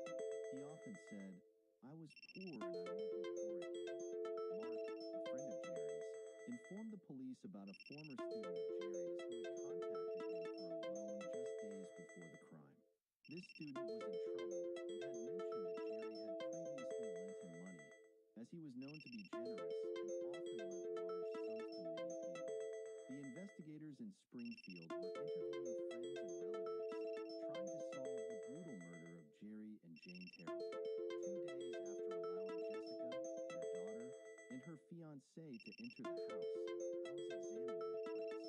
In the dining room, Jerry had displayed various items, including small ivory pieces and 3 seahorse tusks. One of the tusks, carved with the image of a ship from the 18th century, was about 15 to 20 centimeters long. It was clear that some items had been moved and something was missing. Jessica had been organizing the house, and it was evident that you couldn't move things around. We were told that Jane had been struck with an object, leading to the conclusion that the white flakes found at the crime scene could either be from the missing tusk or the one found broken. Following the information provided by Jason and Jessica about the missing tusks, investigators linked the strange white flakes to the missing or broken tusk and identified one of the murder weapons. Jessica noticed something odd on her father's desk where he kept his rare coin collection. There were coffee cans filled with coins and other items he was either wrapping or preparing to ship and sell. Several cans were present, making it clear that one was missing. Her father kept meticulous records of his coin collection, and she found handwritten ledgers detailing every sale he made. The missing coin box was valued at approximately $50,000. The investigators developed a new theory. Whoever killed Jerry and Jane Terrell must have known the value of the missing items like the coins and knew they could be easily sold. Perhaps the mysterious student who had asked Jerry for a loan found a quicker way to get money, and things spiraled out of control. Jerry's friend, Mark Porter, revealed that Jerry conducted face-to-face sales with interested buyers across the country. He knew people in Chicago and Florida because he had asked Mark several times if he wanted to go there. Jerry would go to hotels to meet people and advertised in newspapers. After retiring, he expanded his business with silver and gold coins, buying raw silver and gold, and received calls from various locations in the state to meet those interested in buying what he had. Mark had warned him several times that it was dangerous work and that desperate people might harm him, especially since Jerry carried a weapon. The problem was that someone who intended to harm him could always be one step ahead, and the likelihood of ending up dead was very high. Perhaps Jerry met with one of the buyers who followed him home, robbed him, and ultimately killed him and his wife, Jane. Mark mentioned that Jerry had planned to travel to St. Louis for a deal he believed was worth $100,000 in gold, and Jerry intended to sell what he had for cash. This was supposed to happen on the Monday before the murders. It seemed Jerry Terrell might have put himself in a precarious situation by dealing with the wrong person. If that was the case, the chances of identifying the killer were slim. The police began searching for the secretive coin collector and the mysterious student who had asked Jerry for money. Everyone was desperate to find the person responsible for the crime. Mark Porter told the police that 2 days before his close friend Jerry's murder, Jerry was supposed to meet another coin collector at a hotel in St. Louis. The investigators started their search, hoping this would lead them to the killer. It wasn't a break-in, so the only other option was that someone from one of the silver or gold buying deals had followed Jerry home, held Jane hostage, and used her to gain entry into the house. Unfortunately, the investigators had few details about the mysterious plan to meet someone in St. Louis. Another lead collapsed after searching Jerry Terrell's phone records. They found no communication between Jerry and a former student who had asked for a loan. They investigated this information, but it led nowhere. There were no messages or anything to suggest that person had tried to reach Jerry, because Jessica, Jerry, and Jane's daughter knew her father's inventory well. The investigators had detailed information missing from the crime scene. Jerry had $50,000 in coins, and since they were silver, they were valuable. He kept very precise records, which was fortunate because it allowed us to know what was missing. Jerry's ledger showed he was preparing to sell $100,000 worth of coins, leading us to look into more details about that information. This would be key to tracking the Carroll family's coins and the killer. In Springfield, there's a law that any transactions or business dealings with a pawn shop must be recorded in our database. If there are any stolen goods we're looking for, we can check the database to see if those items are listed. After searching the pawn shop database, investigators found a large quantity of coins had been sold at a shop the day after Jerry and Jane's bodies were discovered. The sale receipt showed that the suspect had conducted a sale for $10,000, much less than the $50,000 reported by Jerry's daughter. However, the shop owner provided the investigators with a video of the sale. We obtained surveillance recordings from the coin shop, and upon review, we saw the person conducting the transaction. The police looked at the surveillance footage and saw the coin shop owner conducting a transaction with someone. By the end of their interview with the shop owner, the investigators knew the real value of the entire collection of coins was only $10,000 for the coins sold. And we knew at that time that more than $10,000 had been paid to the person who sold those coins there. That amount was much closer to the value of the stolen coins. Finally, they were able to look at the mysterious customer. This was the person we were looking for. I think we were all shocked. We couldn't believe it. They turned to a source that helped them in the investigation. The man who appeared in the surveillance video was close to the investigators all along. After a stolen box of rare coins led to a pawn shop in Springfield, the investigators were one step closer to catching Jerry and Jane's killer. The surveillance footage from the shop showed the customer who brought in the coins, and finally, the owner of the coin shop obtained his driver's license, which confirmed that it was indeed Mark Porter. This was shocking as he was one of Jerry's best friends and had provided information to the investigators while facing them in other directions. On the day he gave his statement, he was conducting a large coin sale and never mentioned it. It was a complete surprise, and we focused our attention since he could potentially be the man we were looking for. However, Mark Porter's motive for stealing and killing Jerry wasn't immediately clear. On the surface, Mark was very successful, respected in the community, had a profitable job, and was well-liked. But according to Larry, Jerry's brother, Mark was hiding a secret life. Larry began to express his suspicions and opinions about Mark, telling me about Mark's gambling addiction and his belief that Mark was in significant financial trouble related to his gambling. One day, Mark asked to borrow $10,000, and I told him not to lend it because he would never get it back. Larry informed the investigators that given Mark's salary from the school sector and his technical work, which earned him hundreds of thousands, it was impossible for him to need this money. Larry was convinced that Mark had a double life, good at hiding it, and put himself in a difficult financial position that he couldn't afford with his second life and his real life. When the police interrogated Mark, he denied any financial difficulties. Under pressure, Mark confessed to taking the box of coins from the Terrell family's home, but since he had helped Jerry collect them many times, it was natural for him to sell them on behalf of his friend. Jerry and Mark spent a lot of time together, with Jerry bringing him into his side and trying to teach him the craft of gold and silver. Despite claiming innocence, Mark Porter refused to cooperate further. The surveillance tape was damning evidence, but not enough to prove that Mark Porter killed Jerry and Jane to get the coins. To convict him of murder, the investigators needed to link his DNA to the sample taken from the rubber glove at the crime scene. We had to find a way to get his DNA, and we had narcotics officers monitor him constantly. Finally, after 3 months of surveillance, the investigators got what they wanted. An undercover officer followed Mark Porter to an auto repair center where he was waiting for an oil change for his car.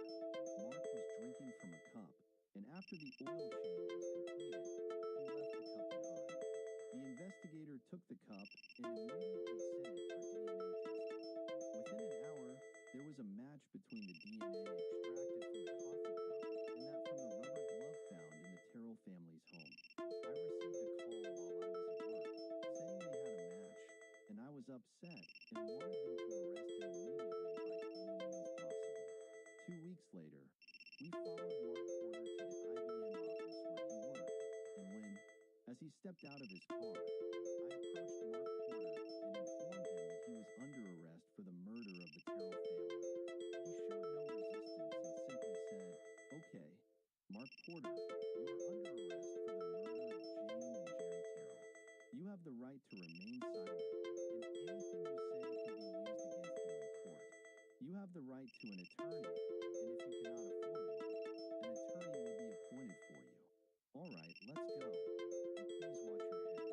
After obtaining a warrant to search his computer and review his financial records, it was discovered that Mark had asked Jerry for a large loan. A forensic computer data analyst found a message on Mark's account sent to Jerry, requesting a loan of $250,000. Mark was in complete despair. He didn't have enough money and needed more at that time.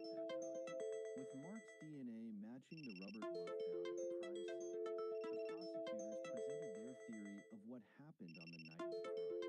One hypothesis we discussed was Mark's arrival at the Terrell family's home that night. We knew he needed money.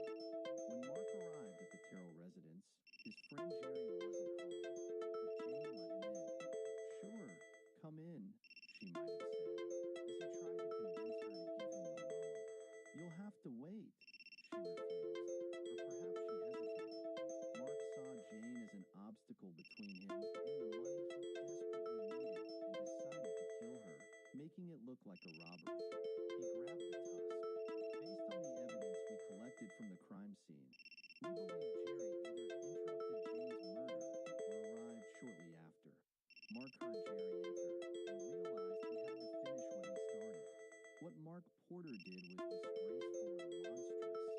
It was violent. I'm not sure there's a suitable punishment for what he did. It's unbelievable that someone you know could do this to someone you love. Looking at the crime scene, what he did was very violent and cruel. He beat Jane, and shot Jerry, and beat him. When Mark couldn't open the safe in the garage, he took the coffee can filled with coins from Jerry's desk, intending to sell them quickly for cash. The murder weapon, the gun, and the missing ivory tusk were never found, possibly discarded in a landfill or somewhere in the town. On August 16th, Mark Porter pleaded guilty to 2 counts of second-degree murder to avoid the death penalty and was sentenced to life imprisonment for the murder of those parents. It was clear that I was the prime suspect and had the most to gain, but I was also the biggest loser. Mark was someone my parents trusted and had invited into their home many times. He was someone who had dinner with them and shared visits, doing things we do with friends. He was never the person they thought they knew. When Jessica married in Oklahoma City and I accompanied her to her husband, I couldn't replace my brother. He was a part of my life, and I don't know how to fix it. A wedding day is supposed to be the happiest day of your life, and it was a good day, but 2 people who were supposed to be there were missing. No matter how much one tries or how much love and support is shown, no one can replace parents. Hi everyone. Please subscribe for new episodes. Let us go. When someone vanishes without a trace, the most crucial clues are often hidden in their actions and words in the days leading up to their disappearance. The last place Shuma was seen might hold evidence of what happened to her. As a detective, I've seen this pattern time and again. Shuma Gray caught the attention of a young man in his 20s, and her mother was not at ease with the situation. She called him, pleading to leave her daughter alone, as she was just 14 and he was an adult. Despite her mother's discomfort, Shuma and the man grew closer, prompting her mother to report him. We investigated her claims, and they were substantiated. 6 months later, Shuma disappeared. Did the same man take her across the border to Mexico? I feared the worst when a burned body of an African-American girl was found in a town on the Mexican border. The police feared the worst too. She was the same age, race, and had similar facial features as Shuma Gray, a 14-year-old student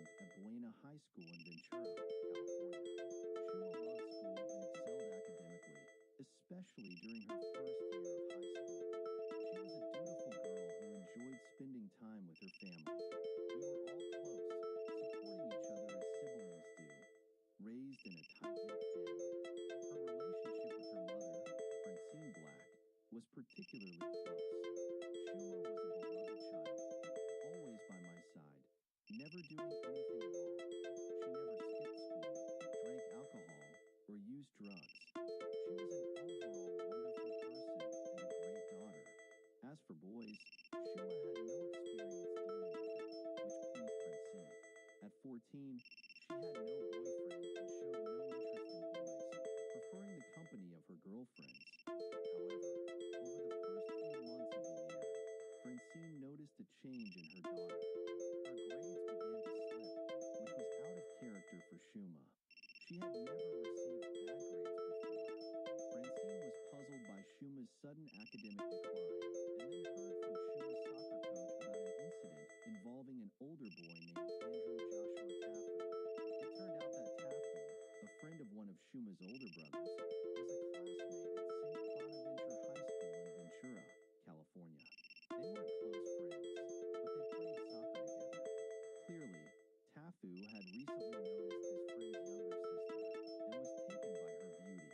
That was the beginning of the end. When Francine learned that Tafu was 20 years old and 6 years older than her daughter Shuma, she realized she couldn't let the matter slide. Shuma was a 14-year-old virgin with no relationships with boys her age, let alone knowledge of relationships with boys in general. Francine had a serious talk with her daughter, explaining that the relationship was inappropriate and whatever was happening between them was unacceptable. It was not in line with their family values and would not happen under their roof. Francine called Tafu, asking him to leave her daughter alone, emphasizing that her daughter was only 14 and he was an adult. She acted in Shuma's best interest, as she had always been a good girl who respected her mother. Francine hoped Shuma would distance herself from Tafu and work on improving her grades. She said she would do as her mother asked. In March, Francine was driving by the high school when she decided to have lunch with her daughter. She went to 6 different restaurants near the school, but Shuma wasn't at any of them. It was clear her daughter had been lying to her. "Where are you?" she had said. "I'll come to your friends." But Francine didn't understand why until the reason behind Shuma's secrecy parked his car right in front of her. Francine recognized the car immediately. It belonged to Tafu's family. She looked at the car and saw Shuma getting out. It was obvious to Francine that Shuma had been skipping school to spend time with Tafu. "What's going on?" she asked one day, and Shuma said, "Nothing." She admitted she had gone to his house, but didn't confess that they had been intimate. Afterward, Francine called Andrew and asked him to come to her house, and he arrived with his mother, Sally. Francine tried to explain to Tafu and his mother the reason for her anger. "You know she's 14, she's a minor, and your son is an adult," she said. According to Francine, Tafu's mother, Sally Winter, thought Shuma was 19, but Francine didn't believe that. Then Tafu expressed the deep feelings he had for Shuma. "I'm happy about your feelings for her," Francine told him, "but this is an inappropriate relationship. I've told you before, I don't want you near her, and there will be no relationship between you two because she's a minor and you're an adult." With that, the conversation ended, and Francine decided to take legal action. She took Shuma to the Ventura Police Department and requested a medical examination. Francine Black came to the police station in March to report her daughter Shuma's involvement in sexual activity with Joshua Tafu, who was only 14 years old. We investigated her claim and found it to be true. The results indicated that Joshua Tafu had an illegal, intimate relationship with her daughter. The police took immediate action and arrested Tafu on charges of having a relationship with a minor. What made it a case of having a relationship with a minor was that Shuma was only 14 at the time of the crime, and for the relationship to be legal, she would have to be at least 18 years old. As Tafu's trial approached, he made a deal that included one charge of having an illegal relationship with a minor and was sentenced to 6 months of work under supervision. For Francine, the sentence wasn't harsh enough. "I felt he deserved more time, and all I asked for was that he be tried according to Megan's law, and then I wouldn't care much about the length of his sentence," she said. Megan's law would force Tafu to register as a sex offender and allow his information to be public. However, Francine said that California law does not apply to Tafu's crime. According to the police, Tafu did not pose a significant risk. We didn't feel he was a threat to other girls because we don't have other cases against him in this context, they said. When we spoke with him for the first time, he expressed his absolute love for Shuma, and that was his motivation for staying with her. For now, Tafu will spend 6 months working for the state under supervision. Work under supervision allows you to continue your job, but in the evening, you must return to the facility where you will sleep under supervision. Tafu will continue his work under supervision at the local Acura trading company, and Francine can finally rest easy knowing he's out of the picture and her daughter is safe. She also relaxed seeing her daughter return to behaving like a normal 9th grade girl. On Thursday, December 18th, it was the morning of December 19th, just like any other morning. Shuma woke up, dressed, and prepared for school. Nothing seemed unusual about her. Did she eat? Shuma took her vitamins, packed her bag and books, and everything seemed normal, just like any other day. However, Francine didn't know that this morning would be the last time she'd see Shuma heading to school. After the break, Francine heard devastating news that made her feel as if her life had ended. Andrew Joshua Tafu, 20 years old, was sentenced to 6 months of supervised work for his illegal relationship with 14-year-old Shuma Gray. Shuma began to get her school life back on track, which relieved her mother, Francine Black, on Thursday, December 18th at 8 a.m. The morning seemed like any other as Shuma prepared to go to school and bid her mother farewell. "I love this coat," Francine complimented her for wearing the new clothes she had bought for her. "You look beautiful," she told her before receiving a kiss and a goodbye wish for a good day. Francine expected to see her again at 3 p.m. The first part of the day passed uneventfully, but around 3 p.m., Shuma's brother Paul went to the school to pick her up as he usually did, but Shuma wasn't there. They searched the entire school, and Paul called her mobile phone, which she always carried. The calls went to voicemail, and the phone was off. Paul then called his mother, who was with her other daughter, to see if she had spoken to Shuma. Francine received a call around 3:15 p.m. from Paul saying, "Mom, I can't find Shuma." At first, Francine jokingly asked aloud about Shuma's whereabouts.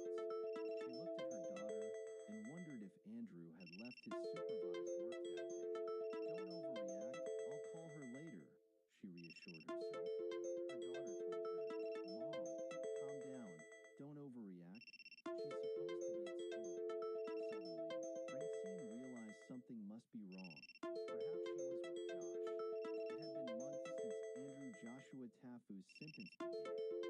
Francine called Buena High School and discovered that Shuma hadn't come to school. The school surveillance video showed Tafu driving on the school grounds that morning. The footage showed Andrew entering Buena High School from the tennis courts and stopping there. Francine worried that Tafu might have abducted her daughter, so she reported it to the Ventura police. Shuma hadn't taken anything with her. "I know Shuma, and she wouldn't have left willingly. This wasn't her plan," Francine knew. The first step for the investigators was to contact Tafu's family and his workplace. They learned that he had left his supervised work at midnight on December 18th and was supposed to be home, but he hadn't returned. The police were then informed by the trader of a very valuable piece of information.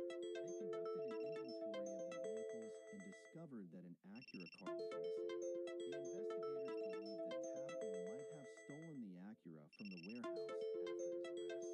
They entered the car's front plate numbers and marked it as stolen nationwide.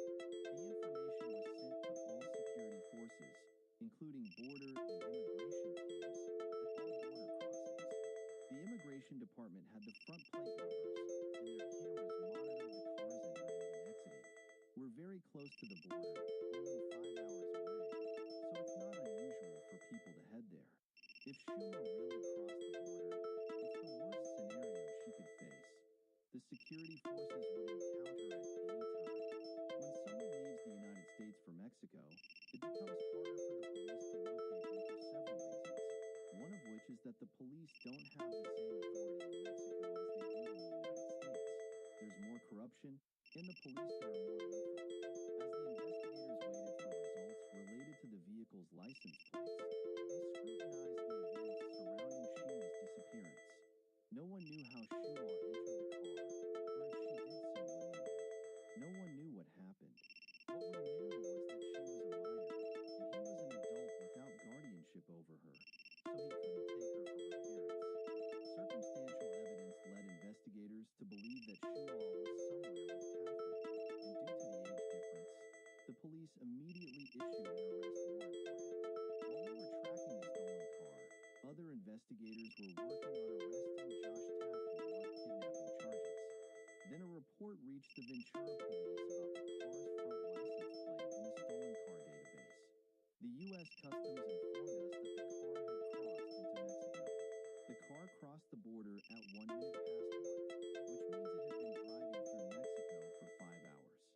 At this stage, Shum and Tafu could be hundreds of miles deep in the dangerous deserts of Mexico. Francine was devastated when they told me that the Acura TSX had crossed the border into Mexico. I felt like my life was over. Everything was over. With all evidence pointing to the suspect and victim leaving the country, the Ventura police now had to turn to the FBI. When I confirmed that they had crossed the border, I contacted the FBI to help us, and they took on an important role in this investigation regarding communication with people outside our jurisdiction, including communication with Mexico. Meanwhile, questions continued to flow into Francine's mind. Will I see my daughter again? Will she be harmed? How will I find her? With each passing day without news of her daughter, Francine began to feel that she wasn't doing enough for her daughter, so she decided to take matters into her own hands. She took responsibility for communicating with the American consul and the Mexican embassy and drove to San Diego.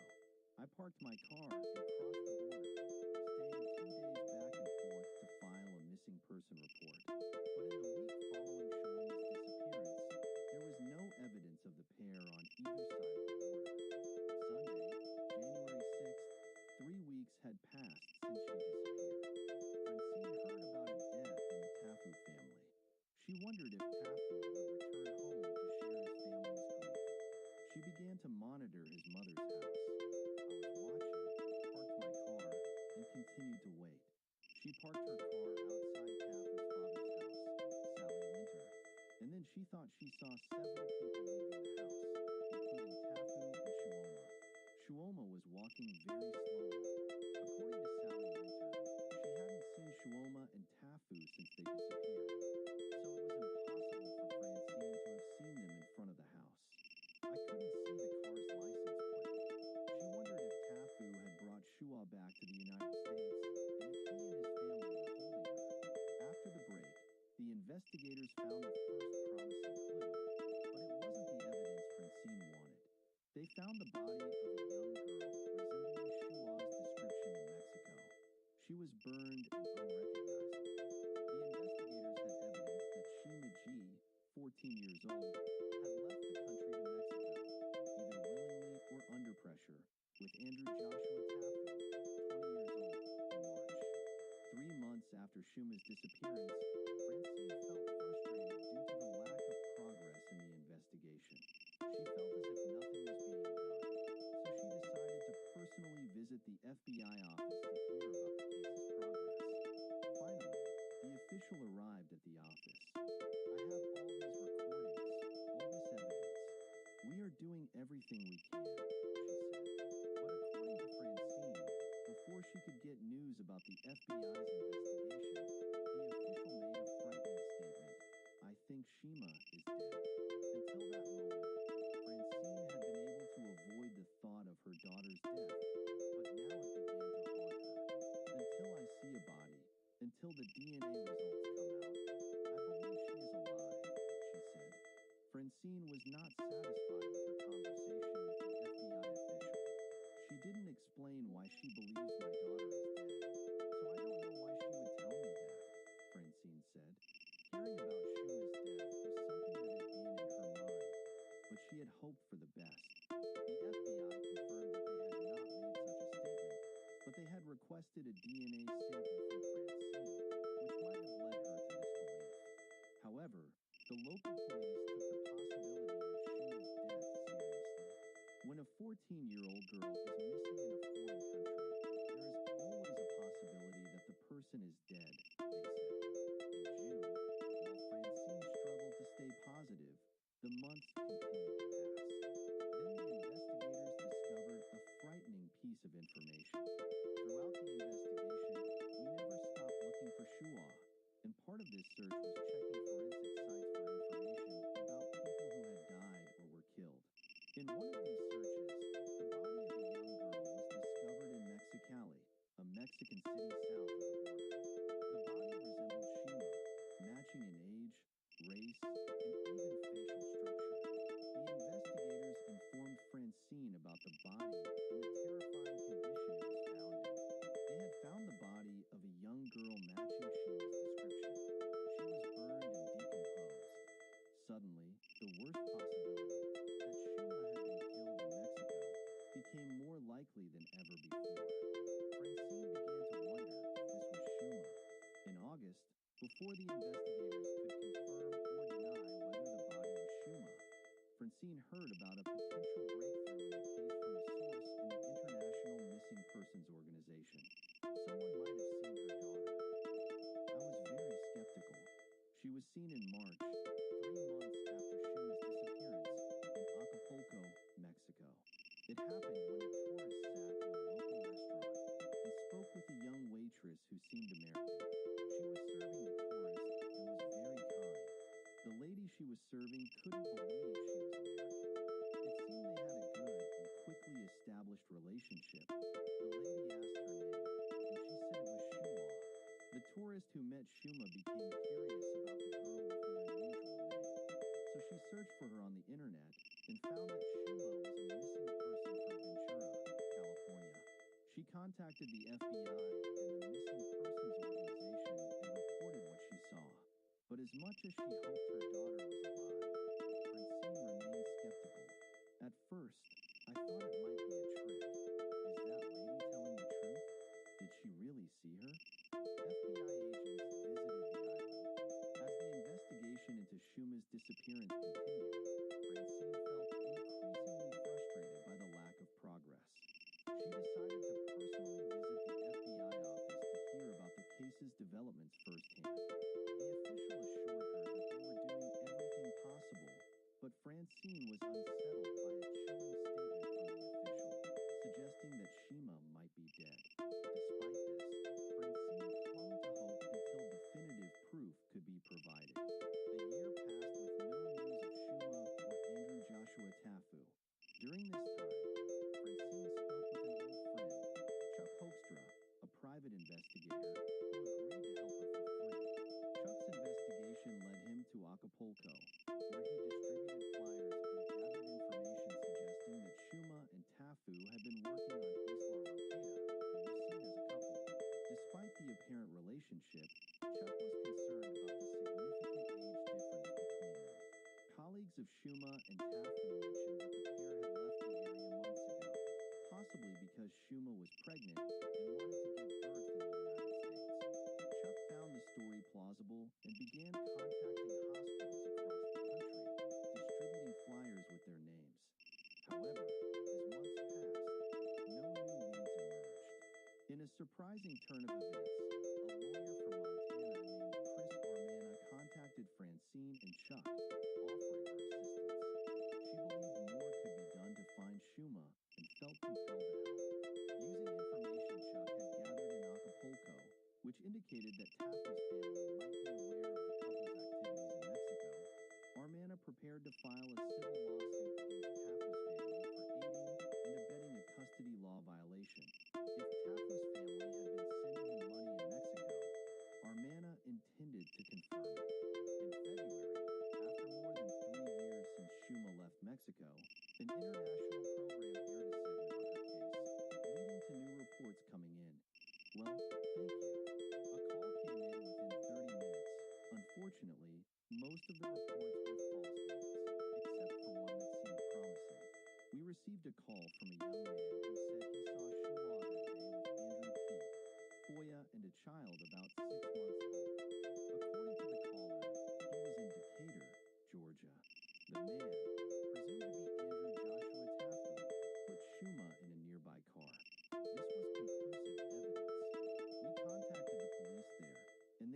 everything they could, but again, the police found no trace of Shua or Tafu.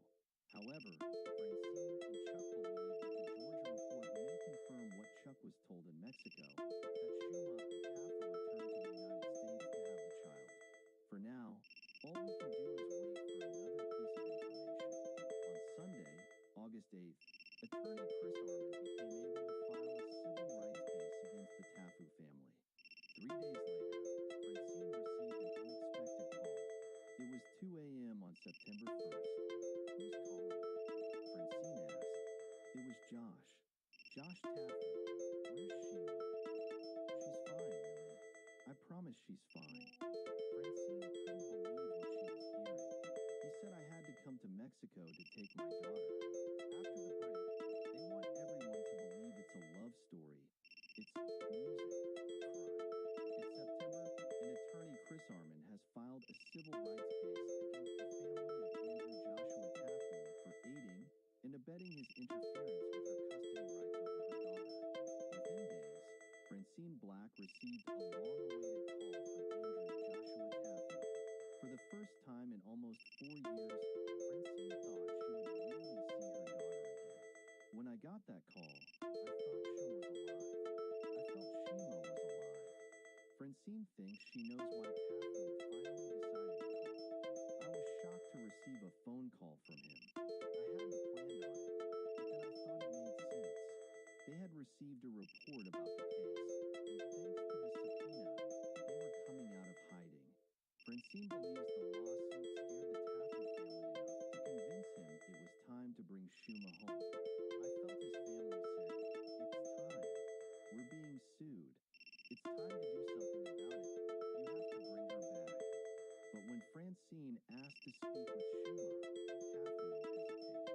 "Where's Shuma?" "She's fine, really. I promise she's fine." I asked him to let me talk to Shua, and he told me she wasn't with him. Francine desperately tried to get more information from Tafu.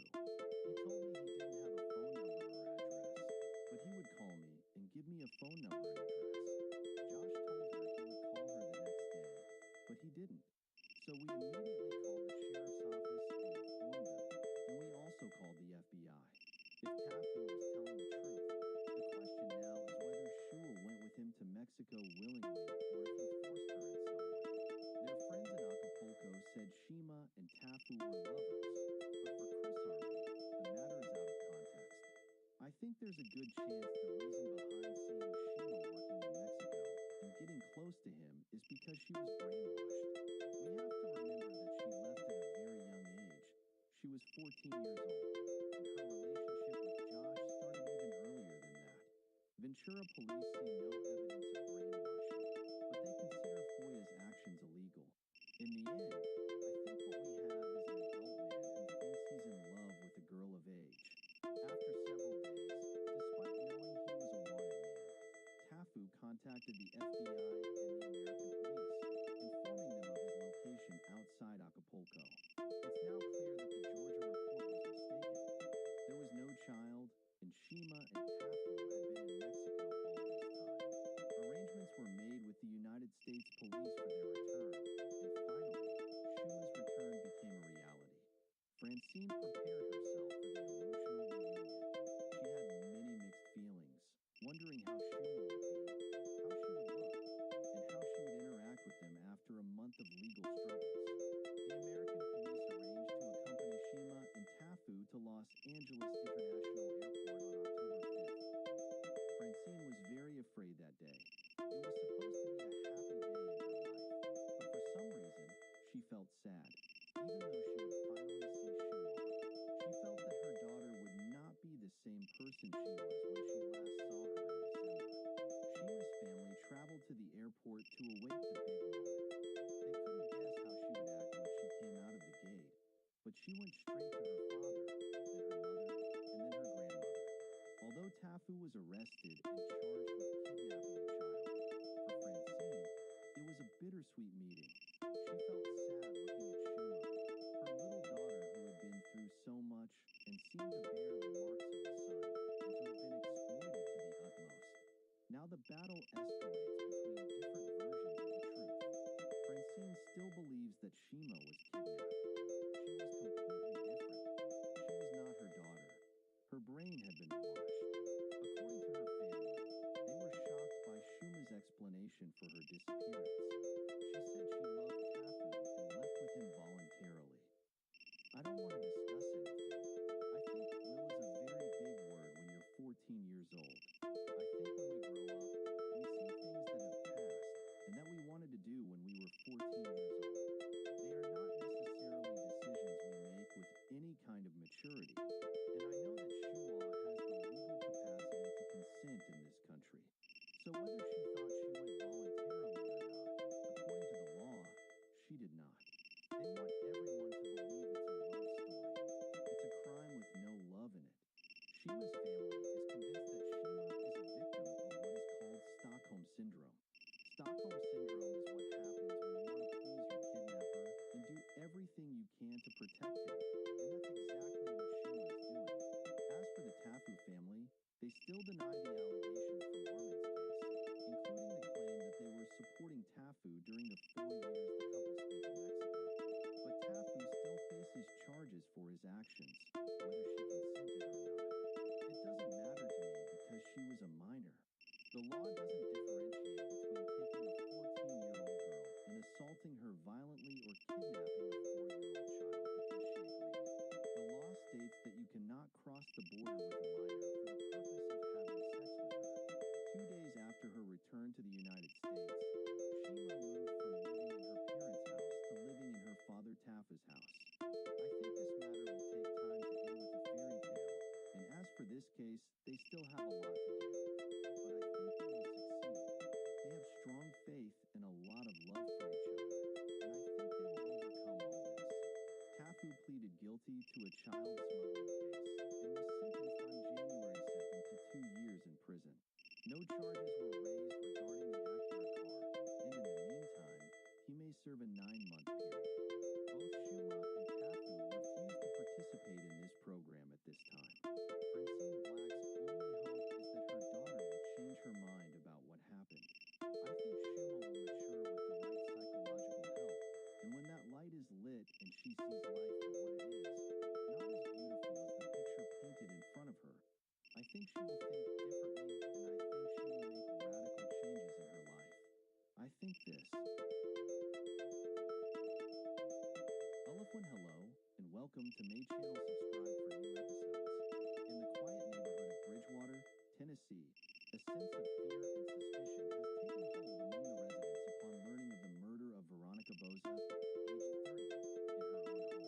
What happened to Veronica could happen to anyone, and to restore a sense of security, the detective must solve one of the toughest cases they faced. No confession has been obtained, nor has the murder weapon been found. The investigation into this heinous crime has been met with unexpected obstacles. The killer of Veronica is still out there, driven by greed, jealousy, and revenge, like something out of a Hollywood thriller. Outside the country music capital of Nashville, Tennessee, lies the peaceful community of Bridgewater. It's a refined and tranquil haven brimming with southern charm. Bridgewater, located east of Nashville, is a closely knit community with new homes that offer all the comforts of affluence, housing many families. The entire area is characterized by safety and peace, allowing us to fully enjoy the benefits of small-town life without the noise of Nashville.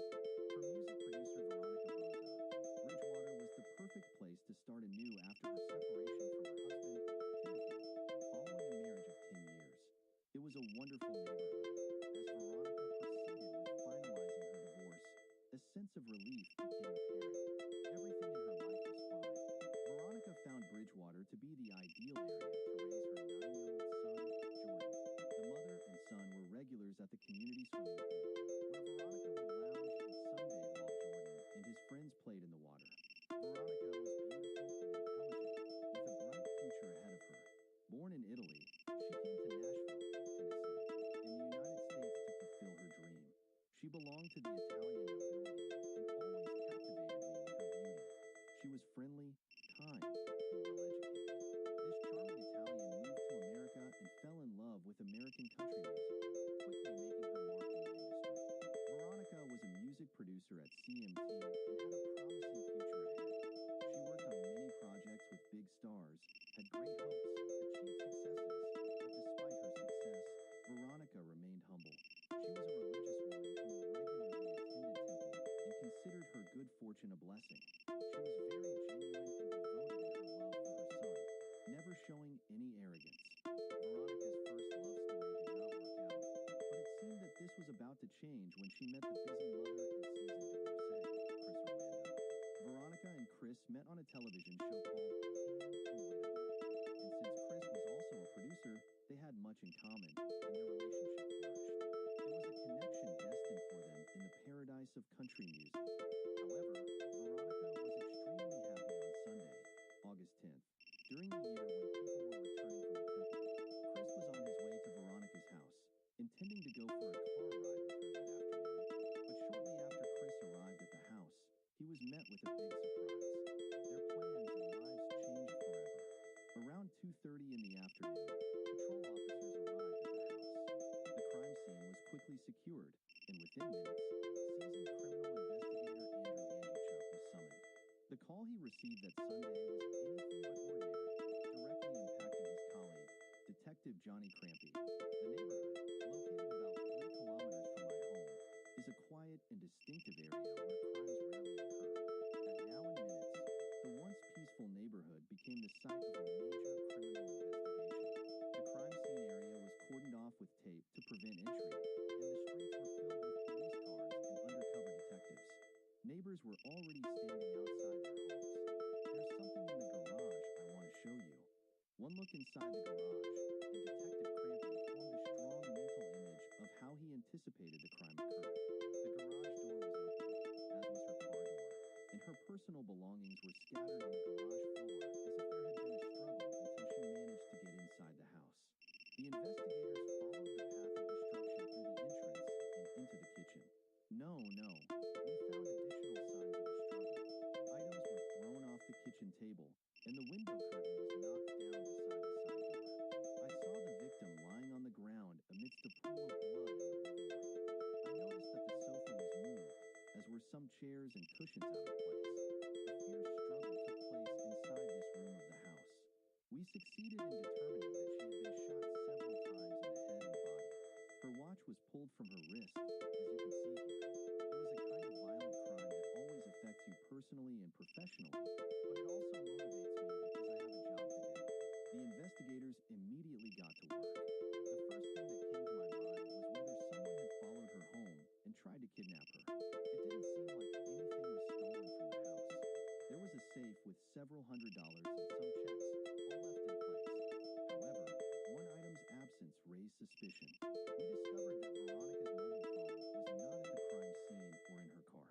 It wasn't in her purse, so it became a very important item for us. And it wasn't the only item missing from the house. We believe the attacker took the bullet casings and also evidence from the crime scene when he left. As the crime scene investigation unit lifted fingerprints and collected evidence, the investigators turned to the man who reported the crime, Veronica's close friend Chris. Won't you tell us what happened then? Chris was very disturbed, as he had planned to spend the entire day with Veronica. Why would he want to harm her? The first thing I noticed was that the garage door was open, which she usually doesn't leave open. He noticed that her car door was open, which was strange, and upon entering the house, he saw her body and called the police. Chris told the investigators that he noticed Veronica was dead, so he didn't touch her body, but they still had to determine his whereabouts before arriving at Veronica's house. He told us he was at a friend's house, then left that house, called Veronica, and planned their day together. He stopped at a local gas station and then called his friend again. When the investigators asked about the son, Veronica's son was with his father, Timothy, her former husband. They had met at the church that morning to hand over Jordan to spend the evening with them. Kristen, Timothy presented the receipts from the stores he visited, as per his statement, and was directed to the police station to provide an official statement. His alibi would remain a crucial element in the investigation until they could verify his whereabouts. I'm not saying you're a bad person, but I am saying that divorce is ugly. It's clear you lost a lot in this divorce. When a spouse is killed, the first person we investigate is the other party in the marriage. My intuition tells me you might have something to do with this crime. I respect what you're saying, it's your job, and I want you to do what you have to do. give you what you ask of me. They pressed him a bit, as he was a suspect being the estranged husband. I've been working in investigations for years, and there's something about you that doesn't seem right to me. I don't know how to respond to that. All I can say is that I didn't commit the crime. Despite their interrogation methods, Timothy never asked for a lawyer and spoke openly about his relationship with Veronica. It was generally a good relationship. There were days, yes, I understand, when my work situation was bad. Those were our worst days. I realized the relationship was coming to an end, so I moved on and started a new intimate relationship. But I also realized that Veronica was becoming much more successful financially, while I had to live with relatives to meet my financial needs. The investigators also asked him about the phone calls he made that day. Yes, I'm here. Timothy told them he called his business partner and spat at him a few times that morning and said he might have made other calls to his mother. The police confiscated his phone to verify his statements. They continued to interrogate him. Did you ask someone to go to your wife's house and kill her? No, sir. I would never do that. Timothy did not refuse to answer any questions and appeared cooperative. I'd like you to try to prove my words wrong. I'm ready to help. Timothy agreed to give a sample for DNA testing, but the police still had to verify Timothy's story about meeting Veronica to pick up Jordan. They spoke with another person who saw Veronica alive, Father Joseph Patrick Breen, the clergyman at St. Edward's Temple, who was very saddened when he learned of Veronica's death. Father Joseph Breen, the family's clergyman, what a great loss. You can't help but feel bitter about the person who killed her. Father Breen informed the investigators about that morning outside the temple and Veronica's last moments with him after the Mass. It was a Mass held at 10:30 in the morning and ended at 11:20. She left with Jordan to the parking lot and handed him over to his father. Timothy, how are you? Here's his bag. It has all his stuff. He said it was usual for Veronica to meet Timothy after Mass to exchange custody of their son. She had been doing it for several Sundays, and that's what happened that day. Timothy's story about the meeting was confirmed. As the investigators continued to interview witnesses, the news of Veronica's murder quickly spread among her friends and colleagues in the music industry. The reaction from the television and music community was to come together, as is usual here in Nashville. Country music stars and workers were shocked, feeling the loss. Everyone from studio workers to stars drank their sorrow. Nashville residents care for each other. The music community is interconnected and supports its members in sadness and loss. On the second day of the investigation, the investigators returned to Greenbrier, hoping to confirm Timothy's alibi during the time of Veronica's murder. In the quiet Bridgewater neighborhood, the detectives were piecing together the timeline of the crime. Timothy, the estranged husband, was initially a person of interest. He provided a receipt from a grocery store in Greenbrier, which, along with the store manager's testimony and surveillance footage, showed him shopping at the time of the murder. This alibi placed him away from the crime scene, gradually clearing his name as a suspect. Attention then shifted to Chris, Veronica's close friend. He claimed to have been at a store on his way to her house. The detectives verified his presence there through an employee statement and a receipt, aligning with the time he called emergency services. This made it unlikely for Chris to have committed the crime and disposed of the evidence in such a short time frame. The investigation turned to the missing phone of Veronica and the call she made that day. The detectives requested the call logs of Chris, Veronica, and Timothy. A specialist in cellular systems, Andrew Valley from the Tennessee Bureau of Investigation, was brought in to analyze the phone records. Veronica's calls didn't raise any suspicion, but Timothy's records showed repeated calls to a certain individual before and after the crime. This individual, Corey Keitham, had a criminal history of a sexual offense in Oregon and was on conditional release. The discovery of Corey's criminal past raised new suspicions, prompting the detectives to delve deeper into his potential involvement in the crime. The detectives reached out to Corey, asking him to come to the police station. He declined their invitation, but detectives Johnny and Andrew persuaded him to meet at a nearby location, hoping to uncover more about his connection to the case. Corey agreed to meet the detectives in a parking lot, as he refused to come to the police station. If you don't mind, we'll only take a few seconds of your time, and then we'll be on our way, they assured him. All right, no problem, Corey replied, taking a seat. Please, start from the beginning. When you spoke with Tim that day, they requested. I remember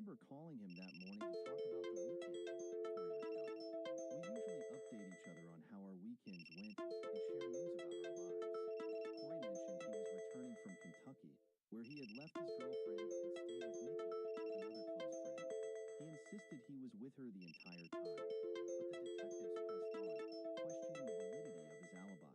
This situation isn't good at all, they warned, emphasizing the seriousness of the murder investigation. I have nothing to do with the crime, Corey protested. I knew Veronica before I knew Tim. The detectives knew that Corey had lived with Veronica and Tim for a while. How's it going, Veronica? They would greet each other, indicating their familiarity. Corey claimed they were just friends, but the detectives wondered if there was more to their relationship that could have led to him targeting her.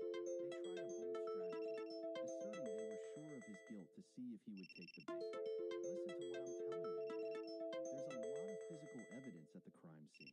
There's a neighbor at the end of the alley with a security camera. When we go back, we'll get the tapes, they threatened. Despite Corey's suspicious behavior and agitation, the detectives lacked concrete evidence to arrest anyone. However, Corey's past criminal record, filled with assaults on women, couldn't be ignored. They asked for his consent to take a DNA sample and photograph him, but he refused. They also asked to see his phone, which he claimed was stuck in his car in the parking lot, and denied them access. The detectives warned they would issue a search warrant to obtain a DNA sample, take photos, and search his car. They obtained the warrant and forced Corey to provide a DNA sample. The police also confiscated his car, where his phone was still trapped, and sent it to the forensic lab for examination. Yet, they still had no clear motive for why Corey would want to kill Veronica. They considered jealousy, anger, and greed. There was a wide range of motives that could lead to crime. Later that day, the detectives contacted Corey's girlfriend, Nikki, to verify his alibi. Detective Crampy spoke with her over the phone and convinced her to meet him in a parking lot of a nearby shopping center. He was at home when I returned from work around 4 o'clock, she confirmed.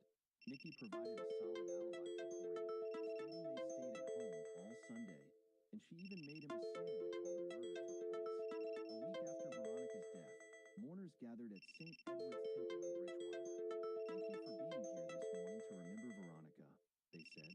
Veronica's funeral was well attended, with many people from her music industry colleagues to friends and family coming to say goodbye to a dear friend and a loving mother to her only son. I saw Veronica's son, Jordan, close to his father, looking very close. Blessed be Veronica. Timothy moved through the crowd normally, conveying a sense of loss and pain that we all felt.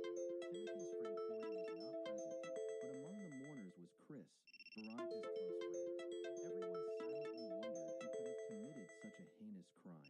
There were those who harbored suspicions about the perpetrator, feeling sadness and sorrow. I believe there was an element of anger and bitterness. Perhaps we looked around the temple and wondered if that person was here. Is Veronica's killer present in this hall? The case investigators were also there. Detective Crampy and I attended the funeral, observing the attendees in the parking lot to see who would come and who would show emotion. The funeral ended, but the residents of the area couldn't wait to find out who the killer was. The community had confidence in the police officers handling the case, but they wanted answers quickly. They wanted to uncover the truth so they could move on with their lives and mourn Veronica's loss. The investigators also hoped to find the killer for professional and personal reasons. Detective Angie Chuck and I felt immense pressure from the community and our employers. I asked my wife and son not to go out on the streets. My wife is the same age as Veronica, and our children are the same age as her son. Like her, we belong to the religious community, so this crime directly affected us. Once again, they turned to Special Agent Andrew Valley, who was gathering cellular data from Chris, Timothy, and Corey. We were checking the cell towers their phones connected to determine their locations at the time of the crime. The phone records of Chris and Timothy confirmed their statements, but when Agent Valley examined Corey's phone data, he found something striking. Corey's phone was on the interstate highway near Veronica's house, connecting to the tower adjacent to her home. One thing I noticed immediately was that Corey was near the crime scene at the time we believed the crime occurred. Corey's alibi was falling apart, and with Agent Valley tracking his movements that day, his story became very suspicious. On the morning of the crime, he was at his girlfriend's house in East Nashville. Then he drove to an area near St. Edward's Temple, and his phone connected to the tower there for a long time. After that, Corey's phone headed to Veronica's house and then to East Nashville, where his girlfriend Nikki lived. But the most significant discovery was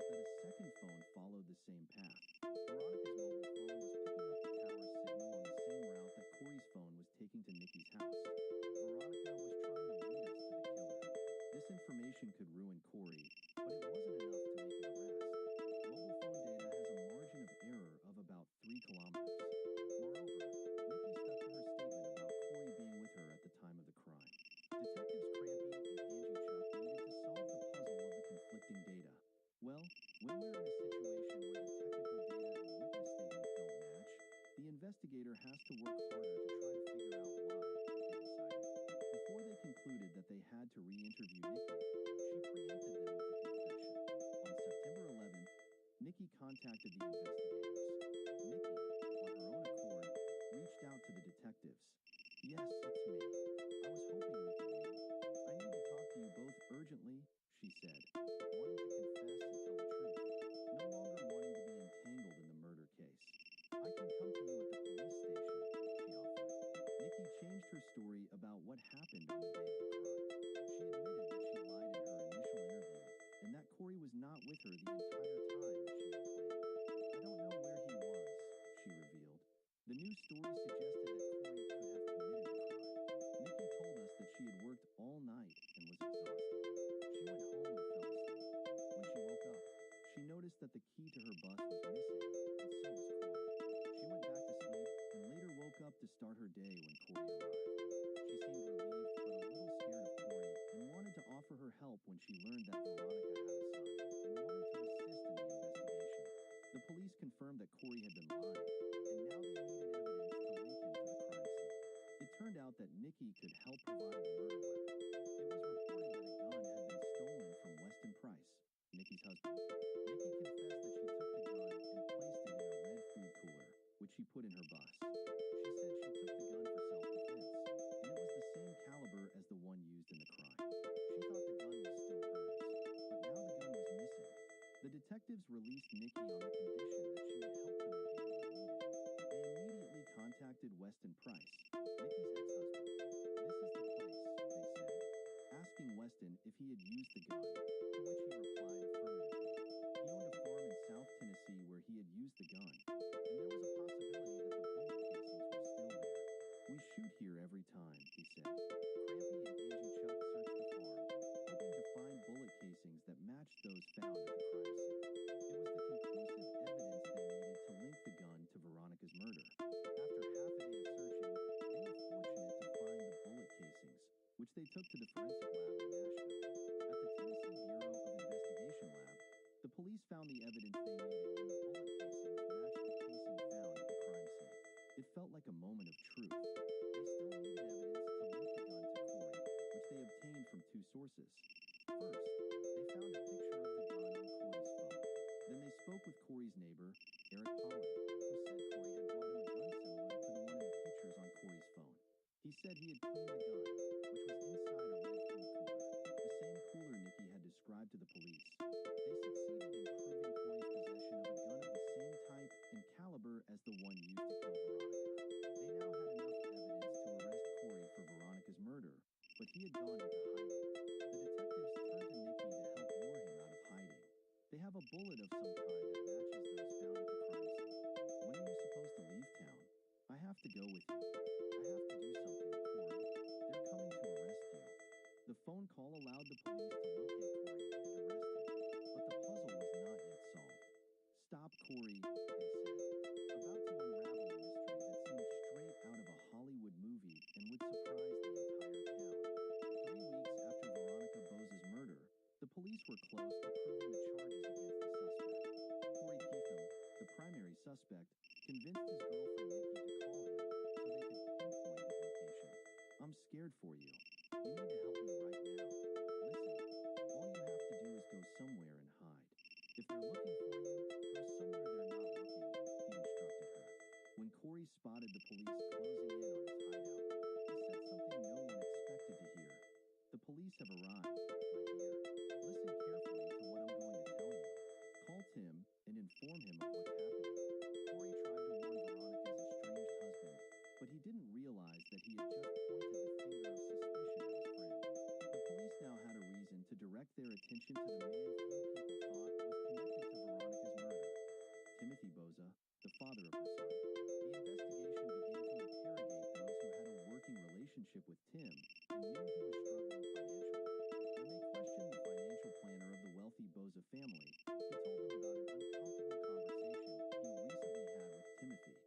just wanted to check on the insurance situation, the financial advisor said. He told us that Tim came to him during the funeral and asked about the life insurance policy. Let's talk about it next week, he suggested. It seemed obvious that Tim was having financial problems and needed this conversation. This gave the police the motive they needed to escalate the case to Assistant District Attorney Thomas Thurman. I think he believed this would solve all his problems. He would get custody of his son, revenge on his wife for leaving him, and a large sum of money, Thurman speculated. Timothy was arrested on suspicion of murder and interrogated again, this time with his lawyer present. We're here to follow up on the statement you gave us a few weeks ago, they said during their second interview with Tim. His lawyer urged him to tell the truth. I didn't know what to do. I'm sorry. I lied to everyone here, and I admit it, Timothy confessed. The truth turned out to be like a script from a Hollywood movie. In fact, directly taken from Hollywood. I saw a movie years ago starring Billy Crystal and Danny DeVito called Throw Mama from the Train, where both had terrible lives, and one said, let's do that switch thing. I thought we should do the same, and it seemed like we were just joking, and there was no prior arrangement, Timothy explained. My first reaction when Timothy explained that the crime was based on a movie was disbelief. It was absurd. Timothy claimed he never expected Corey to go along with it, but he told me he didn't. She tried to escape and she resisted. But if Timothy's story was true, why hadn't he told the police before? But if we had executed it, I would probably have given him the money, he pondered. Both men stood trial for murder. During Corey's trial, Assistant District Attorney Thomas Thurman presented the prosecution's version of events that they believed happened on the morning of August 10th of the year. Veronica took her son and headed to the temple, intending to hand him over to Tim. Corey parked his car in a spot overlooking the temple. After the service, Veronica gave her son to Tim and drove home. Timothy went to the store to create an alibi, and Corey followed Veronica home. He turned off his phone before reaching the house. Corey had followed her home, where he suddenly attacked her in the garage, frightening her as she got out of her car. It's likely she resisted in the garage and managed to escape into the house.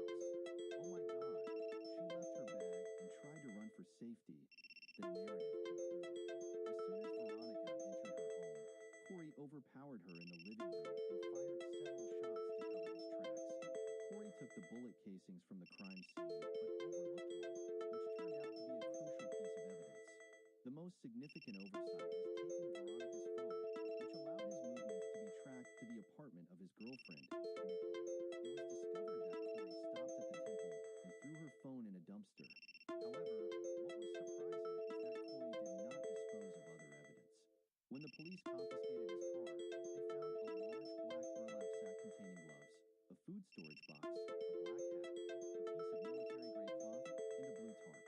Traces of gunfire were found on these items, which had distinctive characteristics and further linked him to this type of ammunition. Corey was found guilty of first-degree murder and armed robbery. His girlfriend, Nikki, testified during the trial, but she was not convicted of involvement in the murder.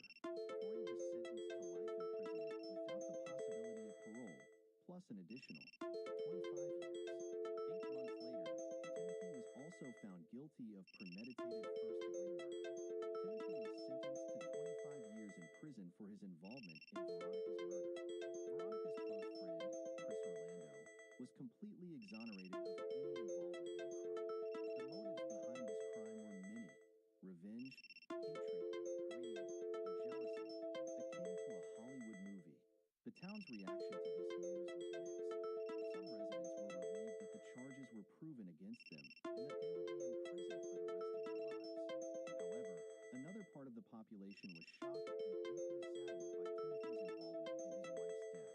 When people learned that Timothy had orchestrated the entire murder, they were stunned, as no one expected Veronica's husband to do such a thing.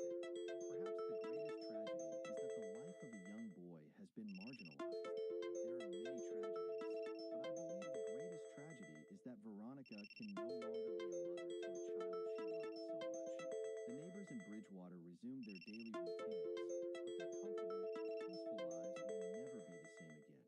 Indeed, such a crime destroys a community by robbing it of its sense of security. Mixed feelings overwhelm me when I look at the house. I remember the happiness that once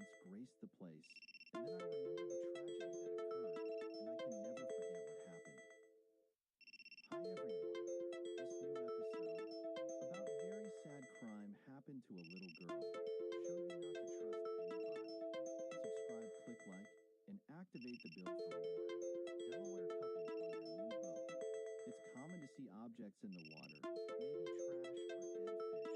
But suddenly, this isn't a pile of waste. It's a human body. They're kilometers deep in the Atlantic Ocean. How did this body get here? How did it happen? Sometimes things don't work as you expect. I'm Stephen Brown, a New Jersey State Police Lieutenant. I spent more than a year as a patrol officer. At the time of this crime, I had hired a detective before, just a month. In the world of homicides, you quickly discover that the human body is very fragile. It breaks easily and decomposes at high speed. After death, we know that this is a human corpse. We know that it is a woman, but it is impossible to distinguish her face. It is a body that was in the water exposed to marine life pollutants. Fish attack tissues first. The soft one is the face and the eyes. It's easy for a small fish to feed on this. We saw crabs from the inside of her thighs. And this is an animal from the bottom of the sea. That is, she was at the bottom for a while. Her foot was tied to a thick metal chain. As soon as we saw her, we learned that this crime has other dimensions, not just an accident. Someone thought that this chain would sink to the bottom of the ocean and no one would see it. Do you see any wounds? It's impossible to pinpoint that. Look at this body and think, we don't have a crime scene, we don't have evidence. And you say to yourself, how are we going to solve this crime? This body is in the Atlantic Ocean, and this puts us in front of a difficult mystery that is not limited to the cause of the death of the victim, but how it reached a depth of kilometers in front of the Gulf of Maine, New Jersey. When bodies were found thrown away, we don't know the place of the murder, so we build and try to go back to the beginning. The body becomes the crime scene, and the search starts from it. We have now arrived at the autopsy. After the x-ray was done, Dr. Blanchard noticed several fractures at the bottom of the skull. The doctor guessed after the examination that she either received a blow with a very wide object, or that the fractures happened as a result of the shock of falling from a certain height. What is the height? Approximately 5 floors at least. This is not logical. If you were in a small boat and took the body and throw it in the water, the body will not suffer fractures in the bottom of the skull from this fall. What is the cause of death? It is impossible to determine it. We did not know if the body was thrown into the water while it was alive, or if it died before throwing it away. Identifying the victim will be the basis. Fingerprints are the most logical way to start. When a body is thrown into the water, the skin wrinkles, so the fingerprints disappear under the wrinkles. I injected water into the outer layer of skin, and when I did that, the skin becomes like a balloon and it swells again. And then I can see the bumps without the wrinkles caused by the water. When I did this and her body was full of water, I had to wipe and clean everything while I was doing this. The operation was not only the water that was injected, but water trapped in her body from the ocean. I was drying her finger quickly and tying as fast as possible to trap the water. Then he took her finger and looked at the fingerprint. It was great that I succeeded in obtaining clear fingerprints from this. I got clear fingerprints from 6 fingers out of 10. This was a big advance for me. I wish to find fingerprints in the system. We get a positive result, and then we can know the identity of the owner of this. The fingerprints may not have been arrested previously, or have not put their fingerprints on any document. After we got the fingerprints, we sent to the fingerprint identification system and got a match with a 16-year-old girl named Kimberly Hilton. She was an adopted girl living in Dover, Delaware. We discovered that Kimberly's adoptive mother reported her missing and explained in the report in detail about the last time Kimberly saw her on September 9th. That means we have a starting point. We had to meet with the Delaware Police Crime Unit, and we started exchanging information. The New Jersey State Police are working with the Delaware State Police on this investigation. Dover is the capital of Delaware. We consider a small city. What do we have here when our city is mentioned in the news is that the reason is enormous as it was in this case. 16-year-old girls are not killed here. I was determined to find the criminal because of her age. Thinking of a little girl thrown into the ocean was compelling. What happened until she ended up kilometers from the beach wrapped in a chain around her? In Investigations into murders begin in the same way. Always a mystery, and presumably a complex mystery, and its solution is almost impossible. How are we going to know the killer from a body dumped in the ocean 6 kilometers deep for several days?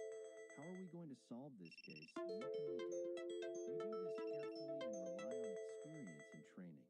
And so we went from the body of a girl floating in the ocean to Kimberly Holden floating in the ocean with adoptive parents and reported missing. Why did her parents lose her in adoption? Did she run away from her home again? This is this young woman's current address in Dover, Delaware. Her adoptive parents are Ronald and Laura Michaels. Step 1. Now she's communicating with the adoptive mother and telling her that the child she reported missing has been found. All the cops are afraid to pass this news on to someone. I did this a lot. They already know. As soon as you come to see them, you can see that in the person's face. Mrs. Michaels. Yes, we found Kimberly's body. She's dead. She received the news with great difficulty. Kimberly ran away from home previously, but she was coming back 2 or 3 days later. This time we didn't come back. We wanted to get details of Kimberly's life and personality as well. Her adoptive mother told us that Kimberly is from New Jersey.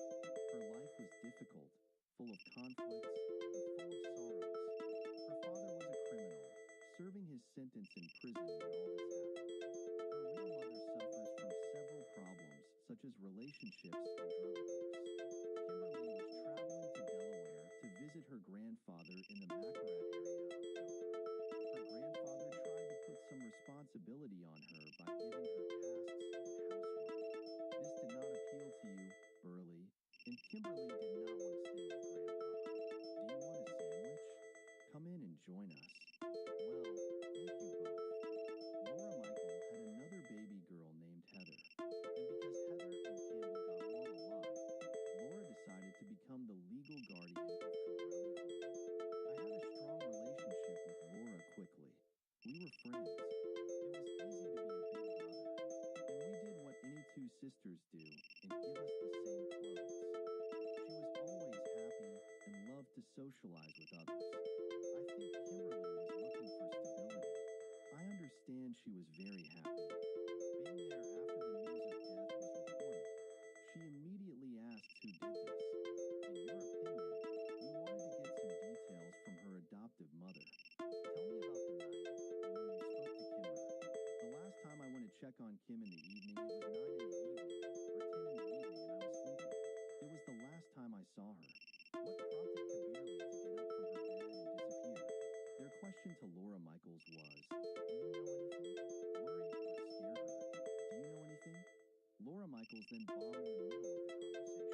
I know Kim was angry because of my ex-husband, or because we haven't finished our divorce yet. Laura Michaels said Kimberly Holden called the police on September 13th, a day before her disappearance, to report her husband, Ronald Michaels. Kimberly said he did things to her. He slept with her in bed and stuff like that. Then she disappeared. Kim was near her alarmingly. She was feeling very nervous because of him, and the way she behaves changes. Police arrested Ronald Michaels on September, and this is the day before Kimberly's disappearance. He was charged with sexually assaulting the child. This is a serious charge with a very heavy penalty.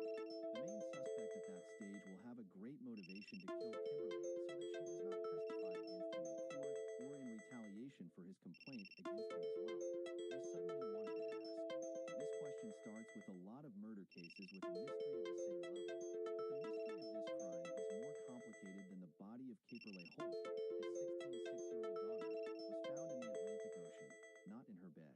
This case got a lot of attention because it is actually strange. We discovered that her adoptive father was accused before Kimberly's disappearance of sexual assault on her. Obviously, he would be one of the most important suspects at that stage. Ronald Michaels was found and brought in for questioning. He told the usual story as he denied it and said it was not true.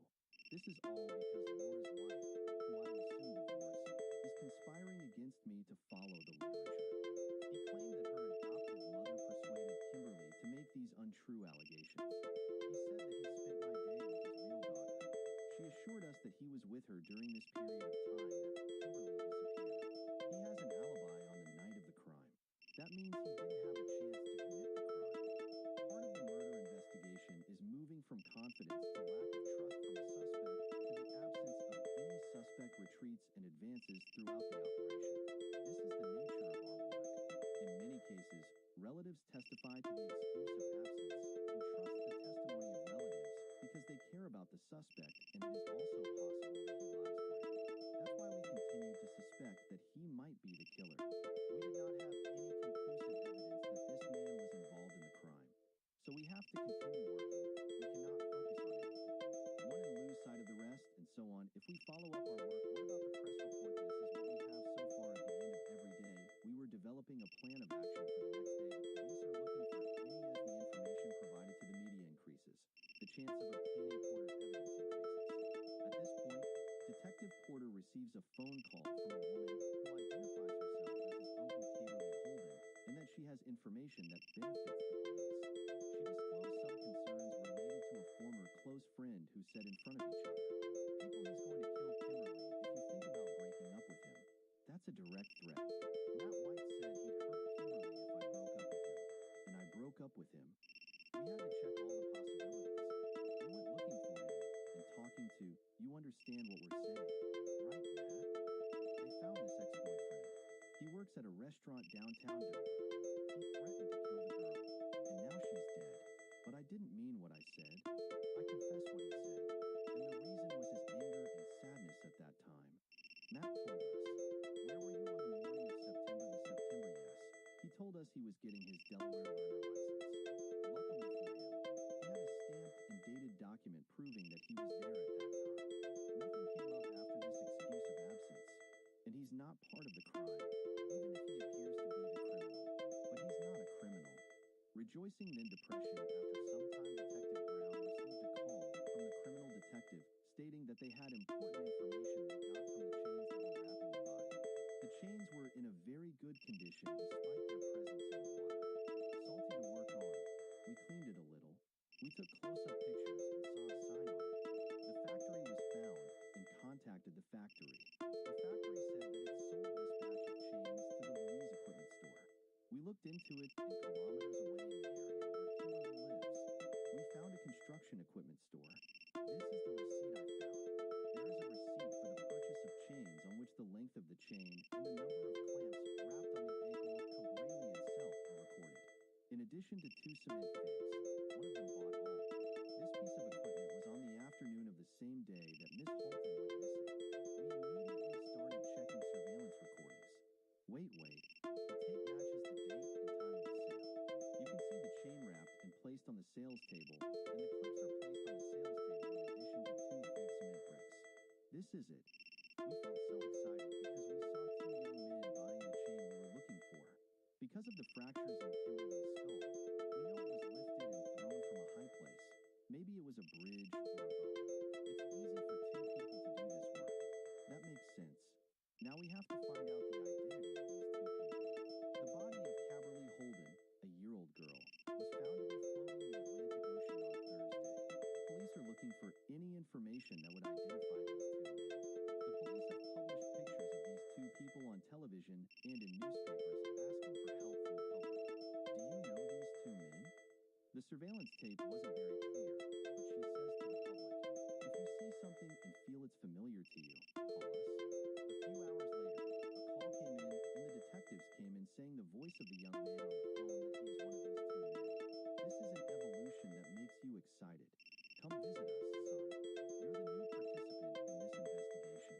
I'm Detective Wayne Porter with the Delaware State Police, and your Detective Steve Brown with the New Jersey Police, and your Robert Brothers. He was very scared and wanted to clear his name from the investigation. He was eager to talk to anyone to explain his presence in this hardware store with his alleged friend, and he bought something that ended up with him. The end up on the body of a dead girl. Identify the other person accompanying him. He said it was Jacob Jones. How long have you known Jacob? About 6 months. And he started to explain it. He said that Jacob called him and told him I'm going to the hardware store. I saw something about how to make an exercise machine using 2 cement bricks and a metal chain. Jacob said this series is 6 for lifting weights. Don't you think there's something wrong with this story? No, I didn't feel at the time that this was something strange or anything. We investigators looked at each other and said that didn't seem to be true at all. I've never heard of people making exercise machines out of chains and bricks. I only know what he told me. He said, we never had any conversation indicating that this equipment would be used for criminal activity or anything like that. He says Jacob left with bricks, chains, and clips. He never saw him again. That's his story. He said, I don't know where he is, but you can ask his girlfriend. I don't really know her, but he and Heather have loved me since high school. Investigators were immediately surprised by Heather's name because they heard it before. Heather is Kimberly's adopted sister, and we now have a direct connection between Kimberly and Jacob Jones. I don't believe in coincidence. Seeing Jacob Jones by the chain and his girlfriend is Kimberly's sister. That's too much for us now to discover the motive. Was Heather involved and asked Jacob to do this, or did Jacob do this without her knowledge? Is this a love triangle? We've got to this state. The main suspect promises his victim's brother. This is a fatal mix. We certainly found the body of Kimberly Holt's son, who was floating in the Atlantic Ocean, and all its suites are tied to a metal chain. We traced the chain and got to Jupiter, and it turned out that he was the close friend of this brother, Kimberly Holt. We have to interview her so we can try to relate these things together. Kimberly was welcome at home. Then at some point in their relationship, something started to get bad. Jealousy started to appear clear between them. Kim took my stuff. My clothes were with her, and I lied about it. We fought about it. What are you doing? I'm looking for my jacket. She's not here. Are you kidding me? Calm down a little. It's just a jacket. When I saw Kim wearing my clothes, I felt angry. I'm not her mother, and it wasn't care. It has one of his responsibilities that she needs help, and my mother never knew how to help her, and no one else knew that. Said her sister, this house has turned into a place fraught with feud in recent months. The adoptive parents have separated, and Ronald Michael is accused of sexually assaulting Kimberly Hilton. Everything that was stability disappeared abruptly. I don't think she was emotionally mature enough to deal with something like that. I think she was drifting with the wind. Let me take your memories back to the September. What are they? The connection of the tape from the loose store and these pictures to the murder of Kibrick. I don't know, she said. What we want to know is what do you know about Jacob being there that day? Of course not. There's no doubt about that. We're pretty sure it's Jacob, and she's reluctant to assure us that he's him. I'll tell you this. We have a footage, we have evidence, and we have witness testimony to explain to Leather that this isn't a game. It's an investigation. Tell us what you know, because we'll find out eventually. If I thought he could do something like that, I'd tell you, she said, but I don't think so. Then she suddenly started switching to defending him. Jacob was very smart. He was always outstanding in school and did everything to get into college. Jacob was a sophomore at Delaware State University, a space science student, and he seems to be a very organized person. For his life, when he got a job as a flight instructor at a local, at the airport, he was giving lessons and could reach a number of planes in Delaware. And that's interesting. When we found out that Jacob was a flight instructor, we said it was possible that Kimberly was thrown out of an airplane. We thought, is this possible? Could this be what happened? The doctor said that the fractures in her skull were caused by a fall from a raised place to the water. What better way to do this than on the plane? At that point, we knew Jacob Jones was our man. My idea was that Heather didn't really know what happened, but we didn't get a confession from her, and we couldn't follow up on the interview. We now have to get a statement from Jacob. That what happened in our interview with him, Jacob. Are you going to talk to us? Why did you arrest me? You're not detained. You're being held. We can do this in Delaware. You're not accused at first. You didn't show up. A lot of emotions. He seemed to not care. I'll show you a picture. Is that you? It seems so. Well, he admitted that the person who bought the chain and followed up with the same story that he was going to use it as an exercise. How did you intend to practice using the chain and cement bricks? Would you please tell us? Well, the chain and the cement brick were the way. I didn't get the result I wanted after that. Do you know where the two bricks are now? No, sir, Jacob. The more he presses it, the more nervous he gets. I really don't have any idea how the chain gets to eyeliner. I feel shocked when you say it's the same chain. We're trying to help you, Jacob, but we want you to cooperate with us. Deal. I want to cooperate, but I want consultant to be present so that I feel comfortable talking. Do you ask to call a lawyer? I want to have a counselor with me. Hassan, if we're going to postpone the interview date, the time is asking for his right to call a lawyer. Your conversation with the suspect ends up at a distant date at this stage. Good luck, sir. I am afraid. Just calm down. At that point, we didn't have enough evidence to convict Jacob of the crime, so we have to continue working on building the case. The investigators went to Dover Airport where there is an aviation club. How's it going? Jacob Jones works as a flight instructor there. They asked about him. Jacob Jones? He's a good guy I like, but he had some problems. The supervisor reported that Cub had been distracted lately and was late for his appointments. He was probably not there.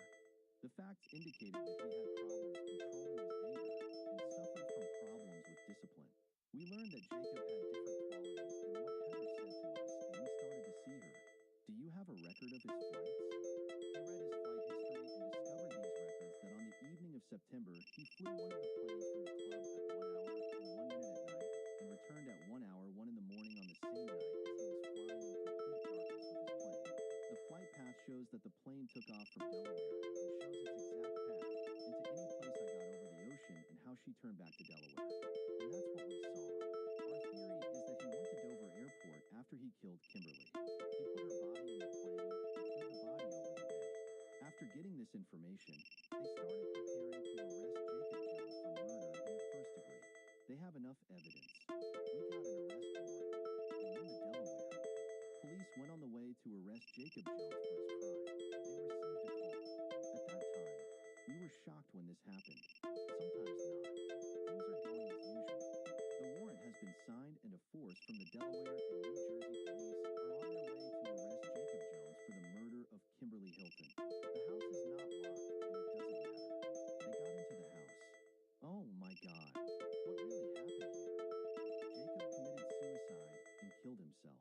I remember very well receiving a call from the police unit, and the first thing I said at that time was how strange he used a rifle to urge a delegate. This means that Mr. Jones was determined not to survive and chose the right weapon to do so. We stumbled on Detective Porter's card on the table. The TV was on, and they thought he was watching the news. He found his year-old son, Kyberly Holland. I think Jacob started to feel walls shrieking around him. His father was at home. It was a cowardly act. I think he chose the easiest escape route.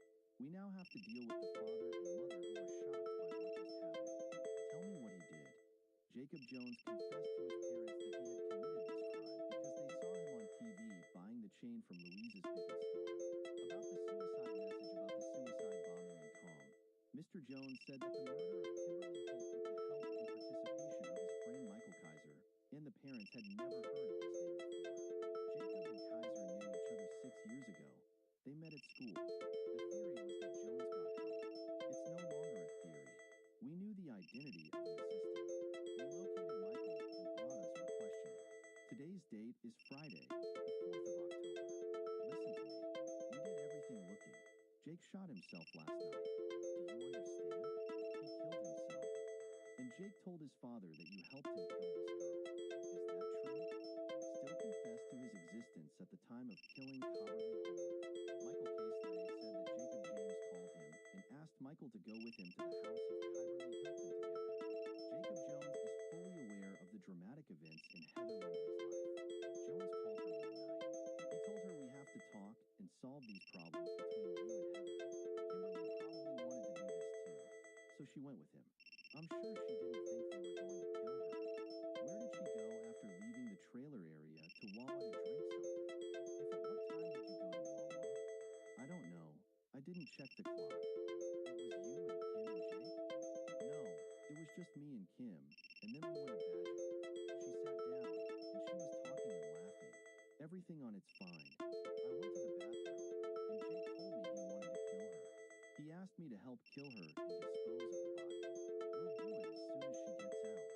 Well, did he told you why? All I know is that the situation at his girlfriend's house was bad because Heather couldn't do anything with Kim, who was always yelling at her and bringing young men home all the time.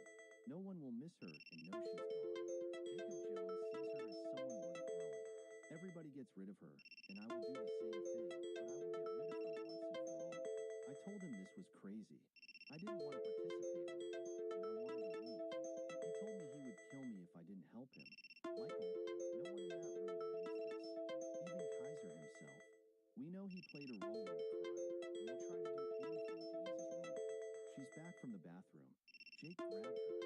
Michael Kaiser told us he held her feet while Jacob Jones brought a phone tape that he tied around her neck and strangled her. I stopped moving and kicking. I sat in my place checking her pulse, and it turned out that she was dead. He asked for my help to move my body to his car. Kaiser says that out of fear of being harmed, Jones helped move the girl to the trunk of his car. It seems to have been planned in advance. They bought things from the store and led her to Dover Air Force Base.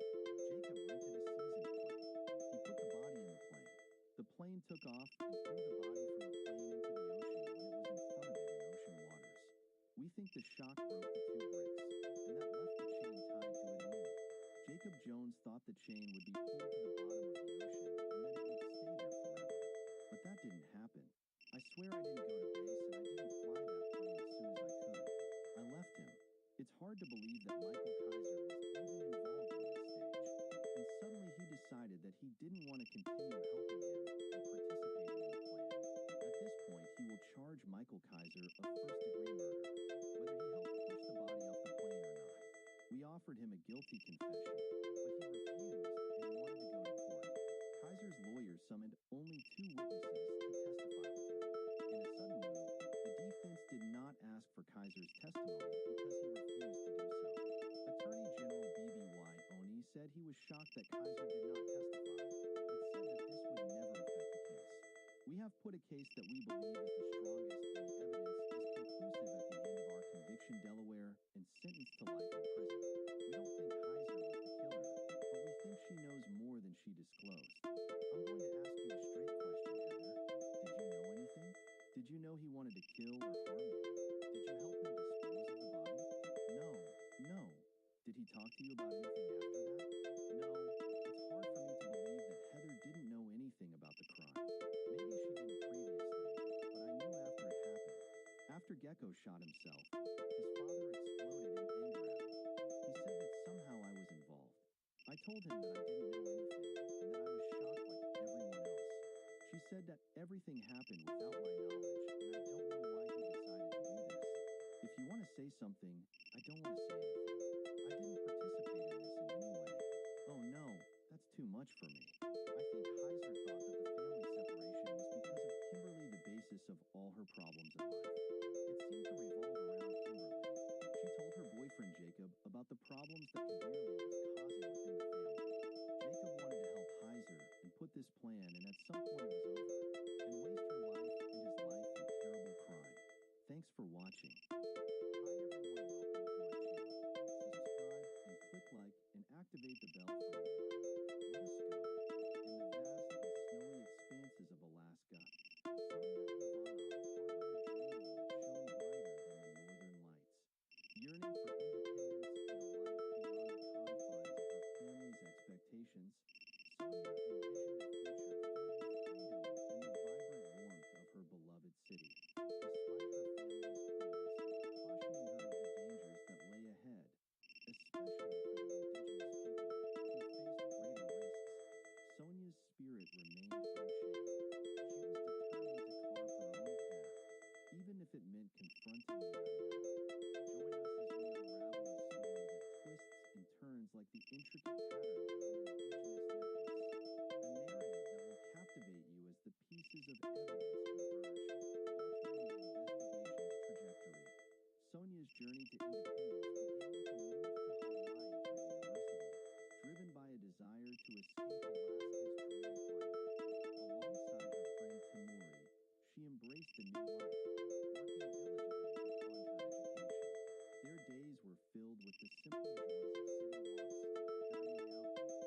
Taylor returned to their shared apartment, Sonia's absence was unsettling but not alarming, given her day off. However, concern grew as Sonia remained missing the next day. Calls to friends and family yielded no clues, and the lack of mobile phones at the time compounded the worry. Taylor's report to the police met with indifference until Sonia's work absence triggered a more serious response. The investigation intensified with the arrival of Sonia's brother-in-law and the involvement of Detective Redbourne. The discovery that Sonia's wallet and clothes were untouched at home hinted at foul play. A bruise, captured in a photo and linked to her friend Konak, raised suspicions. Was it a sign of unrequited love turned violent? The search for Sonia expanded to the sea, rivers, and an abandoned mining area. As the community rallied, the mystery deepened, leaving everyone to wonder. What happened to Sonia Ivanov? In the aftermath of a frantic search, a hospital colleague urged Taylor to rush to the police station for urgent news. Arriving amidst a crowd, she learned the devastating truth. Sonia was found, but not as they had hoped. Sonia was dead. As dusk fell, a firefighter, scouring the mine's vicinity, noticed tire tracks veering off the road into the underbrush. Following the trail led to a harrowing discovery.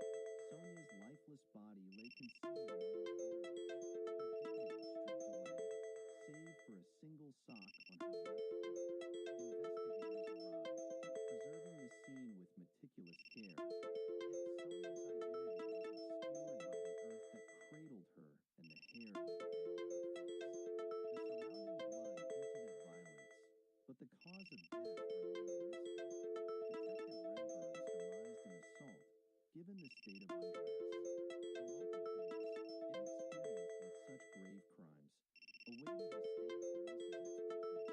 They protected the site from the elements and wildlife, maintaining a vigil over Sonia's remains. When dawn broke, forensic specialists combed the scene, concluding that a single bullet to the back of the head ended Sonia's dreams. Yet, the crime scene was eerily pristine. No DNA, no fingerprints, not even Sonia's clothes. It was as if the earth itself refused to bear witness to the atrocity committed upon it. In the chilling aftermath of Sonia Ivanov's murder, investigators pieced together a puzzle that pointed to a meticulous criminal. Steps from Sonia's body, a muddy spot on the road revealed a mix of blood, suggesting this was where she was fatally shot before being dragged into the bushes. The absence of defensive wounds on Sonia's body indicated a post-mortem assault, a grim detail awaiting confirmation by autopsy. The most telling clue lay in the tire tracks near the scene.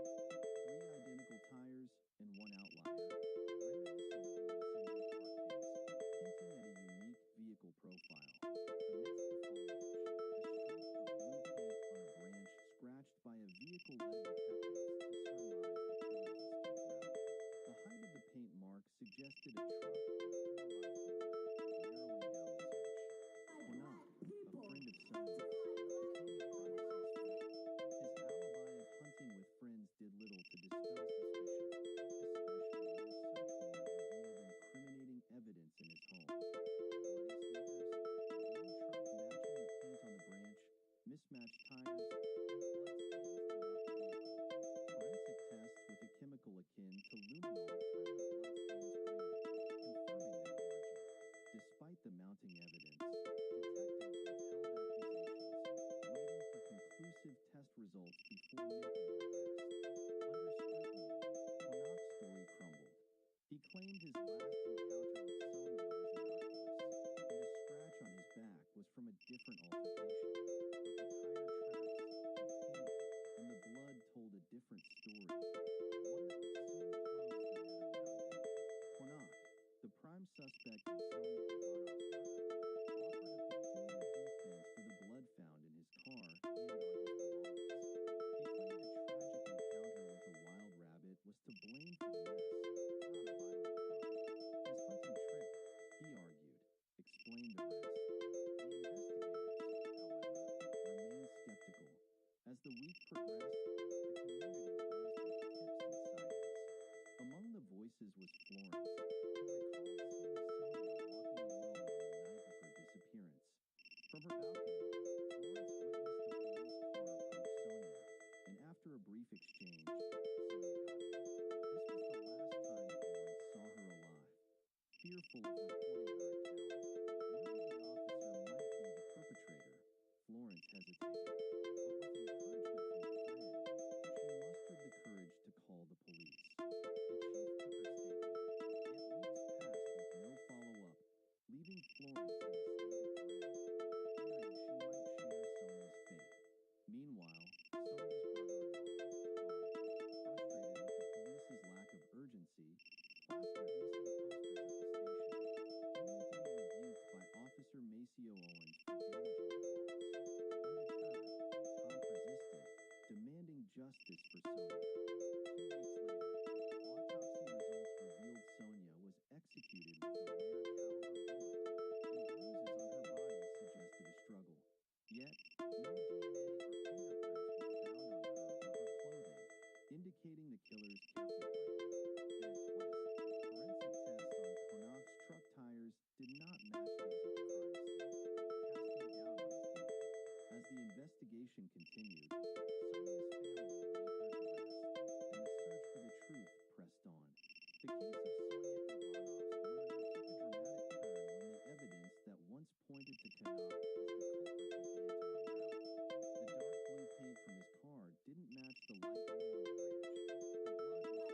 The blood was from a wild animal, and the hunting site corroborated his alibi. In a stunning reversal, the evidence that seemed damning now proved his innocence. With the prime suspect cleared, the investigation hit a standstill. A month passed with no new leads, and the state investigators withdrew, leaving detectives red-horned and open to chase shadows in a city that might not even harbor the criminal. Amidst the stagnation, internal strife brewed. Accusations of withheld information and lack of cooperation plagued the police department, undermining the investigation. Owen, fueled by frustration, revisited the case from scratch, determined to find a missed clue.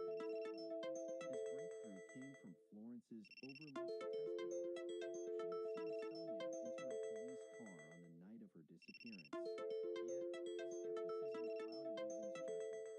The idea that one of their own could be involved was inconceivable, especially when the police fleet didn't match the description. Florence, persistent in her pursuit of justice, had recorded her testimony and sent it to the state police. This prompted a new investigation, one that could potentially expose a scandal within the police department if her claims held true. The search for truth continued, with the shadow of doubt cast over those sworn to uphold it. The investigation into Sonia Ivanov's murder took a perplexing turn with the mysterious disappearance of the police car. The vehicle, equipped with an electronic lock known only to officers, suggested an insider's involvement. Officers Matthew Owens and Stan Descoya, both on duty the night Sonia vanished, became the focus of suspicion. As the two were scheduled for a lie detector test in Anchorage, a bizarre incident occurred. Hours before their flight, the police car was reported stolen. The search led by Owens and the department head culminated in a dramatic radio call. Owens claimed he was shot at by the car thief. However, Owens' account raised doubts. His claim of being shot lacked evidence. No shell casings were found, and his description of the assailant was non-existent. The discovery of an envelope under the broken car window, containing Sonia's ID and a taunting message to the police, only deepened the mystery. The letter's disdain for law enforcement and the claim of Sonia being an unintended victim added layers to the puzzle. Was this a ruse by the real perpetrator, or a red herring to mislead the investigation? The case continued to unravel, with each clue leading to more questions than answers. The discovery of a stolen police car, coupled with a threatening letter and Sonia's ID, intensified the mystery surrounding her murder. The letter, devoid of fingerprints or DNA, was a taunting message from the alleged killer, claiming to be an organist and warning the police to back off. FBI analysts speculated that the timing of the car's disappearance, just hours before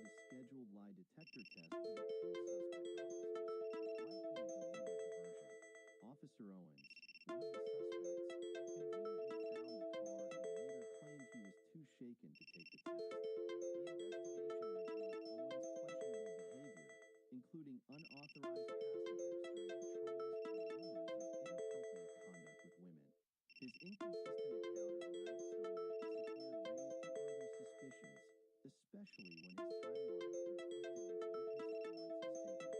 As the pieces of the puzzle slowly came together, it became clear that Owens had unexplained knowledge of the crime scene and possibly used his authority to manipulate events. The lie detector test loomed over him, promising to unravel the truth behind his actions and Sonia's tragic end.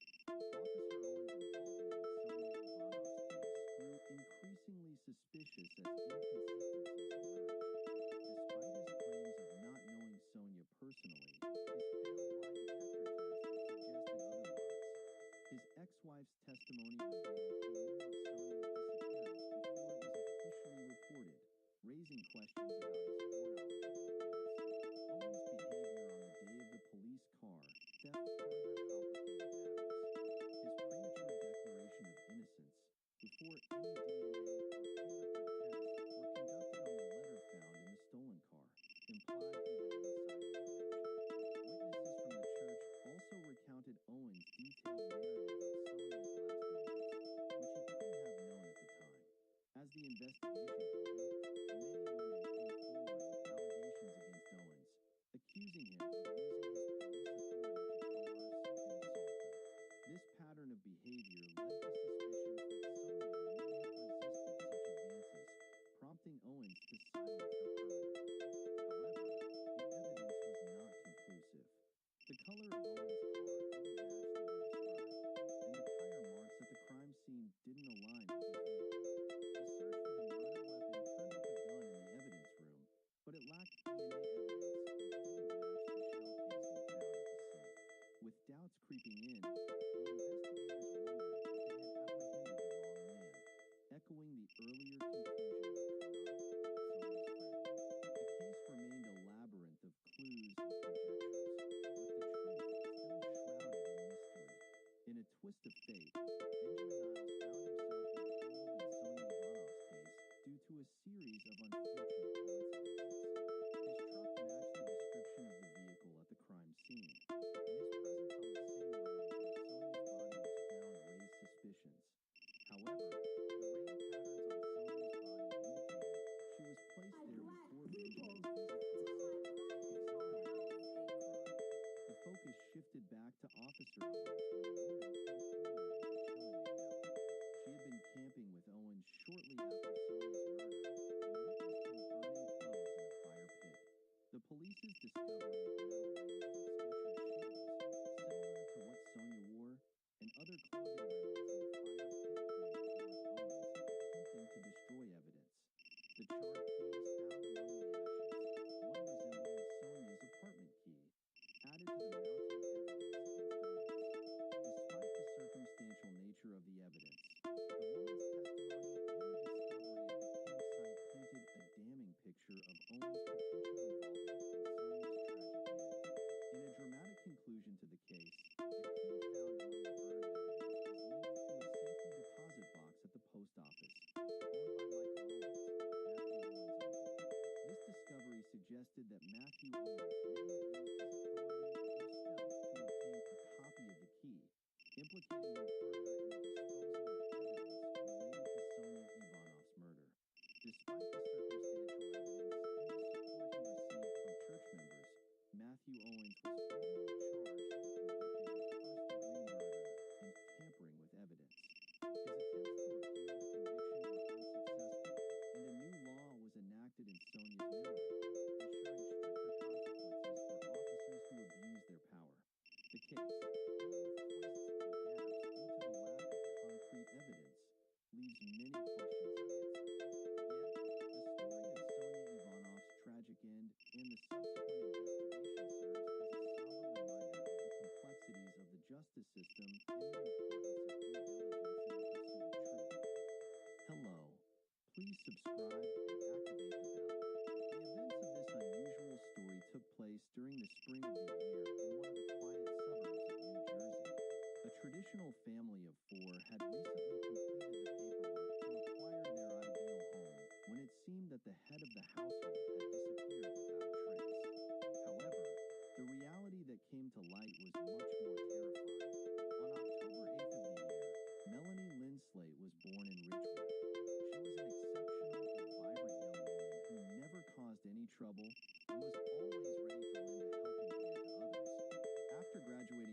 school, Melanie continued her education at Rutgers University, where she earned dual majors in mathematics and psychology, and then obtained her degree from the School of Nursing. Melanie secured a position at one of the country's top reproductive medicine clinics, earning admiration for her commitment and compassion. Her patients cherished her for providing care. To save money, she also took a job as a waitress, all while living at her parents' house. In the same establishment, Bill McGuire worked as a waiter. Bill, who had been married before and served in the Navy, was known for his intelligence, generosity, and wonderful friendly qualities, always ready to lift the spirits of those around him. An informal flirtation began between Melanie and Bill, united by their shared intelligence, which soon turned into a deep affection. McGuire found in Melanie a love he had never experienced before, and they married. Shortly thereafter, they welcomed their first child. Bill found work as a programmer at a technology institute in New Jersey, earning a good salary. The couple chose to settle in Woodbridge, a modest town with a population of about 34,000. They rented an independent house and appeared to outsiders content with their lives and raising their son. However, they struggled to deal with Bill's infidelity. Disputes often erupted over his gambling habit. Sega ordered Bill to go to Atlantic City and spend nights at the casino. Sometimes he returned with significant victories, but more often, he faced severe losses. His goal of quick wealth was never realized. Over time, his disappointments were taken out on his wife. Bill's mood began to shift in unexpected ways. At times, he became extremely agitated and unleashed his frustration on Melanie. Once, after receiving a speeding ticket, he exploded in anger and called his wife to scream at her. When she hung up the call, he called her again, berated her, and threatened her with physical harm for daring to end the call with him. After nearly 3 years of marriage, Melanie discovered she was expecting their second child. She was working at the infertility clinic when Dr. Bradley Miller joined the team.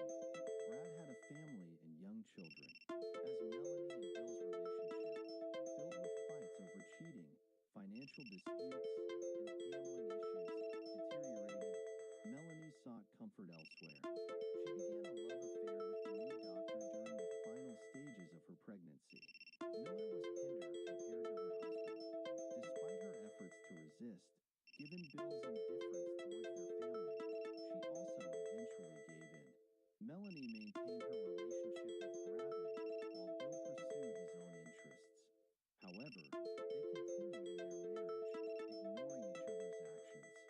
The arrival of their second child did not solve their family problems, but at the same time, they managed to accumulate a significant amount of money. To prevent Bill from depleting their savings on gambling, they chose to invest in their own property. However, agreeing on a location proved difficult. Bill was keen on moving to his original Virginia Beach, while Melanie preferred to buy a property in New Jersey and invest their money in real estate to keep Bill away from gambling. She believed it was a wise investment and explained to her husband that she was not ready to move away and leave behind her job at the clinic, which she valued, along with her relationship with Dr. Miller. Thus, Melanie convinced Bill to buy a house in Woodbridge, New Jersey, which was the perfect choice for families. They began searching for the ideal home and eventually discovered a property with a spacious yard, perfect for their children to play and enjoy. Melanie was happy, and Bill seemed excited too. The deal for their new residence was scheduled to be finalized. At that time, Melanie was 33 years old, while Bill was 38 years old, and their children were 3 and 5 years old. Unfortunately, they never occupied this elegant house. After signing the contract and completing the deal, Bill told his friends about his joy in acquiring a house. That evening, after Bill fell asleep on the couch due to wine, Melanie called her lover, declaring her intention to ask for a divorce. Before she could seriously discuss the matter with Bill the next day, a violent dispute erupted. Melanie recounted that Bill reconsidered the house purchase, expressing regret as he would have preferred. Instead of choosing a less expensive residence in Virginia, influenced by his wife, they invested all their savings in a house worth $500,000. The confrontation turned into physical violence, after which Bill announced his departure, asserting that he would not return and warning her not to tell their children that they were orphans. Melanie suspected that he had gone to Atlantic City to gamble. Days passed without any contact from Bill. Eventually, Melanie admitted that he had left her and their children permanently and made no effort to find him or express concern about his whereabouts. Now, effectively a single mother, she managed the daytime care arrangements for her children and organized for her parents to supervise them throughout the night. She then consulted a divorce lawyer and obtained a temporary restraining order against Bill due to their last altercation. Just 1 week after Bill left his family, two fishermen, accompanied by their children on a beach in Virginia, found a floating suitcase. They expected it to be the lost belongings of someone that had fallen off a bridge. Together, they pulled the heavy suitcase onto their boat and discovered it was covered with black garbage bags. The adults were suspicious, but a child tore open the bag and revealed a horrifying sight. Inside were human legs cut off below the knees. This discovery left everyone on board the boat in shock. One of the fishermen immediately called emergency services. The area adjacent to this gruesome discovery was bustling with boaters and holiday goers, and nearby was a fishing island, a residential retreat, and a tourist entertainment center. The discovery of a suitcase filled with human remains was beyond anyone's expectations. As the police arrived and conducted the initial search, it became clear that this case would not end here. As expected, by May, a student on Fishing Island found another suitcase on the beach. Upon opening it, a foul smell nauseating to anyone emerged. Emptying the bags inside revealed legs and a head wrapped in a blanket. On May 16th, a fisherman found a third suitcase containing the rest of the body. These remains were immediately taken for forensic analysis, where the medical examiner identified several gunshot wounds to the torso, including a fatal shot to the head. The water made it difficult to distinguish the victim's features. However, a forensic artist succeeded in reconstructing the face and presenting a sketch to the press on May 18th. One of Bill's close acquaintances came across a news segment displaying a sketch of an unidentified person. The face depicted was eerily familiar to him, and within moments, he realized it was his friend McGuire. He immediately contacted Bill's sister, who confirmed that no one had been in touch with her brother and that he had disappeared after a dispute with Melanie. She wasted no time in alerting the Virginia Beach authorities about her concerns. The police quickly matched the fingerprints found in the file. McGuire had a history of arrests for reckless driving, which led the police to retain his fingerprints in the system. Undoubtedly, the remains covered in 3 separate suitcases were identified as those of Bill McGuire. The next step was to uncover the circumstances that led to his body ending up there. Initially, the investigators called Melanie to the local area. She was overwhelmed with grief and tears upon receiving the news, and her reaction was filled with profound sadness. During her subsequent visit to the Virginia Beach police station, she arrived accompanied by her divorce lawyer and a criminal defense attorney. This move shocked the officers as it was somewhat unusual. A grieving spouse surrounded by lawyers was not a common sight. Throughout their discussion, Melanie showed clear signs of anxiety, especially when the topic of the suitcases containing the remains was brought up. Initially, she denied any ownership of these belongings, but the following day, she contacted the authorities, admitting that she owned a similar set. Regarding the motive behind Bill's fate, Melanie portrayed him as abrasive and capable of causing trouble. She also highlighted his severe gambling addiction and pointed out that he tended to borrow money and failed to repay it promptly, ultimately leading to dire consequences.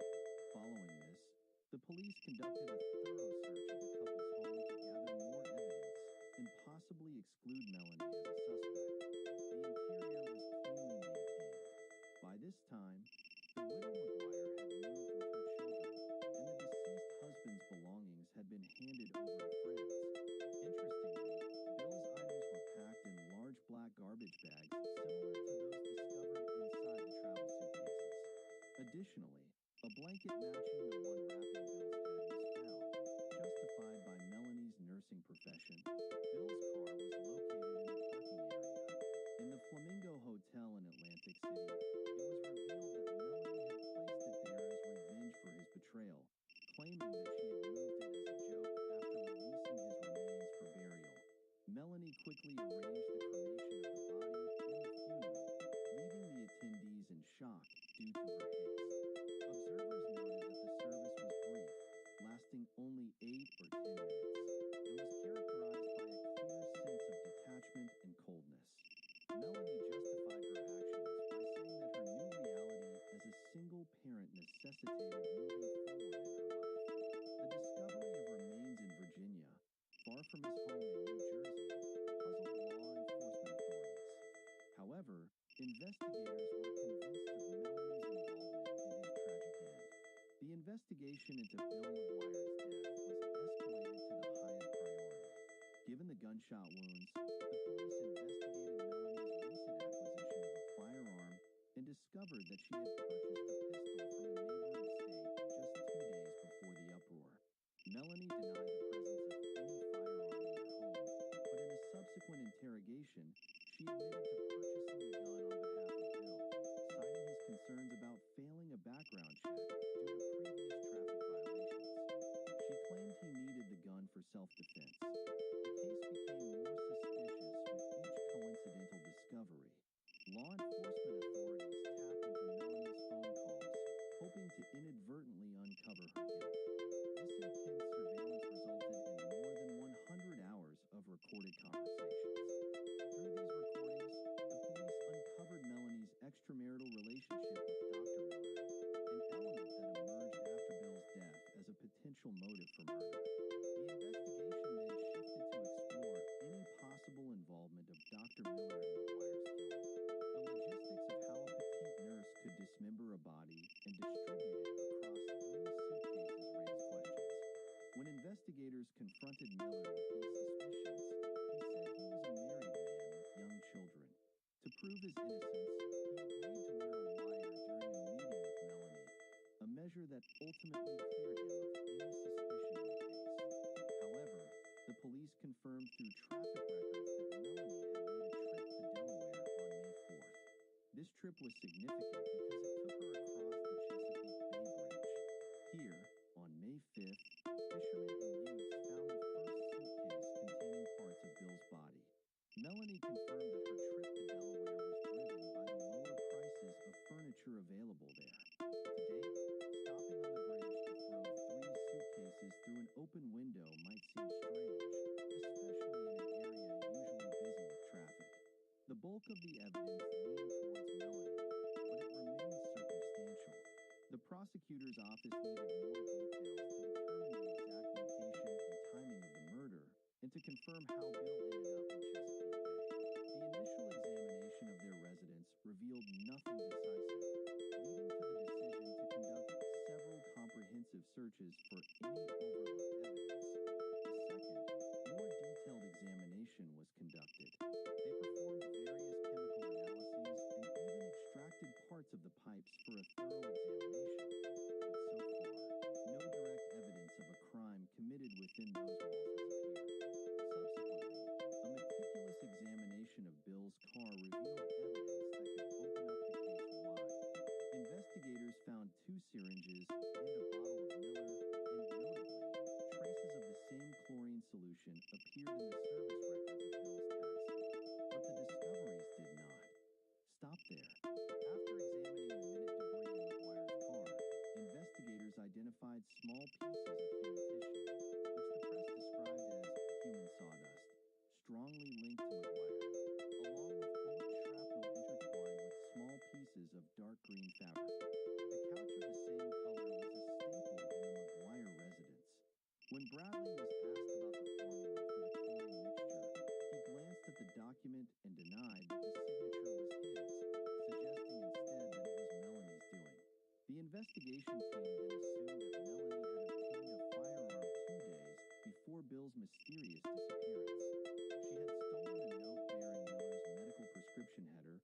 forge a prescription for the chlorine solution purchased from a pharmacy shortly before the murder. Melanie waited until the day they completed the purchase of their dream home, and then Bill suddenly disappeared. It seems that Melanie carefully orchestrated the murder of her husband with impeccable precision.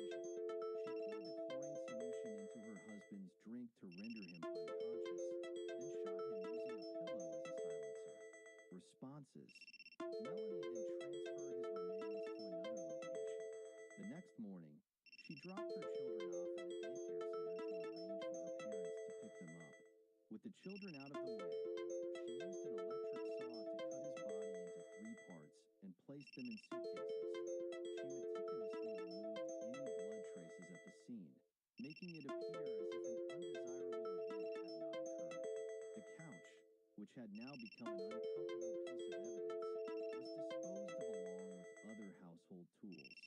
During the transfer, Melanie took a 7-hour one-way trip to Virginia Beach in her car. During this time, she was seen stopping at a traffic light, then disposed of the suitcases off a bridge near Chesapeake Bay before returning.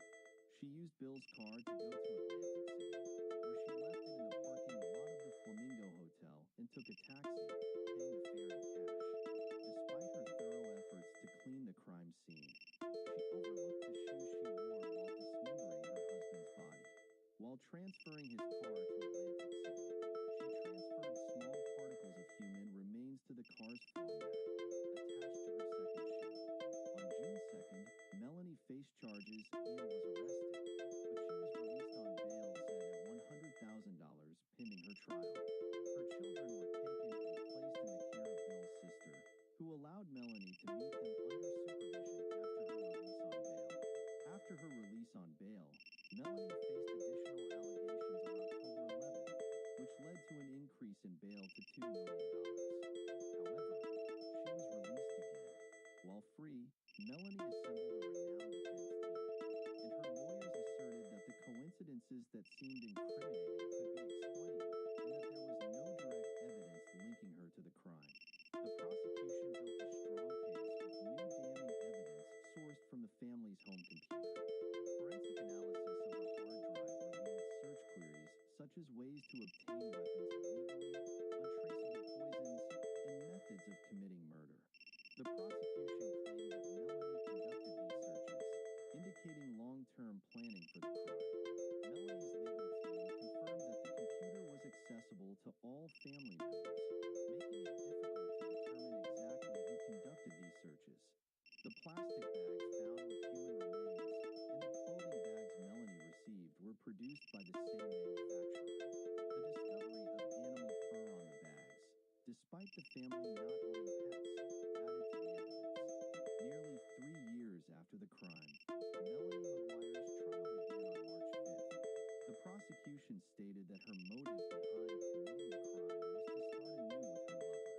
Bradley Miller's testimony during Melanie's trial put him in a risky position, as it revealed their romantic relationship very publicly and forced him to testify against Melanie to prevent further damage to his personal life. Ultimately, the jury began deliberations. The prosecution was concerned about whether they had sufficiently proven Melanie McGuire's responsibility to the jury. They wondered if the jury could accept the idea that a seemingly innocent petite nurse was capable of committing such a heinous act. In July, Melanie McGuire was sentenced to life in prison without the possibility of parole until after serving 30 years. Her future is now confined within the walls of a prison cell. Her defense team was perplexed by the conviction amid significant doubt and vowed to continue defending her. Melanie pursued several appeals, all of which were rejected. She is currently adapting to a life devoid of freedom, away from raising her children and missing the years of her youth. This is the end of the story. Don't forget to like the video and leave your thoughts in the comments. Goodbye.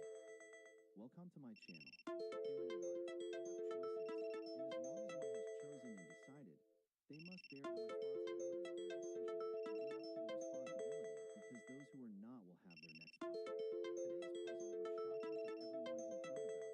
And to solve the puzzle, let's start the investigation. Welcome to a new story. I know it's late, episode will be a bit rich, especially the second case. Today we have two cases and the common factor between those books. What is the relationship between books and crime?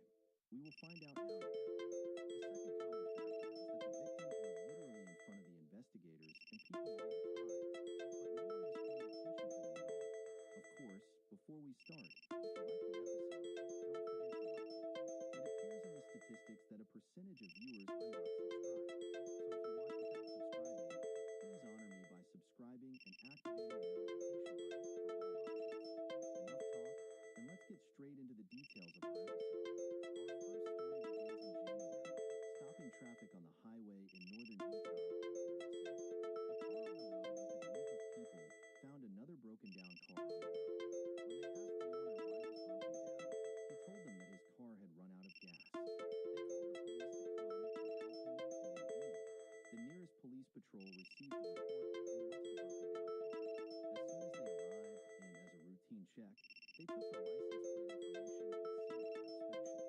After that, they went and talked to the person in the car, a 20-year-old young man who told them that his car had run out of gas and he didn't have money to buy more. So he stayed sitting in the car, not knowing what to do or how to act. At that moment, a transmission came over the wireless to the officer, telling him that this car belonged to a missing woman and that her disappearance had been reported, and her car was also supposed to be missing and being searched for everywhere. It turned out that this car belonged to a lady named Gloria Gary, 20 years old, who had been reported missing about a week ago. The young man who was riding in the car was named Kyle Gibson, and when the police interrogated him on the spot, the surprise for everyone was that on January, a week before the car incident, Gloria Gary's disappearance was reported, and no one knew where she had been for 2 days.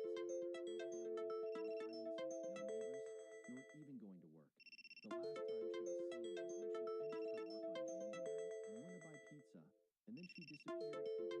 the next day. On the day of her disappearance, she also missed a dinner appointment with her father and sister, which was a routine for them, meaning it was supposed to be unmissable. The next day when she didn't go to work, her manager couldn't reach her in any way, so he called her sister and asked about her. She told him that, unfortunately, she didn't know anything about her since yesterday, and here her sister and the family started to worry about her because they knew that Gloria, despite living alone, was a responsible, organized, and very aware person of her actions. When they found time passing and they couldn't reach her at all, they went to her house. Her car wasn't parked in front of the house, so they entered the house and searched for her in the entire house, and there was no trace of her, and the house was clean and tidy and didn't show any sign of anything strange or harmful happening. So they went and filed a missing person report in her name, and the police began to distribute flyers with her name and picture everywhere, along with a picture of her car, and asked anyone with information about Gloria or her car to contact them. Even her family turned to social media and began to inform people about her disappearance. And the truth is that the spread of news about her disappearance had a good result because after a few days, her car was spotted in the state of Utah, noting that Gloria's home was originally in the state of Iowa. The important thing is that her car was seen at 1 o'clock, minus a quarter in the afternoon by a police patrol that saw a car similar to Gloria's missing car. So they took the license plate number and sent it for inspection in the wireless. But as soon as they received the response that the car was indeed Gloria's, the car had already driven off and disappeared from their sight. Fortunately, the car was parked in front of one of the stores, and the driver had entered the store to buy something. So they entered the store, checked the surveillance cameras, and found the person who had been driving the car, who was Kyle, who we talked about at the beginning of the episode. Of course, the police didn't know him yet at that time, so they took these pictures and published them on social media and everywhere, asking anyone who recognized this person to contact him because he was a suspect in the disappearance of Gloria Gary. There was also a distinctive tattoo mark on his arm that could easily identify him. When Gloria's family saw the surveillance camera pictures, they didn't know who this person was, whether Gloria was with him or not, and what had brought her or her car to the state of Utah. At that time, the police had also searched her house for any evidence, but found nothing until a call came in requesting assistance for a broken down car on the road, which Kyle was in. It turned out that the car belonging to Gloria was not his, but of course, he didn't confess to that at first. What happened was that when the police patrol went to him, the investigator noticed something like an orange curtain or cover over the car's rear window next to the passenger seat because the glass was broken. When the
told the officer that Gloria was in her house and killed her. So here the officer requested backup from the police, and they took Kyle to the police station along with his car, and there they began to interrogate him. Kyle began to speak, saying that the whole thing was completely random, and he never planned what happened. He was walking on the street where Gloria's house was, and suddenly his eye caught this house, so he decided without reason to enter it and stay there. He didn't know Gloria at all or who lived in that house. The important thing is that he indeed broke into the house and stayed until he heard Gloria's car sound. As soon as she opened the door and entered, he pounced on her, left her on the ground, and strangled her until he finished her off. After making sure she was dead, he assaulted her and said he didn't know how he did it, feeling at the time that his soul was outside his body and not in control of his body at all. Imagine you're returning to your home, which is safety and security for you, and this happens to you, God forbid, but just for the sake of imagination. The important thing is that after Kyle assaulted her, he lived in the house very normally, left her thrown there, went to the bathroom, took a shower, then sat down to watch TV, and even took a phone to play with and send messages to his friends. After he got bored, he decided to leave, so he stole $500 from her and stole her phone, and of course, before he left, he hid her body in her house. Then he took the car key, got in the car, and fled. The investigators were very surprised when they heard this talk, meaning what does it mean he hid her body in her house, and how is the body in the house now? Knowing that the police searched the house, and even her family searched the house more than once. They had been going in and out of the house for 9 days and nobody noticed anything. So when they asked him how he hid her body and where in the house, he refused to tell them. So they took a search warrant and went to the house and searched it very well until they actually discovered Gloria's body. And you won't believe where they found it.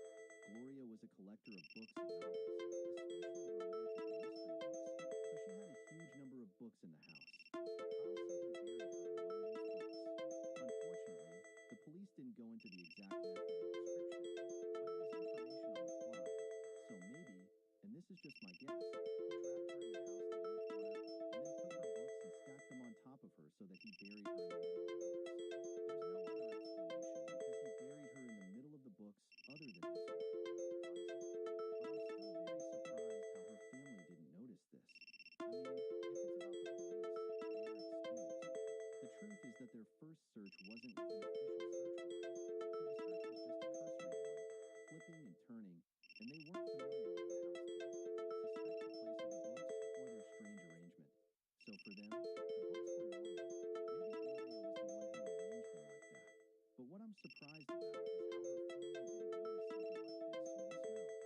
Surely after those 9 days, there must have been a smell. How did nobody smell it? Anyway, the important thing is that she was found buried in the middle of her books, and they took her body for autopsy and officially identified her as Gloria Gary. At that time, Kyle was detained in jail, so he was officially charged with first-degree murder of Gloria, first-degree robbery and theft, and also charged with second-degree robbery in another incident that happened on December 9th, about a week before Gloria's disappearance, when he broke into a house where a woman named Alice lived. The house was empty when he entered, so he entered and lived his life very normally in the house. Ate, drank, got drunk, and even wore her underwear and her hair wigs. When she returned home and saw him in that state, she was very scared, but he seemed to be drunk at the time, so she scared him and kicked him out of the house, and indeed he left without harming her. She had already been exposed to him because he was the son of one of her neighbors, so she reported him to the police, and there was already a warrant issued for his arrest. In the end, Kyle was offered a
she sorted out her financial affairs, and then she would take her back again.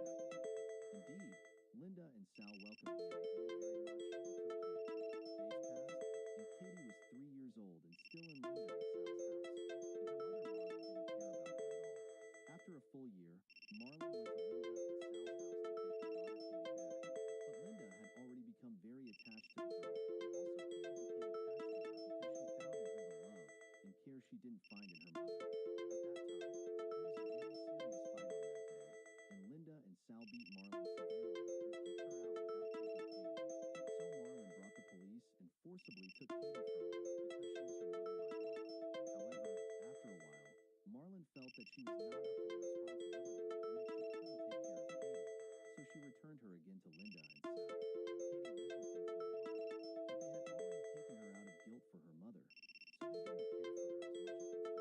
When Katie reached the age of 4, Linda lost her legs due to gangrene and became bedridden, so she turned Katie into a maid or a slave at her house. She became a worker in the house, sweeping, mopping, and cleaning. Imagine a 4-year-old child carrying the house on her shoulders, and not only that, she was also sent to the grocery store to buy vegetables and household necessities, and to buy cigarettes for her and Sal. And not just that, from the age of 5, Sal was assaulting her, and she would go and tell Linda, but Linda did nothing and lied despite knowing what Sal was doing to her. Besides, Sal was also torturing her and not letting her enjoy her childhood. When Katie reached the age of 6, Linda and Sal lost their house for some reason, and Sal borrowed money to buy another house, but he spent it on his whims, so they didn't have a house at that time. Marlon offered them to go live with her at her parents' house until they sorted out their affairs, and indeed they accepted the offer and went. Strangely, Katie was living with them in the same room instead of her mother taking her to her room since she was now in her own house. No, she was throwing her away as if she wasn't her daughter at all, and Sal couldn't bear knowing Marlon was there and continued to assault Katie at night in her mother's house. He would go wake her up from sleep specifically for that, and of course, there was no chance for her to tell her mother because her mother hardly saw her. Either she was driving a taxi to work just to cover her expenses, or she was drinking and getting high. So Katie decided to go down to the ground floor and sleep with her grandmother, hoping that Sal would have mercy on her and stay away from her. But he would wait for her grandmother to sleep and then come down to take her from the bed next to her grandmother, threatening that if she opened her mouth, he would torture her, beat her,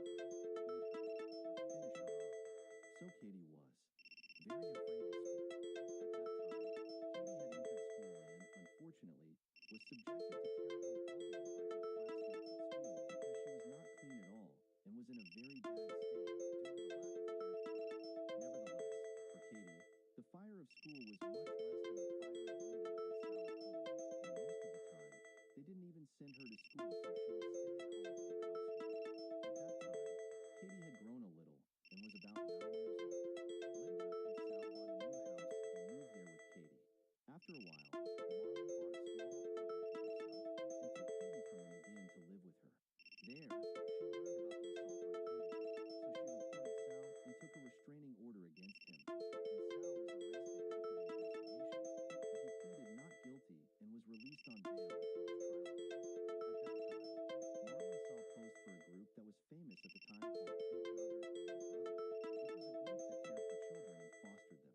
So she decided to let one of them, named John Esposito, take care of her son John, Katie's brother. He would take him to his house, play with him, and buy him sweets and toys. Sometimes Katie would also go with him to John's house and play there. The truth is that John's house was equipped and full of toys. So for a child who had never found care all his life, that house was like heaven for him. Note that John Esposito was also a friend of Linda and Sal. After a while, little John complained to his mother Marlon that Big John had harassed him. So from there, she completely cut off the relationship with him and prevented him from seeing her son again. At that time, there were only a few days left until Katie's 10th birthday. Linda called Marlon and asked her to send Katie to her because she wanted to have a birthday party for her at her house. Marlon was against the idea, but after pressure from Linda, she agreed on the condition that Sal and John Esposito would not approach her, not expose her, and not have any relationship with her. Katie went to Linda's house, not knowing that she was going to hell on her own feet at the party. At the birthday party, John Esposito attended and brought a Barbie doll as a gift for Katie. He asked Linda to allow him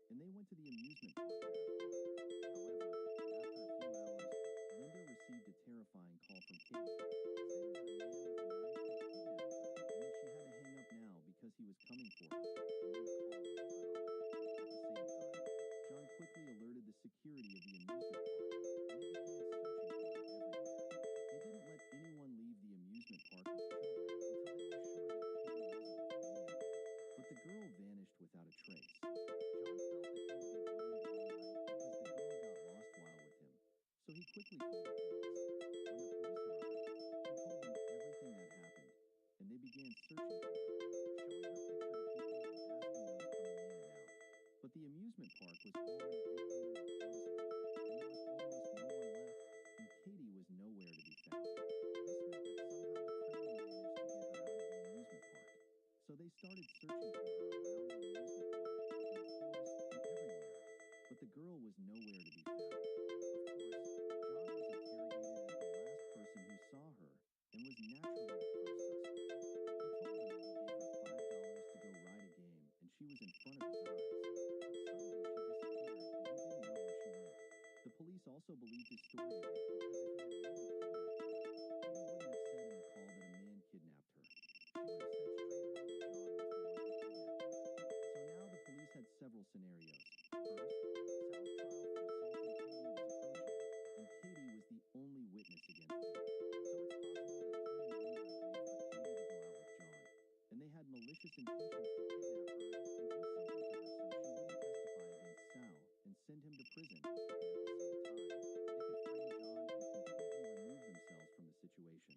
So the police summoned them for interrogation, but they denied all of this, and Sal said he had nothing to do with the girl's disappearance. The police also searched their house, but didn't find anything. The second scenario was that Marla, Katie's own mother, kidnapped her to accuse Linda and Sal of neglecting the girl and to get rid of them completely, or that she wanted to get rid of her daughter since she was a burden to her. But after searching her house as well, they didn't find anything, and of course, they also searched John's house and didn't find anything there either.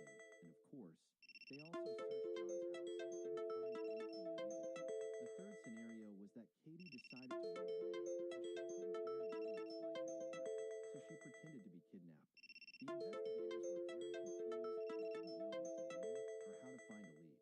So they brought the recording of Katie's call that she made to Linda when she was kidnapped, and luckily, the call was recorded on the answering machine of Linda's home phone. When they listened to the call several times, they understood that Katie managed to escape from the criminal and call the phone. But how? How could a child manage to escape from him and manage to call? And how did she have coins to put in the phone and talk from it? How did all this happen when she was supposed to be kidnapped in front of people? Is it possible that nobody noticed anything? So after presenting the recording of the call to a voice expert, the expert told them that it wasn't Katie who was calling, or to be clearer, it was indeed Katie's voice. But it wasn't a call, it was a recording, meaning that someone recorded Katie saying she was kidnapped, and then called Linda and played the recording on the phone as if it was Katie talking. So the police followed the phone from which the call was made, and it was a public phone at a gas station near the amusement park.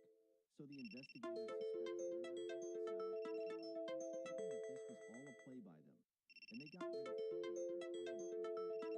But after searching their homes again, they didn't find anything.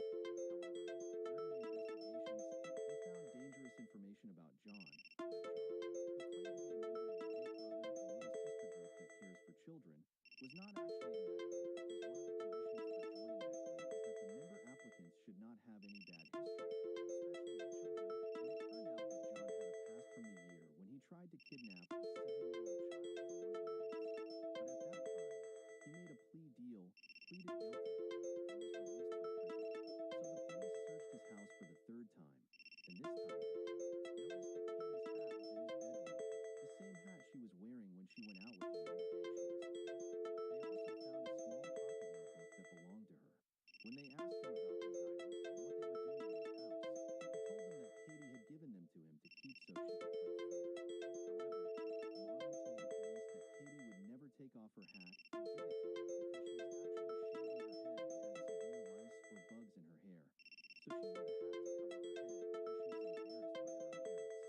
So the police became very suspicious of John, but couldn't pin anything on him. They set up a sort of camp in front of his house and monitored him all the time, coming and going, to put pressure on him so that he would make a mistake if he was indeed the criminal. And a surprise move for everyone, on the afternoon of January 13th, and about 17 days after Katie's kidnapping, John went to the police station and confessed to the investigators that he was the one who kidnapped Katie. He also told them that he was ready to take them to the place where she was currently located. You won't believe where she was found, nor did the investigators themselves believe it from the shock of what they saw.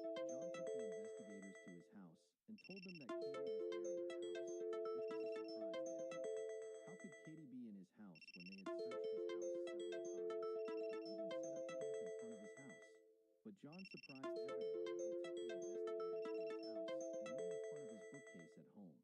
With the help of the investigators, they unscrewed the bookcase that was fixed to the wall and pulled it out.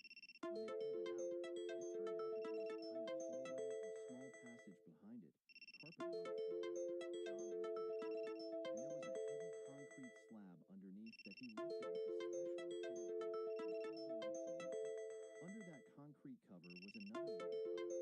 Under that wooden cover was a long, dark tunnel that you descended with a ladder. He went down this ladder, and there was another narrow and very small tunnel inside. Almost crawling on your knees in it, and at the end of it was a room. Inside this room was a large wooden box, and inside this box was Katie, chained and alive, but in a miserable condition. Of course, Katie was rescued and taken to the hospital to ensure her well-being. John was also arrested, and investigations began with him about what happened. By piecing together his story with Katie's story that she told them, the investigators were able to put together the whole story, which happened as follows. John took Katie from Linda and Sal's house under the pretext that he would take her out, and they went to buy her a toy. He told her, "Let's play at home first for a little while, and then we'll go out to the amusement park." Katie was very scared, and her mother's words were ringing in her ears, but in the end, she was a child, and he managed to convince her to go to his house first. As soon as they entered the house, he took her to the bedroom, let her play a little with video games, and then tried to assault her. When Katie resisted, he hit her and then left her in the room and went to unlock the bookcase and open the tunnel to imprison her in it. In the meantime, Katie took the opportunity and called 911. She actually spoke, but she was whispering because she was afraid to raise her voice so John wouldn't hear her.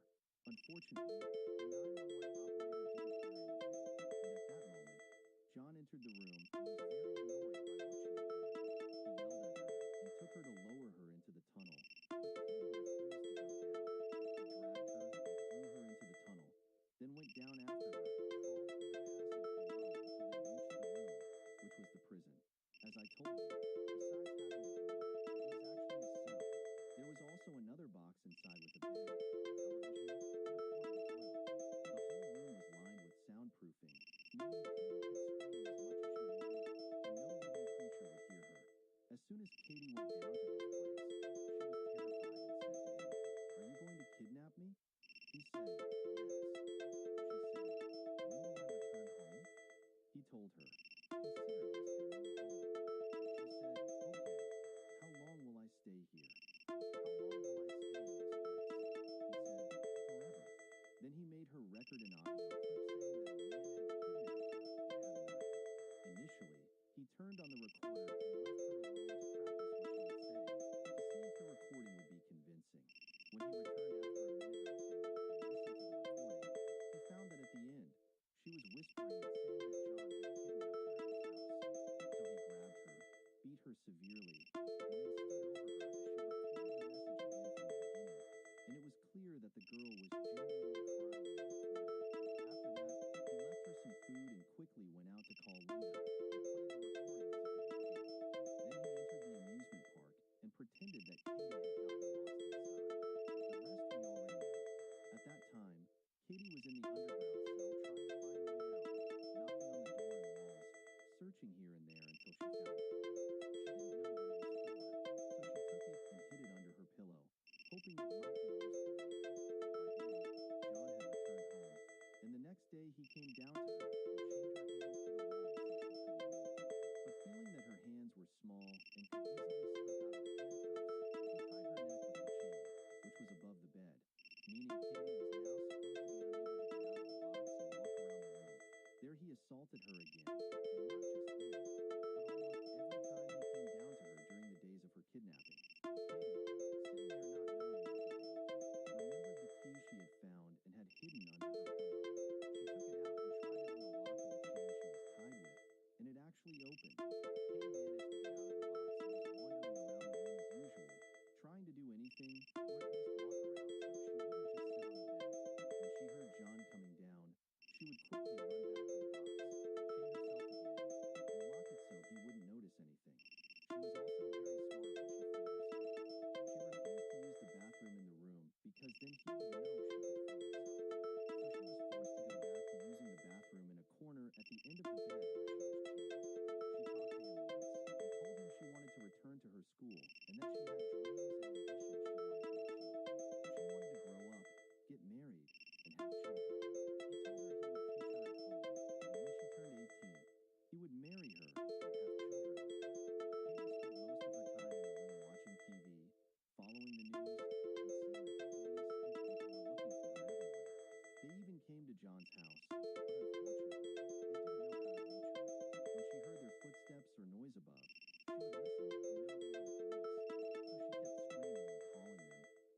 Unfortunately, he couldn't hear her. She saw John on TV pretending to be sad about her and feeling guilty, claiming he was the reason for what happened to her. Sal also appeared on camera pretending to be sad about her after all they had done to her. These things greatly provoked her, especially the two people who hurt her the most pretending to be sad about her in front of everyone. Over time, when John felt the pressure on him and feared being discovered, he came down to her and asked her to sleep so he could take a picture of her. When she asked why, he told her he would use the picture to convince the police that she was dead and located somewhere else to completely divert them from him. But Katie, of course, refused in every way to listen to him and do what he wanted. Even when he brought her food, she refused to eat anything but some food because she was afraid he might have put a sleeping pill in the food. As soon as she fell asleep, he would take the picture he wanted. She spent most of her time not sleeping because she was afraid he would catch her off guard and take a picture of her while she was asleep. Even when she dozed off involuntarily, she would wake up immediately because of the anxiety. The days kept passing, and Katie became weak and sick, not knowing what would happen to her. So she decided to act and pretend to be sick, hoping he would take her out for a checkup so she could escape or report him or something would happen and she would be rescued. But unfortunately, he didn't care. The next day, she continued to pretend to be sick, and her illness worsened. But he still didn't care. On the third day, Katie was really sick. Katie was very sick. She wasn't sleeping, eating, or drinking, only very little. John was afraid that if Katie died, especially with the police camped outside his house and constantly searching him, he would be under tremendous pressure. So he immediately went to his lawyer, told him about the situation, and then he and the lawyer went to the police station and confessed everything. Katie was rescued after 17 days in the dark and was placed in state care. They refused to return her to her mother due to her neglect until she was adopted by a respectable family who were very caring and tried to help her forget what she had lived through. They also regularly took her to psychologists to help her recover mentally from her ordeal. She entered a good school and lived a good life. As for John, he was charged with first-degree kidnapping and 6 counts of child abuse. Katie also testified against him in court, but John made a plea deal on the kidnapping charges in exchange for dropping the child abuse charges. In the end, he was sentenced to life in prison with the possibility of parole after 25 years. As for Sal, he was of course tried for assaulting Katie and received a prison sentence of 15 years. After his release, he violated his parole, so he was returned to prison. At that time, his health was very poor, and he refused treatment in the hospital until he had a heart attack and was declared dead. John's parole was denied 4 times, and in the year after his last parole hearing was rejected, he died in his cell of natural causes. It's clear that he died of despair after his 4th parole rejection. Katie grew up, got married, had children, and is living her life now. She also wrote a book called Buried Memories, in which she recounted all the hardships she went through. The police demolished the prison that John had built under his house, removed the box where Katie was imprisoned, and destroyed the tunnels so that no one could repeat what he had done. At the end of the story, please don't neglect your children and don't trust them with just anyone, because no one will feel for them or take care of them like you. Be up to the responsibility. The child didn't come into this world by their own will. You decided to blame them, so be up to that responsibility. I'll wait for your opinions on the 2 cases in the comments, and I hope you don't forget to like. If you're seeing me for the first time, honor me by subscribing and activating the notification button, and then we'll meet. A party, a head, wine, and what was hidden was greater. The dream of motherhood turns into a nightmare, and doubt extends to both kin and stranger. The coldness that lasted for years ends with a fiery episode that burns hearts, and the mystery will be solved when the conscience awakens. To solve the mystery, let's begin the investigation. Good evening, and welcome to a new story in today's case. We'll ride the time machine back to the year in Niles, Michigan, a small town on the northern border of Indiana. There lived the hero of our story, or as they called her, Becky. Becky was 16 years old and lived with her mother Diana and her mother's friend Steve at that time. Diana worked a lot in factories, so she would leave Becky alone at home for long periods. However, she knew that Becky was somewhat independent and self-reliant, so she wasn't afraid to leave her alone for long periods. In the end, because she had to do so to provide a decent life for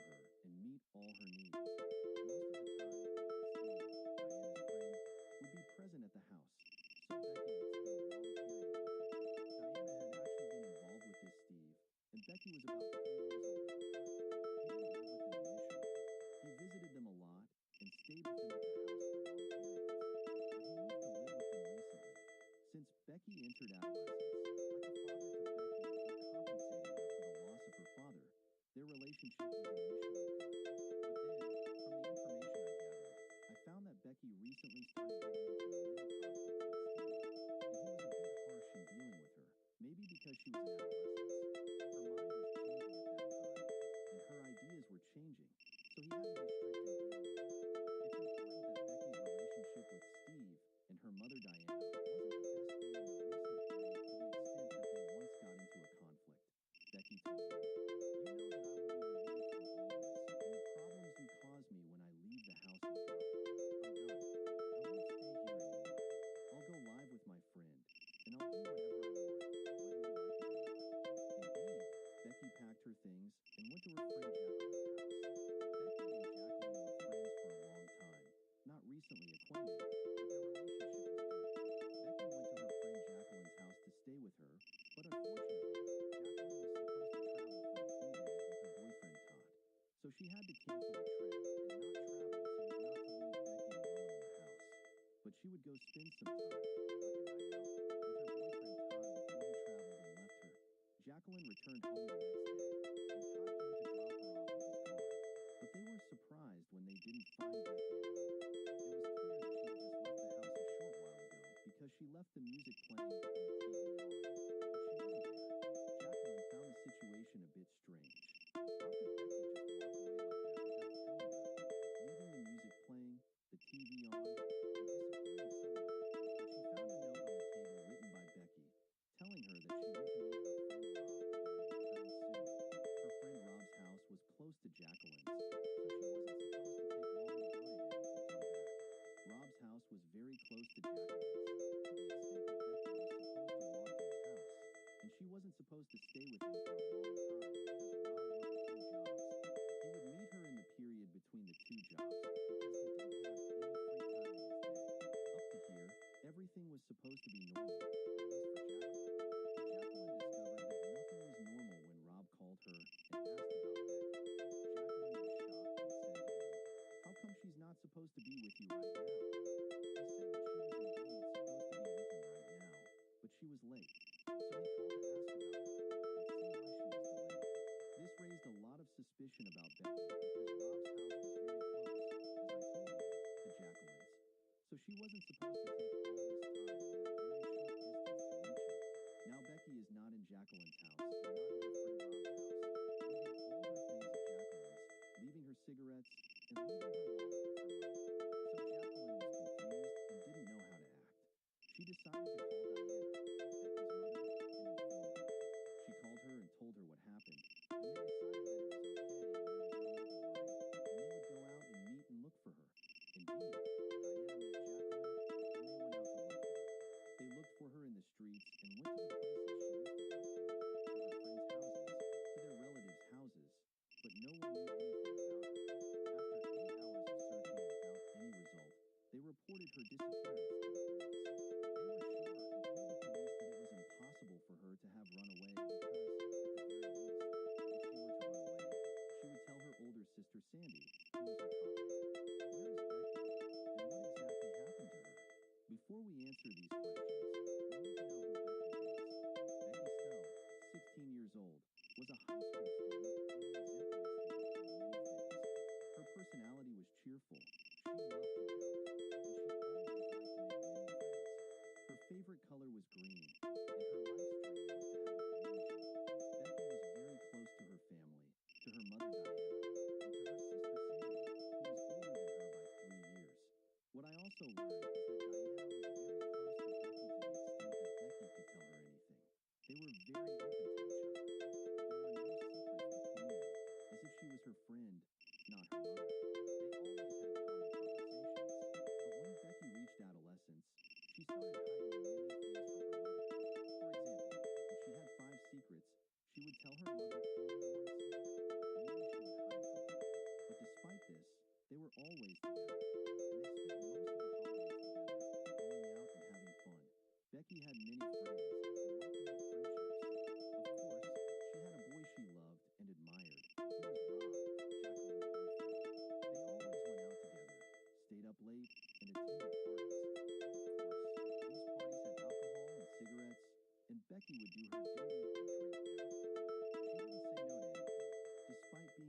only 16 years old. As her sister Sam said, she was very excited about the idea of being with Rob, who was the handsome young man of her dreams. Rob was very popular in school and loved by all his friends, especially more loved by the girls. Up to here, her life was going normally and very well, at least for her. So where could she have gone? And what happened to her? Now the investigators have reached information about Becky, and among this information is a very important piece of information, which is that she was 16 years old and pregnant. She was suspicious of the matter and went with Jacqueline to buy a pregnancy test.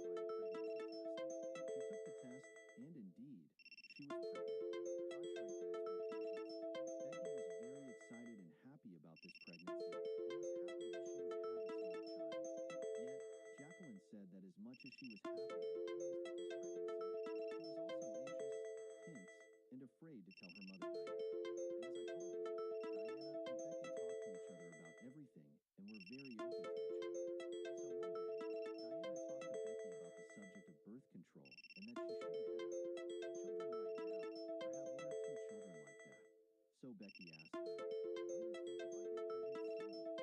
Diana said to her, "Of course not. You must have an abortion." Here the police thought that Becky ran away for this reason, that she didn't want to tell her mother so as not to force her to abort the child.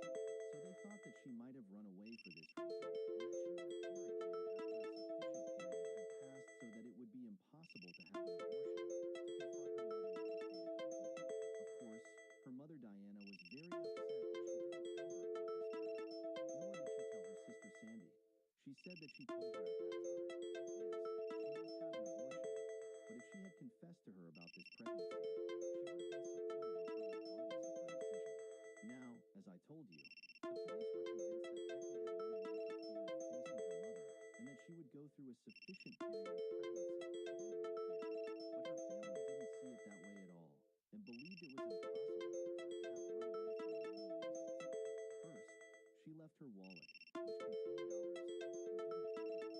Second, she left her cigarettes behind. She didn't take them. Yes, she was pregnant and shouldn't smoke, but in the end, she was a child of 16 years old, meaning she wasn't responsible for her actions and didn't understand her situation. And surely, as you know, the father.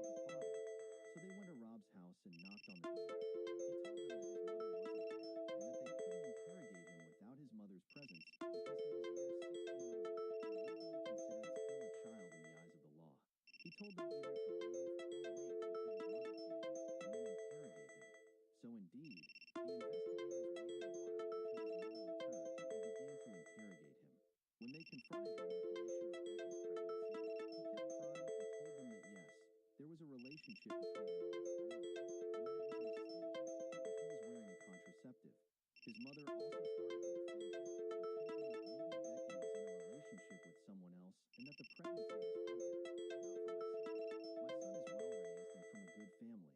He wouldn't do such a thing. But when they asked Becky's friends, they all agreed that she told them that the child was Rob's, and they were also 100% sure that the child was Rob's. The investigators decided not to embarrass Rob's mother and said that maybe Becky was in a relationship with someone else. There was someone they suspected she might have been in a relationship with, and when they brought him in for interrogation, he told them that he already knew that the child was Rob's and that Becky herself had told him. When they followed up on the other person they suspected, he proved to be in another place, and it turned out that he was indeed innocent and had nothing to do with the matter and was removed from the circle of suspicion.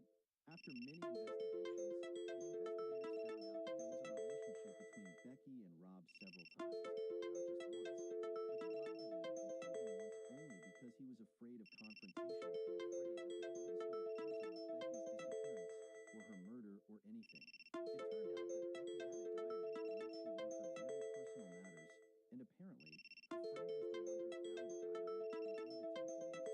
When the investigators opened the diary, they found that she had recorded the days when there was a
In order to be completely out of the circle of suspicion. And as we said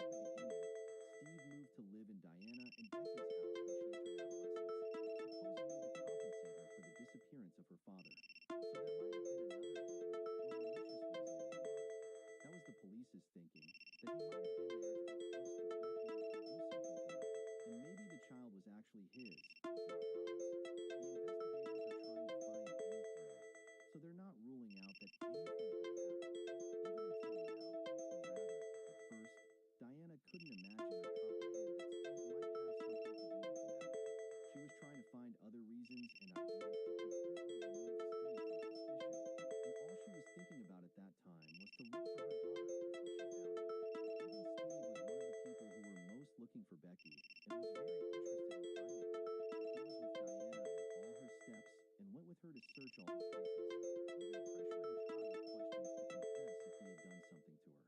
He was always telling the police strange information, strange theories that might have happened. The investigators saw that this matter was not ordinary. They saw that he was perhaps creating a diversion and was acting strangely towards the whole matter, to the extent that he was driving his car and going to look for her in the forests, in remote places, any hole, any grave he saw, he would go down and search in it to see if she might be buried there or not. The terrible insistence on searching for Becky made them, instead of saying, for example, that he loves her and is looking for her, wanting to find her, they turned to say that he was doing all that he was doing to distance himself from suspicion and say, yes, here I am. I'm looking for her, and I want to find her. They suspected him, and he became the new suspect for them, and they put him under surveillance. But since then, he hasn't done anything suspicious, so they asked him to go to the police station to take a lie detector test. Imagine what his reaction was. He could have told them, yes, I agree, and I will come tomorrow and take the test and clear myself of suspicions and help you in the search for Becky. None of that happened. He acted very strangely, refused to undergo a lie detector test, and not just that, he went back to Diana's house, packed all his things, and fled. Diana, his lover with whom he lived for years, didn't ask about her and fled without letting her know his location or where he was going. I guess there's nothing he could do that would make him more suspect and doubtful than that. One of the things that made Diana suspect him after he fled was that when she went with him to look for Becky at Myrtle Beach, she said to him, maybe she's here. But when she saw us coming, she ran away so we wouldn't find her. He said to her, no, it's impossible for Becky to run away from me. She found that sentence a bit strange. When she thought back to what happened, she found that the sentence was strange, meaning what does it's impossible for her to run away from you mean? At that time, they drove for hours to go to Myrtle Beach to look for her, and Diana was walking like a madwoman in the streets, asking people about Becky and sticking her pictures everywhere. She even spoke with the local police there and started going to shelters to see her and ask about her in hospitals. And when she found that there was no hope at all, she began to write with chalk on all the walls in the streets a message for Becky, saying, please, Becky, come back home. Please, Becky, at least call and reassure me. Your loving mother. Let's go back to Steve, who was very suspect to the investigators, and when they told him that they believed he was behind her disappearance and that he killed her, and they told him that even if you don't confess, we will discover it, he decided to stop helping in the search for Becky, packed all his things, left, and also refused to undergo a lie detector test. And here, Diana really began to suspect him after she had initially completely ruled out that he had anything to do with the matter. If you're really innocent, why run away? And why decide not to undergo a lie detector test? Is it because many innocent people have taken this test and failed it and were accused of the crime, and he's not ready to enter a test that might make them accuse him of something he didn't do? Well, sir, if you're afraid of this device, refuse. But don't run away. He fled to Ohio and thought the police wouldn't reach him, and the police didn't find him for a long time. But after months of searching and challenging to find him, they reached him and found out that he was in Ohio and put him under surveillance again. On the anniversary of Becky's disappearance, they put him under surveillance in the hope that he would do something on that day that would lead them to catch the first threat. But he didn't do anything, and his day went very normally, which made the situation of the case worse, and they lived a whole year of searching without any result. Becky's friends also organized campaigns to search for her with the help of the police and distributed posters with her picture everywhere. They began to gather all of Becky's acquaintances so that the police could interrogate them and find out from them any information that would lead them to Becky. Do they know something that might have bothered her? Do they know a place she might have gone to? There was nothing from this search that led them to anything, and they created a reward fund for any tip that would help them reach Becky. make small green ribbons and distribute them to people in honor of Becky, hoping that when people wear these ribbons, they will keep the residents and the local community thinking about her and her story. On Becky's birthday, Diana still couldn't imagine that her daughter might have died and was looking for her everywhere, asking about her. She had a belief that if Becky had died or something bad had happened to her, she would have felt it, but she doesn't feel that way until now. So she's sitting and waiting for Becky to walk in on her at any moment. She also changed the message from the answering machine in case Becky called to hear it. She said in the message, regardless of how difficult life is, you can come back and be with me again, and I love you and won't be mad at you. Just come back to me. And from the despair she was going through, side by side with the investigators, they decided to bring in spiritual mediums to help them in the search for Becky and tell them what happened to her. Several spiritual mediums accepted, and they all agreed that Becky was dead and would never return home again. Of course, this was a very strange thing for the police. I mean, it's not usual for them to deal with spiritual mediums to help them solve the mystery of the case. But from the despair they were in, they liked the idea and said, let's try. We won't lose anything, especially at that time. A year and a half had passed without any answers. And indeed, they decided to deal with a spiritual medium named Noreen from Florida. They had dealt with her before in another case, and she succeeded in helping them solve the mystery of the case. So they brought her to help them find Becky.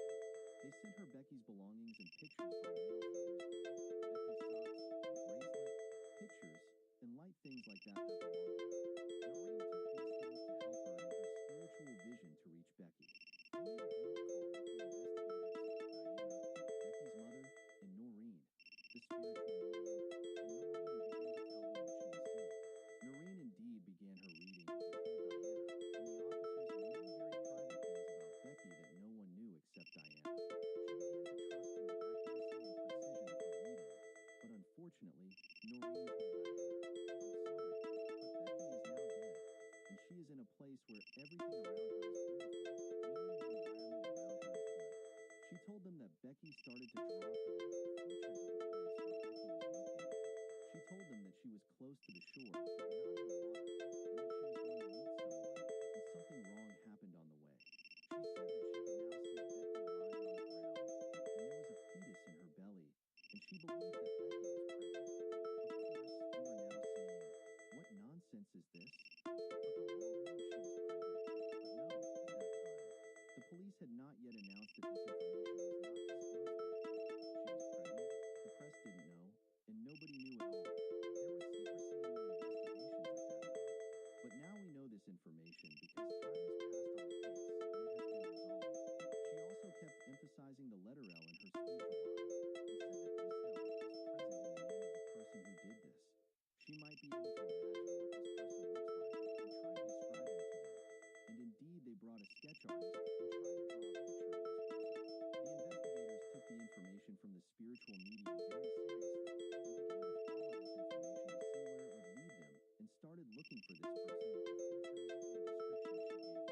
This is besides the many messages and calls that started coming in from people, some saying they saw her in a certain place, others saying they saw her running away with a person who uses drugs, and others saying they saw her being beaten by a girl in a specific restaurant. Everyone was telling them information as they pleased, and in the end, all this information was misleading and incorrect for the police, with no basis in truth, until 2 years passed, and there was a complete halt in the case with no new information.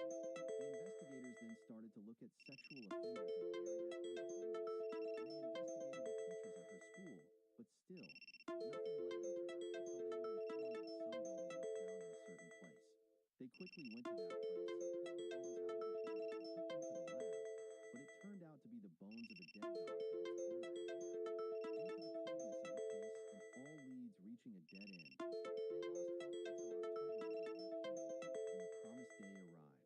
The police received information from a woman named Angela, who told them that she had information about Becky and that she knew what happened to Becky and also knew where she was located, specifically the place where she was buried. She told them that she was buried in a local farm that some teenagers used, and these teenagers would have parties and gatherings there, and the farm had a lake, and there was a tree next to the lake where they could find Becky's body buried under that tree, covered with a pile of wood. When they asked her how she knew this, she told them that her boyfriend, who told her this information, was the one who killed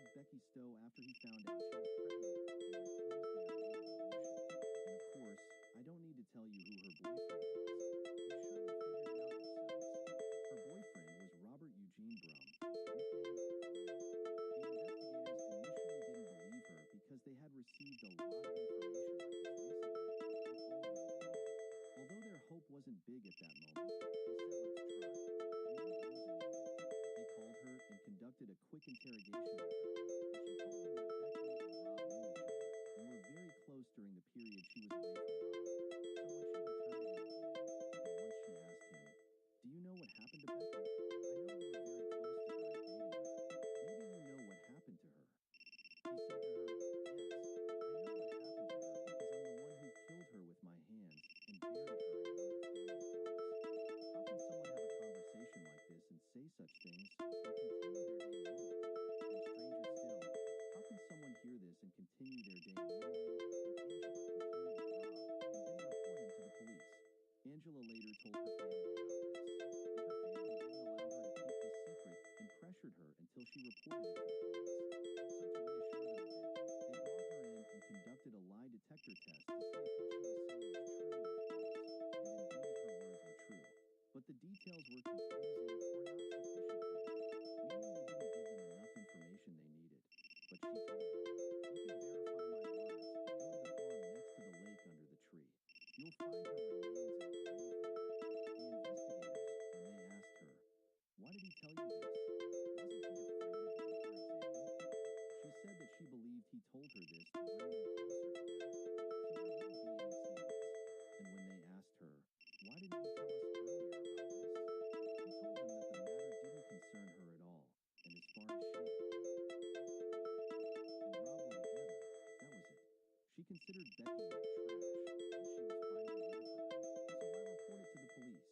Indeed, they searched the farm and found out that the farm belonged to his cousin or his cousin's father, which means his uncle. They knew that he and his cousin always had parties at the farm, inviting their friends and having gatherings there, drinking, getting drunk, and staying up late, all on her grave. The police couldn't imagine how a child of 16 years could do all this, and also make the police think that he wasn't involved in the matter. A child of 16 years deceived them and even passed a lie detector test and succeeded in it. In the end, Angela told the police that she loved Rob and was attached to him, but over time he started beating her and humiliating her, and she was afraid to tell the police about his matter. With her family's pressure on her, she finally confessed to the police, and in the end, she ended up as a witness in the prosecution and was not accused of anything. The strange thing about the matter is that Rob not only told Angela that he killed Becky, but when they were having parties at the farm and gatherings and such, drinking and getting drunk, he would boast that he killed Becky and tell his friends so. But they thought he was joking and that he was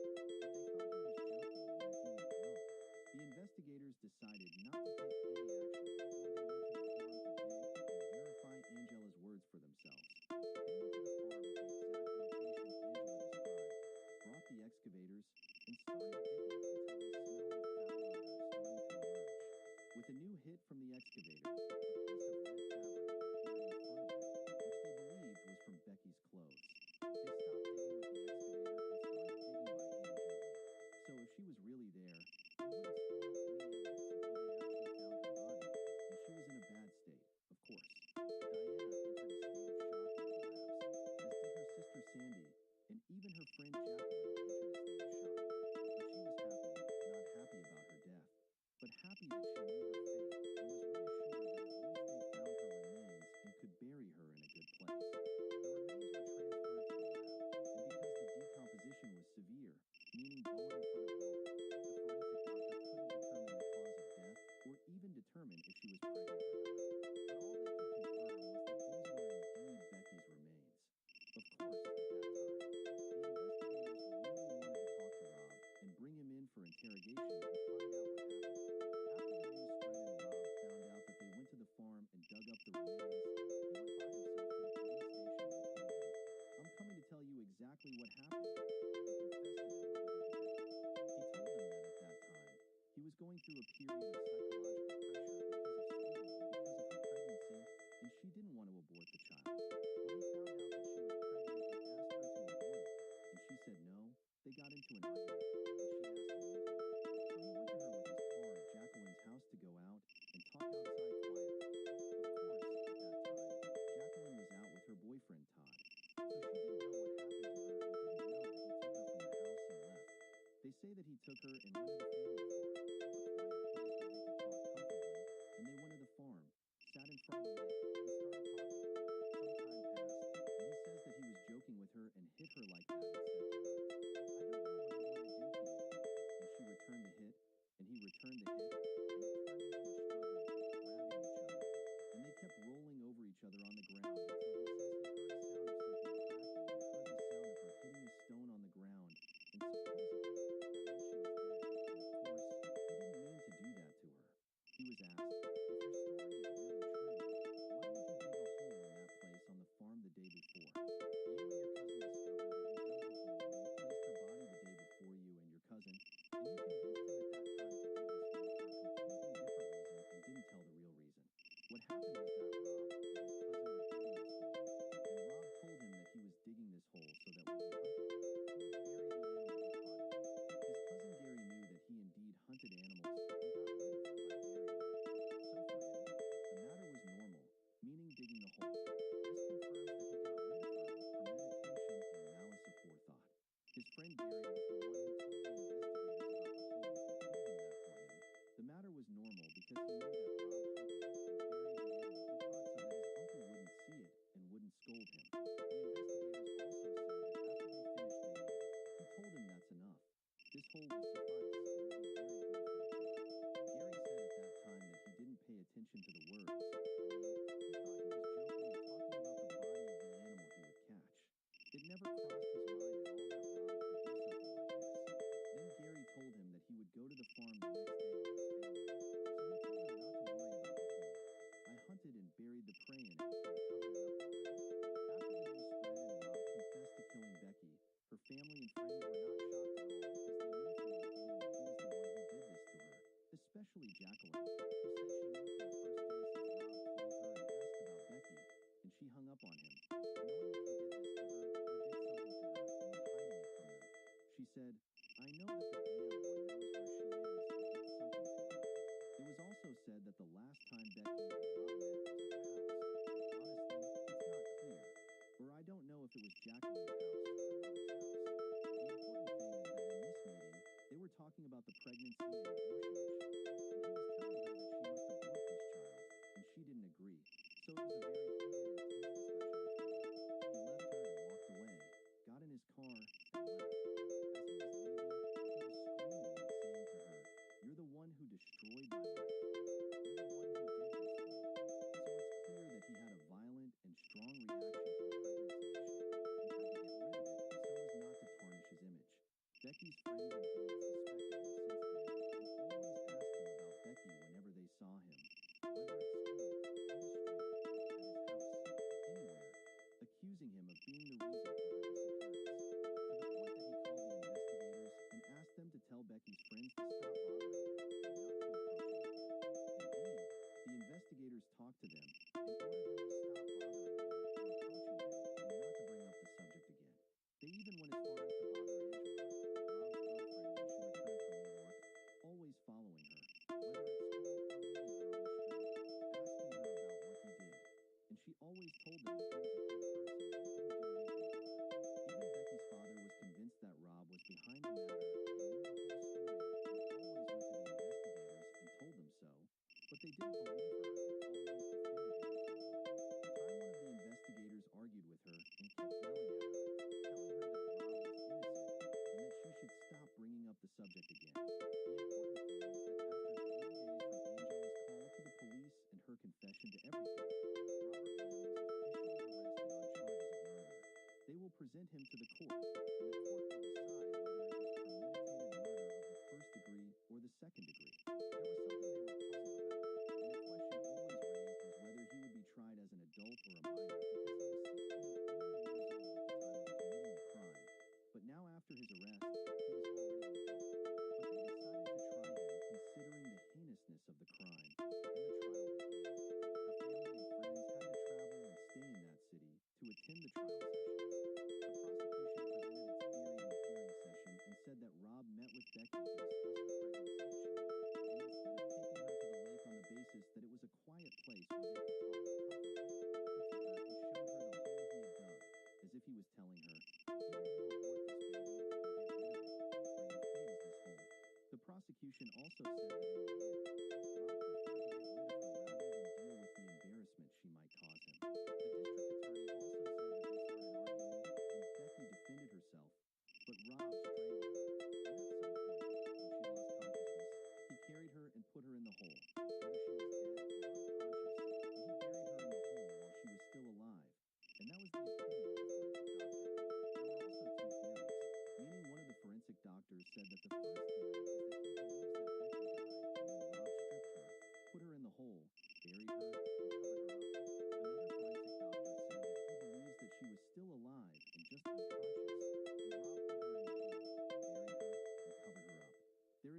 confirmed theory in them because, of course, the remains were in very bad condition, but in both cases, he got rid of her by killing her, putting her in the hole and covering her up. The investigators also discovered a loophole in Rob's alibi and found out that his colleague at work covered for him at work and forged his signature on the day he was executing the crime, on the basis that he went to work, but he didn't go, and he had agreed with his colleague to forge his signature. They also said the intelligence of Rob that he decided to get rid of Becky by strangulation, not using a knife, for example, or a gun. So there would be blood, and so he wouldn't leave behind a weapon for the crime that could be evidence against him later. They also said that after he finished burying her, he took the shovel he used in the burial, put it in the trunk of his car, drove his car, went home, showered, changed his clothes, and acted as if nothing had happened. He went to his mother's work, visited her, talked to her for a while, and then went to his job. On his way to his job, he threw the shovel on the road somewhere, and then he called Jacqueline and asked her where Becky was, on the basis that he didn't know anything about her and that he was an innocent person calling in good faith. His defense tried to clear him in any way and said that he was suffering from post-traumatic stress disorder because he was exposed to many humiliations at his school from a teacher who dealt with many students in a not-so-good way, and he was very affected by his teacher's way. His defense rambled a bit on this subject, but the jury was not convinced by this talk and rejected his petition. In the end, the prosecution told the jury either to convict him of first-degree murder or at least second-degree murder, or if you believe his story, to release him, hoping it wouldn't be that easy. After 5 hours of discussion, Robert Lem was convicted of first-degree murder with premeditation and sentenced to mandatory life imprisonment without the possibility of parole. Of course, Becky's mother, her sister Sandy, and all her friends were happy with this verdict, and finally, justice was served and the criminal got his punishment. After the session, Rob's family released a statement saying that both sides lost in this case and that there was no winning or losing side, and they were very sympathetic to Becky's family and supported them. But they also supported their son because they felt they were the reason for what he had reached, and they felt that what he was in was because of an incident that happened a long time ago with his sister, who was also pregnant before marriage, and his family had a very bad reaction to the matter. He was afraid that the matter would be repeated with him, so he preferred to get rid of Becky rather than deal with the embarrassment she would cause him. But in the end, they had nothing to do with the matter. He thought, planned, and executed everything professionally to the extent that he was able to deceive the police for 2 full years and did everything of his own free will. Diana filed a lawsuit against Rob because he started boasting that he was writing a book about the story of Becky's murder and that he would sell it and profit from it. And here she actually won the case. She was awarded $2.5 million in compensation. This figure is indeed real, and I have verified it. I'm not sure how he would pay this amount, and I don't understand why they would impose such a large sum on him because in the end, he wrote the book, yes, but he didn't print it, didn't sell it, didn't distribute it, so there are no profits. What's the point of such a large amount?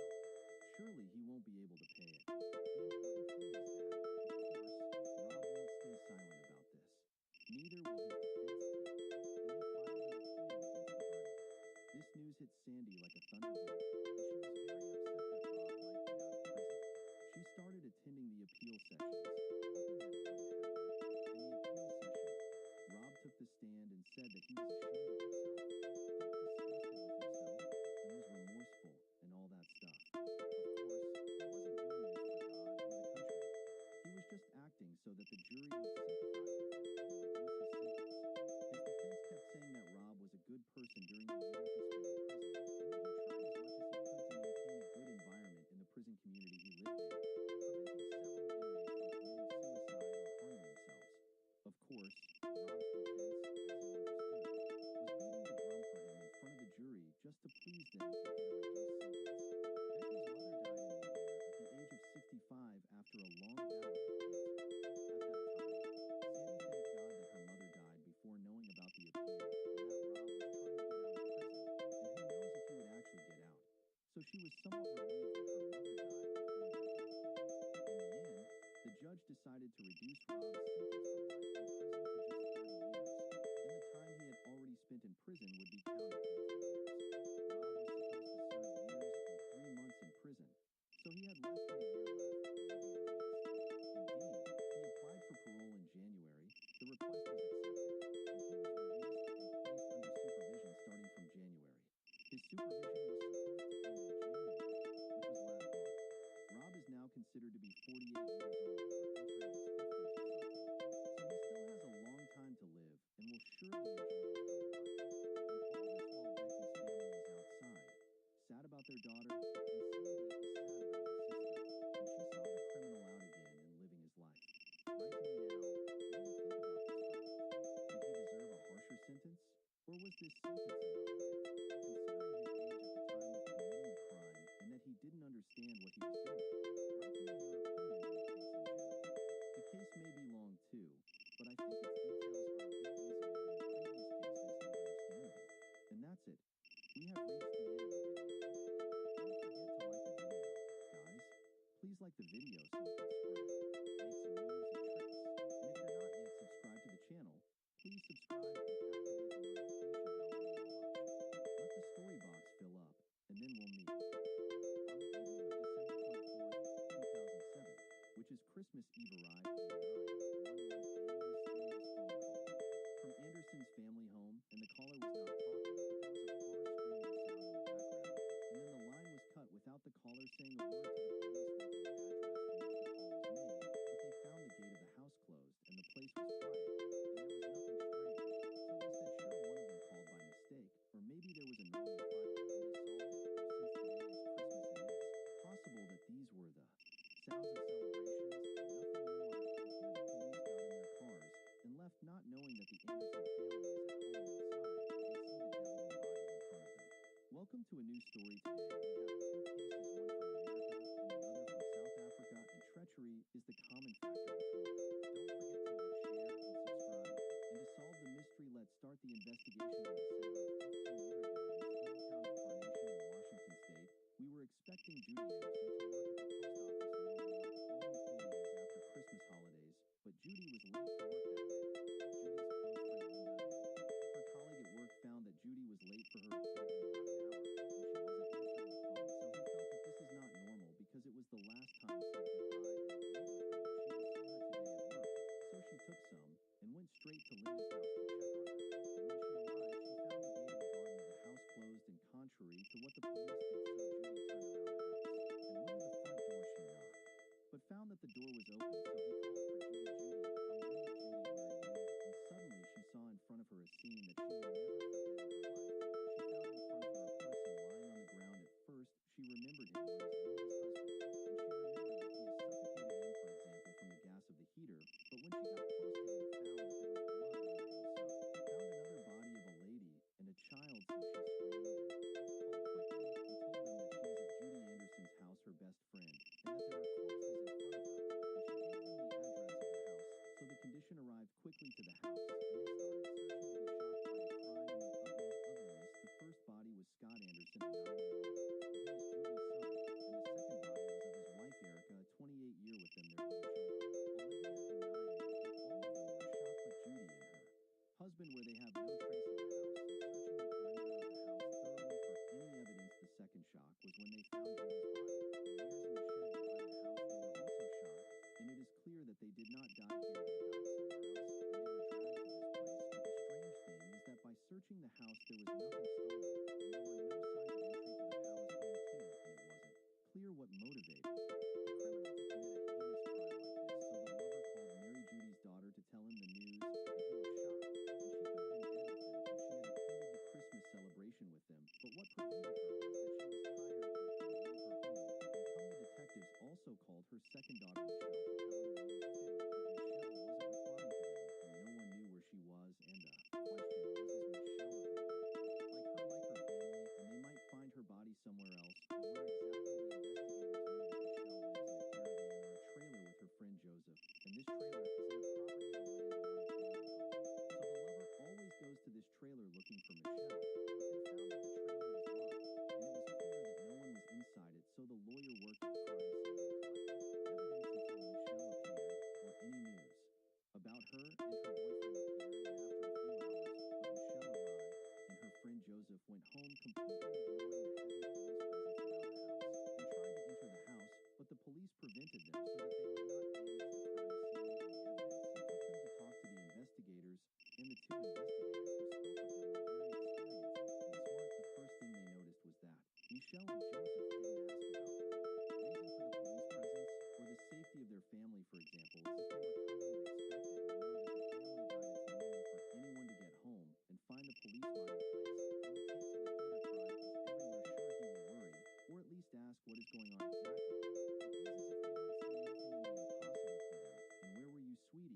did you come from so chic? Told them that she and Joseph were in Las Vegas too. Days ago, I mean, they were going to get married, and her mother and father knew the news before they left, and they were happy for her, and everything is fine. The right ones asked them, okay, where did you get married exactly, so we can make sure.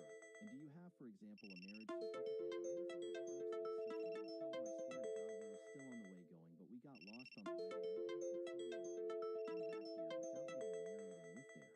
Continued questioning, their story started to fall apart, and they admitted that there is no marriage or anything in the first place, and that they invented all this story to tell the police when they arrived and Michelle felt the pressure, and that she was finally exposed and falling. She said, what did I do? I'm bad to know what Michelle did exactly. We'll need to go back in time 2 days in December afternoon. Michelle and her friend Joseph got out of there, trailer armed, and each one of them had a gun and headed to the family house.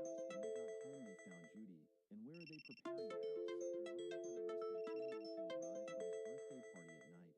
Where was he? In the front room. Judy was in the back wrapping birthday presents and putting it under the tree. Joseph went to her because he talks to her to distract her, whereas Michelle went to her father's room and shot him, but she missed the aim, or the bullet jammed into the gun. I mean, something happened to her, so she couldn't shoot her father and kill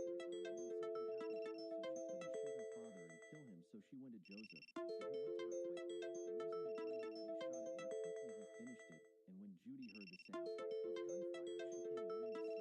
Boy, Joseph shot her too, and because they know that Michelle's brother and his wife Erica and their children will arrive at any moment, they quickly pulled the bodies out of the house and left them in the shed behind the house after that they cleaned the blood well from the house and arranged it, and returned it to the way it was, and sat waiting for the arrival of Scott and his family. Silence arrived with his family and received him very normally, to the extent that they were so relieved that they didn't notice anything strange. They took off their shoes in front of the house and entered the house and sat down. As soon as they entered, Michelle, her brother Scott, confronted him regarding the money he had to her, and he owed her a sum of dollars. Then she raised the gun in his face and shot him and finished him, and Joseph shot Erica 3 times. And here his gun became empty of bullets, and this gave the chance to Erica to run away quickly despite her injury. I ran and grabbed the phone, called Joseph. He was faster than her. He took the second gun and ran after her. He took the phone from her and quickly removed the battery from it. He threw it and grabbed the phone, hit it in the wall, and broke it. Then he pointed the gun at Erica and finished her in front of her 2 children. Nathan, at this moment, he was lying in his mother's lap while she was dying, and the devils were not satisfied with that. They also decided to eliminate the children under the excuse that, first, so that they do not leave witnesses to them, and secondly, because they were very affectionate. Somel told Joseph that they must kill the children, because if they lived, they would stay all their lives remembering the scene of the murder of their father and mother in front of their eyes. And that is why Joseph shot Olivia. And when he came to shoot Nathan, the boy was very young, and he didn't realize what was going on around him. So he removed the phone battery from the floor and raised his hand to give it to Joseph. But Joseph had no mercy in his heart. He looked at Nathan and said, I am sorry, and he shot him and finished him too. And because Michelle realized that a call had already been answered, so she secured herself and got out quickly. She locked the gate of the house because if the police arrived, they wouldn't be able to get in. And he, as the police arrived, when they found the gate locked, they walked away thinking that the screaming that was on the call was the sound of their Christmas celebration event.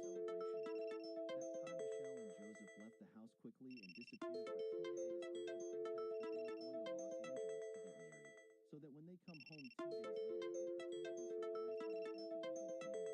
So he tells the police they discovered the crime by coincidence when they came home, but what I see when they arrived is that they found the police and they arrived to meet them, and that is because Jody's friend, Linda, had discovered the crime and reported it to the police. As for Michelle and Joseph's motive, when they asked about him, the truth is that Michelle told them many motives. The first of them is that she and Joseph were living in the first trailer away from their parents, but because their financial circumstances were difficult and they didn't have money, so his father and mother allowed her to live with Joseph in a trailer in their land ownership around the house without paying rent.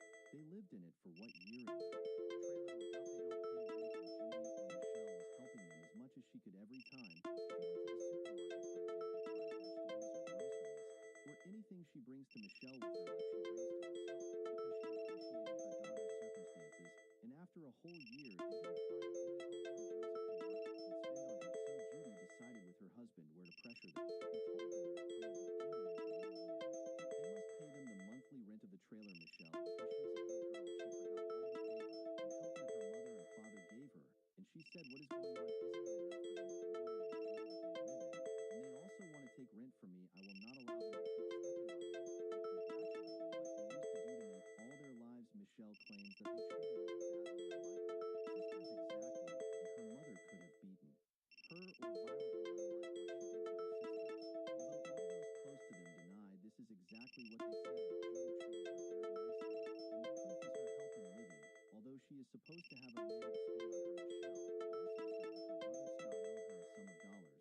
She was poor now and had no money, but before that she had this amount her brother took from her over the years until she got to dollars, and in the end he wasn't willing to pay her. And when she complained to her mother and father, they didn't stand with her against her brother, and they didn't agree to interfere in the subject. She saw that they let her down as for killing her brother's wife, Erica. Didn't she say that since Erica entered her brother's life and she took it from her, he didn't care about her at all. And she said that Erica was the one who strengthened him and made him stay away from her after they were thinking of sharing with each other and opening a project to gain from it. As for the kids, you had to get rid of them for them to witness what happened, and also so that they don't remember the scene of the death of their father and mother. All their lives, all these motives combined together, she filled Michelle's heart with hatred and rancor towards her family, and she dragged Joseph with her and implicated him in the crime. And when they asked him, why didn't you try to stop her, and why did you participate with her in the crime, he said there is no excuse or reason that ever would say what happened, but he did that because he loves her and went with her to protect her and make sure that she will be safe and no one will shake her while she is arranging the crime. No very affectionate Joseph. So when she made a mistake, her father was hit by a gun, and her father could have defended himself and hurt him, so he immediately helped her and became a participant with her in carrying out the crime. He actually killed more people than she killed her. She almost only killed her brother, and Joseph, he did the digging with the rest. And I want to tell you that Joseph was originally a mental patient and stubborn to bury the one we memorized for mental illnesses, and we got used to it, and he was supposed to take medicine for these diseases, and Michelle told the truth was not right. She was so obsessed. She also has a mania, and when they were living in the first trailer before they moved to the trailer in her family house, the neighbors there were very afraid of them because their actions were suspicious to the extent that they covered the windows with a black layer because they thought that the neighbors were spying on them, and the neighbors said that they were always in disagreements with each other, and Michelle always used to think that she was the one who spin on him and that he didn't work, and he is normal like this. He accepts the situation, and with her it is normal. Joseph said that his family are the ones who got him to where he is because of their mistreatment of him, but the truth is that his family have been looking for him for years, and they turned the world upside down on him to get to him, and they don't know, and their heart was broken for him because he had run away from home when he met Michelle on the internet dating sites. And since then they have been living together in his trial.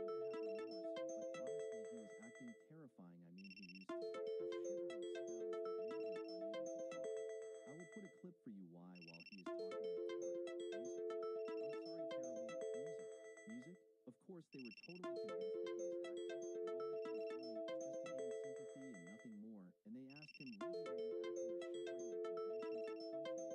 Or what is happening to you exactly? He told them, no, this is real. And what is happening to him is because he is under a lot of pressure, and he can't bear it. His defense team couldn't do anything for him because he confessed to all the details of the crime, and in the end, he was sentenced to life imprisonment. As for Michelle, so her trial lasted for years because she first asked for the death sentence because she said that she would not be able to live with what she did, although the governor of the state at that time originally prevented death sentences, and the maximum thing was life imprisonment.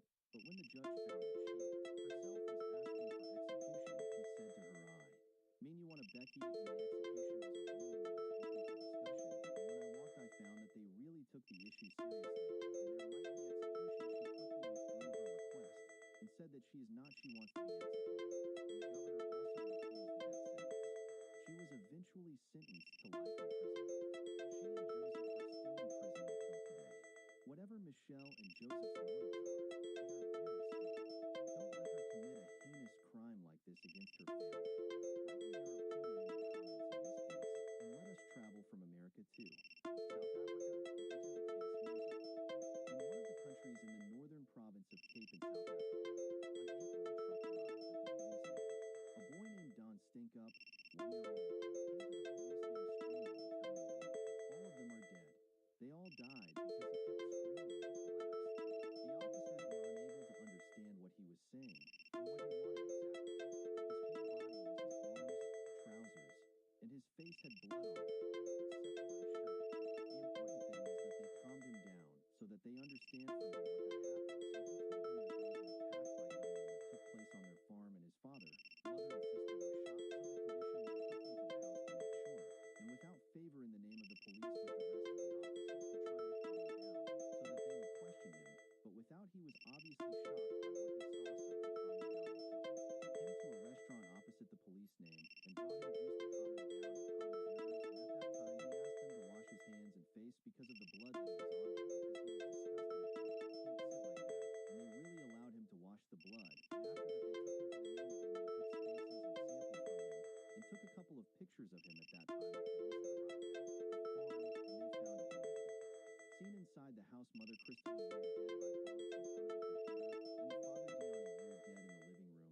to him his daughter Marcella and her dead. And all is clear that they were shot, but it is clear that Father Down and Marcella had a fight with the criminal before they were killed, and the girl Marcella, in particular the attack on her, was brutal.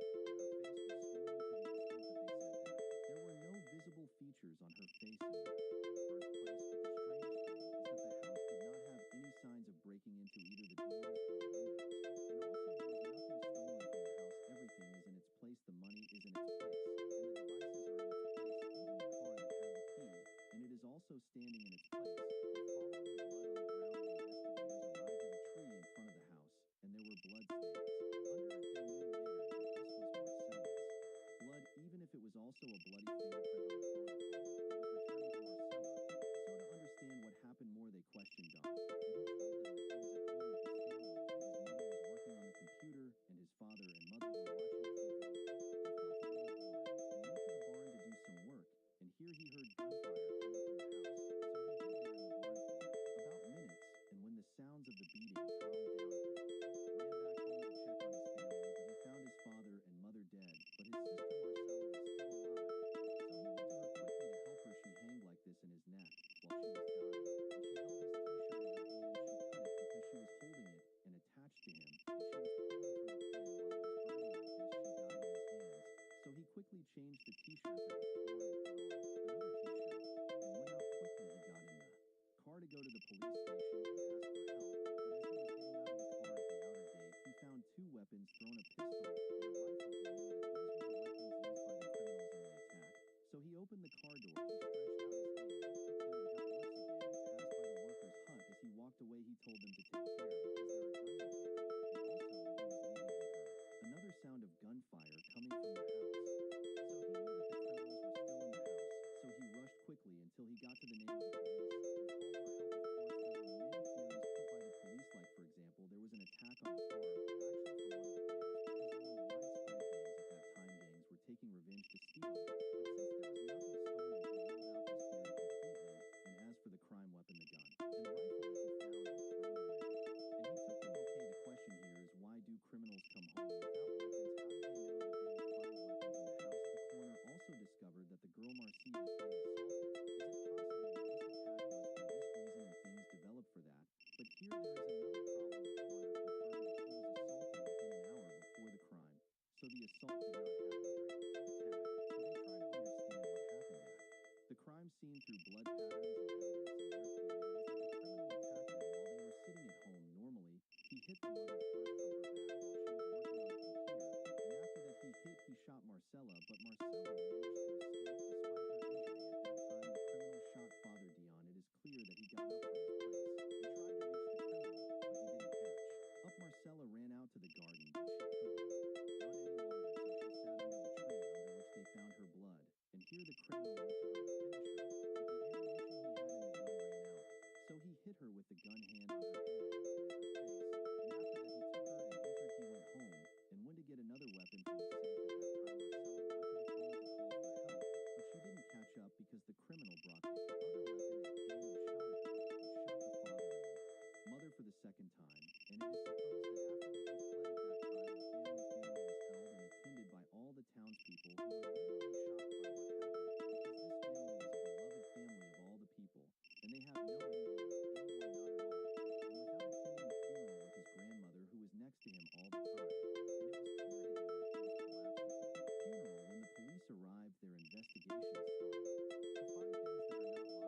and have no explanation at all in his story. First of all, the dogs on the farm were still living and moving everywhere. They were not tied up. Why didn't the dogs bark at the criminal? And why didn't the criminal kill the dogs like what happens in murder crimes as usual? Unless the criminal is a known person for dogs, and they love. Secondly, there were no tires for a strange car in the farm, which means that the criminal entered on his feet.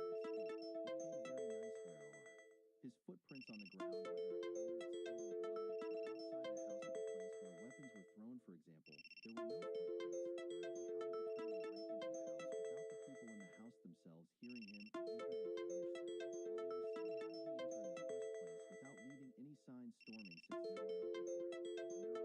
And there are a couple of things that are not logical in Don's novel. First, investigators discovered that Mother Crystal sent a message to her daughter Marcella at 1:01 in the evening, which means that she was still alive at that time. And without a receipt for the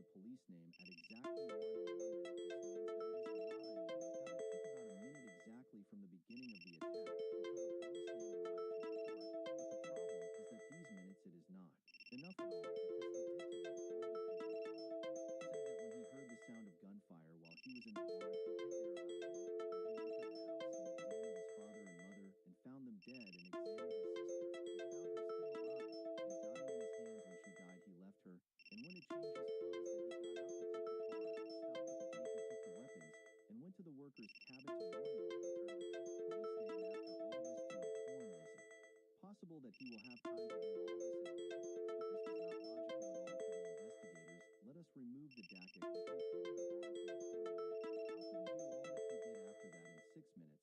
But while the distance to the police name could have taken those 6 minutes or more, and another thing why, without being afraid, the easiest and optimal option is to call the police from home and save time and hardship instead of riding in the car and go by.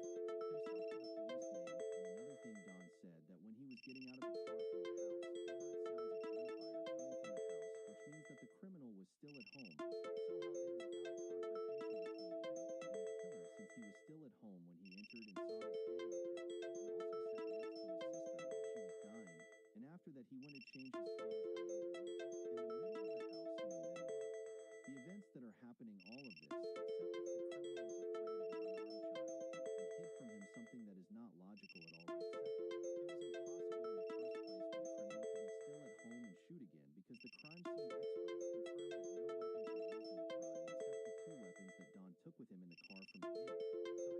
So how did he have the weapons, and at the same time the criminal shoots with them inside the house? Another thing is, by examining the crime scene, as we said, the detective knew that Marcella ran away from the house and sat under a tree when the criminal went to her. How did he, without seeing her while he was in the barn, although the tree was in the line of sight exactly in front of the barn, let us say that he didn't really see her, did he not hear her voice screaming and the criminal beating her know this way the fault is in him? Okay, Don, sir, why did you change your t-shirt before you go to the police name? He told him, I swear to God, its origin, it was cut and had a lot of blood on it, so it was not good to walk with it like this. No, man, I mean your family was pierced by bullets, and you were thinking about me as your t-shirt cut or not. Investigators recovered his t-shirt and came up with 3 pieces of evidence. The first is that the t-shirt was cut in an unusual way. I am sorry for the word I made, but it was like it came out of a dog's mouth. How can a woman die? She will hold the t-shirt and cut it all these sectors and love a t-shirt like him, and they tried to cut it. If it is very hard to cut, it will be cut, yes, but it is hard, it needs strength. So how can a woman who takes her last breath have the power to cut the t-shirt to the extent that, secondly, the t-shirt itself, after they tested the remnants of gunpowder, they discovered that it had the remains of gunpowder on it, and of course you, sir, know that this will not happen unless the person is very close to the gun, like, for example, either he is the one shooting or he is the one shooting at him, and these assumptions did not happen in his case without the one who was hiding in the barn at the time of shooting him, according to his words. And thirdly, the blood patterns that were on the t-shirt were never blood. A woman is dying, and she grabbed the t-shirt and got attached to it. Not at all the blood on the t-shirt was splattered blood. I mean, he made the t-shirt. While the bullet penetrated the victim's body, there was no blood everywhere, and he made the t-shirt also, this is, other than that he wrote himself in the first place when they filmed him. When he came to report the crime, there were a lot of scratches and defensive wounds on his neck, and when they asked him what time ago, he told them that he had a fight with his sister a couple of hours before the crime. I mean, a normal fight like any sisters. And once he says that these scratches were from his sister, and she was attached to him while she was dying, and unfortunately it was the fault of the investigators that they let Don wash himself of the blood in the name of the police before he examined him when he went to report, and before they did a test for him, the remains of gunpowder, because if the remains were on his hand, it would have gone down with the water. But no problem, I mean his t-shirt did the job. And here Don, with the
because they didn't have a jury. He was the only judge who issued the verdict. So he went down to see with his own eyes and ruled correctly, and he made sure himself that Don's story was completely illogical, and therefore he was the criminal even if he did not confess to this. And as for the weapons, no one said that they had fingerprints on them or not honestly, and as for his sister, there was no DNA from him on her that proves his assault on her, but because this was an hour before the crime, so for sure it was, for example, I took a shower, and the evidence was lost, but there were traces confirming the assault since Don was 1 year old at the time of the crime. So he was tried as a child, but at the time of his sentencing, he was an adult, and therefore he would be imprisoned in an adult prison without any end. He was sentenced to 1 year in prison with the possibility of conditional release after years. But this did not mean that he would spend only years in prison. No, this means at that time that he will be eligible for parole, but he will be released, or not. This is in the hands of the Pardon and Parole Council, and until this video is released, there is still no news saying if he was released on parole, or is he still in prison, as it is, of course, the judgment is a farce, but the judge was taking into account that he was a young year short at the time of committing the crime. And this way we will have reached the end of our episode. So write to me your opinion in the comments on the two cases, and don't forget to like, share, and subscribe, and let the stories box be. An emergency services employee received a strange phone call from an elderly farmer named Donsbell. Dons reported that a young girl named Ezra, who resides in his house in the state of Wisconsin, had been attacked by someone and was in critical condition, requiring medical care. Upon receiving the call, the police went to the address provided by Donsbell. When they arrived, they found Ezra in a frightened state and in poor health. Despite her condition, Ezra managed to convey that her ex-boyfriend, Alex, had assaulted her. Moments before the attack, she had been at a bar. Ezra was transported to the hospital, and during the journey, she requested that the officers contact another ex-boyfriend, Jason Mongol, to be with her during this difficult time. While some investigators stayed with Ezra, others searched the area around Donsbell's property, but found no evidence of Alex's presence. Attempts to contact Alex or locate his residence were unsuccessful. He seemed to have disappeared. The officers then questioned Ezra to gather more information about Alex. Initially, Ezra was highly sensitive and struggled to answer questions. However, she gradually regained her composure. Throughout the evening and into the next day, Ezra maintained that she couldn't remember much except for glimpses of Alex attacking her. Later that morning, when the officers returned to the vicinity of Donsbell's property, they discovered another property surrounded by gates. Following footprints that led to a dirt path, they found Alex's lifeless body hanging from Ezra's car, covered in blood and bearing multiple stab wounds. This gruesome scene left the officers realizing that the case would be both complex and chaotic. The mystery deepened. Who attacked Ezra? Why? And what was the story behind finding Alex's body in such a horrifying state? Stay with us as we explore the details further in this video presented by the Dahalais channel. Meanwhile, Ezra remains in the hospital, and the officers continue to investigate the paths of both Ezra and Alex. 10 months ago, Ezra McCandless met a man named Jason Mongol. Despite their age difference, they agreed to live a spontaneous and free life together. Their relationship grew stronger, and they became frequent patrons of a cafe called We See in the heart of Oklahoma City. During those 8 months, Ezra and Jason were regulars at the cafe. However, their relationship took a turn when Ezra met Alex Reba, a young man who also worked at the same cafe. By chance, Alex lived just 2 buildings away from Ezra. Known for his friendly demeanor and frequent visits to the church, Alex struck up a friendship with both Ezra and Jason. Although Ezra maintained her relationship with Jason, she secretly continued her interactions with Alex. As the three spent time together, Jason often away due to military duties. The relationship dynamics shifted rapidly. When Jason discovered the truth, both he and Alex remained friends. Despite their separation, Ezra continued living in the same apartment with Jason until just 3 weeks ago, when she moved out. The discovery of Alex's body occurred only days after her departure. Jason was due to return home on that fateful day after a 2-week military training. Upon arrival, he found Ezra crying and barely able to speak. She revealed that while he was away, she had gone out for drinks with a friend. That night, the friend assaulted her while she was unconscious. When she woke up, she realized what had happened. Ezra was terrified of Jason's reaction, so she decided to tell him about the incident before reaching out to Alex to discuss the matter. On another night, she visited Alex's house to inform him of the situation. Alex took advantage of her vulnerability, and upon hearing this, Jason was furious. Despite their separation, Ezra still lived in the same house as Jason, which made him feel that they were still close. When he learned that his friends had taken advantage of Ezra, he immediately took her to the police station to report the incident. During the investigation, doctors examined Ezra's phone and text message records. They also spoke to both Jason and Alex. Among Ezra's messages, the officers found interactions with a friend of Jason's that suggested she had been close to him. Previous messages also hinted at a previous intimate encounter between Ezra and Alex. These findings raised doubts about Ezra's claims. As the officers continue their investigation, the discovery of Alex's body adds a new layer of complexity to the case. And based on the information they obtained from Ezra's phone, Jason confessed that he was aware of a previous relationship between the two. However, according to Ezra's account, she felt genuinely taken advantage of this time. When the officers questioned Alex, he continued to claim that Ezra willingly met with their mutual friend, Jason, but regretted it afterward. The police decided not to press charges or make any arrests due to insufficient evidence. Ezra became increasingly frustrated with Alex after her conversation with the police. The following week, Jason insisted that Ezra leave his house, tired of her continuous deception. She returned to her parents' home in March. On a fateful day in March, Jason was sitting in the park when Ezra suddenly appeared. He hadn't expected her to be there again. Jason noticed a menacing look in Ezra's eyes, which surprised him.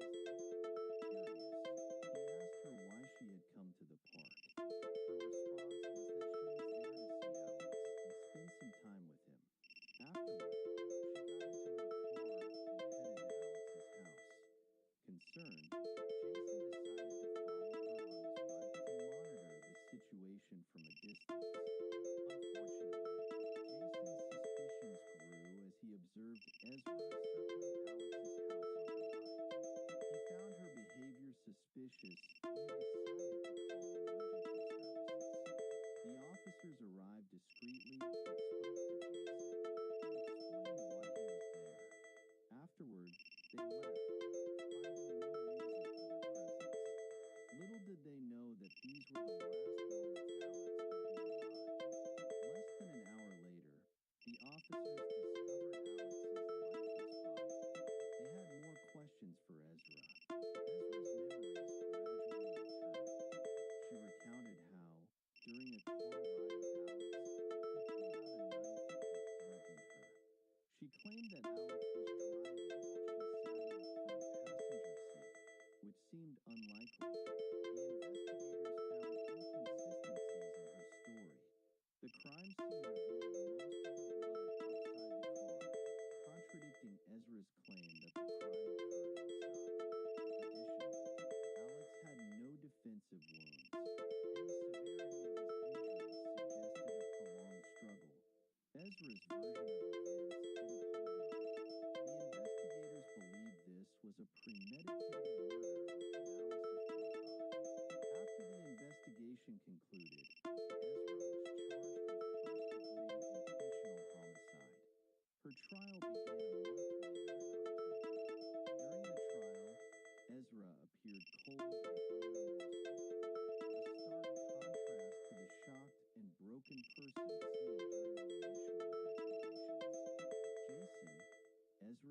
testified against her. Despite her attempts to manipulate the narrative, the evidence pointed to a calculated crime. Ezra was convicted of intentionally killing Alex and tampering with the crime scene. She received a life sentence with the possibility of parole after 1 year. This heinous crime, driven by Ezra's ego, took the life of an innocent young man, leaving his family grieving without cause. Do you agree with this verdict? Share your thoughts in the comments below, and don't forget to support us with likes and subscribe to the channel for more updates. Stay safe. Glowing Star. December in the early morning hours. On December 1st, 999, from the Furman House in Walsh, Oklahoma, 2 girls, Loria Jaylene Bible, born on April 3rd, 1984, and Ashley Rainey Furman, born on December 1983, were celebrating Ashley's birthday. Firefighters arrived at the house at 5:30 a.m. after a passerby reported a fire on December 3rd. After extinguishing the fire, they discovered the bodies of Dan Furman and his wife, Kat, both killed by close-range gunshot wounds. However, the police found no trace of the 2 girls, Loria and Ash. Who killed the couple? Where did the girls go? How did the fire start? Is there still hope of finding the girls alive? Welcome to another mysterious story on your channel. The mystery deepens as more than a year has passed since the girls' disappearance. Loria's family still awaits her safe return. Rosa Roderick, Loria's cousin, feels a heavy heart. She had seen Loria in a dream on her wedding day, walking down the aisle with her father. When the veil lifted, Loria's face was expressionless. Meanwhile, a fire broke out at the Furman house, and after extinguishing it, investigators discovered that it was an attempt to cover up the murder of Dan and Kath Furman. The girls were missing. Rumors circulated about the girls' abduction, and a new rumor implicated local outlaws and Mexican drug producers who had been left to their own devices. Loria's family took it upon themselves to find the girls and bring the perpetrators to justice. Let's rewind a bit to explore the close friendship between Loria and Ashley. They met in kindergarten and became inseparable over the years. Their bond was so strong that they seemed like twins, knowing each other's likes and dislikes. Loria led the cheerleading squad for the basketball team Ashley played on. On December 1st, Ashley invited her close friend Loria to spend the night at her house and celebrate her birthday. Loria's only request of her father was to return home by noon the next day. The father's last words to Loria before she left were, "I love you." The girls spent a wonderful evening eating pizza, ice cream, and watching a movie. Everything seemed perfect. However, an unknown figure had been watching the house from outside. The next morning, the neighbors reported a fire at the Furman house. The police arrived, and Loria's father confirmed that she had spent the previous night there. The house was completely destroyed. Amid the ashes, they found Kath Furman's body, wearing a ring on her left hand. She had been pregnant, but where were the parents? And where were the girls? As dawn approached, the parents returned to the crime scene, searching for clues. Loria's empty room faced her parents' room. The pain was unbearable. They didn't know where their daughter was. Was she hungry? Cold? Were they torturing her? The slow, exhausting hours passed. At dawn, the parents were back at the crime scene, searching for evidence. The mother believed the police had missed something due to the limited hours spent among the still smoldering ruins. And then, they saw something on the ground. A complete body amidst the debris. It was a man, but his face was entirely burned. The investigators confirmed that it was Dan Furman, Ashley's father and the homeowner. But how had the experts missed finding a complete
a lie detector and successfully passed it, confirming their innocence.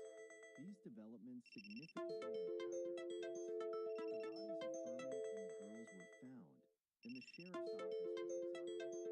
Neither Nader's theory nor Dwayne's held true.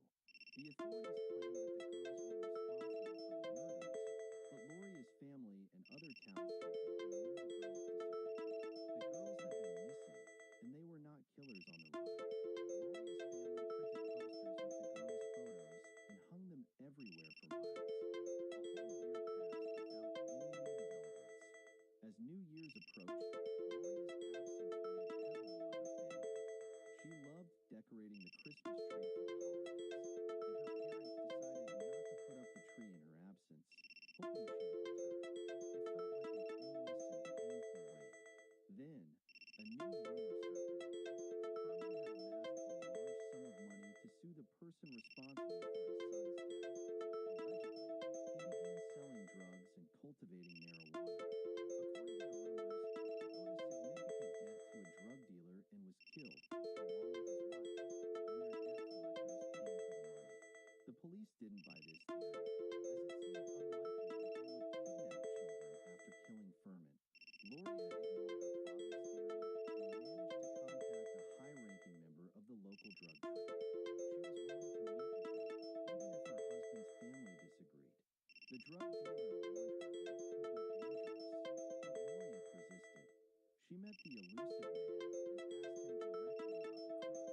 He clearly stated that he did not kill women or children. His words convinced her. New rumors surfaced, claiming that the girls were being held captive and tortured.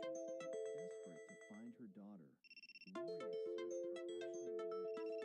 The police received hundreds of tips and leads, but nothing panned out. Then, a new suspect emerged, Tommy Lynn Sells, a notorious serial killer from Oklahoma. Loria and her father were skeptical, as it would take more than one person to abduct the girls and burn down the house. However, after 5 years of no progress in the case, Nader had nothing to lose. The police took Sells to the location where Ashley and Laura's bodies were supposedly buried. Nader doubted the inmates' honesty, but after digging, they found only animal bones. It turned out that the remains belonged to an animal, not a human. Nader had one last task before withdrawing from the case.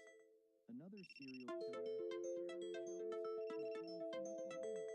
Loria and her father didn't believe that Jones was responsible, as it would require more than one person to kidnap the girls and burn down the house. Loria was right. The investigation revealed that Jones was not involved. The case remained stagnant. In December 2001, the Christmas tree still stood, waiting for Loria's return. But after 10 long years, it finally fell. The family struggled to accept the reality that Loria and Ashley might have been killed. A new sheriff, Keith Winfrey, took over the investigation in Gregg County.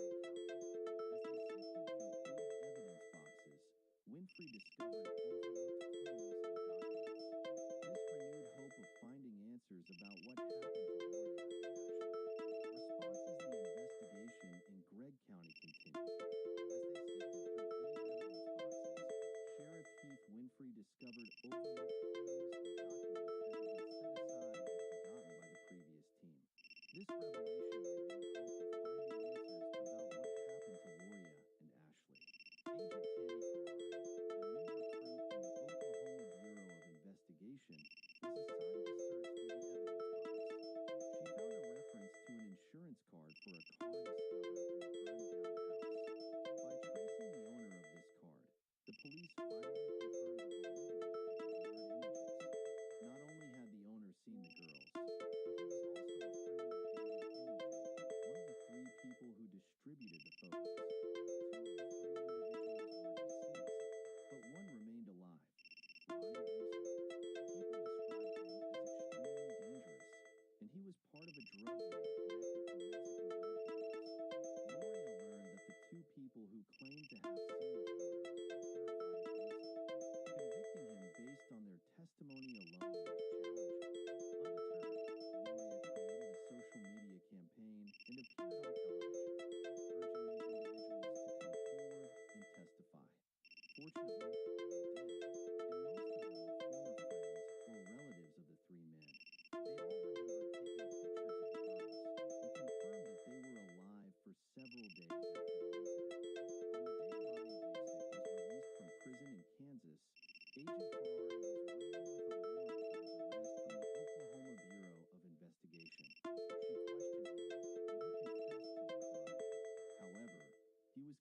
shifts the blame onto his deceased accomplices.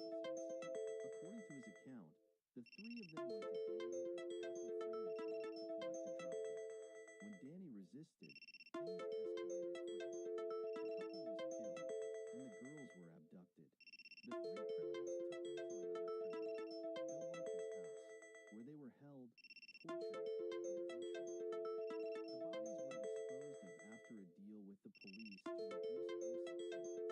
He received a 10-year sentence, of which he served only 1 month due to good behavior. Was the plea deal fair? Dear viewers, share your opinions in the comments below, and don't forget to support us with likes and subscribe to the channel for more updates. Stay tuned. And now this is the second story. Samantha Wolford was born in 1984. She was the eldest daughter among 3 children and gave birth to twins while still in high school.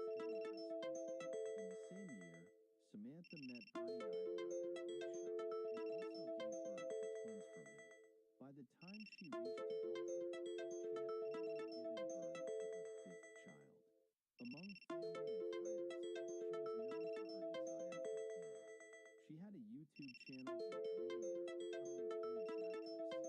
However, the only fame she received was due to being accused of kidnapping and killing her husband. How did Samantha transform from a mother and wife to a suspect? Why was she accused of such a crime? Is she truly a criminal or a victim? We'll find out in today's episode. Early in the morning of April 6, 2004, Samantha's mother received a distressing call from her daughter.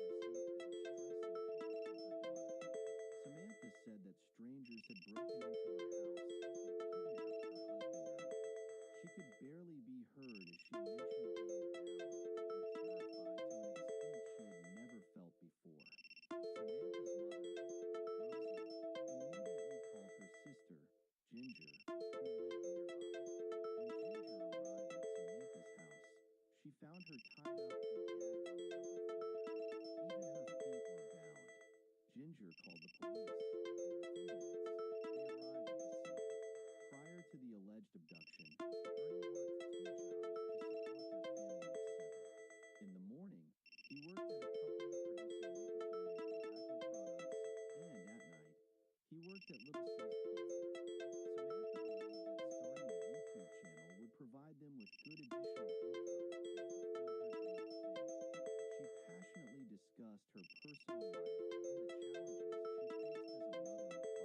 of 5. Gradually, her YouTube channel became the center of Samantha's life, and she began neglecting her husband and young children.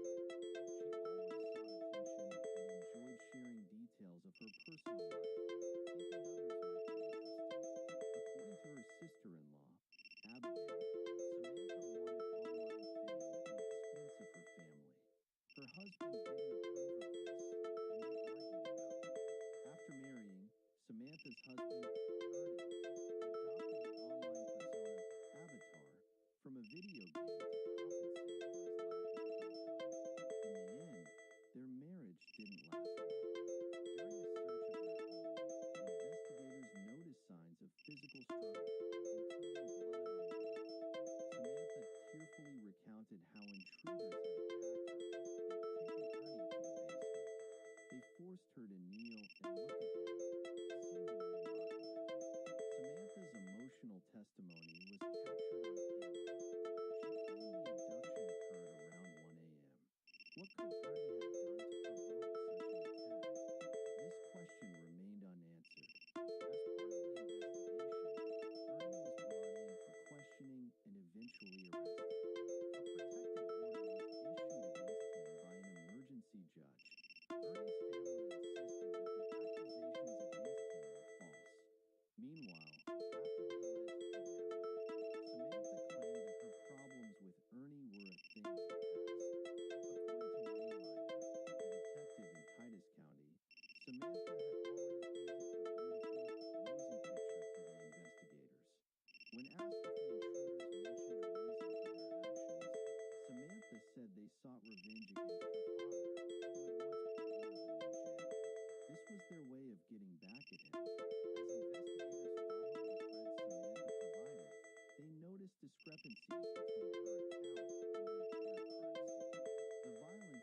reflected on Ernie's seemed inconsistent with her description.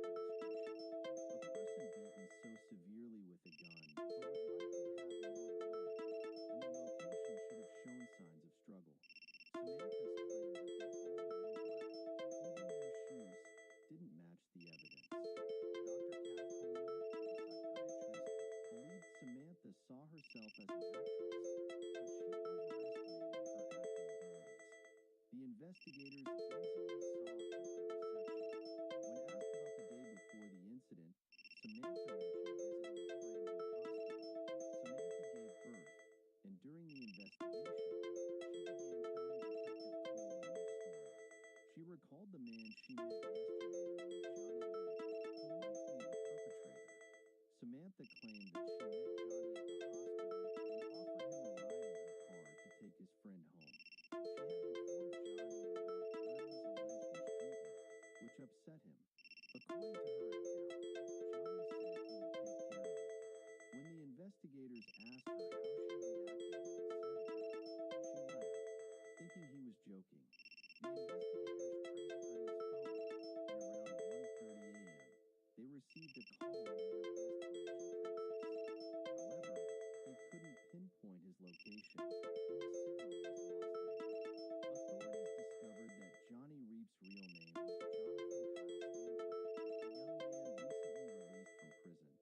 Samantha claimed that she received a text message from him just now, and the investigators rushed to apprehend him. Sanford was arrested along with Jose Antonio Bonds, a 30-year-old man. They were both charged with kidnapping, according to the local CBS-affiliated KYUH. During questioning, Sanford revealed the events leading up to their crime. He had met Samantha a few days ago at the hospital through his friend, Charlotte, who had just given birth. Samantha told him about Ernie's alleged mistreatment, and Sanford offered to help her. He thought she seemed like a good person and wanted to relieve her suffering from her husband. She also informed him about how Ernie treated the children. After Ernie's abduction, they took him to the woods, killed him, and left his body there. To assist Sanford, Bonds, and another friend, Octavius Lamar Rames, were recruited. Initially, they planned to plant methamphetamine in Ernie's truck and report him for drug possession. However, they decided that killing Ernie would be easier. Sanford, Bonds, and Rames smoked the methamphetamine they bought, and after assaulting Ernie, they took him to a remote area in the neighboring Camp County, Texas. There, Bonds shot him in the back of the head. Despite multiple blows to his head and face, it was the gunshot that caused his death. Sanford helped the investigators locate Ernie Ivor's body. As they recovered it, the charges against Sanford and Bonds were upgraded to include murder. Later, authorities discovered the text messages Samantha sent to Rames. While tracking Ernie's phone, the investigators read the following: destroy Ernie's phone, turn it off, get rid of the phone. Samantha downplayed her involvement, claiming she only complained about Ernie's treatment and never expected it would lead to his death. The police were skeptical of her statements, considering the crime scene and the fact that the children remained asleep during the attack despite the violence she described. Additionally, she called her mother instead of emergency services. Samantha justified this by saying she was bound and made the call with her nose. She also changed her story about the possibility of the crime being revenge against Ernie's father. The investigators then explored Sanford's entirely different account. However, the incriminating text messages she sent to Rames proved that she was aware of what happened and likely the mastermind behind the crime. Samantha Woolford was arrested and charged with kidnapping and murder. Octavius Lamar Rames faced similar charges for events in February. Both Jonathan Sanford and Jose Antonio Bonds admitted their guilt in April.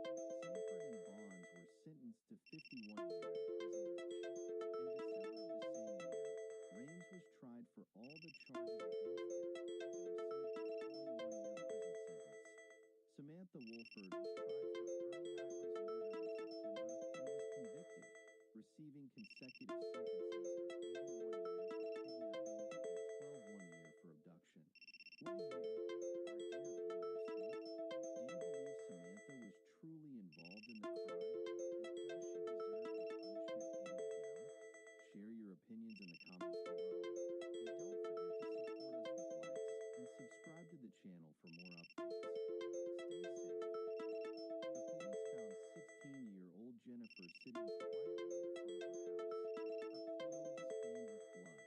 They received a distress call on the emergency line, and what they discovered was more horrifying than any human mind could imagine. Inside the house lay a nightmare. A dismembered body reduced to unrecognizable pieces. Was it a human or an animal? Who was Jennifer? And whose remains were these? Who was the killer? Welcome to a new mysterious story on your channel. 4 years before this incident, on February 2nd, Edie Rosen, Jennifer's neighbor, moved out of her apartment. There were no signs of violence or forced entry. Curiously, Edie had previously lived in the adjacent apartment to Jennifer's. Rebecca Rhodes, Jennifer's mother, had gone through a difficult divorce 7 years earlier and had moved with her daughter to Somerset Tower, a 7-story building in Cherry Hill, New Jersey. Jennifer described her father as absent from their lives. Her mother felt intense loneliness during that time. After the divorce, she met a doorman named Eddie, who worked in the same residential complex. Soon, they moved in together, forming a small, happy family. Eddie was always smiling, full of laughter. Rebecca appreciated his company. However, things changed. Eddie's strange behavior intensified, especially towards Jennifer. He became controlling and unpredictable. On the 6th of October in 1994, the police found 16-year-old Jennifer sitting quietly in front of her house, bloodstained. They received a call on the emergency number, and what they discovered was more horrifying than any human mind could imagine. Inside the house, they found a gruesome scene. A body cut into pieces to the point where it was unrecognizable. The question remained, was this the body of a human or an animal? Who was Jennifer? And to whom did this body belong? Who was the killer? Welcome to a new mysterious story on your channel. 4 years before this incident, on February 2nd, Diane Rosen, Jennifer's neighbor, checked her apartment. There were no signs of violence or a broken door. Interestingly, Diane lived in the adjacent apartment to Jennifer's. Jennifer's mother, Rebecca Rhodes, had gone through a difficult divorce 7 years prior and moved with her daughter to an apartment in Somerset Tower, a 7-story building in Cherry Hill, New Jersey. Jennifer described her father as someone who wasn't consistently present in their lives. Her mother felt extreme loneliness during that time. After the divorce, she met a doorman named Eddie, who worked in the same residential complex. It didn't take long for Eddie to move in with them, and they formed a small, happy family. Eddie was always smiling, loved to laugh, and Rebecca was happy with his company. However, things took a dark turn over time. Eddie's behavior became increasingly strange, especially towards Jennifer. Despite being only 7 years old at the time, Jennifer knew she had to do something to stop it. 3 years into this ordeal, Jennifer lived through this nightmare in Somerset Tower. The police knocked on Rebecca's door, informing her that her neighbor, Diane, had disappeared from the adjacent apartment 4 days ago. The investigators questioned everyone in the building, including Eddie, who personally knew Diane. When asked how long Diane had been living in the building, Eddie replied, "About a year. I used to run into her in the building's lobby." Diane was a beloved and kind figure, especially to Jennifer. She was a specialist in treating autism and had moved from Canada to the United States less than a year ago to join the Colors Institute in Philadelphia, a clinic specializing in children with special needs. Despite the challenges of living in the United States compared to Canada, Diane chose an upper-floor apartment in a secure building. Jennifer's family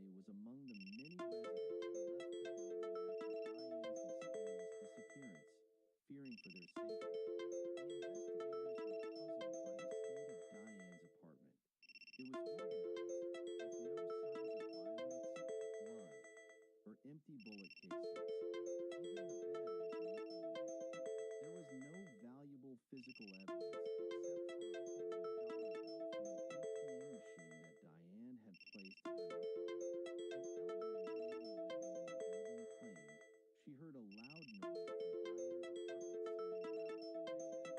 Diane lived directly above her, and there were no other suspects or new leads for the police. The case became a baffling mystery, discussed in newspapers and TV shows. Jennifer, who knew Diane personally, was deeply affected. Despite their move to a private house in Cherry Hill, the loss of Diane haunted Jennifer's older brother, Blaine. He never gave up hope of finding her or discovering her fate. His determination led him to travel from Canada to the United States, searching restaurants, bars, and streets, carrying Diane's photo, hoping someone would recognize her.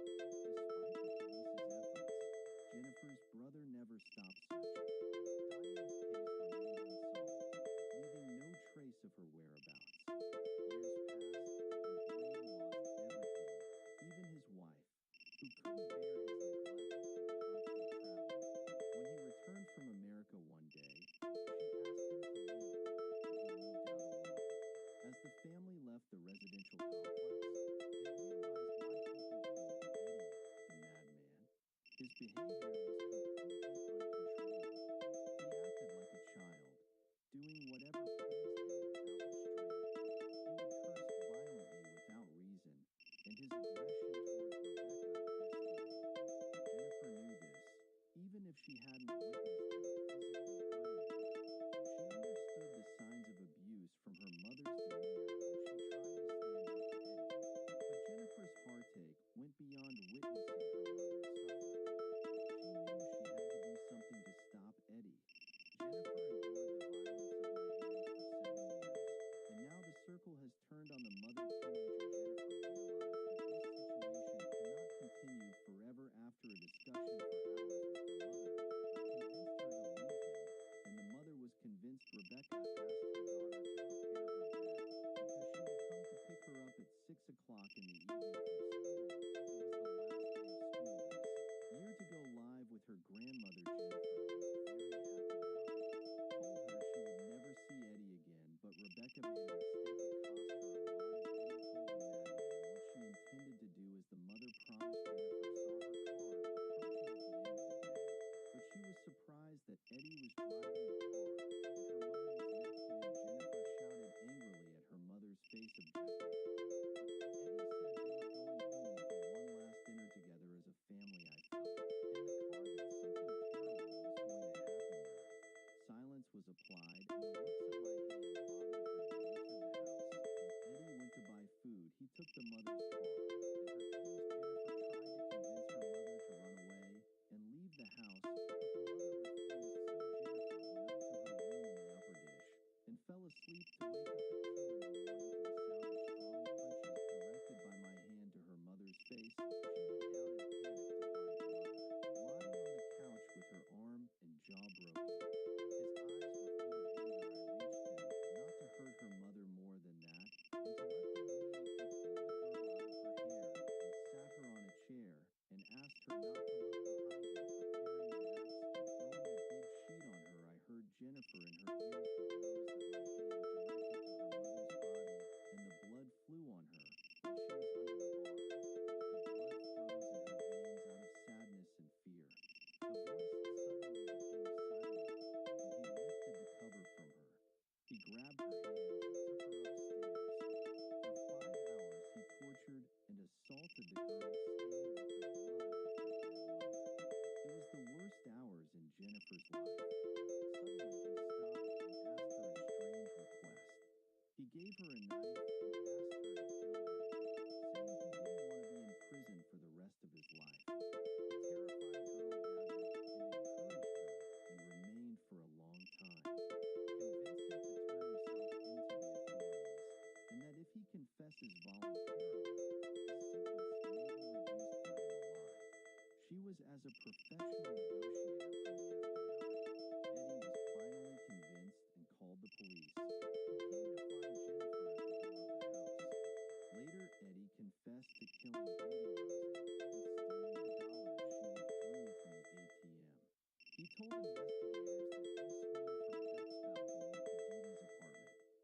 said he strangled her during the robbery of her apartment, hid her body in a closet, and threw it a few days later. Along the highway, Eddie was sentenced to life in prison twice in the case of Rebecca's murder, as well as Dee Dee's murder. So what do you think, dear viewer? Did Rebecca oppress herself and her daughter by continuing her relationship with Eddie despite his suspicious actions and her daughter's father's complaint about him? Or is it fate that she couldn't get over? Share your opinions with us in the comments below. Please don't forget to support us with a like button and subscribe to the channel to receive everything new. May you always be safe. Now let us go to our second story. On the 5th of April in the year 1992, the Morrissey family witnessed the worst crime ever to occur in Florida. 5-year-old Patrick woke up to the screams of his parents, witnessing an armed robbery. He became the sole person who could save his mother from this terrifying nightmare. To learn the details of this incident, stay with us in this channel until the end. At 10 p.m., Joe Morrissey dozed off in front of the TV, while his wife, Kay, continued working in her craft room. Their 5-year-old son, Patrick, slept in the master bedroom. About 2 hours after midnight, their daughter, Christina, who lived just minutes away, woke up to the sound of her cell phone ringing. The caller was her mother, barely audible over the sirens, urgently asking her to come over. Christina rushed to her mother's house, but the road was blocked. She got out of the car and hurried to the house, finding many officers there. Her father, Joe, stood in the middle of the road, wearing blood-soaked clothes. Kay, covered in blood, lay on the couch, her arm and jaw broken. Smoke billowed from the house, and Christina was informed that Patrick was with the neighbors. But she couldn't imagine what the little boy had experienced. Patrick couldn't comprehend what happened to his father. He didn't know he'd never see him again. Patrick believed his father was on a long trip and would return at any time. As time passed, Patrick noticed his father's absence and began showing signs of post-traumatic stress. But no one knew exactly what this child had witnessed. During questioning, he mentioned that some people had broken into their home and killed her husband. She mentioned something about the man who rented their house, Randy Tamidor, claiming he slipped on the stairs due to lack of repairs.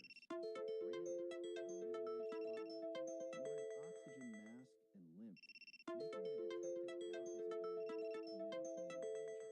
It was clear that Randy wasn't the perpetrator. Meanwhile, during Kay's interrogation, she revealed that another person had communicated with the criminal using a wireless device. The police had one suspect, but without a clear motive for the crime. As time went on, the chances of solving Joe Morrissey's murder without further evidence dwindled. The detective received an unexpected phone call from Randy Tamidor's second son, Sean. Sean provided astonishing information. He told the police that his brother wasn't the killer. The real father was. Sean explained that while listening to the news with his brother, they heard about the murder. Sean's brother walked away, and Sean followed him, asking if he had any involvement. His brother denied it, so Sean suggested he ask their father. Sean confronted their father, who ordered him to remain silent or be killed. Meanwhile, the older son was being interrogated in the adjacent room.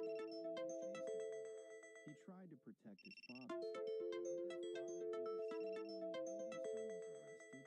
Sean approached his father, asking him to confess. His father replied that they hadn't arrested him, so he wouldn't take responsibility. Sean decided to testify against his father to protect his older brother and make their father pay for his actions. However, the police lacked strong evidence against Randy Tamidor. Sean requested to prove it himself and asked the detective for a recording device. The detective agreed, and Sean hid the recorder in the car key. Sean then interrogated his father, feigning concern for his safety and his brother's. The next morning, Sean returned the device to the police station, convinced he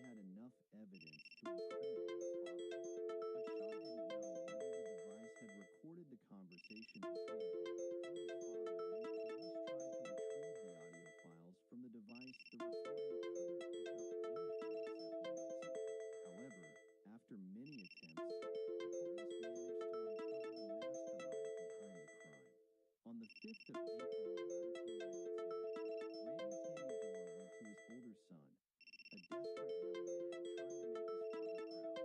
The father manipulated his son's mind, convincing him to break into the Morrissey family home for money. When the investigators listened to the conversation between the father and son, they learned about the possibility of incriminating evidence at Randy's store. They searched the store and found multiple computers belonging to the Morrissey family. They also discovered discarded ties in the trash, which were used to bind both Joe and his wife, Kay. An empty hunting knife box and wireless devices matching Kay's description were also found. Additionally, foreign currencies, the same ones reported stolen from the Morrissey home, were recovered. In the garage, they found burn marks on the floor, evidence that had been intentionally destroyed on the same day. When Randy Tandy Door opened his front door, he faced the police officers, but this time, they had an arrest warrant. Kay was informed that both Randy and his son were in custody, awaiting trial. In April 1993, the trial began, presenting the judge and jury with the facts and evidence related to Joe's murder and the attempted murder of his wife and son. Despite Patrick's young age, he couldn't testify in court. However, excerpts from his interrogation on the night of Joe's murder were presented to the jury. Around 10:30 p.m., Patrick woke up to his parents' screams. He heard them pleading with a stranger. Terrified, Patrick lay quietly under the covers, listening attentively to what was happening in the other room. He then heard the front door close and silence envelop the house. Patrick remained still and frozen with fear, alone in his parents' room. He had no idea what was happening outside. Later, he heard footsteps below his window, but dared not look. Soon after, he heard his parents' voices. As they rushed toward him, he saw the man threatening them, holding a gun. The man ordered them to kneel beside the bed. Patrick didn't understand the situation, but his father instructed him to pretend to be asleep. Those were Joe Morrissey's last words to his son before he was killed. When Joe was taken to the living room, Patrick continued pretending to sleep as instructed. He heard his parents pleading for their lives. Then, suddenly, everything fell silent. Patrick remained lying there, feigning sleep, even as his mother cried beside him. But he didn't move. All he did was listen, hoping to hear his father's voice again. Eventually, his mother woke him up. She was still bound at the ankles and wrists. Patrick was the only one who could save her. Would Patrick's account change the course of the trial? Would it be enough evidence to convict the killer in the courtroom? Patrick's narrative left the Morrissey family speechless. When Randy Tandy Door's second son testified, he confessed to committing the crime. He also revealed that it was all orchestrated by their father. Randy claimed that it was his son's plan and that he had no involvement. Sean, Randy's older son, sacrificed everything, his brother and father, to achieve justice. Sean's courage and sacrifice raised questions. Could anyone else make such a sacrifice? And what matters more, family or justice? Dear viewers, share your thoughts in the comments below. Don't forget to like and subscribe to our channel for more updates. Stay safe. It was a quiet summer evening in July in Milwaukee, Wisconsin, 1991, USA. When a police patrol routinely passed by an apartment complex next to an apartment building, they found a woman completely naked and struggling to stand upright. The police approached that woman, whose face showed signs of panic, and learned from her that she had fled from the house of a young man who tried to kidnap her, warn her, and end her life. That man was none other than Jeffrey Dahmer, the American serial killer, known as the Butcher of Milwaukee. After he finished the life of more than one person, he cut up their bodies and kept parts of it in his apartment, and he ate parts of it in this episode of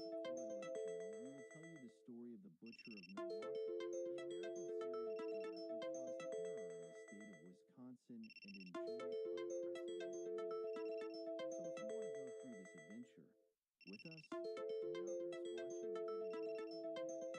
Jeffrey Dahmer was born on the 1st of May in Milwaukee, Wisconsin, USA, and he was a very energetic child. He was described by his friends and family members as a boy who liked to joke in front of the camera and play, and also liked to be surrounded by other children. Jeffrey was also very curious, and this led him to try new and different things, which eventually pushed him to the path of crime where the young boy engaged in the experience of hunting and killing animals, and sometimes torturing and cutting them, but that did not arouse suspicion or concern for his family at all, as Jeffrey, had he convinced them that his curiosity took him to dissect those animals to find out what was inside. However, this whirlpool changed his way of communicating with others. Since then, he has become more shy and withdrawn. His colleagues have begun to see him as an eccentric boy. He told them that he owned a cemetery in his garden. He also did not hide from them that he enjoyed stabbing dogs, cats, and frogs. Unlike most serial killers, Jeffrey did not have a difficult or cruel childhood. He was overwhelmed by his parents, Lionel and Gus, with love, attention, and care, and he was a really beloved and happy child.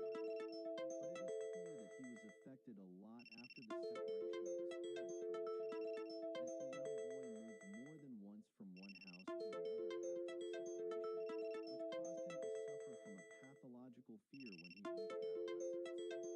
Jeffrey escaped from those difficult mental disorders that he suffered by practicing his hobby, which is killing and dissecting animals, where the teenage boy was a 12-year-old enjoying greatly the lessons of biology at school at that early age. Jeffrey also discovered his homosexuality. In addition, Jeffrey at that time began to engage in the use of contraband and alcohol strongholds, which prevented him from achieving his dream of entering the university, which eventually forced him to join the ranks of the American Army, but he was soon dismissed because of his addiction to contraband. In addition to that, his superiors in the Army discovered about his homosexuality after his dismissal from the Army. Jeffrey's last resort was to live with his grandmother, who was a strict and very firm woman, and for many years, living with his grandmother kept him away from vices, from having sex with men, whom he himself considered immoral, and from his motives for murder. It seems that he managed to get his life back on track, stabilize himself, and drive out the devil that Jeff said was inside him. When he was 23 years old, he was able to get a job in a candy factory, and he continued that way for about 3 years. One night, Jeffrey, as he spends his time reading in a local library, when a stranger passed by him, and through a message containing sexual content at that moment, he ignored that and continued to restrain his instincts. But 2 months after that incident, Jeffrey returned to the alcohol handicap and obeyed the forbidden again and communicated with that man to establish a homosexual relationship with him. This Joffrey transformation led to return to living a lousy life again, where the monster that was inside him woke up, and instead of going to work or the library, Jeffrey started to spend his time in the bars known for the gay gathering in the city of Milwaukee between 2 years and a year to the point of Jasper, until he exhumed the body of a young man who had recently been buried and sexually assaulted him, which led to his arrest, and his grandmother kicked him out of the house, as a result of which neither the authorities nor his grandfather Jeffrey knew that this young man had committed his first crime at that time, as he ended the life of the young Stephen Tommy after he brought him together in a frantic sexual encounter in a room of one of the local hotel art, and burying his body in the private land of the house was only the first crime committed by Jeffrey in a long and continuous series of heinous crimes that he committed in the same way, in the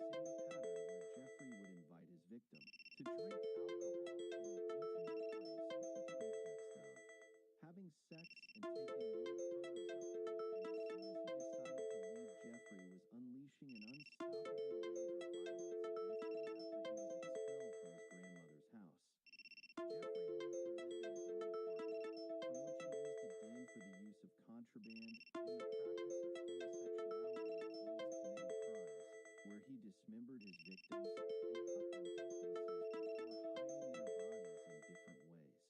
In addition, Jeffrey at that time liked to have sex with the bodies of the S after their deaths. Jeffrey stated that later after his arrest, as he explained to the cops that he liked having sex with unconscious or killed people. Jeffrey was picking out his victims in a certain pattern where most of his victims were men who were characterized by high physical fitness and tall stature, and did not differentiate between races where his victims were blacks and whites. And sometimes some indigenous people. Jeffrey later revealed that the main condition for choosing his victim is to arouse him with his attractiveness. Jeffrey also had a special kind of attractiveness where he was blonde hair and blue eyes, as well as he had a childish face that looked a bit handsome. And this made it easier for him to lure victims who none of them expected that he was facing a psychopathic serial killer behind that innocent face. Jeffrey hit a predator as he killed at least about a few men after the murder of Stephen Toomey. The first of these crimes occurred on the May of this year, when Jeffrey felt rejected by his male lovers who began to apologize for seeing him for one reason or another. The troubled young man began to think of a way to completely control them. From his home in search of a victim to try some ways to submit to him, fully Jeffrey kidnapped a young man who loved Conrack after he drugged him. Since he wanted to make some kind of zombie and sex servant, Jeffrey injected his victim after him various liquids, and then left him on an operating table prepared by Jeffrey at home, and went down to have a bottle of beer in a nearby state at about 2 o'clock in the morning. Conrack took advantage of that opportunity to escape after he regained consciousness before Jeffrey returned to the young man was naked and not in a good state mentally after the experiment that Jeffrey carried out on him. He looked like a drug abuser or a very drunk person. When Jeffrey returned from the bar, he found a patrol car next to the entrance to the apartment building. And next to the car, Conrad was standing naked and amazing and could hardly answer the officer's questions. So Jeffrey came to the cops and apologized to them for the situation of those who described him as his friend and claimed that he was drunk. And they had a fight previously. The police were stunned and the officers released them, signing the death sentence on Conrad, who was about to become Jeffrey's entertainer. After Jeffrey brought his victim home, he strangled him, then cut him up, cooked parts of his body, and ate him for dinner. Jeffrey later stated in his conversation with investigators during his confession that the reason he did so was curiosity. There was a desire inside him because he knew what the effect would be like. He also indicated in his confessions that he soon started to enjoy it, as that ritual somehow made him feel that his victims had become a part of him, while that gave him sexual pleasure as well. These reasons contributed to cannibalism becoming a force to distinguish all of Jeffrey's crimes. After the brutal murder of Conrad, the killer continued to appear in front of society naturally, and he did not raise any doubts about his actions, but rather on the contrary, those close to him at that time described him as affectionate and kind. He attended family celebrations, talked energetically, and enjoyed the company of his father and grandmother. Jeffrey continued his criminal activity. During that period, the city of Milwaukee witnessed strange disappearances. No bodies appeared for the victims who disappeared, whose number reached in July of a year, before the serial killer finally fell into the hands of the authorities after he made the same mistake again. That was when Jeffrey decided that he kidnaps a woman this time, and that woman was called Tracy Edwards, and she is 1 year old. And Jeffrey left her after he drugged her in his apartment in preparation for some medical experiments on her body. Tracy woke up suddenly and managed to escape from the apartment. Tracy, who was still suffering from the effects of anesthesia, ran naked in the street. Soon a police patrol stopped and explained to them what had happened.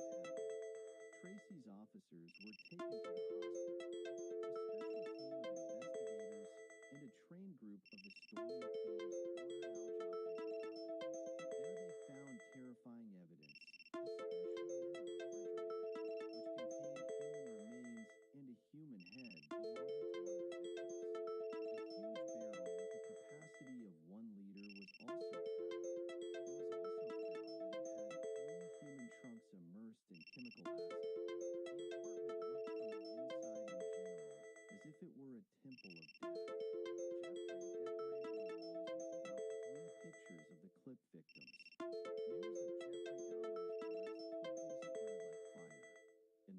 wildfire, newspapers, and media outlets began to circulate the horrific stories told by that serial killer about his crimes.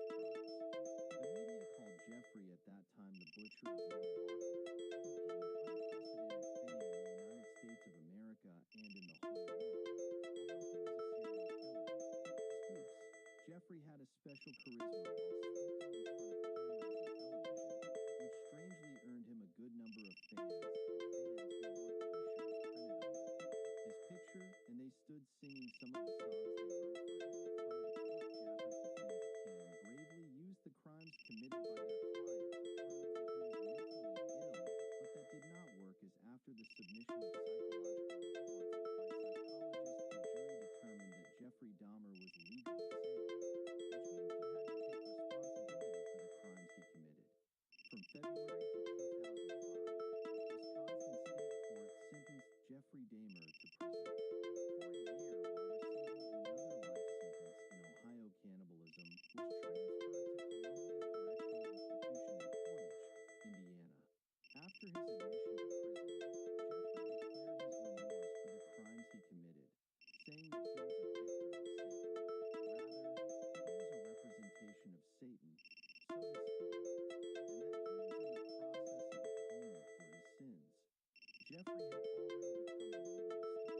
Local and international television channels were racing to conduct television interviews with him.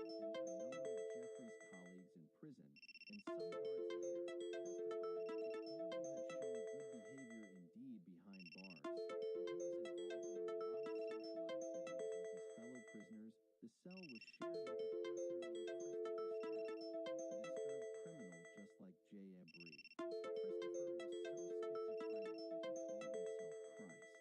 On November, the year Christopher attacked his cellmate without any introductions, and he beat Jeffrey with a bar of weights that he got from his hall sports, he didn't stop beating him until he left him in critical condition. Blood was bleeding from almost everywhere in his body. Jeffrey was rushed to the hospital, but they couldn't afford time to save his life. Jeffrey lost his life in an ambulance on his way to the hospital just 2 years after being imprisoned. Jeffrey died with the same weapon he used to kill his first victim. He was only 1 year old at that time. So what do you think?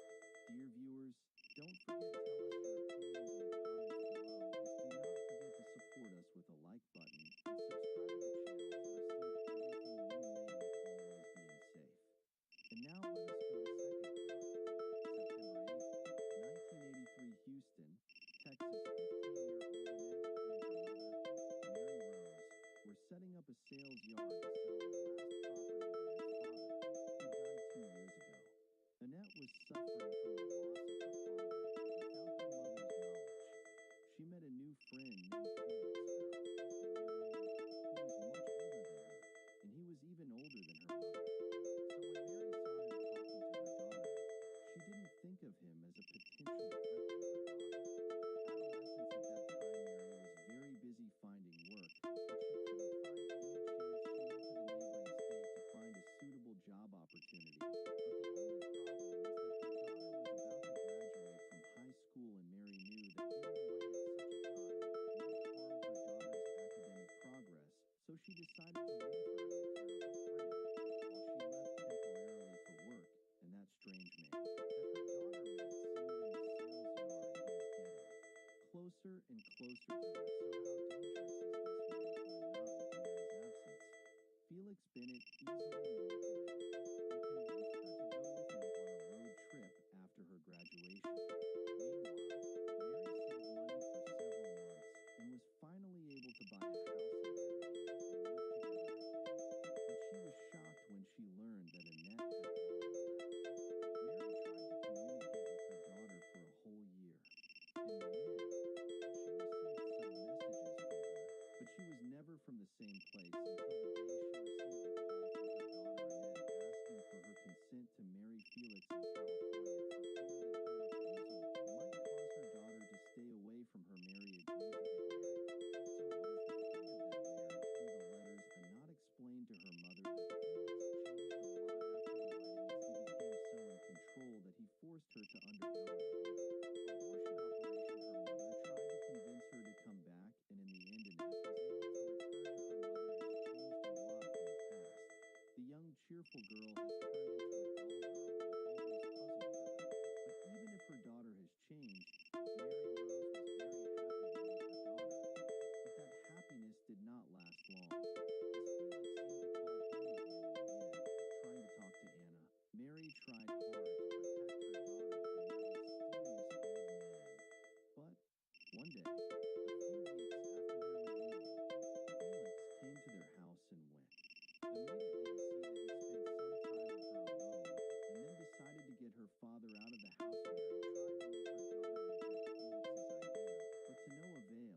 and again Mary Rose abandoned her daughter, gave up half of her house, and moved to California soon after a young reached camp, and got the inheritance left to her by her father, then transferred all her money to Felix's accounts and transferred ownership of her house.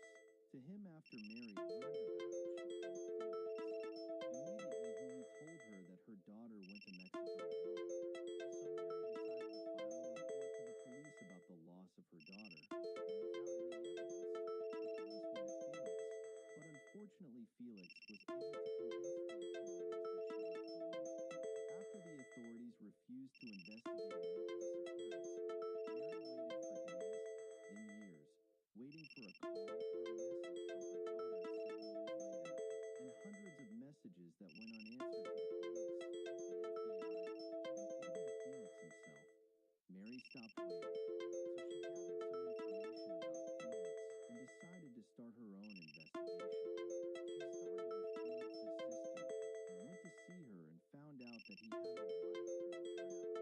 Mary began to follow Felix's first wife's family, Mary Horton, and found the whereabouts of his younger brother Mary, who was only a year old. When she drowned in the Cowlitzy River, Mary Rose could not help but sympathize with Mary's brother, who was remembering his sister with all good qualities. But he did not say the same thing about his brother-in-law, and according to what he told her, his sister had met Felix during her studies in a year, and after 6 months they got married. And the following year the couple had a son, Bill. But after Bill was born, things changed in the family, and in the same way that Felix treated his first wife, he also became more in control and tried to control Myron's life completely, even telling her that he was upset about having a child and that there would be serious consequences if she got pregnant. Again, when Mary got pregnant the following year, Felix exploded in anger, and before he tried to hurt her, Mary ran away carrying her son to her parents. She tried to leave Felix and separate, but her mother persuaded her to come back and try to solve things with her husband. Felix and Mary left their son in the care of his father, Mary, and went on a fishing trip on a friend's boat. There Felix saw a tree trunk in the water, so he turned quickly to surprise it. He claimed that Mary had fallen into the water.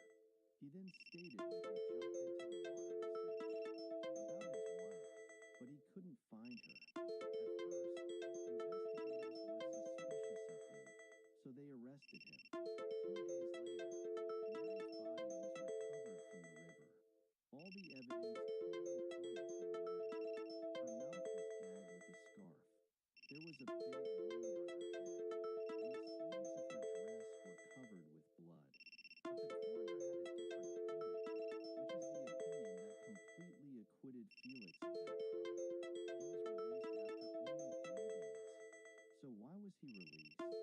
Felix, and what was the opinion of the coroner in that incident? The coroner ruled at the time that the cause of death was the result of accidental drowning.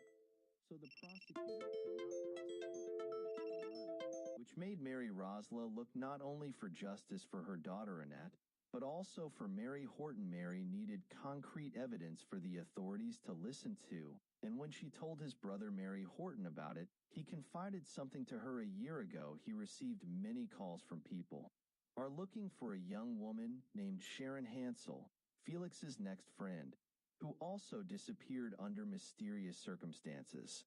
Once again, Mary went to Pierce, Mark, North Dakota to meet Bra. Sharon's brother and Hensel Felix met the 1-year-old Sharon on her first trip to California.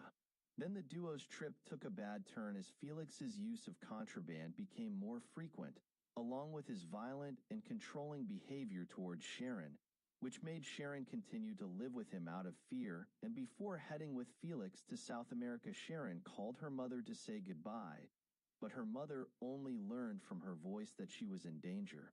But her family could not do anything. The next call they received was a letter from Felix claiming that their daughter had left him to travel to Australia on a boat with some strangers they had met in Florida. Hansel's family did not believe the trick, but in the absence of any evidence, they filled out a report on a missing person. police in this report for more than a year, after which an old arrest report appeared for both Felix and Sharon, because without the knowledge of Mary Horton's family, Felix took their son Bill with him when he first left for California. Since then, Bill has been forced to live with his father for years and years. His son suffered from his father's abuse until he reached the age of 8. When he ran away to try to ask for help, Bill went to the police station and told them that his father was forcing him to smoke marijuana and that he wanted to bring him back to his grandmother's house. That amount led to the arrest of both Felix and Sharon on charges of endangering children. Continuing an investigation, Mary Rose left for Kansas to meet Bill and his family. Bill was initially reluctant to share a lot of information about his father. He wanted to help Mary Rose, but he needed to keep Felix away from his wife and children. He finally decided that he was willing to take those risks to bring justice to his mother. Bill told Mary that when he was 8, before he went to the police station to ask for help, he heard a conversation between Sharon and Felix. Felix told her that he had killed his first wife, his father. Bill, after Sharon and Felix were arrested, Bill had to testify against his mother. 3 months later, they were released and continued to travel together.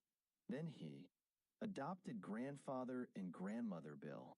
But Bill's constant fear of Felix coming back did not end.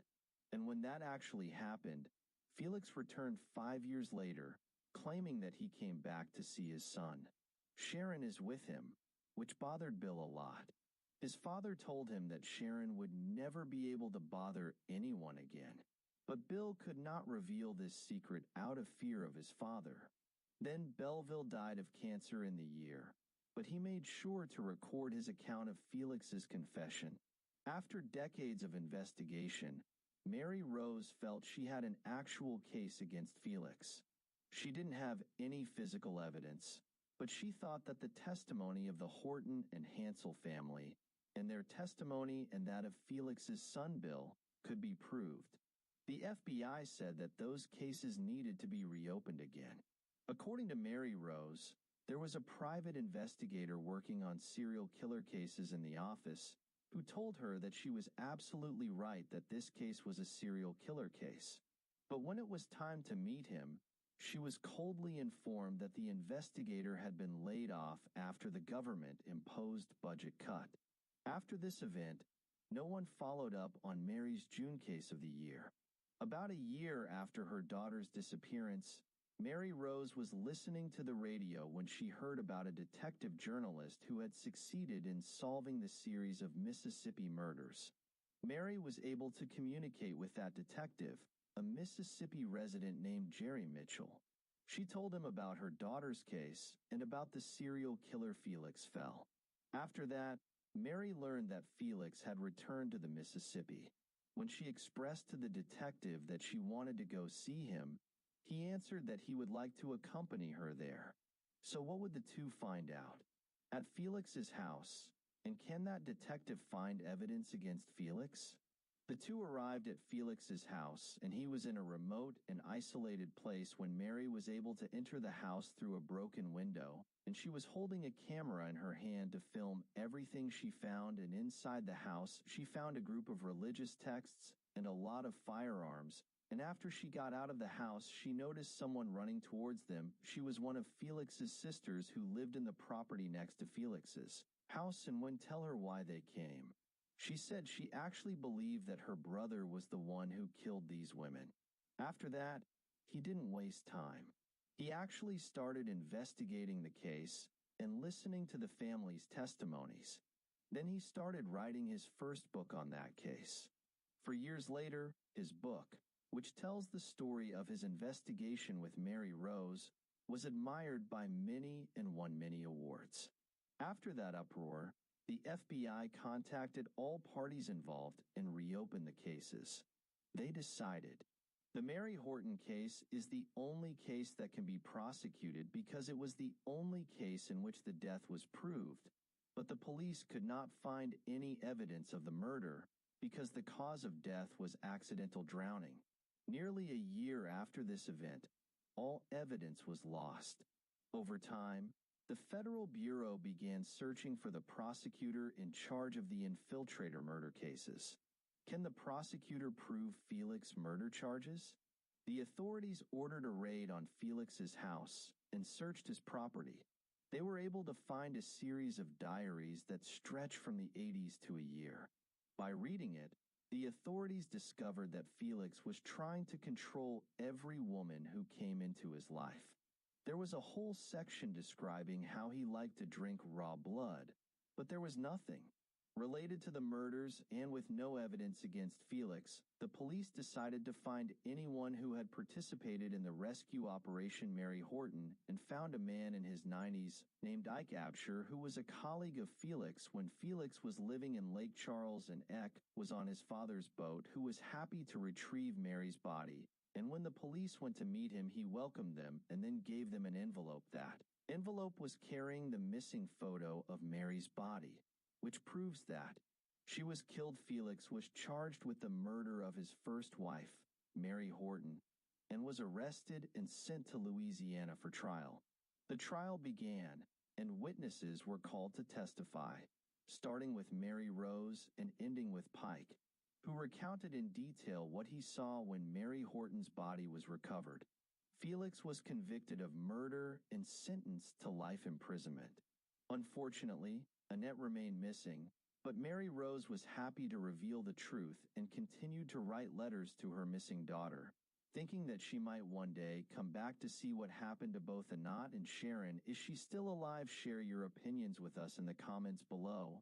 And don't forget to support us with a like button and subscribe to the channel to receive everything new. Stay safe.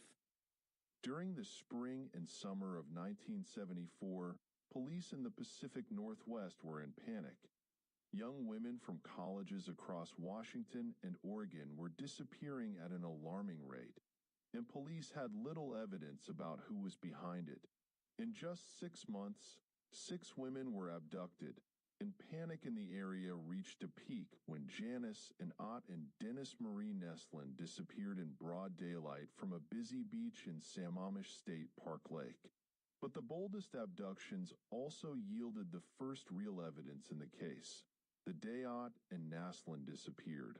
Several other women recalled how they were approached by a man who tried and failed to lure them into his car. They told the authorities about an attractive young man with his arm tied, his car a brown Volkswagen Beetle, and the name he gave himself was Ted. After this description was made public, the police were contacted by 4 people who identified the same Seattle resident, Ted Bundy.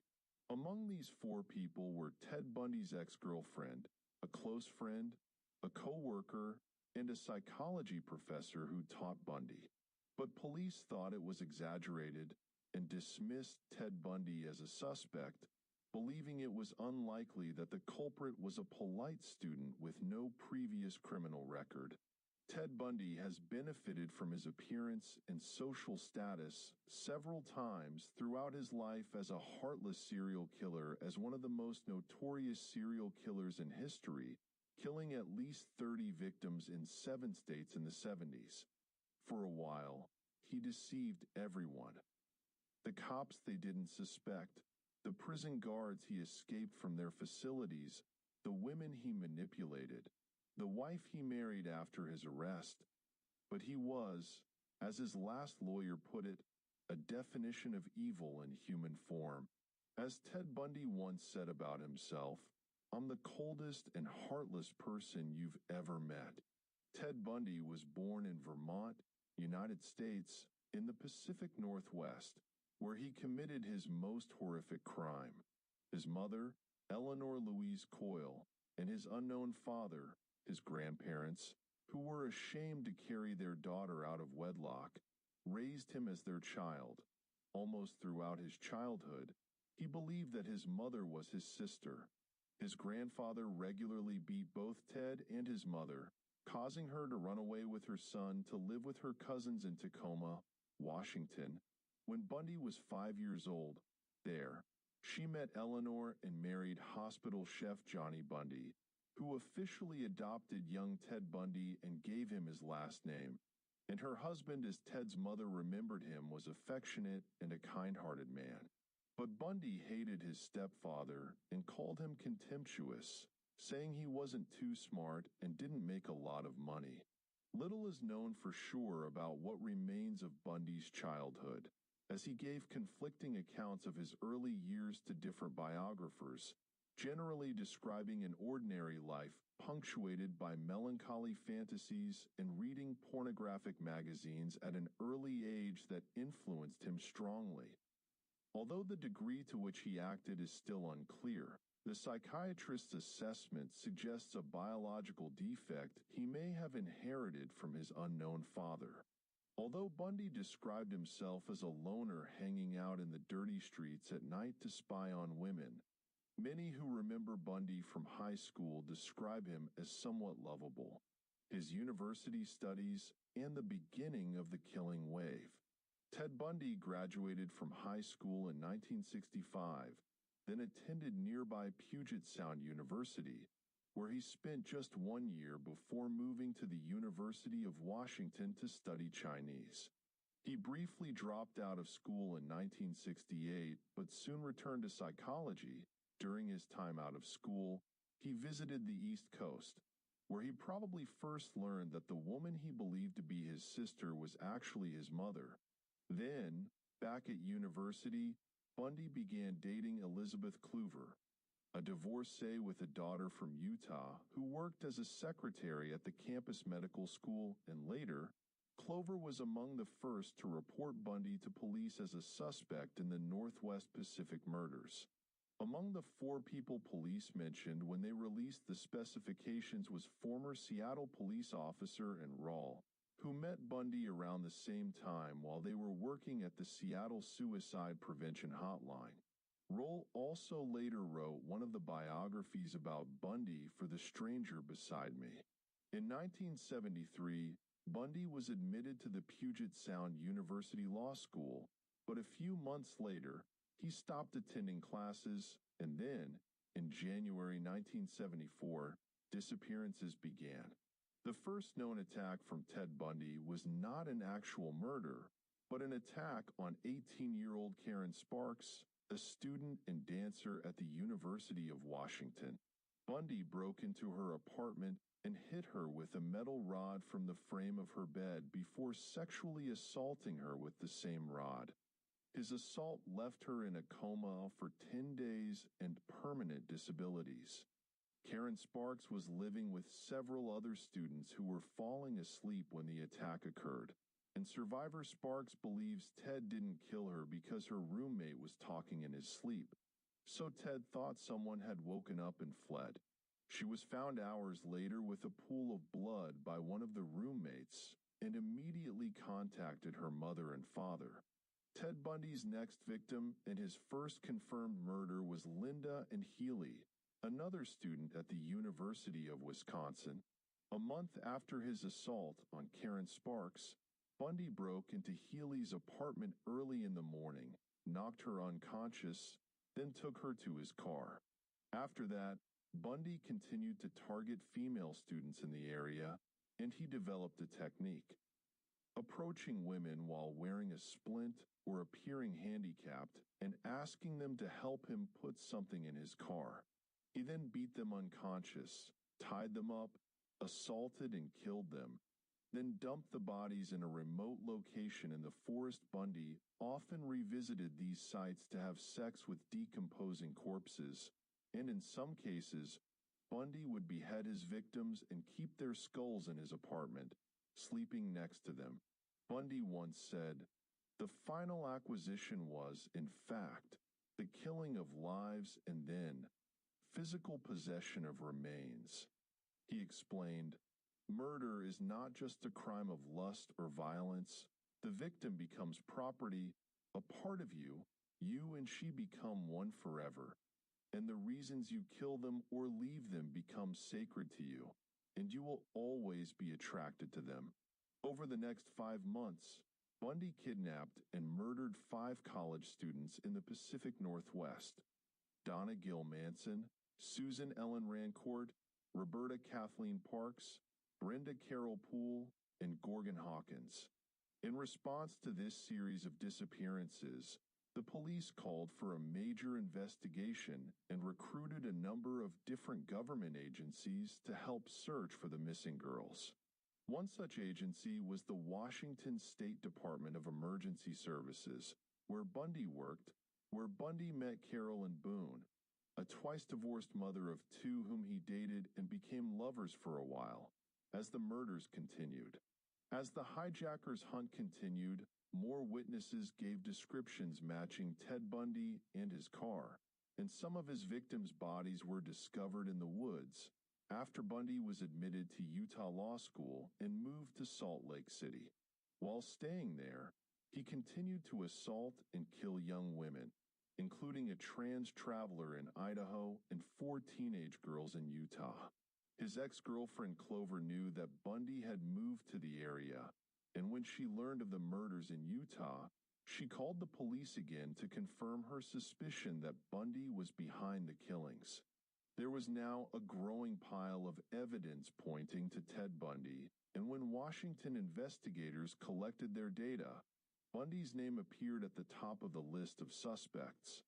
Unaware of the increased police interest in him, Bundy continued to kill, traveling to Colorado from his home in Utah to kill more young women there. Finally, in August 1975, Bundy was stopped while driving through a suburb of Salt Lake City, and police discovered masks, handcuffs, and blunt objects in the car. Then officers found his car, which he has since sold, where they discovered hair matching 3 of his victims. With this evidence, arrested him, where he was identified by one of the women he tried to kidnap. He was convicted of kidnapping and assault and imprisoned while police tried to file a massive murder case against him. Soon, for the first time in his life, he managed to escape from the stone. In 1977, he escaped from the law library in the courtroom in Aspen, Colorado. Because he was working as a private lawyer for himself, he was allowed access to the library during a break in the initial hearing.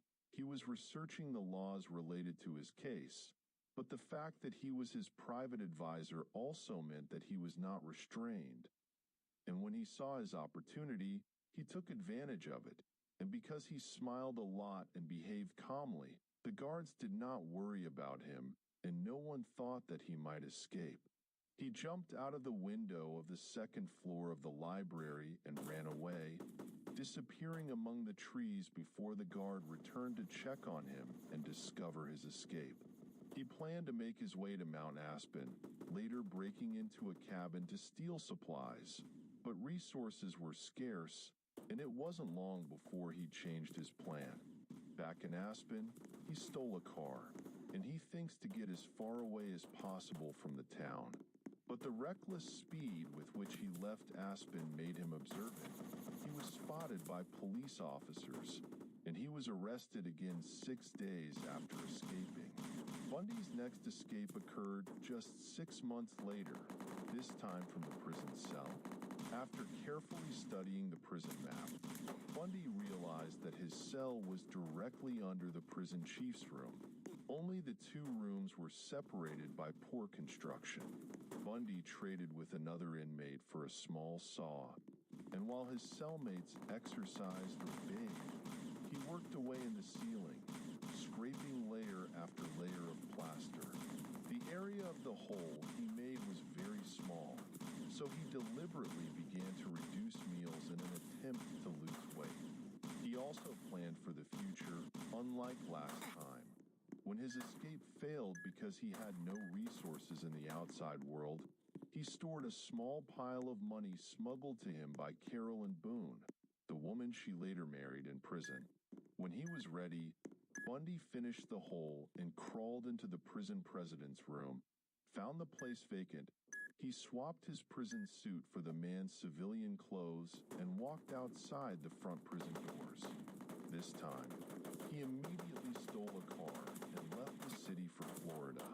Bundy's intention was to stay out of the limelight, but life in Florida presented unexpected challenges, and because he was unable to show his identity, he couldn't get a job, So he went back to stealing for money, and the trend of violence was very strong.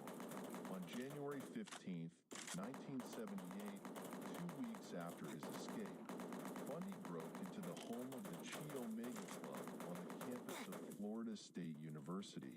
In just 15 minutes, he assaulted and killed Margaret Bowman and Lisa Levy after hitting them on the head and choking them with socks, then assaulting Kathy Kleiner and Karen Chandler, both of whom suffered horrific injuries, including broken jaws and tooth loss.